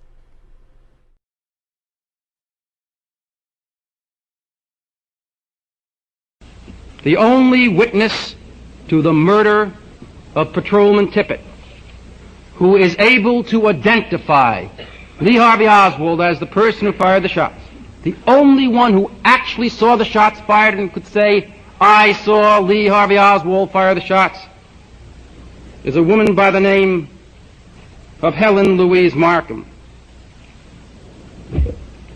Mrs. Markham passed out on the scene. Shortly thereafter, after the shots were fired, she was taken to the Parkland Memorial Hospital in a state of hysterics and treated there. Thereafter, she was taken to the Dallas police station to view the lineup. We're told that Oswald was number 2 in the lineup. If you read the commission report, it seems that Oswald was the second man in the lineup, not all day long, but quite regularly. He was the second man in a 4-man lineup. And Mrs. Markham picked him out. She said, "He's number 2. He's number 2, we're told." And now Mrs. Markham is going to be questioned again. We find Mr. Ball doing the questioning. Volume 3, page 310. This is the witness now to the murder of Officer Tippit. Now, when you went to the room, you looked these people over. These 4 men? Yes, sir. Did you recognize anyone in the lineup? No, sir. You did not? Did you see anybody? I've asked you that question before. Did you recognize anybody from their face? From their face, no. Did you identify anybody in these 4 people? I didn't know nobody. I know you didn't know anybody, but did anybody in that lineup look like anybody you had seen before? No. I had never seen none of them. None of these men. Not one of the 4. Not one of them. Not one of all 4. No, sir. And now, ladies and gentlemen, the magic question. Was there a number 2 man there? Mrs. Markham, number 2 is the one I picked. And shortly thereafter, the Ball asked Mrs. Markham if she recognized him from his appearance, and she said, I looked at him. When I saw this man, I wasn't sure. But I had cold chills run all over me. A rather mystic identification, I would suggest. What's the Warren Commission's conclusion? The Warren Commission concludes that Mrs. Markham, in terms of the probative value of her testimony identifying Lee Harvey Oswald, is, quote, a reliable witness. I called Mrs. Markham. I called her because I read in the newspapers which Mr. Ball disparages on television. He said, I went before the commission and brought him a lot of old newspapers, that's all. He said it's the Beverly Hills Bar Association. Yeah, the newspapers are a little bit more accurate about this case in many respects than the commission because they were talking to the people before the story was in. And Mrs. Markham said to the Dallas police in the presence of Hugh Ainsworth, the Dallas Morning News reporter, and carried in a number of newspapers, the man she saw kill Tippit was short, he was stocky, he had bushy hair. Oh, the commission tries to give the impression that I made up that description somehow. But Mrs. Markham, of course, is not the only person who said that. We have an officer by the name of Sergeant Hill who testified before the commission. He was questioned by Mr. Bellin. He said he had heard on the Dallas radio that the person who shot Officer Tippit had brown, bushy hair, was 5'10", and about 160, 170 pounds. And then Sergeant Hill of the Dallas Police reported, Volume 7, he said further, when I reached the scene, an eyewitness walked up to me and gave me a description of the man, about 5'8", about 170 pounds, and he had brown, bushy hair. The commission likes to believe that I invented the idea of the bushy hair. This is long before I ever dreamed that I would have anything whatsoever to do with this matter. And so I called Mrs. Markham. I called her, and I talked with her. And I said, I'd like to talk with you. She said, oh, I can't talk with you. I've been ordered. I've been ordered by the FBI and by the Secret Service and by the Dallas Police. I'm not allowed to talk with anyone. Well, we discussed the matter at great length. I told her that probably even down there in Dallas she heard the expression, this is a free country. That means that the police cannot tell anyone not to talk. Anyone who wants to speak can speak. And finally, she did speak with me. And I asked her. Mr. Ball made much of the fact that I asked her leading questions. Of course I asked her leading questions. That is the function of defense counsel. You're supposed to ask leading questions. It is not the function of counsel questioning his own witness, however. Was there a number 2 man in there? And I did ask her leading questions. I said, was he short? And she said, he was short. He was short. I said, was he stocky? Was he a little on the heavy side? Not too heavy, but a little on the heavy side. Was his hair bushy? Just a little bit bushy, she said. A little bit bushy. So she confirmed, in essence, a portion, certainly, of her original statement to the press. You know Oswald's description? Medium height or a little taller, almost painfully thin, with thin light-colored hair which was receding. Not exactly the same description Mrs. Markham gave to the police, to the reporters, or even to me many weeks thereafter. Well, I went before the commission and told them what she had told me. And, of course, the commission called Mrs. Markham back, and she denied page after page after page that she had ever talked with me. She was questioned by Alan Dulles, a member of the distinguished panel, Warren Commission. She was questioned by Gerald Ford, congressman of Michigan, who has written an account in Life magazine, totally at a variance from the Warren Commission report. He's a member, a distinguished member of the panel of the Warren Commission, and questioned and questioned and questioned, and she said she never talked with me, never talked to anyone over the phone, never gave that description, etc. The commission called me back, and the Chief Justice, a very moderate man for whom I have the greatest of respect, came to the conclusion which he released publicly, that I have every reason to doubt the truthfulness of your statement, Mr. Lane. When was the last time a Chief Justice of the United States accused an attorney who testified before him of committing perjury? I asked the Chief Justice and the Commission to take my testimony and Mrs. Markham's testimony and submit it to the United States Attorney's Office for prosecution for perjury, and let a jury of my fellow citizens determine who was telling the truth. Of course, the Commission declined to do that. I was rather confident about that, because I have a tape recording of that conversation with Mrs. Markham.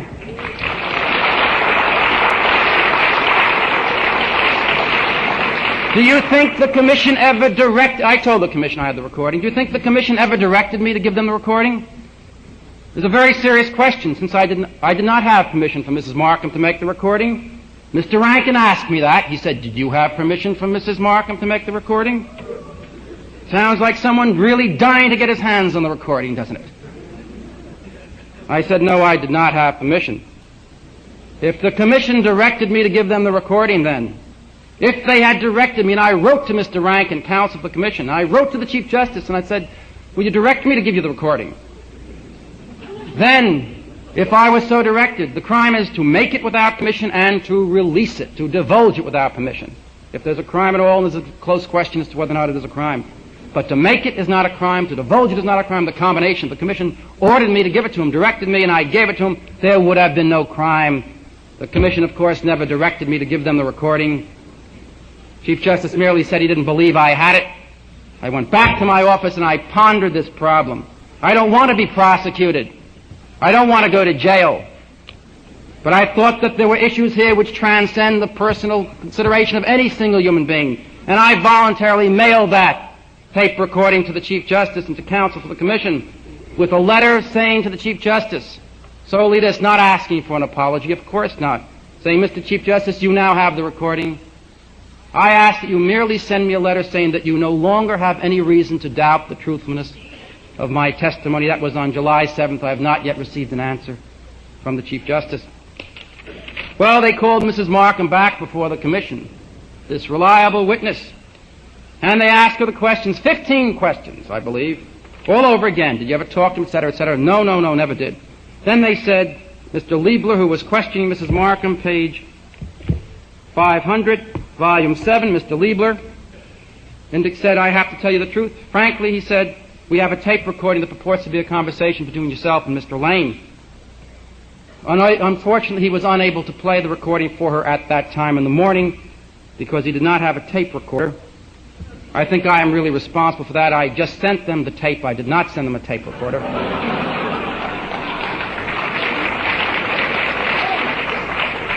But the full force of government went into action, and by that afternoon they secured a tape recorder. And they played the recording for Mrs. Markham, and she heard it. And here they started to play it, and then she interrupted at one point.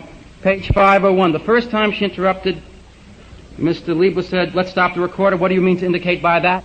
Quote, this man I have never talked with. This lady was never on the telephone. Ponder that one for a moment. This lady was never on the telephone. If that's her voice, she was on the telephone. If it's not her voice, how does she know? Well, in any event. This man that called me, like I told you, he told me he was from the City Hall, the police department of the City Hall. Well, now, do you remember having this conversation with somebody? Yes, I do, but he told me he was from the police department of City Hall. The tape starts, Mrs. Markham, my name is Mr. Lane. And he had to get some information, a little more information from me, et cetera, et cetera, et cetera. And then Mr. Liebler said, do you remember specifically when the phone conversation took place, et cetera? Now, did he tell you it was from the police department? Yes, sir. And Mr. Liebler says, now on this tape recording right here, this man is asking you what the police did. He said, I know it. Mr. Liebler said, and he said, the police took you and your affidavit? And her answer was, that man, I have never talked to that man. I talked to a man that was supposed to have been from the police department of City Hall. Do you recognize this as the voice of the man you talked to? No, it is not. This is not the same voice? No. How do you explain the fact that the woman's voice on this tape recording is your voice? I never heard that. You never heard the man's voice before? And I never heard this lady's voice before. This is the first time. Do you have any doubt in your mind at all that the lady's voice on the tape recording now is your voice? It is my voice. But this man told me he was from the city police. And on and on and on, and finally, he told me he was from the police department, and this lady never talked to me. Which lady is that? On the tape. Which lady on the tape? It was a woman talking. The lady's voice that was talking on tape here? Yes. I thought that was your voice. Not at the first there. The commission concludes, in terms of the identification of Lee Harvey Oswald, Mrs. Markham is a reliable witness. Well, Mark Twain once said, "Whoso clinging from a rope by his hands severeth it above his hands must fall, it being no defense to claim that the rest of the rope is sound."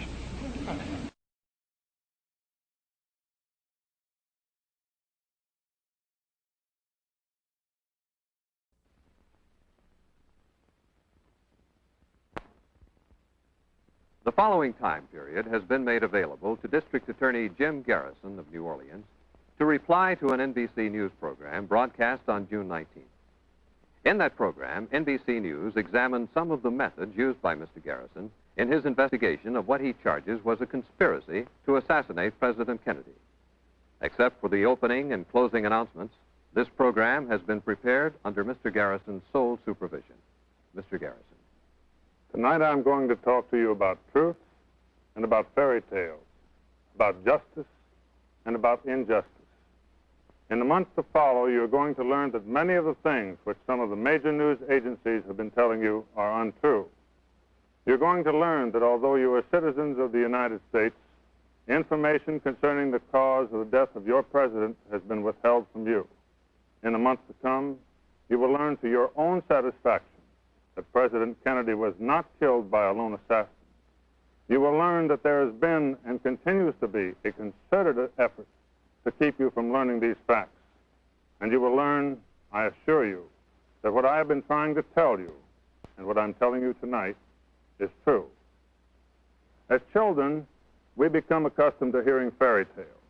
They're always pleasant stories, and they're comforting to hear because good always triumphs over evil. At least, this is the way it is in fairy tales. Fairy tales are not dangerous for our children and are probably even good for them up to a point. However, in the real world in which you and I must live, fairy tales are dangerous. They're dangerous because they're untrue. Anything which is untrue is dangerous. And it is all the more dangerous when a fairy tale becomes accepted as reality simply because it has an official seal of approval, or because honorable men announce that you must believe it, or because powerful elements of the press tell you that the fairy tale is true. The conclusion of the Warren report that President Kennedy was killed by a lone assassin is a fairy tale.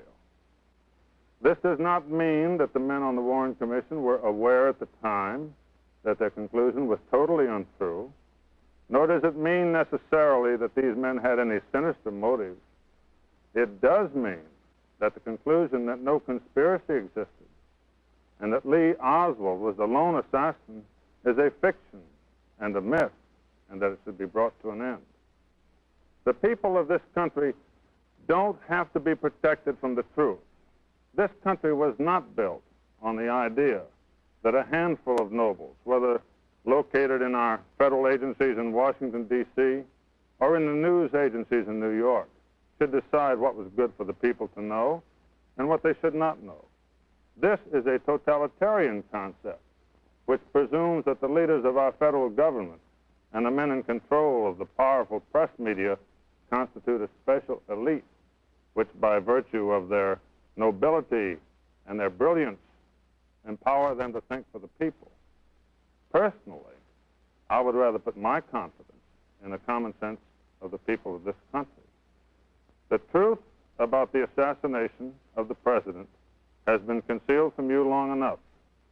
Those forces which are fighting so hard today to tell you that they have examined the Warren report and that everything is fine and that our investigation has uncovered nothing are not merely going to lose this fight. They have already lost it. Now let me tell you why President Kennedy was murdered and how he was murdered. I also want to give you a few examples which will show you how the conclusion reached by the Warren Commission is totally impossible. President Kennedy was assassinated by men who sought to obtain a radical change in our foreign policy, particularly with regard to Cuba. You recall that under President Kennedy, the Cold War began to thaw, and there were new signs of an effort on the part of the Soviet Union and ourselves to understand each other.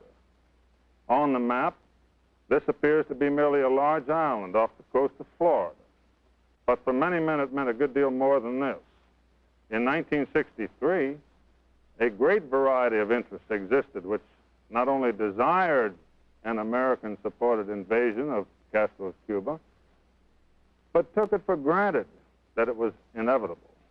In the minds of many men, this island represented a tremendous emotional landmark because they had steered their courses toward it for so long and with such intensity. In the fall of 1962, the Cuban Missile Crisis occurred. It was followed by a pronounced new attitude towards Cuba on the part of the United States. Cuba, after this, was no longer regarded as an enemy and was no longer regarded as fair game for those men who, for one reason or another, focused their attention on this island. The new signs of understanding between Russia and the United States continued to develop. In June of 1963, President Kennedy, addressing students at the American University in Washington, told them, "We breathe the same air as the Russians." He said we should try to live together in peace on this earth. Well, at this point, some individuals transferred their hostile attention from Fidel Castro to John F. Kennedy. They planned the president's assassination, and they planned it well. The evidence indicates that he was shot at from two different directions in the rear, and also from the right front. We know that shooting was coming from two separate directions in the rear because the president and Governor Connolly were hit in the back within a split second of each other. And this necessarily had to happen with two bullets coming from two different rifles. We know that the president was being shot at from the grassy knoll area on the right front because most of the people in Dealey Plaza heard the shots coming from there, and because at least one of the president's wounds was an entry wound from the front, and because men were seen running from the grassy knoll area immediately afterwards. That's why the idea of Lee Harvey Oswald as the lone assassin of the president is a fairy tale and should be brought to an end. If you, the people of the United States, will learn the truth that the president was assassinated by men who were once connected with a Central Intelligence Agency, of course, this might reflect on the dignity of the CIA. But I happen to believe that our form of government is strong enough to survive the truth. I believe that you are entitled to the truth about how your president was shot down in the street and how it was done. Instead, some of the most powerful news agencies we have in our country have worked hard to convince you that everything is all right. They do not tell you that Lee Harvey Oswald's fingerprints were not found on the gun, which was supposed to have killed the president. And they do not tell you that nitrate tests exonerated Lee Oswald from the actual shooting by showing that he had not fired a rifle that day. And they do not tell you that it was virtually impossible for Oswald to have taken his fingerprints off the gun, hidden the gun, and gone down 4 flights of stairs by the time he was seen on the 2nd floor. Above all, they do not tell you of the overwhelming eyewitness testimony that shots were coming from behind the stone wall on the grassy knoll. In a choice between official dignity and the truth, dignity was given priority, and so you have not received the full truth. This is why there continue to be hundreds of documents still hidden from your eyes and classified as secret, and some of them bear such titles as Lee Harvey Oswald's accessibility to information about the U-2, the Central Intelligence Agency's dossier on Lee Harvey Oswald, and a CIA file on Jack Ruby. You have not been told that Lee Oswald was in the employ of United States intelligence agencies, but this was the case, and so I am telling you. Why, this young, uneducated man had learned to speak Russian even before he left the Marines, and there's only one way he could have learned that. Oswald had a higher security rating than his buddies in his Marine unit. During 12 hours of questioning, to give you another example, 12 hours of questioning after the assassination, There is no transcript of Oswald's statements available for you to look at. Now, it doesn't matter where you live. If somebody in your town steals a 1928 Hupmobile, what he says is written down when he's questioned. However, when the man who has just killed the President of the United States is questioned for 12 hours, no transcript is available. There's nothing for you to look at. And believe it or not, one of the explanations given is that the room was too small to include a stenographer. And here's something else. This case has more accidental fires, more burning of paper than any murder case in history. For example, when Oswald was questioned by a federal agent in August of 1963, the notes of the interview were later burned. You cannot see the notes made by Commander Humes concerning the President's autopsy because he burned them too. One of the questioners of Lee Harvey Oswald during the 12-hour session burned his notes. And similarly, when the Warren Commission contacted the State Department and said, with regard to Exhibit 948, we noticed that a one-page message from the CIA containing secret information is supposed to be attached to this file, and it's missing. Would you please furnish us with a copy of this missing secret document? The answer given to the Warren Commission was that the secret message about Oswald from the CIA was accidentally destroyed while being thermofaxed. This spontaneous combustion, incidentally, occurred the day after the President's assassination. I'm not even going to bother to dignify the foolishness which Newsweek and NBC and some of the other news agencies have tried to make you believe about my office. I've been District Attorney of New Orleans for more than 5 years, and we have never had a single case reversed because of improper methods on the part of our staff. Nor do we rush to judgment on half-baked evidence. And the proof of that is the fact that in more than 5 years, not one defendant has walked out of the courtroom in a murder case with an acquittal. Nor have we lost a major case in 5 years. Then what is their game? Their game is to fool you. These people want the investigation stopped. They don't want a trial at all. Please believe me, they don't think we're wrong in our investigation. Obviously, if our investigation was as haywire as they would like to have you think, then you would not see such a coordinated barrage coming from the news centers in the East. Why are they so concerned? Why is it that they cannot wait until the trial comes in order to learn what the facts are? Why are they so anxious to have their own trials? They know very well that the witnesses they're presenting to you have not been testifying under oath, that they're not being cross-examined as they would be at a trial, and that the opportunities for a timely rebuttal by the state of Louisiana, which would exist at a trial, have not been provided in their untrue presentations. They know this.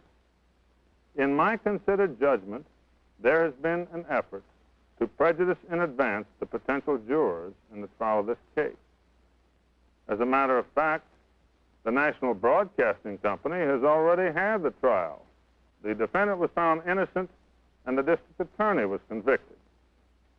They announced across the nation that my methods were improper. But as their stories, one by one, turn out to be false, they do not reveal this to you, but simply search hopefully into new areas. For example, Newsweek magazine had a feature article saying that my office attempted to bribe a man named Bobuff. It later turned out that his story and their article was totally untrue, and the tape which Newsweek described had been altered. The police investigators in my office were found innocent of any wrongdoing in a serious investigation conducted by the police department. However, Newsweek has made virtually no mention of that. Similarly, in its recent effort to make you think that my methods are improper, NBC announced coast to coast that it had located the real Clay Bertrand, that an NBC man had talked to him. This made every newspaper in the country, and it inferred, once again, that in addition to using terrible methods, we were off on a wild goose chase.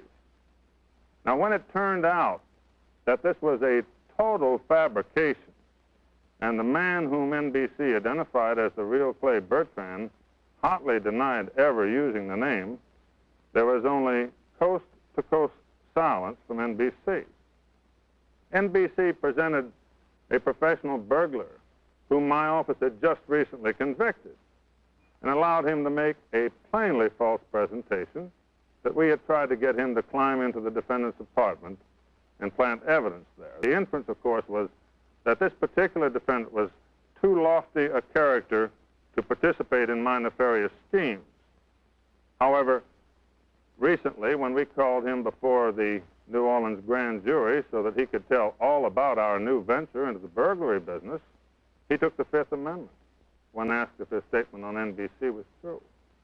Once again, this was followed by loud silence from coast to coast on NBC.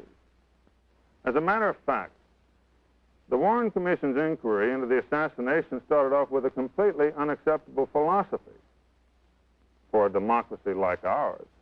One of its stated objectives was to calm the fears of the people about a conspiracy. But in our country, the government has no right to calm our fears any more than it has, for example, the right to excite our fears about Red China or about fluoridation or about birth control or about anything. There's no room in America for thought control of any kind, no matter how benevolent the objective. Personally, I don't want to be calm about the assassination of John F. Kennedy. I don't want to be calm about a president of my country being shot down in the streets. And I don't want to be calm about the fact that for reasons of public policy or national security or any other phony reason, the true facts have been withheld from the people of this country.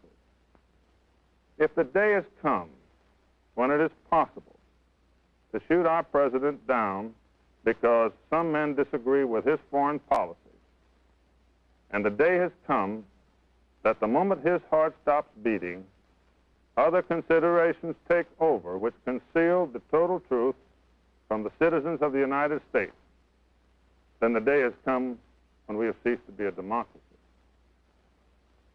I cannot believe that this is so, that the time has come in America when the people no longer control their country. Yet I must confess that I'm appalled by the readiness with which some of the major press media have accepted the great fairy tale without hesitation, rousing from their stupor only when they have learned that a district attorney was violating all the rules of etiquette and digging up the truth. They're telling you that black is white when they tell you there is no evidence of a conspiracy. They have to know well the significance of the continued concealment of X-rays and autopsy pictures, which, if revealed to you, would show that the president was hit by rifle fire from more than one direction. And they have to know well of the hundreds of documents which remain classified secret and concealed from your view. And they're making white black when they repeatedly state that my office is using improper methods. They have to know that no DA's office in the United States would dream of operating in the way they suggest. They have to know that for years I have been a strong defender of the rights of individuals.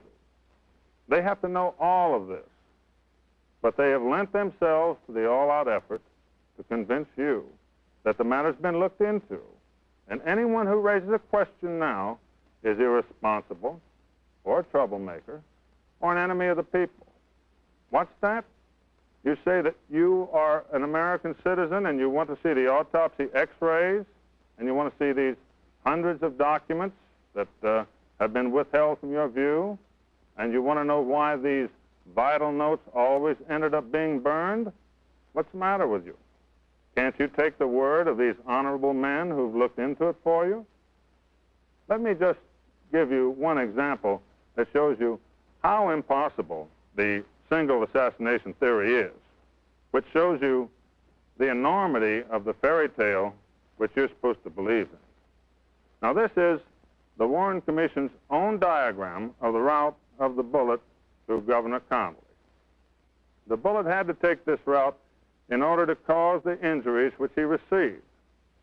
Now, the important thing to keep in mind is that the Warren Commission itself concedes that if this same bullet was not the one which also went through President Kennedy, then there had to be someone else firing. And the reason for that, just to put it very simply, is the Zapruder films have shown that all the firing occurred in 6 seconds, and yet there were a total of 8 wounds. Therefore, this one bullet has to cause 7 wounds, because one missed and one was the fatal shot hitting the president. So, by the Warren Commission's own admission, prior to hitting the governor, this bullet had to go through President Kennedy, who is sitting back here. Now, you'll notice that the Warren Commission did not attempt to include President Kennedy in the diagram. They could not, because the total impossibility of this bullet having gone through the president also would be too obvious. In other words, by the evidence of the Warren Commission itself, it is obvious that there was other shooting going on in Dealey Plaza. Consequently, the Warren Commission has officially concluded that before this bullet came down from the sky, as it had to hit Governor Connally and all those different places, it entered President Kennedy's body from the rear and came out of his neck. I might add that the Warren Commission did not try to include the president's picture because that would have shown that the course of the magic bullet would have had to gone up in the air and come down again in order to end up hitting the governor. It is by selecting these little portions of each incident and by excluding other portions that the fairy tale is presented to you. However, if they had to show in one diagram the bullet entering the president and then continuing through Governor Connally, you would be able to see the total impossibility of this bullet causing 7 wounds. Now, this is just one of many examples which show that the Warren Commission's conclusion is completely impossible. The bullet 399 is another example. The fact that the cartridges in the Tippit case do not match at all the bullets in Tippit's body, one after the other. If I had the total hour to reply, which NBC used to try and discredit my office, I would be able to go into more matters. But let's sum it up by saying that it is completely impossible to uphold the single assassin theory if you look at it seriously. Anyone who has done their homework knows that the single assassin theory is totally impossible. In the final analysis, what has been done by the Warren Commission in its investigation is to take this series of implausibilities and to attempt to prove to you that each one of them is at least mathematically possible. Each one of them is mathematically possible, but not probable. However, it is not mathematically possible for all of these series of implausibilities to have occurred. And this is what they ask you to believe. It's very much like telling you that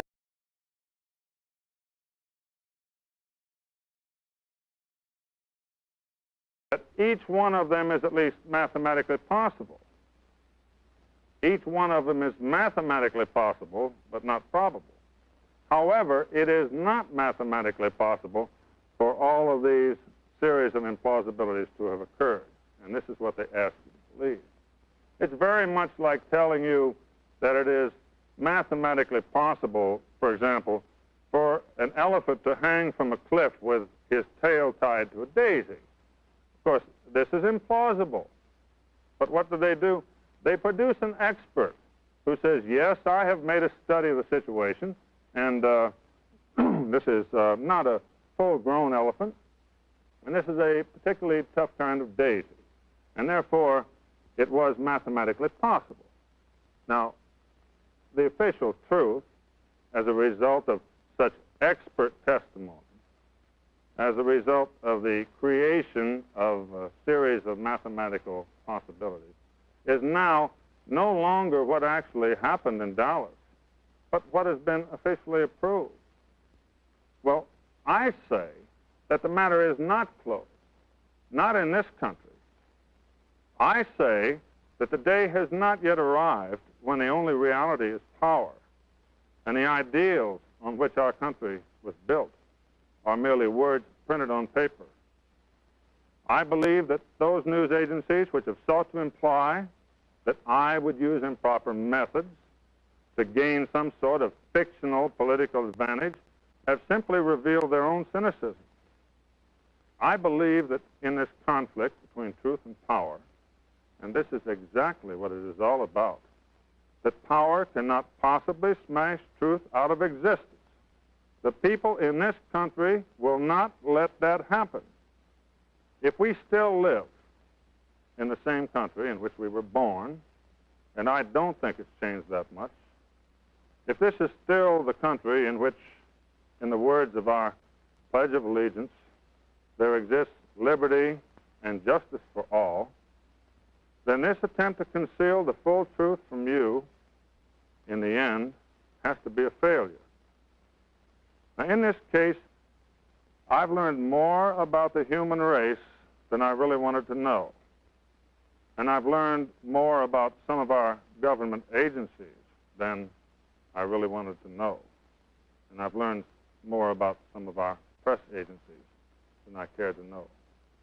But I am still naive enough to believe that in America, the people make the decisions, not a handful of men in the Washington and New York areas. And I believe that the people of America want to know the entire truth about how their president was shot down in the streets of Dallas. And I want to assure you that as long as I am alive, no one is going to stop me from seeing that you obtain the full truth, and nothing less than the full truth, and no fairy tales. Time for the preceding program was made available to District Attorney Jim Garrison of New Orleans. The program was prepared under his sole supervision. It constitutes his reply to an earlier NBC News program examining some of the methods Mr. Garrison has used in his investigation of the assassination of President Kennedy.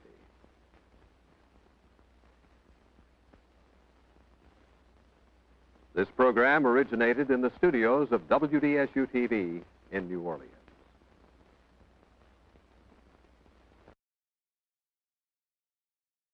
My friend for a long time, this guy. He was a great governor. He was one of the best, actually. Either run again or come into the administration. Will do. Okay, you got two choices. Okay. And I heard there was some controversy with respect to the current governor. She never asked me a question. Yeah, I know. By the way, you have everything right on tape.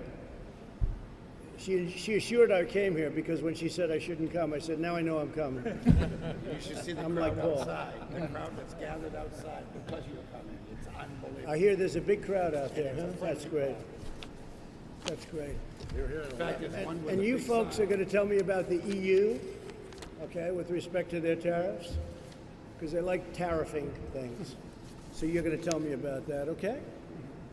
With regard to lobster.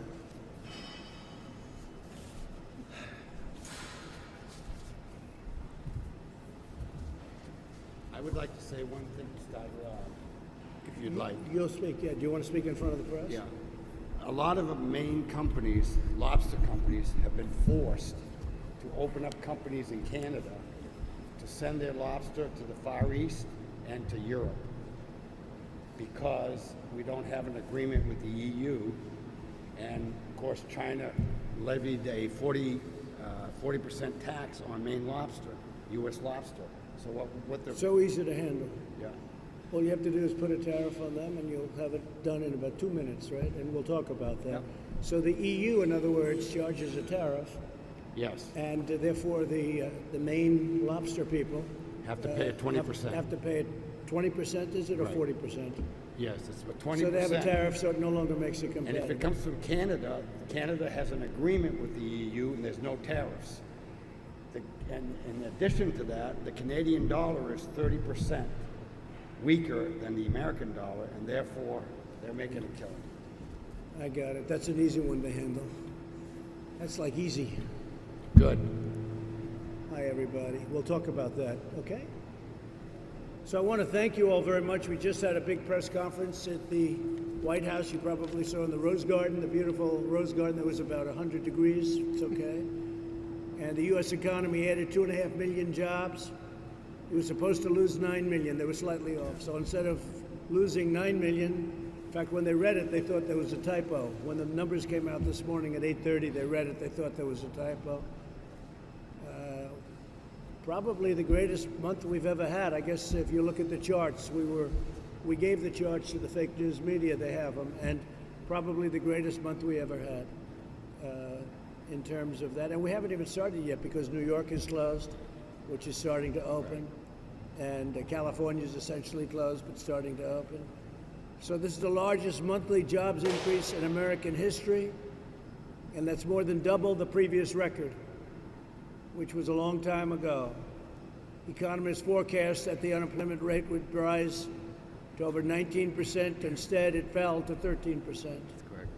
Slight difference, right, Paul? Former governor of this great state, Paul LePage, and a friend of mine for a long time. We added 1.2 million leisure and hospitality jobs, 464,000 construction jobs, 424,000 education and health service jobs, 368,000 retail jobs, and 225,000 manufacturing jobs. You remember, Paul, under the previous administration, they said there'd be no manufacturing. Yeah, we lost. And they didn't call that one too well, either did they? They didn't call too many things too well. The report showed that nearly 80% of the unemployed workers were in a temporary layoff. That's a great thing. That means they all expect to go back to work, indicating that they could quickly return. 73% of small businesses are now open. How about that? Up from 52% last month. And the S&P 500 just had the best 50 days in the history of the stock market. Pretty amazing. And we've just started. We're going to have the greatest year. Next year will be the greatest year, I think, economically speaking, in history for our country. Only one thing can stop it. Somebody like Sleepy Joe Biden. Once they raise taxes, open borders, they want to open the borders. Can you imagine opening borders right now? Tijuana is the most heavily infected place anywhere in the world as far as the plague is concerned. You know, the plague came in from China, unfortunately. Most heavily infected, or one of the most heavily infected, right along the border. But we built a wall. We have up to 200 miles now, more than 200 miles of wall. By the end of the year, we'll have 400 plus, and we'll have it finished very shortly. Fully financed, everything done, despite we were totally opposed by the other party, as you know. But they want open borders. That would be bad, but they want to raise taxes, and that would be a disaster. So I think we're going to have a great victory, and we're going to take care of law enforcement, because law enforcement, they're saying defund the police. Defund, think of that. When I saw it, I said, what are you talking about? We don't want to have any police, they say. You don't want police. First, they didn't want ICE. They do want sanctuary cities, which are a disaster. But they say they're going to defund the police. In other words, they're not going to pay police. They don't want to have any police, the real ones. And Biden is bought into it, but he doesn't know what's going on. So, you know, he just doesn't know. But the people around him know what's going on. And they want to defund the police. They don't want to have police. So I want to thank you very much for being here. I'm thrilled to be with my friends from the great state of Maine, with leaders from the fishing, crabbing, and lobster industries, very important industries, and you never have been treated properly, or at least for the last long period of time. We're also joined by Secretary of the Interior David Bernhardt and a very good friend of mine, former Governor Paul LePage. Paul, thank you very much for being here. You did a great job running this state, I can tell you that. As we work to fully reopen and revitalize our nation's economy, I'm doing everything in my power to support American workers, including those in Maine's amazing seafood industry. It's a big industry, but a lot of people have not been taking care of this industry. We have, and that's why we're here. We're going to take care of it even better starting today.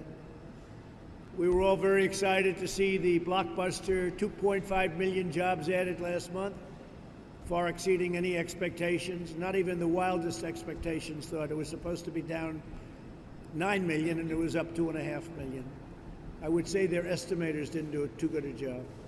Under the last administration, commercial fishermen and Maine lobstermen were suddenly informed that nearly 5,000 square miles of ocean off the coast of New England would be closed to commercial fishing without justification. Is that right? 500? No, you got to be kidding. Is that right? That's correct, sir. That's So right. they just closed it. They said you can't fish. But let me guess, other countries do, right? No, exactly. When Huh? it's inside They the do. 200 miles. This action was deeply unfair to Maine lobstermen, threatened to cripple family businesses and cost America's fishermen millions of dollars. So they closed 5,000 square miles of ocean off your coast, right? That's amazing, Paul. How did they let that happen? Obama just used. That was pen. President Obama. Thank you President very much. With a Obama. pen. Was that done in the form of an executive? In the very last few days of his That's administration. this? You're going to fix We're that. opening it, right? You're fixing it. So we're opening it today. We're undoing his executive order. Why would that be? It's ridiculous. What reason did he have for closing 5,000 miles? That's a lot of 5,000 square miles is a lot. Yep. He didn't have a reason, in my opinion. All right, so we're opening it up. Today I'm signing a proclamation to reverse that injustice, to reverse that order from the previous administration, and we are reopening the Northeast Canyons and the Seamounts Marine region to commercial fishing. Is that okay? Is that what you want? Yeah? That's an easy one. For me, I can't even believe they can do a thing like that. It's a terrible thing. That's a terrible thing. So America's blessed with some of the richest ocean resources anywhere in the world, except when they close it up. And yet we have a $16.6 billion seafood trade deficit and import over 85% of the fish we consume. No wonder you have 5,000 miles that's closed up. Who would think that we import 85% of the fish from other countries that are your competitors. And we have the best fishing areas in the world, I would think, right? Is that among the best fishing areas anywhere in the world? How does it compare to other locations in the world? Georges Bank is a very rich fishing area in the world. And for lobster, the best, right? Yeah. The best in the Gulf of For Maine. lobster. And Atlantic scallops. And scallops. I like scallops. Good. We'll have plenty of scallops to eat. This is why I've taken decisive action. And we're going to send our fishermen out there. You're going to go fishing in that area now that you haven't seen for a long time. Lobstermen and seafood producers. I want to just congratulate you. Last month, I signed an executive order to begin an accelerated review and reduction of all unnecessary regulations on the seafood industry. So who's doing that, David? Who's working? The Department of Commerce. Okay? You'll make sure that gets done quickly. Absolutely. Okay? This guy, when I give him something, it gets done. Between him and Peter, we have the right people. So Peter, you'll make sure that you and David. This is a great thing for the state of Maine. These two executive orders together is going to bring back commercial fishing in a big way. Sir, that is some of the most fertile fishing grounds in the entire world that's been shut off. And we've gone through all of the machinations, all of the work, so we can sign this now. Takes a while to get it done, but we're getting it done. Not easy, because they did it in such a way that it's not easy. I ordered the formation of a trade task force that will identify opportunities to open foreign markets to our seafood exports. We're going to talk about the European Union, who constantly take advantage of us on trade. Nobody knows that. And I'm further cracking down on illegal harvested and imported seafood. That's a big deal too, right? What does that mean, illegally harvested? Who wants to answer that question? Go ahead. Fish, they call it EI fish, illegally harvested fish that some countries don't enforce fisheries conservation rules. In our country, we do. So if a country is off their coast and they don't have to So they go don't by have the rules, thing, so they have don't a have any bigger- rules, they can catch fish. So our and ship 'em into conservation rules, are they overly tough or are they ridiculous? Because other countries don't have any conservation rules, right? Most other countries. We are have our rules fair and good, or are they not? We have a lot of rules in place that are preventing us from harvesting sustainably some of the resources out here. The fact that I'm in the groundfish industry, the resources off New England are at a Yeah, could you record talk? high. You got to talk in The resources off New England are at record levels, never been recorded in history that they're so high, but we're underfishing. Because you're underfishing. We're underfishing Is that them because of regulations? because of antiquated regulations that you can never get rid of something that's in place. So are we then looking at those regulations, Peter, or not? Sir. Because let's do it. That's I mean, what we you've came asked. up here for a different reason, but let's look at those. one So of the in other words, you have more product than we've ever had before because you're not allowed to use it. You're not allowed to fish, basically. You're not allowed to fish, and some of the problem, and when I was governor, I encountered it. If you go to Commerce, and Commerce sends you to NOAA, and there's a lot of bureaucrats in NOAA that really put on some hurtful penalties and regulations on the fishermen. So they were so burdensome that you can't fish. Correct. So now what's happening is being Or you taken can't over. afford to fish. You can't what? They're so burdensome that you can't afford to fish. They make it so that if you, Probably both. You can't fish and you can't afford to and fish. you can't afford to fish. So let's open it up, Paul. Yep. Nobody better than Paul LePage to get this going, in my opinion. So can I ask you to work on with Absolutely. My two great guys, I Peter would and I would David? be more than happy. And let's open it up, okay? And we want conservation. I'm a believer in conservation, but they've gone crazy. And then other countries, they don't have the same, so you have a much more expensive product. You have a better product, but you're not allowed to even get it in many cases, right? That's correct. It's amazing. So I ordered the formation of a task force, and today I did something else. I put Paul LePage in charge of trying to figure that one out, which you already have figured out, I suspect. You've been living with that a long time. And you've been unable to get previous administrations to do anything about this. That is right? correct. And it was particularly bad under the Obama administration. I spent Well, 6 years. they kept piling it on. They just kept piling it on and delay. And why did they do that? Just because they thought environmentally or something?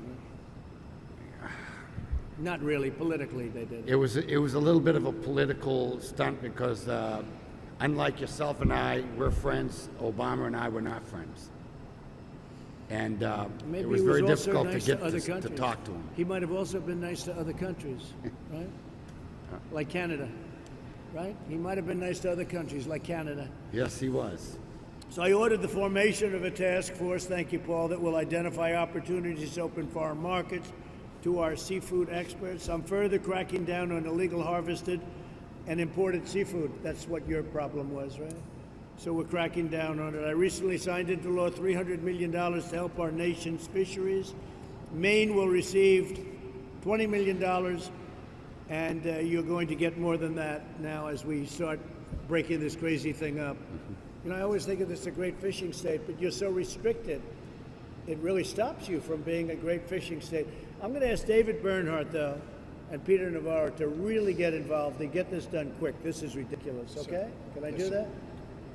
So I want every American who works out of the ocean and works in the ocean and fishes for all of the different things and the treasures to let you know that we're behind you 100%. You do an incredible job. And we want conservation. We want good environmental practices, very important. But we also want something that's fair to you. They've taken your livings away. I've been hearing about this for a long time in Maine and other places up here. Let it extend to other places that are also affected. Canada's given a tremendous advantage over the United States because of the practices of the previous administration and probably others. So we're not going to let that happen. As an example, I heard that Canada doesn't have to pay a tariff going into Europe. That's correct. But you do. And we do. Okay. So And then if that goes on, then we're going to do something that's going to make that look like small time. And last year, we were sending, or 2 years ago, we were sending a lot of product to China, and then China put a tariff on us for 40% because of some of the trade issues between our two countries. And what happened to the tariff? Is it on now? Oh, it's not gone down. I haven't checked lately, but you're still paying the tariffs, right? The lobster's still going to Canada, and from Canada, they go over free, but it's just an added expense to the Maine lobsterman, who also has a 30% disadvantage. So you're saying China charges a 40% tariff? And how big is the tariff that the European Union charges? 20, is it 20 or 22? Okay. And this country, because of stupidity for years, hasn't charged them And anything. the funniest part of this whole issue is the Canadian lobster we're talking of and the Maine lobster come out of the same water. Are they the same lobster, would you say, basically? Yes. Would you say they're equivalent as lobster? They're equivalent. They're Is from there a they're difference the in Gulf of size Maine. or type? Any difference? They're coming out of the It's Gulf of same Maine. lobster. So you're set up with a 20% tax that they don't have, so they have a very good thing. And that's European Union, right? Yep. The European Union has ripped this country off so much, it's unbelievable. And I'll it's tell you so that- easy to solve. I'm going to call them, David. You're going to come in, write a letter, and if they don't change, we're going to put a tariff on their cars until they change, and they'll change right away. Okay? It's unbelievable how badly, people hear about the European Union, sounds nice. They've been almost as bad over the years as China in terms of trade, but nobody talks about it. There's a perfect case, Maine lobster. You understand what I'm saying? Absolutely. We're going to charge an equivalent plus tariff to them if they don't drop their tariff on your lobster and seafood, okay? And we can do that. Peter, do you agree with that? Do you like it? We need to Let me strike put back. you in charge of that We one. need to That's a strike back. natural for you, excuse me. Yes, sir. That's a natural for you.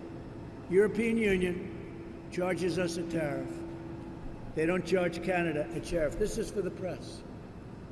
So Canada doesn't pay a tariff for the same exact lobster in the same waters, but we pay a tariff. If European Union doesn't drop that tariff immediately, we're going to put a tariff on their cars, which will be equivalent, come in for nothing, which is ridiculous. Okay? Do you understand? It's going to be the equivalent plus. Yes, sir. It's going to be the equivalent plus. Watch how fast that tariff comes off. All right? Watch how fast. It should be plus, plus, plus. Okay? I'm going to put Peter Navarro in charge of it. That's perfect for him. I'll take that one off your plate, okay? All right, Peter Navarro, you're in charge of it. Yeah? Thank you. This country has been treated so badly on trade for so many years. We have such bad agreements. We're breaking so many of them up. It's been treated so badly, it's hard to believe. Canada, in some respects, Canada has been our worst enemy in the produce industry. We cannot send. Canada's meat been very tough. Canada charged in Wisconsin, before I got up and changed it, 287% tariffs on dairy products. Yeah. So think of it. And they kept it at 287. They didn't want to make it 300 because they thought somebody might find out. And until I became president, nobody knew. I ended it. But they were charging Wisconsin and our farmers 287% tariffs to send dairy products to Canada. So therefore you didn't send. You couldn't compete. You couldn't compete. And our people didn't charge them anything. That's correct. Canada's been very tough. Very tough. You know why? Because they got away with it, that's all. Because people sitting here didn't know what the hell they were doing. Okay. But the deal has worked out. The new deal is a good deal. It's got rid of all that stuff. But we didn't talk about lobster. But Peter Navarro's going to be the lobster king now, okay? All right, Peter? Yes, Now, sir. look, We'll you get can do after it. it. Let's see what you can do. Dear to my heart. Let's see what you can do. This state right here, Maine, is dear to my heart. I spent a lot of There's time another here over the years. vegetable that most people don't speak of, and can't bring to Canada, and we're one of them. We have a company in Maine that is one of the major growers of broccoli in the country. Broccoli. In the summer, they're in Maine. In the winter, they're in Florida. But what has happened in the last few years is the Canadians bring their broccoli into market. They have a 30% advantage on the exchange rate, and so we can't sell our broccoli. And we can't send it to Canada. Well, that's our big thing with That's the the dollar. overvalued That's dollar. what you and I talk about. Yeah. Right? The dollar that everybody to says do that doesn't one matter. too, sir. I mean, maybe the You dollar wanna handle can broccoli too. in the same way? What's that? Is it broccoli primarily that and the lobster, seafood, etc.? There are a couple others. There's broccoli, blueberries. Blueberries, Maine used to grow 90% of the wild blueberries in the world. So where's it done now? Canada, New Brunswick, and Quebec have got 300,000 acres on, and so now Maine's blueberries are selling below growing cost. And when you talked about the Obama administration about this, they did nothing. They did nothing. I spent a lot of time in Commerce. Let's get on this. The three things plus the seafood. This man he's a believer. He knows exactly what to do. I don't have to tell him a thing. And you guys will work on the other stuff together, okay? Any questions, by the way? Questions? Shouldn't be any questions after that. You got more than you would have ever thought. I will just make one more comment. Amazing, I will make one more comment, and we need your help on. As the country is reopening, of course, right now Maine is still tied up pretty tight because we have a governor that's not reopening very fast. But as why we reopen, why isn't your governor opening up your state? I don't know. We don't know. All these states are being opened. They're making a lot of money. That's why we had the good numbers today. You have a governor that doesn't know what she's doing, and she's like a dictator. Yes, you know? she is. Why isn't she opening up your state? Well, one thing that she's doing is the $600 a week that the people on unemployment are getting. She is allowing them to continue to collect when they're called back to work, and so people aren't coming back to work. And everybody in this room knows of people. So she's taking advantage of the system. Yes. But she's not letting them come back anyway because you're shut down. That's right, but the few that would. I know of 3 cases last week by an employer told me that these 3 people were called back. I reported them that I have work for them, but they're still getting the $600. What would you say about that, Peter? Look, this whole problem in the bill where we're paying people to stay home. Yeah. It's it works doing in some tremendous states. damage. Yeah. Doing tremendous damage to our economy because it's keeping people home, and the The longer people Democrats stay wanted home, this. Feather bedding, okay? But the Democrats wanted it. We said it wouldn't work, and we were right.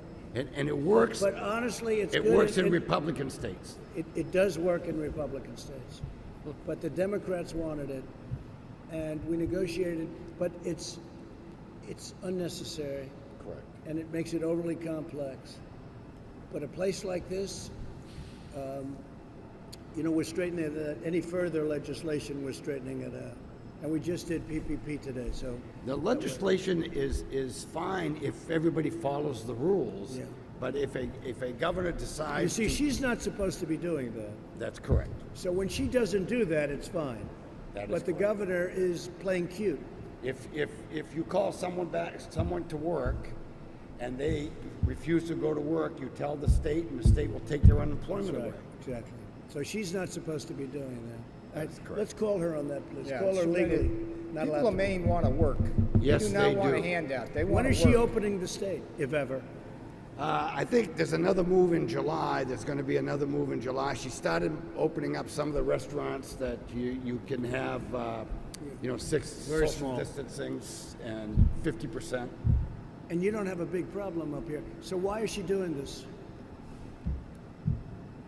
Well, what she's afraid of, or what she's claiming, is that in the summer, Maine only has 1.3 million people, but we have 40 plus million visitors a year, 30 plus million in 3 months. And she's afraid that if she doesn't quarantine the entire state, that these folks are going to bring Yeah, the the problem virus. is, though, those 3 months are your Christmas, right? Yeah, you got it. It's our Tiffany season. likes December.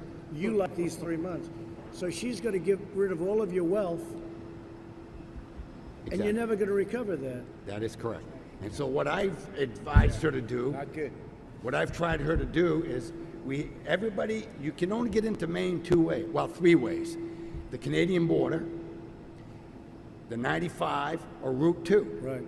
So if you put somebody at Route 2, everybody that's got a foreign plate, you know, an out-of-state plate, you check get their it. name, telephone number, where they're gonna be, problem solved. If you It's have not an a big uptick, problem. you go right there. So you're giving away your tourist season this year because it's That's starting, correct. right? So That you're is giving correct. away your tourist system.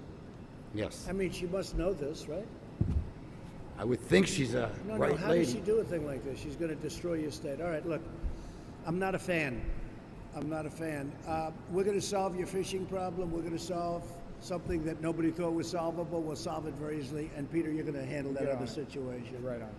It's an incredible. Would you like to say something, folks? Go ahead. Yes, I would. Thank you, Mr. President. It's an honor to. Thank you. It's my honor. It's an honor to be here to discuss with you the importance of commercial fishing to our country. I am the Executive Director of Associated Fisheries of Maine, and I have more than 30 years' experience in regional, national, and international fisheries management. And in all of that time, I have never known a president to express a concern about the well-being of our fishing and seafood industries. So thank you very much for your interest, for your executive order promoting American seafood, for this announcement that you've made today, which will allow our fishermen to go back to work. The Antiquities Act And we're process. doing that immediately. Are we doing that as of immediately? You're opening up 5,000 square miles As of- with the stroke of a pen. As of when? The minute you sign it, I better get you will going begin with the sign. planning, and I you're get my taking fishing down pole. you're taking down a no fishing sign Yeah. and opening up. I love that. The process by which this monument was established is a non-transparent process that does not allow for stakeholder input, does not produce any kind of economic analysis of the negative impacts, and prevents all of us from enjoying the benefits of our healthy marine resources. So again, we appreciate that you've recognized that and are taking action to correct that. And your senators, where were your senators for all these years? What happened? They abdicated their responsibility. They went home early this year because it's election year and gave all their power to our governor. So in addition to the opposition from the fishing industry, the Secretary of Commerce has also heard about opposition from the all 8 regional fishery management councils to establishing these monuments outside of the regular management process. So there has been a great deal of opposition to that, and now you're correcting What would you that. do about that? Well, The monuments, what would you do?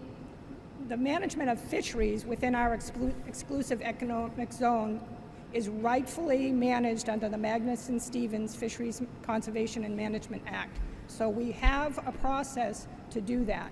We don't need the Antiquities Act to be establishing monuments that restrict fishing. So what do you need? You're bringing that process back. Well, You're this bringing that order back. will take care of our Okay, so immediate you're going to need. be okay, You're gonna and this is going to do you're most gonna of it? take that back. That's a big thing, right? Yes. You're so lucky I'm president. You are so lucky. I don't even know you, and you're so lucky. Well, we're also looking to a pending action by the New England Fishery Management Council and the National Marine Fisheries Service, which will likely be voted on sometime in the fall, which would establish a requirement for our fishing boats to carry 100% of observers or at-sea monitors on all of our trips at our own expense. And this could be as much as $40,000 a year for some of our vessels. This is simply an expense that we cannot afford at this time, especially on the heels of what we will be trying to recover from this pandemic, which has had a huge impact on the commercial fishing industry in New England. We certainly cannot afford an additional expense that is totally discretionary. The law does not. What's happening with that, David? That's in process. Huh? That's in Get it process. done. That's We'll part get of it done. your, You're not going to have to. Again, I just put it on sorry, your that- radar, Mr. President, so So that let we me can ask you a deal with it in question. the future. So European Union charges you a 20% tariff, and is China charging a 40% tariff, or is that not? What's China charging? 40. I'm not familiar with that. Or not? You know, Paul? What? China right now is charging a tariff on Maine lobster going to China. How And much? Our sales to China have gone from like 600,000 pounds to less than 100,000 pounds. So you went from 600,000 pounds, that's the way you go, to 100,000 pounds. So you're way down. And the only Is way that because of the tariff? Yes. Okay. What they do. So Peter, corresponding tariff to China for pick a product, a corresponding plus if they don't drop the tariff on Maine lobster going into China. Okay? Yes, sir. It's very simple, and I don't mind. Yeah, the distribution companies have had to set up companies in Canada. They ship their. No, I know, that's what they do. They go through different companies. It's called transshipping, Yeah. to be exact. They transship. Okay, ready? Yes, sir. China, EU. All you do is say, that's okay, keep charging us, so we're going to charge you a corresponding on something that they sell that's very precious to them. Put a correspond. It should be for the same amount plus. Yes, sir. We'll take care of it. Go ahead. Yeah, Mr. President, Thank you. we operate a few boats here in Maine, but we also operate some scallop boats and some factory processors out in Alaska. And there is a tariff on the flatfish that's shipped into China that stays there. So if we want to ship it to them and develop a market in China, they do enforce a 25% tariff on it. What we have available to us is if they do process some of the fish, it's shipped back in the United States, and there is no tariff on that coming in at this present time. So what you're saying is we don't charge them a tariff, but they charge us a tariff. That's exactly right. How stupid is that? We're working on it. How stupid is that, free traders? I tell you, the free traders out there that are always talking about this, oh, we're free traders. How stupid is that? So they charge us, and then we don't charge them.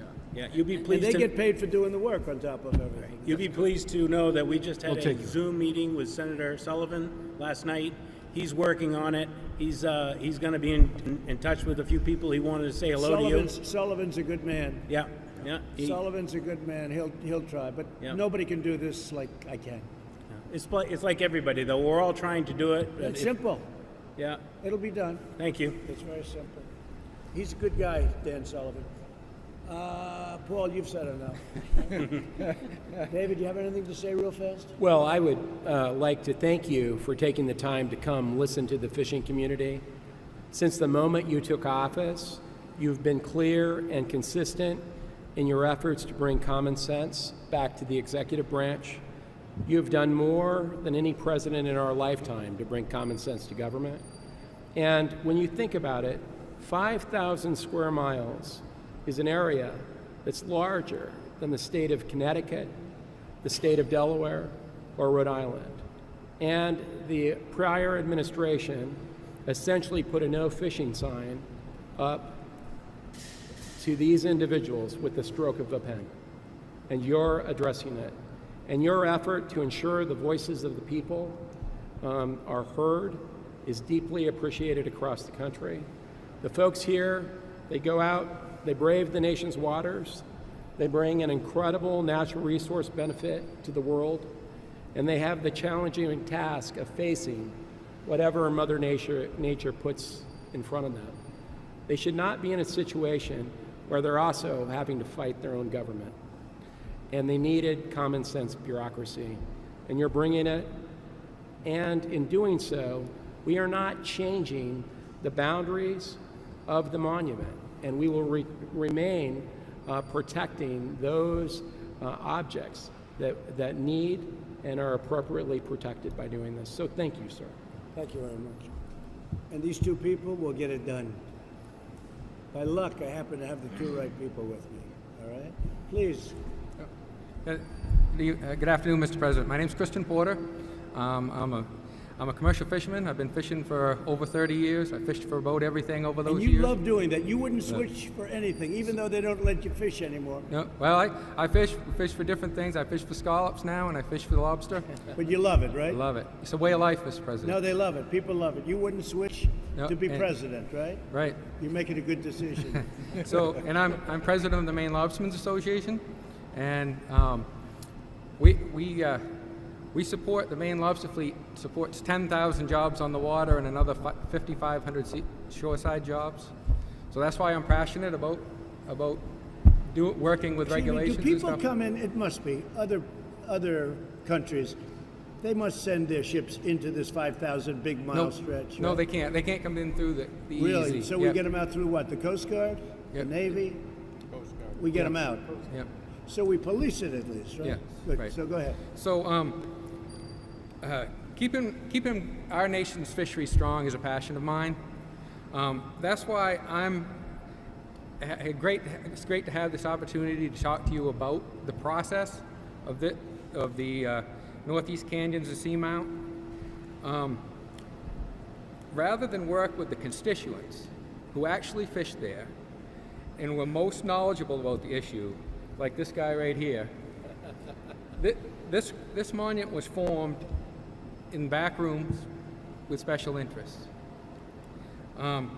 This created four During policy. the other administration, you mean? Which Yes. administration? Obama? The Obama administration did this. Well, he's done Maine a tremendous disservice, I can tell you. Just from a common sense standpoint, how could you let a thing like this happen? This created poor policy. It hurt the fishermen. And we really worry about the precedent it sets, that you can close large areas of ocean and put all the rest of us who fish for different things in smaller and smaller boxes. So, and that hurts everybody. So by opening up this 5,000 miles, this is a treasure chest. It spreads boats out, yes. And did you ever think this was going to happen in your lifetime? I did not. But the biggest thing is now people think when they're going to close this, they've got to go through the process. Fishermen need to have the input into this. Right. And we didn't. And so, and it's not the only thing. There's other things. I just want to, as a lobsterman, bring up something that I would be run out of town if I didn't bring up to you. It's kind of the same situation. Our fishery is in great shape through years and years of good management. But despite our tremendous success, we find our industry being risk of being shut down because of the endangered right whale. The endangered white whale. Right whale.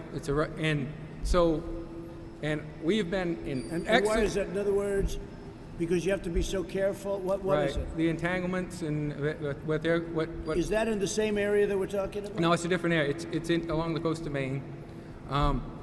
So our association, our executive director has had great conversations with your staff. One of them's here today. Alex Willett is here. He's up to speed on this. You had go really quick because we have to leave. Yeah, Let me we ask had. you this. Wait. No, but how is and this? Your friend right here sent you a letter, and he can bring you up to speed on this. Governor, you how sent is a the letter. whale? Paul, you know this. Yes. How is the whale hurting what they're doing? The right whale is not hurting them. In fact, in the last 2 decades, there's not been an entanglement or a death in Maine waters. Now, they found some dead whales in Maine waters, but they came down from where the problem area is, and as we've talked about earlier, the St. Lawrence Seaway. At the mouth of the St. Lawrence Seaway is where all the deaths and entanglements are. So how do we solve this problem? We solve this problem by going to NOAA and telling them to get reasonable about their regulations. Going to where? NOAA. They are the problem, and I've worked 2 years. I've worked So 6 years. you know what reasonable means, then, right? Yeah, that's correct. Okay, so get them done. That is correct. Get them done. All right, you'll work that, David. I'll talk to them. Okay. We just want our voices heard in the process. We'll be able to. I assume there's a good solution to that, right? Yes, there is. Okay, work on it. And we want to protect the whale. I want to protect the whale too. As we do As too. long as we can protect the whale, I'm going to do it. All right, so I'm going to leave it to you. We're in, and I will say, he said one thing that is so true about the fishermen in Maine. Maine has the only sustainable lobster fishery and certified in the world. These people will bend over backwards to save the laying, those little layers and the youth. I mean, they just bend over backwards. It's not robbing the bottom. And the one thing about a Maine You've been lobster, treated very badly. You know that, right? You better remember your president. the one thing about a Maine lobster. You've been treated very badly. I know what they've done to you. They've regulated you out of business. And yet you treated the area like it was your home. I know that. Go ahead. The one thing that Washington has never understood, the Maine lobsterman is a family-owned business. It's hand-me-down from father to son for generations. If father kills all the lobster, son is going to starve. And that's what the lobster industry is in Maine. It's the only one in the world. And Washington bureaucrats are telling us we don't know how to fish. We got it. All right? Thank You'll you, work sir. with Paul on that. Thank you, sir. Go ahead, please.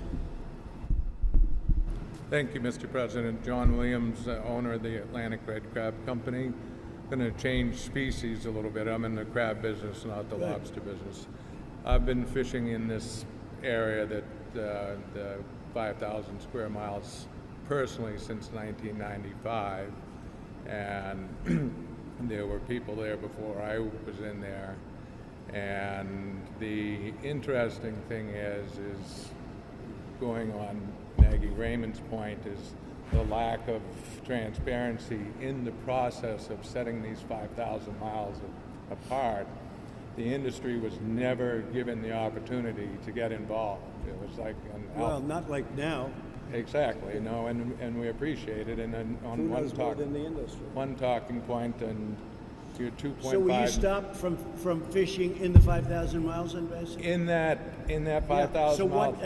And that's prime area, right? Well, this is the ironic part of the whole thing. They said that they had to shut that 5,000 miles down for an emergency presidential action, and I was very vocal about it, and they grandfathered me for 7 more years in that 5,000 mile area. So if there So was when is the 7 years up? we're about halfway through it. Oh, you're lucky you just made it, huh? We've had our fingers crossed since you got elected. So is that very fertile in terms of crabs? Yes, it's very fertile. Because nobody's taking them, right? It's we harvest from Virginia all the way to Canada. So they gave you a grandfather of 7 years, and Yeah. your 7 years is up. Then How we're many out. people were grandfathered? It was my fishery and the offshore lobster fishery. You must be a rich guy, right? Let me I ask have a you good this. banker. Do you have the problem with the European Union too? I don't do very much export to Europe. Most of it's domestic. Well, you can't with the tariff. You can't. Exactly. So you don't bother. And the other thing is I want to bring up that hasn't been brought up is we have a public process that's been in place for years and years and years to protect our resources and the ocean floor. And when you gasped at 5,000 miles at how big of an area that is, since '95, I think there's been, you'd have to correct me, but it's roughly 60,000 miles have been protected already, but they were protected in arenas like this that included scientists, fishermen, and environmentalists. And is that wrong? That's right. So you like it? I think when you get a group of scientists and Okay, so there you think we did the right thing? I think that, you know, Meaning people did the right thing. I think that it's the public process is cumbersome as it can be, and sometimes I walked out of meetings not happy with the results, but it works. But at least it went through a process. It allows. And this did not go through a process. Zero. We had zero Right? words. This didn't go through a And process. this This one- was done for politics. I Total got it. politics. Just one last comment on it is of course where the industry was left to remain completely silent and not go public, the millions of literature and propaganda and websites and everything that were out there saying we need to save this 5,000 miles because this bottom is pristine and we can't allow these fishermen in there because it's pristine. Well, we've been in there for 40 years. And so if the environmental groups can deem the place pristine, and we've been operating in that area for 40 years and they can't find any evidence where we've done any damage, I would say we've been pretty good stewards of that 5,000 miles. It's great stuff down there, right?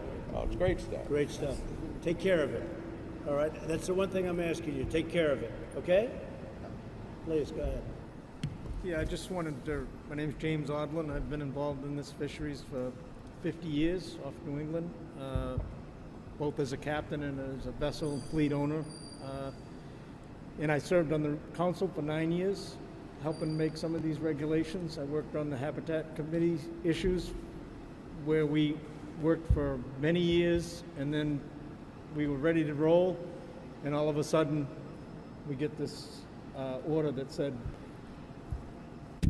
your work doesn't matter, we're going to close 5,000 whole square miles. We were looking at discrete So this is a really special big, areas. this is a really big deal for you people, isn't it? We worked long and This hard is the on that whole issue. deal. Yeah. Wow.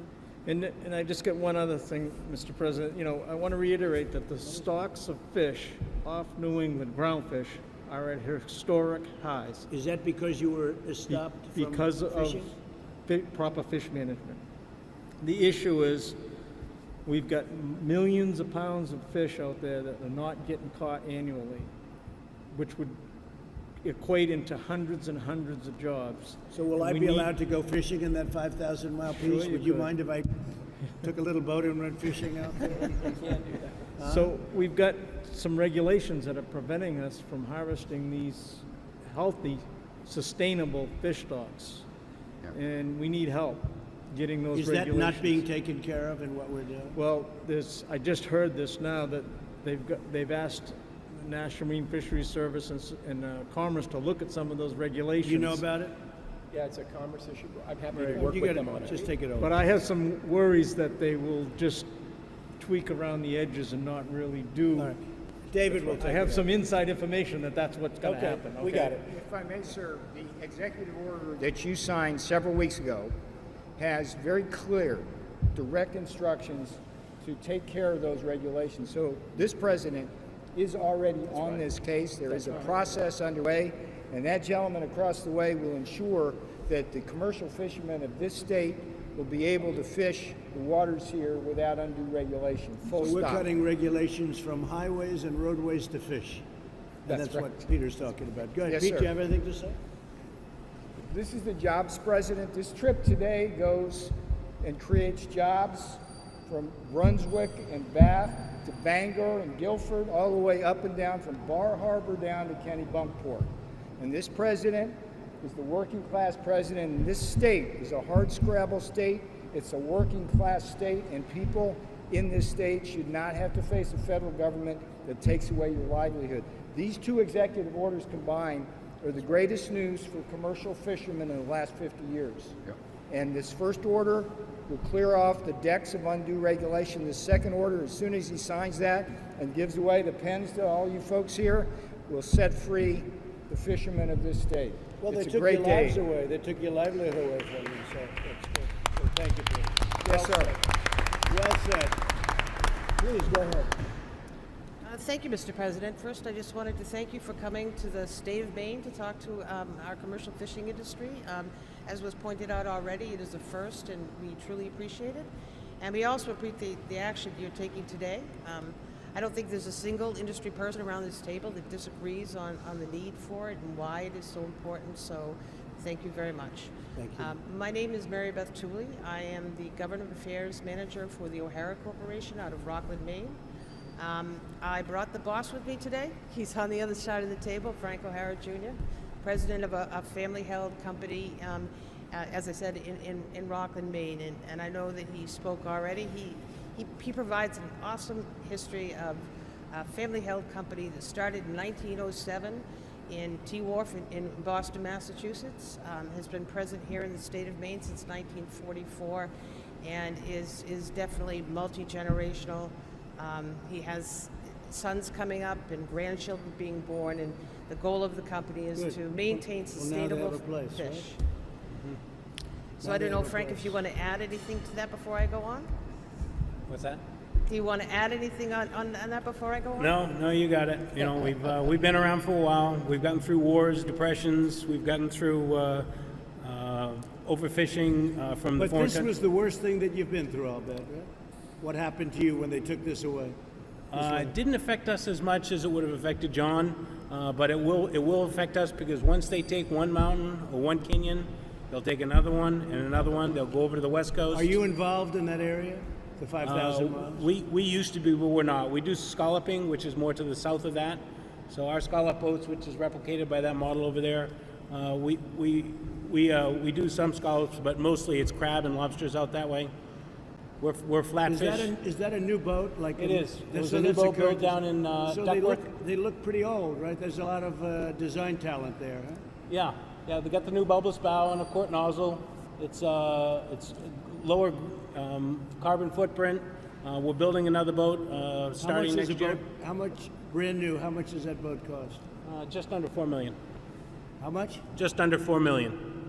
It's the real deal, right? Yeah. Yeah, very good. Okay, good. Well, you're in good shape. Thank you very much. So if I could, excuse me, I'm sorry, I just had. Go ahead, please.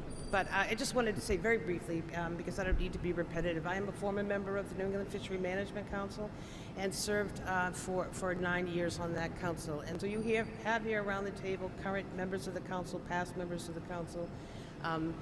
Most of our industry people have all served as advisory panel members to council's committees, and we hope one former council member as well. And you know, as the public process, I think people have outlined why we think it's so important, and we certainly do endorse that. And I will leave it at that. Thank you again. Thank you very much. Good job. Please. Hi, I'm Terry Alexander. I own Jordan Lynn Incorporated. It's a commercial fishing company. And I based all my comments on trying to convince you to sign that executive order, so they're pretty moot right now. But I would just like to point out some of the highlights on it, and then maybe touch on some ideas. We'll go quick. Okay. Thank you, Mr. President, for supporting our nation's fisheries and fishing communities. These monuments, even though they're south of New England, they push people, they displace people, and they're affecting the entire fleet all the way to shore. So it's a good thing to open up area. So that gets solved. Right. Yeah. So Excuse me. Are there media from Maine here? Who's? Are you liking what we're doing? Huh? You can say yes. You do. Anybody else from Maine? From the area? They all come up from Washington, unfortunately. Okay, go ahead. Yeah, so that's already done. So I'm gonna touch on a couple ideas, how the Canadians, how it's not fair for the Canadians, the way we compete against the Canadians offshore. Tell me about that. All right, so we try to catch haddock, different size, same fish. We negotiate with the Canadians every year. And how do you find negotiating with them? They're pretty good. I'm on the TMGC. I'm on the New England Fisheries Management Council. I'm in my 8th year there. They've been good, and we negotiate every year, and they catch their entire quota almost every year. We catch 10% of our quota every year. What's the difference in the size of the quota? Well, we're about even on haddock, but it's because of our regulations over here. Our mesh size is the wrong size for catching haddock over here. You know, that needs to be fixed, and we can get that stuff done through the council. But we need that stuff done through the council. Sell that on eBay tonight. I won't sell it. Go ahead. Go ahead. But you know, we can fix that through the council. We just need the incentive of DC pushing that stuff, We'll that get kind that of stuff done. too. And you're working on that. Yeah. So we'll get that done. Yeah. It's an honor to be doing what we're doing. I mean, you people, basically, they took away your livelihood. It's ridiculous. Took away your life. Wait a minute, 1 second. I'm going to sign this for you. Here. Whoever wants this, here. We'll take them. So come on around real quick, and we're going to sign this up. Everybody get behind. And take one of these. You could hand that out. Okay? Maybe give a little room, I guess. Congratulations. Come on, David. Come on, Peter. So we're giving Maine back a big part of its history, a big part of its industry, and we're giving you back your fishing rights to 5,000 miles of square miles. That's a lot. Boy, that's a big chunk. That's a big chunk of water, isn't it? So do very well. Say hello to the people of Maine. They're great people. They were very nice to me. I'll tell you that. And I appreciate it very much, but I know you appreciate it much more than I do, because you're getting a lot more than I am, okay? So good luck, everybody. And they're going to work on those other things with Peter and David. Okay?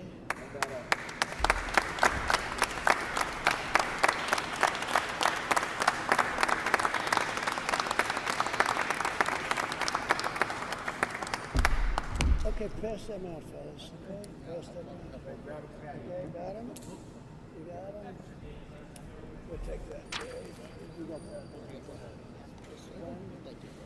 Great job. Good luck, everybody. Thank you.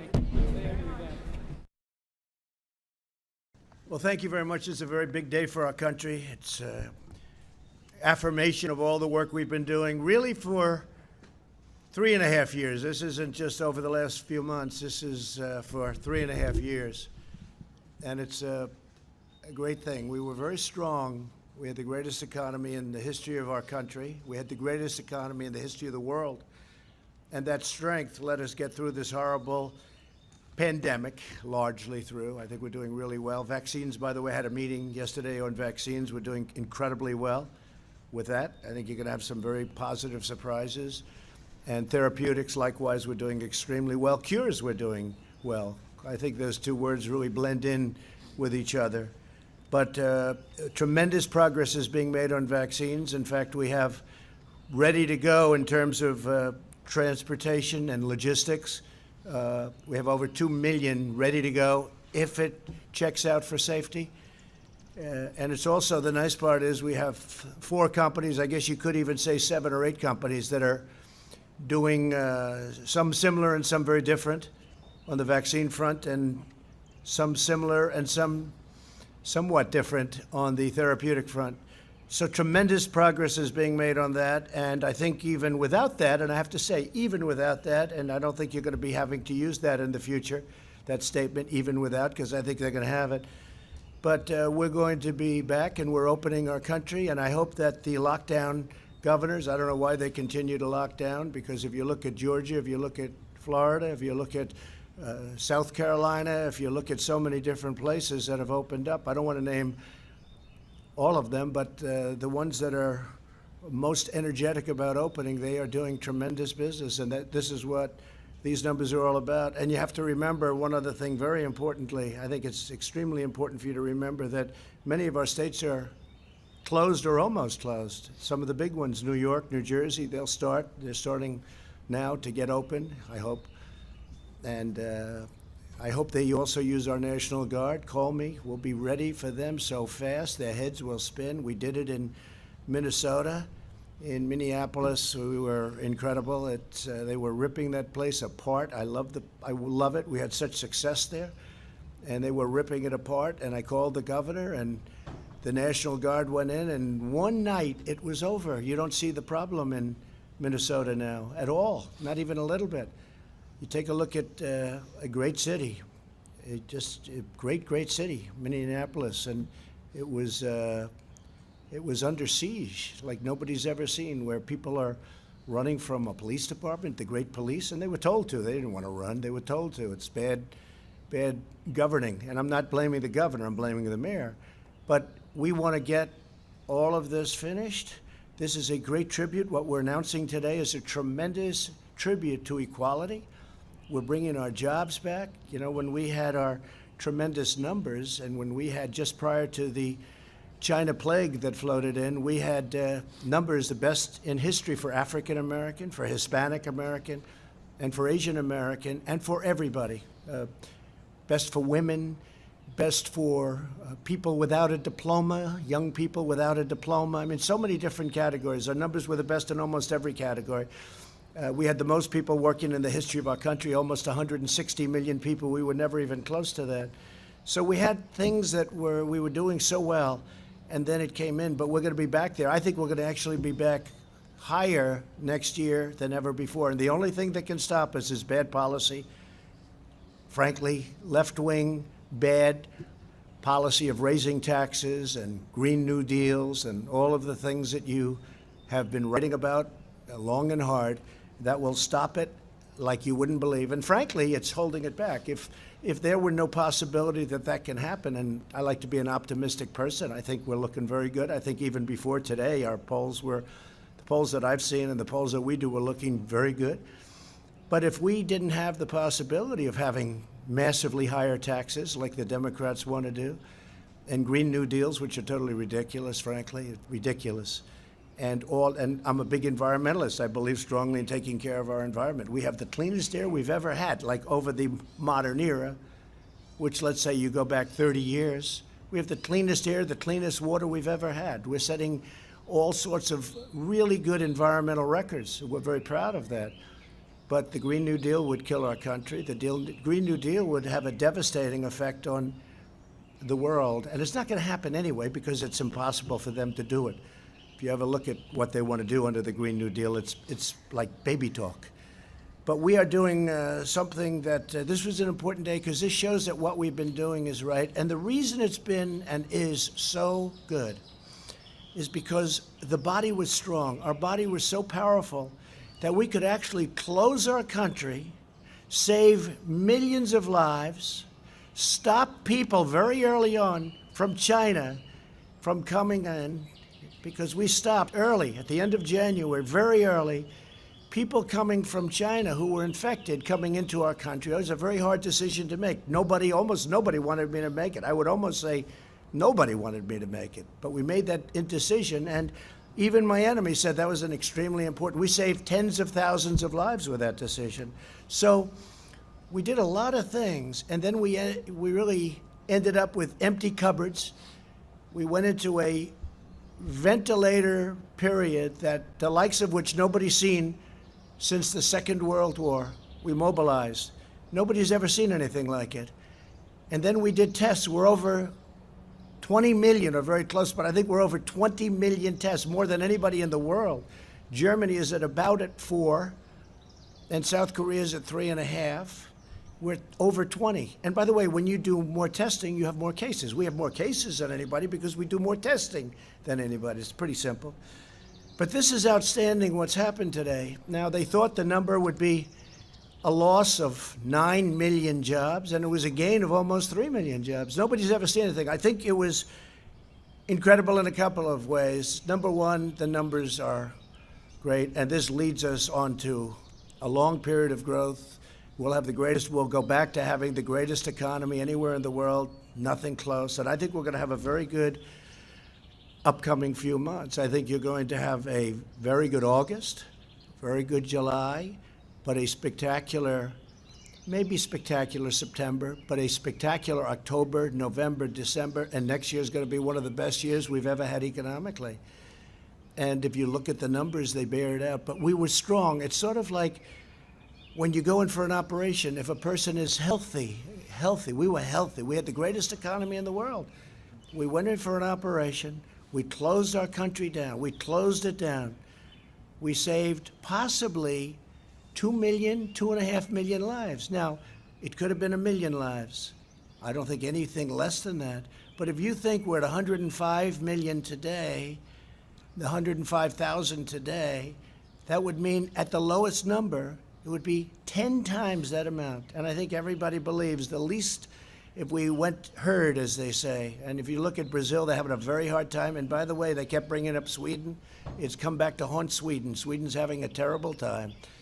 If we did that, we would have lost 1 million, 1.5 million, maybe even 2.5 million or more lives. So we're at 105,000 lives. Big move closing it up. We also closed it up to Europe. Europe became very infected from China.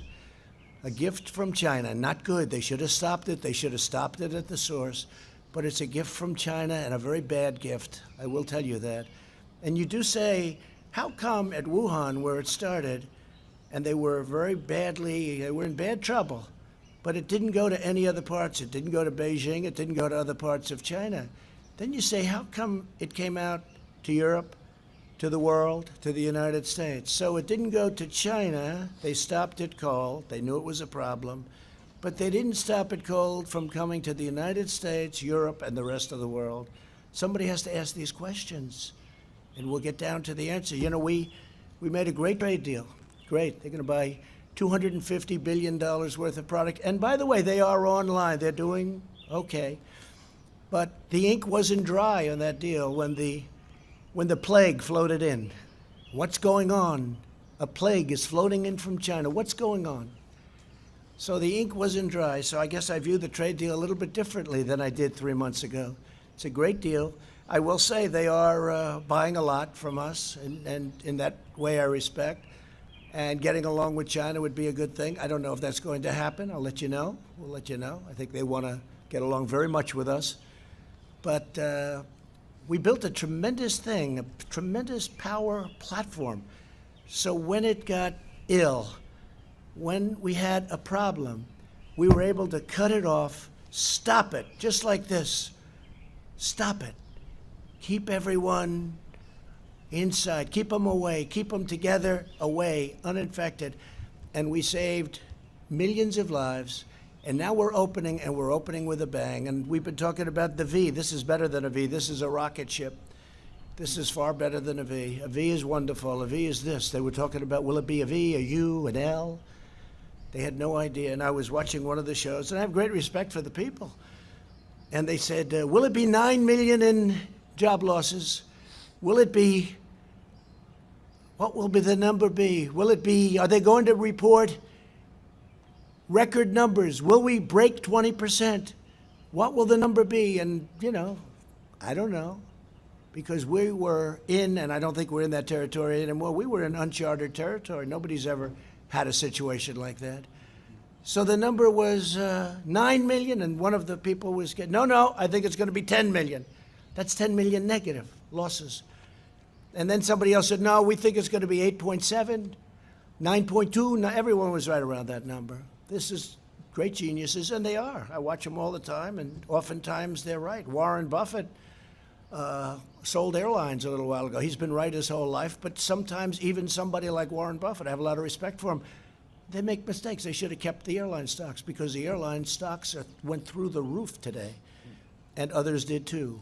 The whole market went through the roof. But they said 9 million job losses, 9 million. It's what's going to be. Are we going to break 20%? Are we going to break it? And then the numbers came in, and one of the folks that was reading the numbers said, wow, this is a great number. It's only 3 million job losses. And then reading it and said, you know, I don't think this, I'm not reading this right. Let me look at it again. Oh, wait a minute. This is 3 million gain almost. 3 million jobs gained. And then they shouted out, one of them sort of semi-shouted out, is this a typo? I think it was probably the greatest miscalculation in the history of business shows, talking about Wall Street. And that's okay. But one of the reasons we're in this position is because we had such a strong foundation.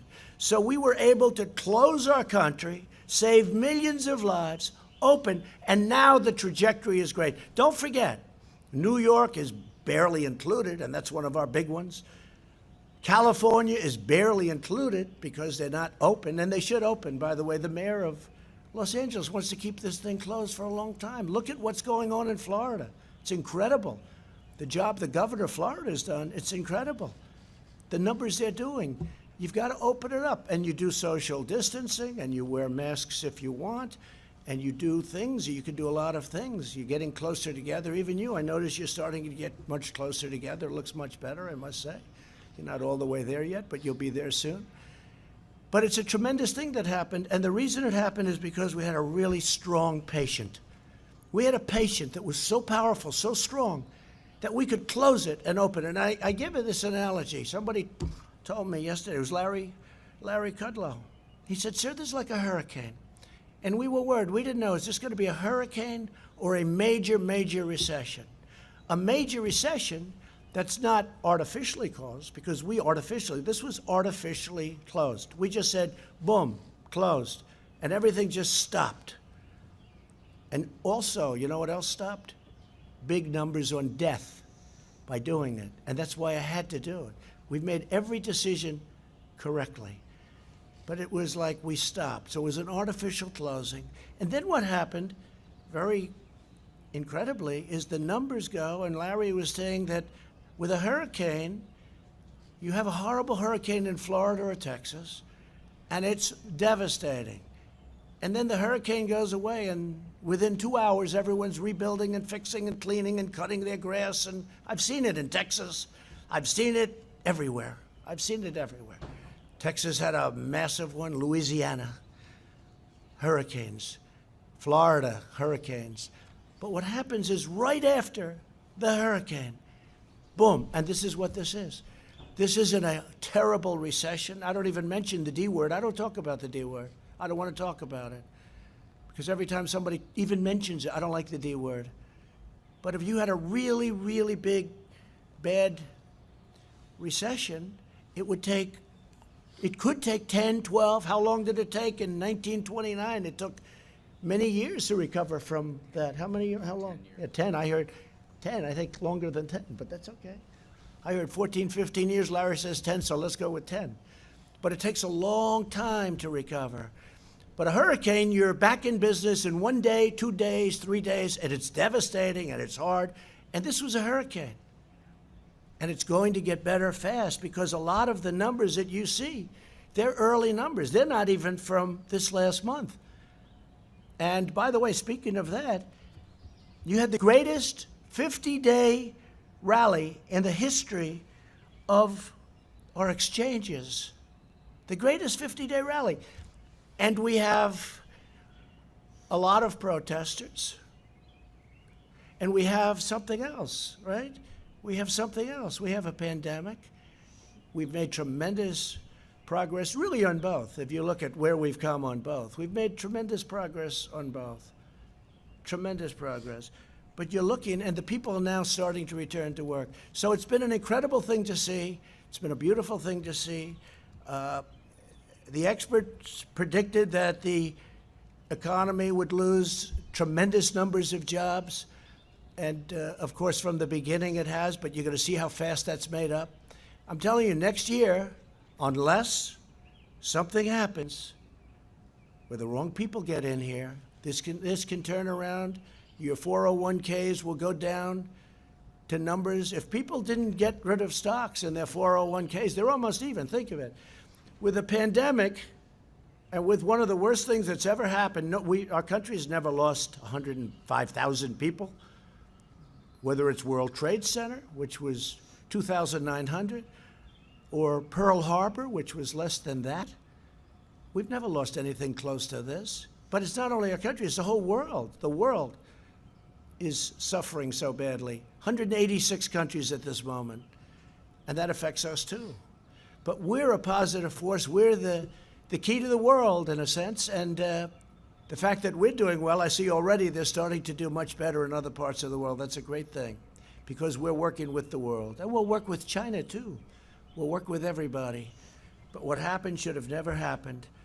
So we had a tremendous morning, a tremendous announcement. It was shocking to even great pros. I watched Maria Bartiromo. I watched Jim Cramer. I watched a lot of people. Joe Kiernan, he was pretty positive. Charles Payne, he was very positive for a long time. A lot of people got it right. They had confidence in me, they had confidence in this team, and they got it right. I think that's the only thing they could base it on, because we were on uncharted territory. I'd like to just say that renewal, restoration, and recovery of the most vulnerable areas of America is going to be my focus. It's going to be a big focus, because it's taking care of itself, but we have to help that very vulnerable area. They're vulnerable. It's not right, and we're helping them, and we have helped them in the past, and we're also to opportunity zones, criminal justice reform. Nobody's ever done for the black community what President Trump has done. Think of it. Historically black small colleges and universities. They would come here for money every year for many, many years. After 3 years, I said, why are you doing this? Why do you keep coming here? They said, because we come. I said, don't you get a long-term deal so you don't have to come? The head of one of the very respected colleges looked at me and said, sir, we're like beggars. Every year we have to come to Washington and beg for money. I said, you should have a long-term deal. And we signed a long-term deal, so they don't have to come. I'll miss them. I told him, I'll miss them. I got to know them. But the first year, I didn't think anything of it. The second year, I said, that's strange. Why are you here? And then the third year, not so long ago, same people, the heads of the historically black small colleges and universities, 44 people, maybe a little more than that, a little less than that sometimes. But after 3 years, I said, what are you doing? They said, the past administration did nothing for us. The administration before that did nothing for that. So I'm going to do it. So we did the opportunity zones with Senator Tim Scott, who's been fantastic. And by the way, it's one of the great unknowns, because the opportunity zones, you don't talk about it. It's one of the most incredible success stories ever in terms of the inner cities and in terms of black and Hispanic and Asian unemployment, opportunity zones. You ought to do some stories about opportunity zones. Billions and billions of dollars of private money are being invested in putting people to work and getting money that they've never made before. So it's been really a terrific thing. It's now time for us to work together as we rebuild, renew, and recover the great promise of America. And that's true. We're going to work together. It'll all work out. It'll all work out. Some governors may need a little help yet, but I think for the most part they're in good shape. We have fantastic military. We have fantastic National Guard. National Guard was barely used. And these people have done an unbelievable job. They helped the Secret Service at Washington. Secret Service, by the way, are unbelievable. The job they did at the White House is unbelievable. There was never any form of like, oh, gee, this sounds dangerous. All I could see is what I was seeing on television. But they were outside, and the Secret Service was incredible. But we were also helped by the D.C. police, and we were helped by the National Guard. Was unbelievable. They came in, and this was like a piece of cake. And I really am suggesting, because if you look at Minnesota and the great success we had there and other places, I'm suggesting to some of these governors that are too proud in New York, I mean, you see what's going on there. Don't be proud. Get the job done. You'll end up looking much better in the end. Call in the National Guard. Call me. We'll have so many people, more people than you have to dominate the streets. You can't let what's happening happen. It's called dominate the streets. You can't let that happen in New York where they're breaking into stores and all of the things. And by the way, hurting many small businesses. You can't let it happen. Equal justice under the law must mean that every American receives equal treatment in every encounter with law enforcement, regardless of race, color, gender, or creed. They have to receive fair treatment from law enforcement. They have to receive it. We all saw what happened last week. We can't let that happen. Hopefully George is looking down right now and saying, there's a great thing that's happening for our country. There's a great day for him. It's a great day for everybody. This is a great day for everybody. This is a great, great day in terms of equality. It's really what our Constitution requires, and it's what our country is all about. I just want to finish by saying, to save the economy, we passed several pieces of critical legislation totaling many trillions of dollars, meaning 3.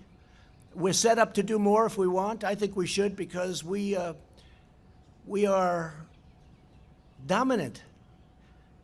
For many years, as a bystander, but somebody that loved government, somebody that loved this country, I would watch and study and see, and just, when I say study, naturally study by watching. But if you go back, China was going to catch us in 2019. And that was like a given. You go back 5 years, 6 years, 7 years. It was always, China will catch America, catch the United States, and in 2019, and then it'll become the dominant economy. Never happened. It's not going to happen. We dominated them over the last year and a half, 2 years. We took in tens of billions of dollars in tariffs that they paid for. I gave some of that money, just a small fraction, to our farmers, which made them whole, more than whole. That's why they're all in business. Made them more than whole, and it came right out of the tariff money. And the reason we didn't pay is because China devalued their currency, and they paid. Plus, they also put additional money to it. Because if they didn't do that, nobody would have bought their product. We made a great deal because of that. That's the only reason we're able to make a good deal, because of the possibility of tariffs. Because China's taken tremendous advantage of the United States. We helped rebuild China. We gave them $500 billion a year. How stupid are the people that represented our country with China and many other countries. But that's all changing. And it was in the process of changing very big. Again, China had a very bad year before the plague. And now I think hopefully they're going to have a great year. I want them to have a great year, but we're going to have better years than they ever had. We have a better system, much better system. We made Americans sure of themselves, and we took care of families. We gave benefits, and we sent 1,000 $200 to every individual making less than $75,000, and $4,000 almost dollars to every family of four earning less than $150,000. That's a lot, isn't it? You know, when you think 150, but that's what's happening with our country. If you look at other countries, even countries that you think they're doing well, they don't talk about 150,000 as being median. $150,000. That's tremendous. That's a great tribute to the people of our country. The job surge that we're seeing right now is widespread. Leisure and hospitality added 1.2 million jobs. Construction jobs are up, listen to this, 464,000. Education and health services rose 424,000. Retail trade is up 368,000. And here's the one I like the best. Remember, previous administration, that you need a magic wand for manufacturing. Manufacturing, which we had up to 600,000 jobs prior to the plague, manufacturing rose to 225,000 jobs, up by. So we picked up 225,000 manufacturing jobs. That's very unexpected. Everything that you've seen this morning is unexpected. Even the pros sitting here would understand that, everything. We also smashed expectations on the unemployment rate. The prediction was that the unemployment rate would rise to over 20%, and instead it dropped to around a little more than 13%, slight difference. And this time the greatest comeback in American history. Today is probably, if you think of it, the greatest comeback in American history, but it's not going to stop here.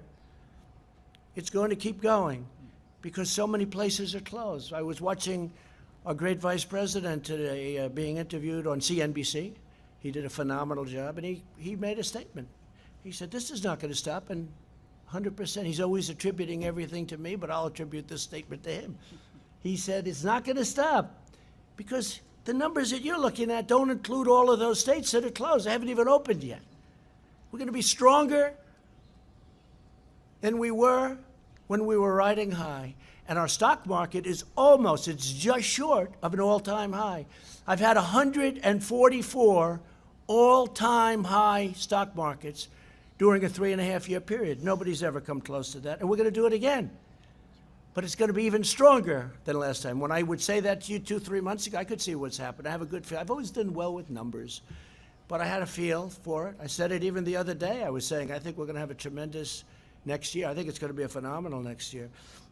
I didn't know it would start this quickly. I thought it would start in August, September, but it started very early. Amazing. It's an amazing thing, but it means that they're likely to return, and all of these jobs that we're talking about now aren't even included because some of our biggest places aren't opened. They're opening up now. I think New York's opening up like as of today, and that's one of our big ones. New Jersey. They're all working hard. The governors are all working hard. To save millions of American lives, we took that unnecessary evil, we took it out of the equation. We had to do what we did. We had a very, very strong push not to do anything. We would have lost so many people. But very importantly, the economy wouldn't have been as good as it is because nobody expected this. I don't think there's anybody sitting here that can say, I want to see it on tape, as opposed to just say, oh, I did that. But some were predicting pretty good numbers, people I mentioned. But we took a tremendous step and a tremendous risk. And we've gone up at a level, and this level is going to be nothing compared to what you see in coming months, and especially next year. So the best strategy to ensure the health of our people moving forward is to focus our resources on protecting high-risk populations like the elderly and those in nursing homes, while allowing younger and healthy Americans to get back to work immediately and open up our schools, open them up. We understand this disease now. We didn't understand it. Nobody's ever seen it before. It's very tough, very contagious, very mean to certain people. We've learned a lot. We didn't know. Nobody knew anything about it. But we learned a lot. And I have to thank everybody for working so hard. Jared and Mike and the task force and all of the people, the admiral, the general. They were saying, oh, you should use admirals. I said, I did. You should use generals. I said, I did. Used them both. We had some incredible people on the task force. The job they did in getting ventilators built by the thousands, we're giving to Nigeria, to France, to Spain, to Italy, to many, many countries, to UK, they're having a hard time. We're giving them ventilators. It's a great thing. I mean, they're very hard to make. They're long-term items. We mobilized. Nobody's ever seen anything like it. Just like the Second World War. There hasn't been a mobilization like this since the Second World War, especially ventilators, because it's hard. It's big, it's complex, very complex machinery, computerized all over the place, and very expensive. And we're building thousands a week. Right now, we're building thousands a week. We have all we can use. No governor, you hear the calls, you listen in on those calls. Frankly, you're invited to if you want, but you do anyway, even if you're not invited. And you see what's going on. Every governor, there's not been one patient in this entire massive country, and we didn't have ventilators when we started. The cupboards were empty. The previous administration left us empty cupboards. There isn't one patient, not one, that needed a ventilator that didn't get one. Think of that. And we're talking about millions of people, big country, millions of people. Not one person needed a ventilator that didn't get it. So we want the continued blanket lockdown to end for these states. We may have some embers or some ashes, or we may have some flames coming, but we'll put them out. We'll stomp them out. We understand this now. We'll stomp them out, and we'll stomp them out very, very powerfully. So we've made a big step in our comeback. This was always going to be, 3 months ago I said to you, this is a very important period, this June period, because we're going to learn whether or not this is a very big, powerful R word, recession, or whether this is a hurricane that we recover from very quickly. We recover from in a matter of weeks or days. And we've learned. Again, as good as these numbers are, the best numbers are yet to come because so many areas are still closed or very partially closed. Very few actually are fully open. These numbers are with states, 50 states, and very few are fully opened. Even the ones that are very out there are not fully opened. So we're going to have some tremendous numbers coming in. When you look at the ridership in the airlines, what they've gone, they went from 2% to a number that, if it's correct, I'd be surprised, actually, but it's a very high number. It's great. People are traveling, and you know what? They're traveling in the United States, and they're also driving, and they're building the trailers. They're building a lot of things. They're driving. People are driving. I may have to buy one of those things, drive around town. Maybe I'll drive back to New York with our First Lady in a trailer. What do they call that? An RV. An RV. Well, you should know Indiana's the capital of RVs. I think I'm going to buy an RV and travel from now on in an RV with our First Lady. I don't think anybody would mind that. So we've come together. We're coming together. We've never had a thing happen like this. We were all, including the media, we were all in uncharted territory. We were uncharted. Never happened before. Nobody knew. I couldn't be sure. I felt it. I felt we were very powerful to come back. Hardest decision I ever made was when they all walked in, a big group of people, professionals, very professional people, good people. They said, "Sir, the best thing we can do is close it down." I said, "What are you talking about? We have this incredible, unbelievable country that's never done better, and you want us to close it down? I can't do that. What are you talking about?" And after listening for 10 minutes, didn't take long, I said, "I think we have to close it down." Because of the contagion and because of the power it had with especially certain people. Now, we didn't know the second part. We knew it was highly contagious because it spread like fire. But we didn't know that it hit certain groups of people. That helps us so much in testing and other things. So we're going to protect our elderly. We're going to protect especially our elderly with problems, whether it's heart or diabetes or any problem. It's like a magnet. I mean, you're elderly and you have diabetes, or you have a bad heart, it's like a magnet. They say if you're heavy, so I say, thank goodness I'm in perfect shape. Thank goodness. But if you're heavy, it's not good. It's a brutal thing. And again, I started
Let's go see what the stars have to say.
with information. Talk to me, please be patient, give me time, and I won't waste it to say what's on my mind. Maybe you could sponsor this.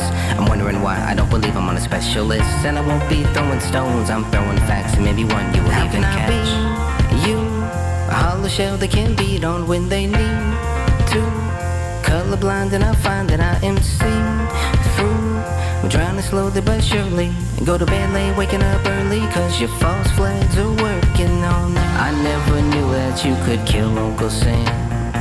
You took away my freedom cause it's all in the plan. You made Al-Qaeda, now you're blaming one man. And it was a ruse, a tool, a fake, a lie, a plot and a scam. How can I believe you? You tell me that you will find me when you need to. Turn around and you're right behind me playing that voodoo. Cause you always love to be the villain.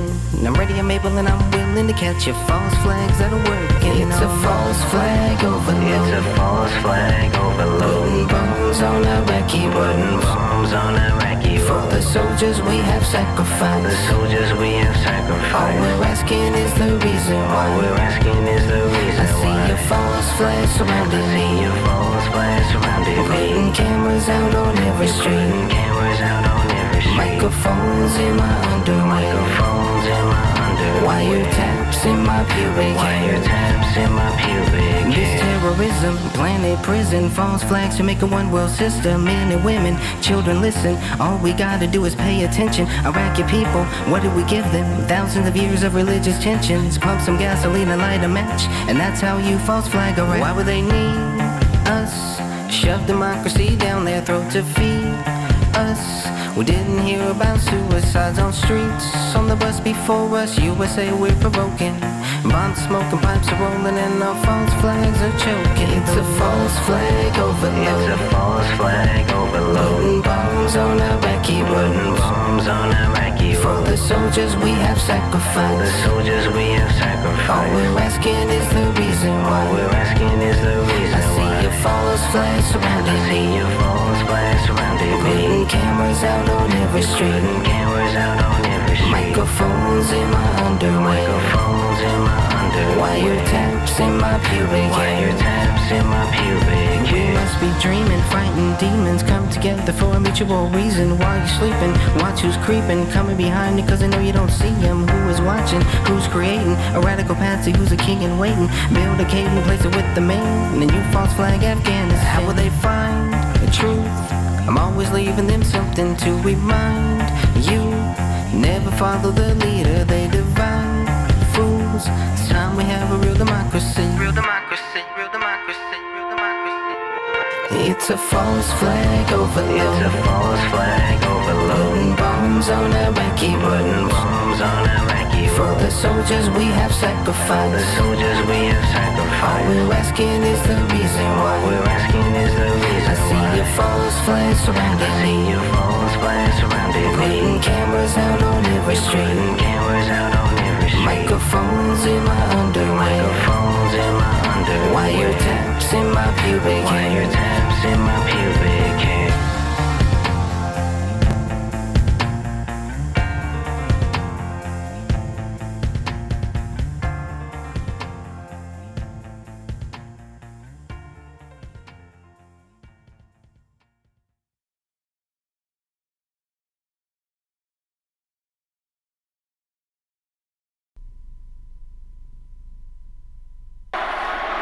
Thank you very much. Thank you, everybody. What a group. What a group. What a group. I also want to thank a true American legend and a beloved national hero, Rush Limbaugh. Thank you, Rush.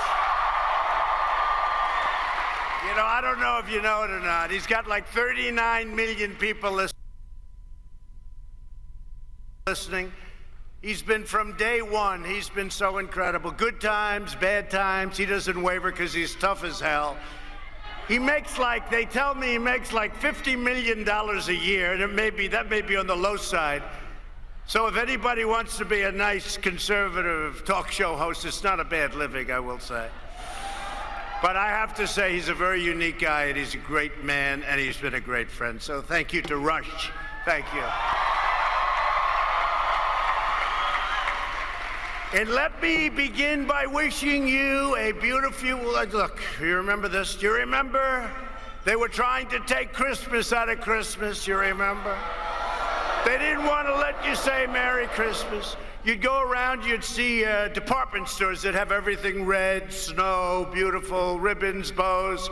Everything was there, but they wouldn't say Merry Christmas. They're all saying Merry Christmas again. You remember? I went through that during the campaign. They're going to say Merry Christmas again, and they are. That's the least of it, too, because we got a lot of things that they're doing that they weren't doing, and we got to keep the country. We got to keep what we're doing. Please sit down. We got to keep. We have plenty of time. It's a Saturday night. See, if I was Sleepy Joe, I'd say, it's a Saturday night in Ohio. We have plenty of time. And he wouldn't say it that way. They'd say, no, we're in Florida. We're in Florida. He's only done that about 4 times. It's a Saturday night. It's great to be in Delaware. No, we're in Iowa. You know, if you're speaking and you do that, it's over. You can't you could be Winston Churchill, and the speech is no good. Once you do that, it's over, and he does it a lot. There's something going on up there. And there's something going on with the rest of them. They want to take away everything. They want to destroy what we've built. But I'm thrilled to be here tonight with thousands of proud, patriotic young Americans at Turning Point USA Student Action Summit. Incredible, the job that Charlie's done. You're the fearless young leaders and warriors who stare down the hatred of the radical left and bravely fight for our liberty, our values, and our God-given freedom. Each of you is a fighter on the front lines of defending our way of life, and I'm profoundly grateful to all of you. The whole country is. And by the way, your crowds are getting bigger and bigger and bigger. I see on television where Charlie had a deal going on where they had 4,000 or 5,000 people standing outside. I got a little angry because that's supposed to be only me. But there are thousands of people in one of the colleges where they couldn't get in. And you have that. You have that. We're sort of different. We don't do it quite the other, we do it the nice way. But the truth is, you're tougher, you're smarter, you're far more elite. Don't you love it when they say the elite? They're referring to the others, the elite. No, you're the elite. The elite. But I want to congratulate my friend Charlie Kirk for mobilizing students on more than 1,500 high school and college campuses all across the country. Amazing. And I see my son Don is standing with Charlie. They like each other. And Kimberly, did Don speak? Did you speak, Don? Because I heard, did you speak? Tomorrow, I'm going to come.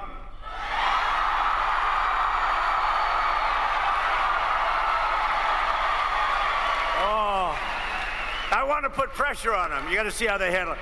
I'll sit there and I'll say, come on, let's go. Let's go. Now, people love him. They love him. They love him. He's a good young guy. I'm a little prejudiced. He's my son. But he's a good guy, and he loves this country a lot, and he loves you, so thank you very much. Thank you, Kimberly. Great job, Kimberly. The radical left doesn't stand a chance against young conservatives who put America first. We're putting America first. America was not considered, these people, what they were doing to our country was just unbelievable. We're putting America first. And you know what? Other leaders should put their country first. Why not? What are you going to do? Put it second? Put it ninth? They should. I tell them, because it sounds very insulting when you say, we put America first. I say, you know what? You should put your country first, too. But if we put America first and they put their country first, we win every single time. And we're joined by a man that I've gotten to know and respect, and he's this is a very capable person who's really developed a voice that you rarely develop as such a young person and so new to this whole crazy political game. But I'm new too, Dan Crenshaw. I'm new too. Where's Dan Crenshaw? Where is he? Where is Dan? You are great. Thank you, Dan. Thank you, Dan. What a voice he's developed. What a voice. Thank you, Dan. He did it quickly. Some guys are in Congress, they're there 40 years, they don't have your voice. Thank you. And I don't mean the voice speaking, I mean people listening to what you say. Thank you very much. Great job. And by the way, I have to say, while Dan is here, what kind of great support did we have from those incredible congressmen and women this week? They got up and they spoke, and they were fantastic. And I guess the vote was like 196 or something to nothing. We had 3 Democrats coming to our side, so we have to say it was a bipartisan vote. You call that bipartisan? Hey, no Republican went to their side. We had like 195, Dan, to nothing, right? Something like that. 195 to nothing. You don't see that. You don't see that. What a great group of people. Come here, Dan. What do you have? Am I supposed to get it?